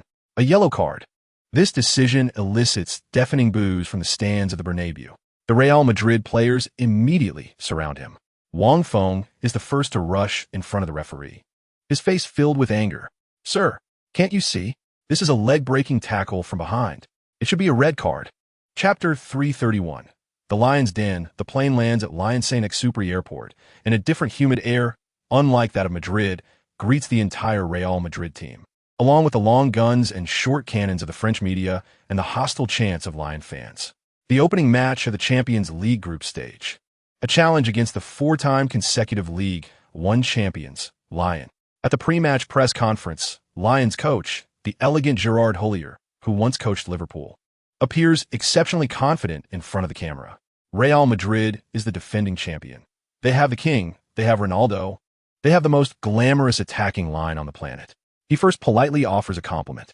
Then he shifts his tone, a barely perceptible smile curling at the corners of his mouth. However, football is always about discipline and teamwork. Lyon is the most disciplined team in Europe. We will give the defending champions a surprise at our home ground, the Ballon Stadium. This statement reaches the hotel where Real Madrid is staying via live television. Laughter fills the locker room. Another one who is going to give us a surprise. Guti, the golden wolf of the Bernabeu, playfully flicks his golden hair, saying, "The last one to say something like this was someone named Sammer. I remember he didn't even attend a press conference afterward." Chapter 332. The battle in the midfield. Welcome to the Ballon Stadium. This is the first round of Group F of the UEFA Champions League for the 2005 to 2006 season. The defending champions Real Madrid face off against the League One powerhouse Lyon. The players from both sides have entered the field.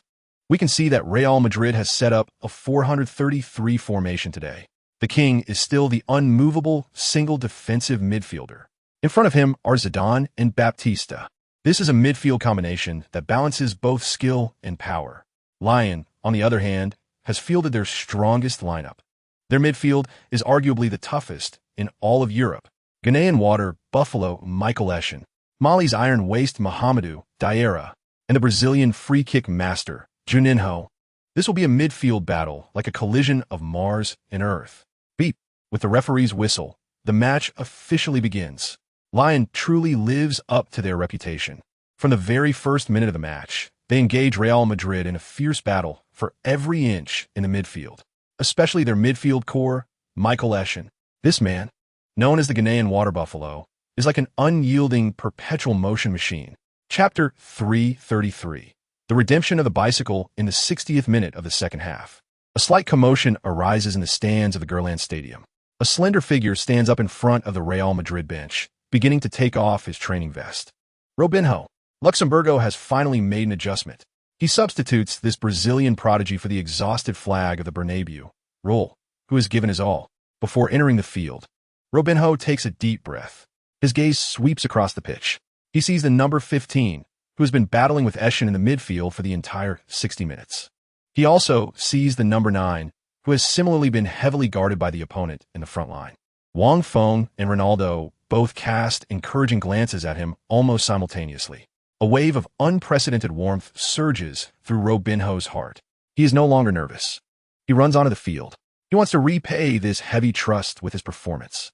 His first touch of the ball makes everyone feel a spark of brilliance. Zidane passes the ball to him in the midfield. This time, he does not choose to stop the ball in place as before and start that flashy yet cumbersome bicycle kick. Chapter 334. The fruits of victory in the new Storm trailing by 1 goal. Lyon launches a final desperate counterattack in the closing moments of the match. Their coach, Houllier, has exhausted all his substitution slots on the sidelines. He made 2 substitutions, bringing on 2 forwards, attempting to bombard Real Madrid's penalty area in the simplest and most brutal way. However, at this moment, Real Madrid was already united as one. Wang Feng, in midfield, was like an insurmountable wall. With his unparalleled defensive coverage and precise anticipation, he repeatedly neutralized Lyon's attacks. Ramos and Samuel, 2 world-class tough center-backs, built a wall of size with their bodies in the penalty area. The match entered stoppage time. Lyon earned their last corner kick opportunity. Their goalkeeper, Gregory Coupet, abandoned the goal and rushed into Real Madrid's penalty area. He wanted to make one last effort for the team. The entire Ballon Stadium stood up. Their songs echoed to the skies. Juninho stood at the corner flag, his face marked with seriousness. He delivered a high-quality curling ball. The ball flew towards the center of the penalty area. Inside the box, chaos ensued. Lyon's center back, Chris, leaped high to get the first touch. He forcefully headed the ball towards the goal. However, at the moment he jumped, a white figure leaped higher than him. It was Ramos. like a lion soaring in the sky. He powerfully headed the sure goal out of the penalty area. The ball landed right at Wang Feng's feet outside the penalty area. Wang Feng looked up at the front. Lions' defense was completely empty. Without hesitation, he delivered a precise long pass over the top. The ball flew like a precisely guided cruise missile, crossing over half the field. It landed perfectly at Robinho's feet, who had already crossed the midfield line. A clear chance. Another clear chance. After receiving the ball, Robinho sped towards the empty line goal. This time, he still chose not to shoot. He saw Guti sprinting up from middle. He selflessly passed the ball across. Guti faced the open goal and easily scored. 20. Beep, beep, beep. Just as Guti sent the ball into the net. The final whistle blew. The match was over. Real Madrid triumphed 20 away against the French champions Lyon, achieving a perfect start in the Champions League. After the match, Robinho actively sought out Wang Feng. The arrogance on his face was gone, replaced by genuine admiration and gratitude. He sincerely said, "Wang, thank you. I understand now." Wang Feng looked at him and smiled faintly, then patted his shoulder firmly. "Welcome to Real Madrid." It was a victory filled with twists and turns, but also growth and redemption, creating an unprecedented harmony in the Real Madrid locker room. Back in Madrid, the media showered praises on Real Madrid's victory and Robinho's transformation. However, just as Real Madrid was still basking in the joy of victory, the next league opponent, Athletic Bilbao's head coach, Javier Clemente, openly provoked Real Madrid at the pre-match press conference. Real Madrid? Clemente, known for his toughness and frankness, sneered at the camera, saying they were just a bunch of ballet dancers on the field. Saint-Mames will show them what real football is. This statement was filled with blatant contempt and provocation, instantly igniting the entire Spanish media. When Wang Feng saw this news, a cold smile appeared on his face. Ballet dancers? Good. I hope your players have strong bones. Chapter 335. The meat grinder of Saint-Mames. As Real Madrid's bus slowly drove into the heart of Bilbao, they were greeted by a sea of red and white. Football in the Basque region is as tough, pure, and exclusive as the character of the men here. Saint-Mames Stadium, a century-old football sanctuary, is feared throughout Spain for its frenzied atmosphere, earning the nickname the meat grinder. Here, there are no fancy techniques, only iron will and relentless collisions. Before the match, Athletic Bilbao's coach, the Spanish Ironman Javier Clemente's comments about ballet dancers were like a fire that completely ignited the powder keg of this city. Goodness, ballet dancers? This old man had a mouth dirtier than Del Orno's tackle. Wang Feng sat in the bus, watching the Basque fans giving him the middle finger outside, and he internally commented without any waves. He knew that today would be an all-out war. Luxemburgo clearly realized this as well. In this match, he made adjustments to the lineup again. Chapter 336. The Judgment of the Crescent Moon Dagger. The match resumed in an atmosphere filled with hostility and gunpowder. Real Madrid's players transformed their inner rage into power on the field. Their passing became faster. Their movement became more proactive. They aimed to respond to the opponent's brutality with football. They wanted to judge the opponent's evil with victory. The Athletic Bilbao players quickly discovered that this Real Madrid was different. They no longer engaged in pointless physical tussles as before. They were playing in a smarter and more lethal way. One quick pass, rapid triangular exchanges. The ball zipped under Real Madrid players' feet like a white lightning bolt, continuously tearing through their seemingly solid defense. The Athletic Bilbao players were left spinning around. Their ferocity seemed so pale and powerless in the face of absolute technique. In the 40th minute of the first half, Real Madrid's continuous pressure finally bore fruit. Zidane received Wang Feng's pass in the middle, using an extremely subtle feint to shake off Gerpigi, who then harshly brought him down from behind. Chapter 337. The iron-blooded defense. The whistle for the second half sounded like a battle horn, echoing again in Saint-Mames Stadium. The free kick from Beckham, which pierced the heart, completely infuriated Athletic Bilbao, who burst out of their lair like a pack of wounded beasts. Their eyes turned blood red. Their breaths became heavy. Every tackle they made seemed like they were going to devour their opponents alive. Head coach Clement waved his arms frantically on the sidelines. Push forward. Push forward. Let them witness the fierceness of the Basques. The stands of Saint-Mames, which had been silent for a moment, erupted once again with deafening roars. The red and white sea surged like a towering wave. They wanted to inject endless power into their team with their singing. They want to turn this place into a graveyard for all the white-clad legions. However, at this moment, Real Madrid was no longer the somewhat slow and relaxed team from the first half. Wang Feng stood in the midfield like an insurmountable black wall. His gaze was cold and resolute. Chapter 338. Champions League Round 2. Challenge from the north. The brutal victory at San Mamés was like the most potent shot of adrenaline, injected fiercely into the heart of every Real Madrid player. They snatched 3 points from the meat grinder in the hardest way possible, and they elegantly judged the provocateurs. On the way back to Madrid, the atmosphere on the team bus was exceptionally lively. However, this joy of victory did not last long, because just 3 days later, the flames of the Champions League group stage would reignite. At home, they would face the Norwegian champions, Rosenborg. On paper, this was the weakest opponent in Group F. But in the Champions League, there has never been a weak team. Rosenborg decisively implemented his rotation strategy again for this match. Wang Feng, Ronaldo, Zidane, Beckham, and Ramos, the main players who had given their all at San Mamés, were all given a rest. They didn't even make the match day squad, instead sitting in the stands of Bernabeu like a group of leisurely tourists. In the Bernabeu dressing room, a group of substitute ruffians rubbed their fists together, excited. Chapter 339. The value of the ace. The whistle for the second half of the match blew. The stands of Bernabeu instantly erupted with a roar like a tsunami, because they saw two figures that drove them wild. Wang Feng, Ronaldo. Rosenborg made a decisive adjustment during halftime. He substituted these two absolute aces for the underwhelming De La Red and Soldado from the first half. This substitution was a clear signal.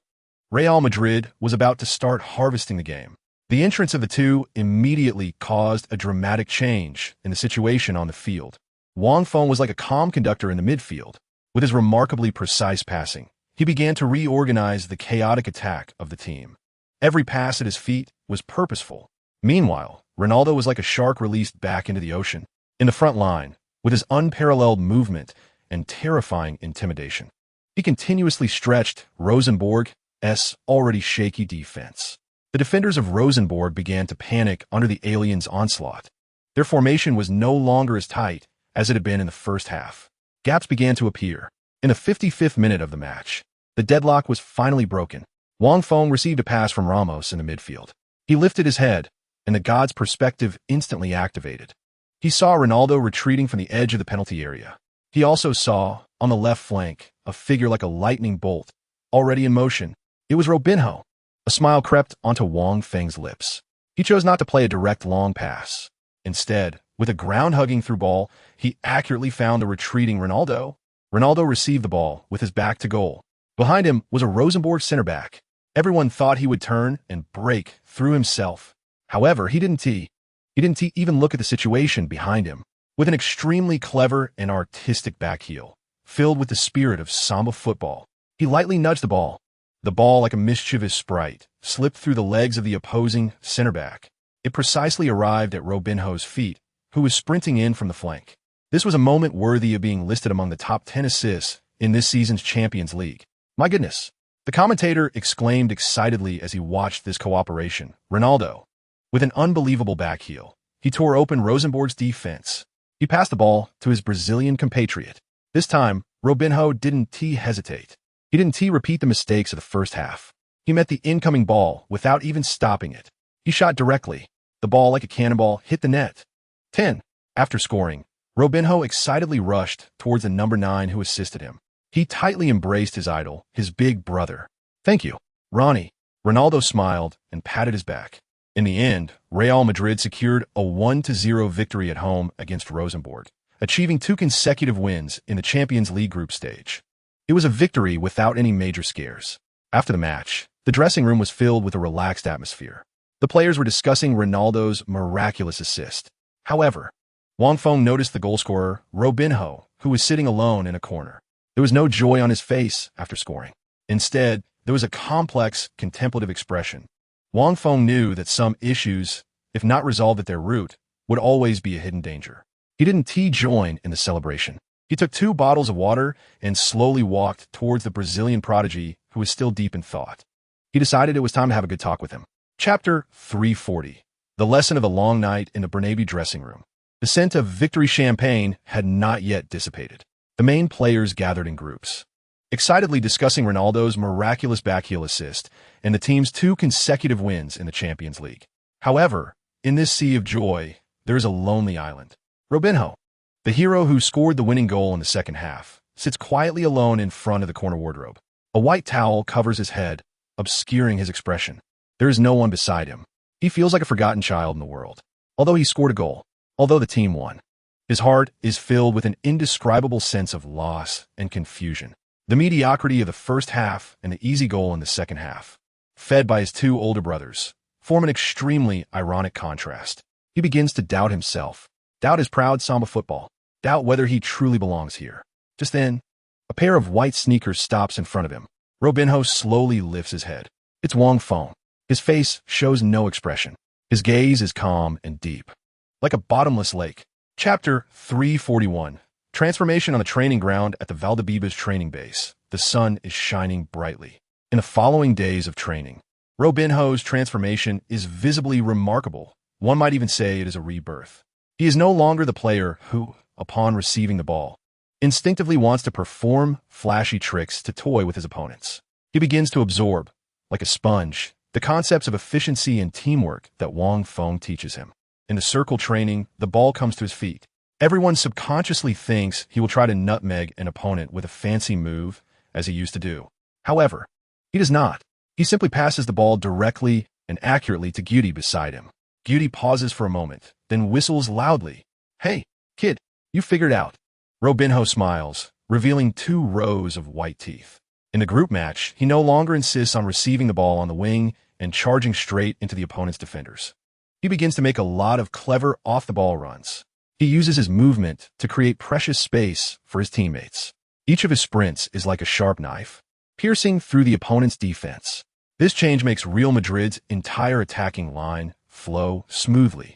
Zidane and Guti are more willing to pass him the ball, because they know the ball won't get stuck in pointless dribbling anymore.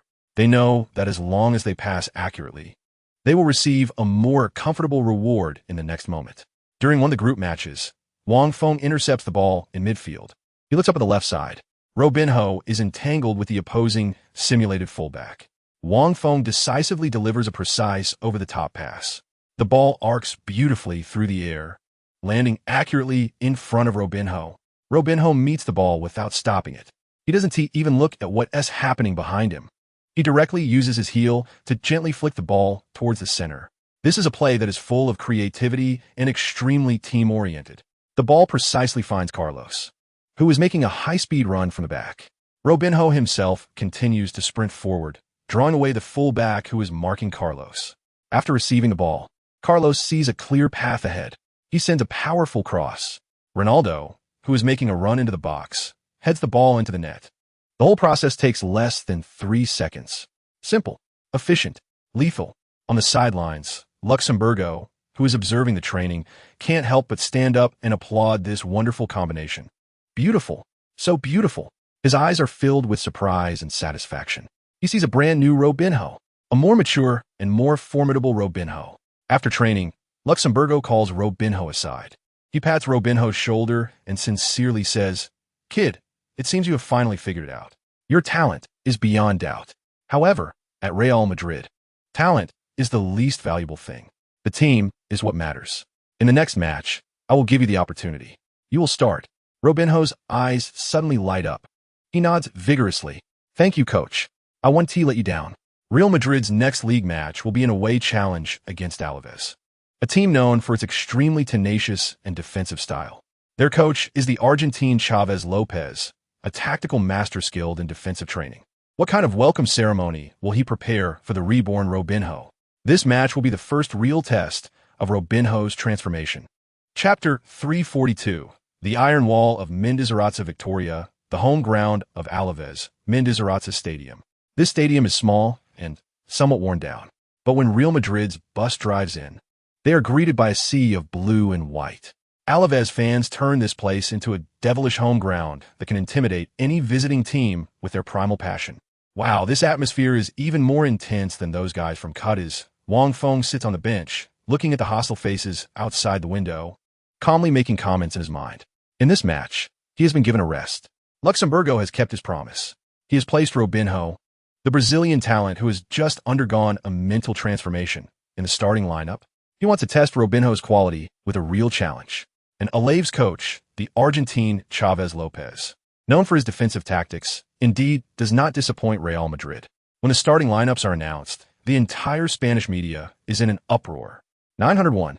An utterly shameless and thoroughly defensive iron wall. Chapter 343. Missiles from the defenders. In the second half of the match, the teams switch sides. As the Real Madrid players step onto the pitch, they receive a special directive from their core player. In the second half, pass back more. Give the ball to the defenders. This instruction leaves everyone feeling somewhat confused. Pass the ball to the defenders? What kind of operation is this? Is it self-sabotage? However, out of absolute trust in Wang Feng, they still followed through. The second half of the match began. On the field, a very strange scene appeared. Real Madrid, a team known for its glamorous offense, unexpectedly started passing the ball back in their own half. The ball was being passed back and forth between Ramos, Samuel, and Carlos. They seemed to have given up on attacking. This action left the Alaves players feeling somewhat confused. Their coach, Lopez, furrowed his brow on the sidelines. What were they doing? He couldn't understand, but he still waved his hand, signaling his players to press forward.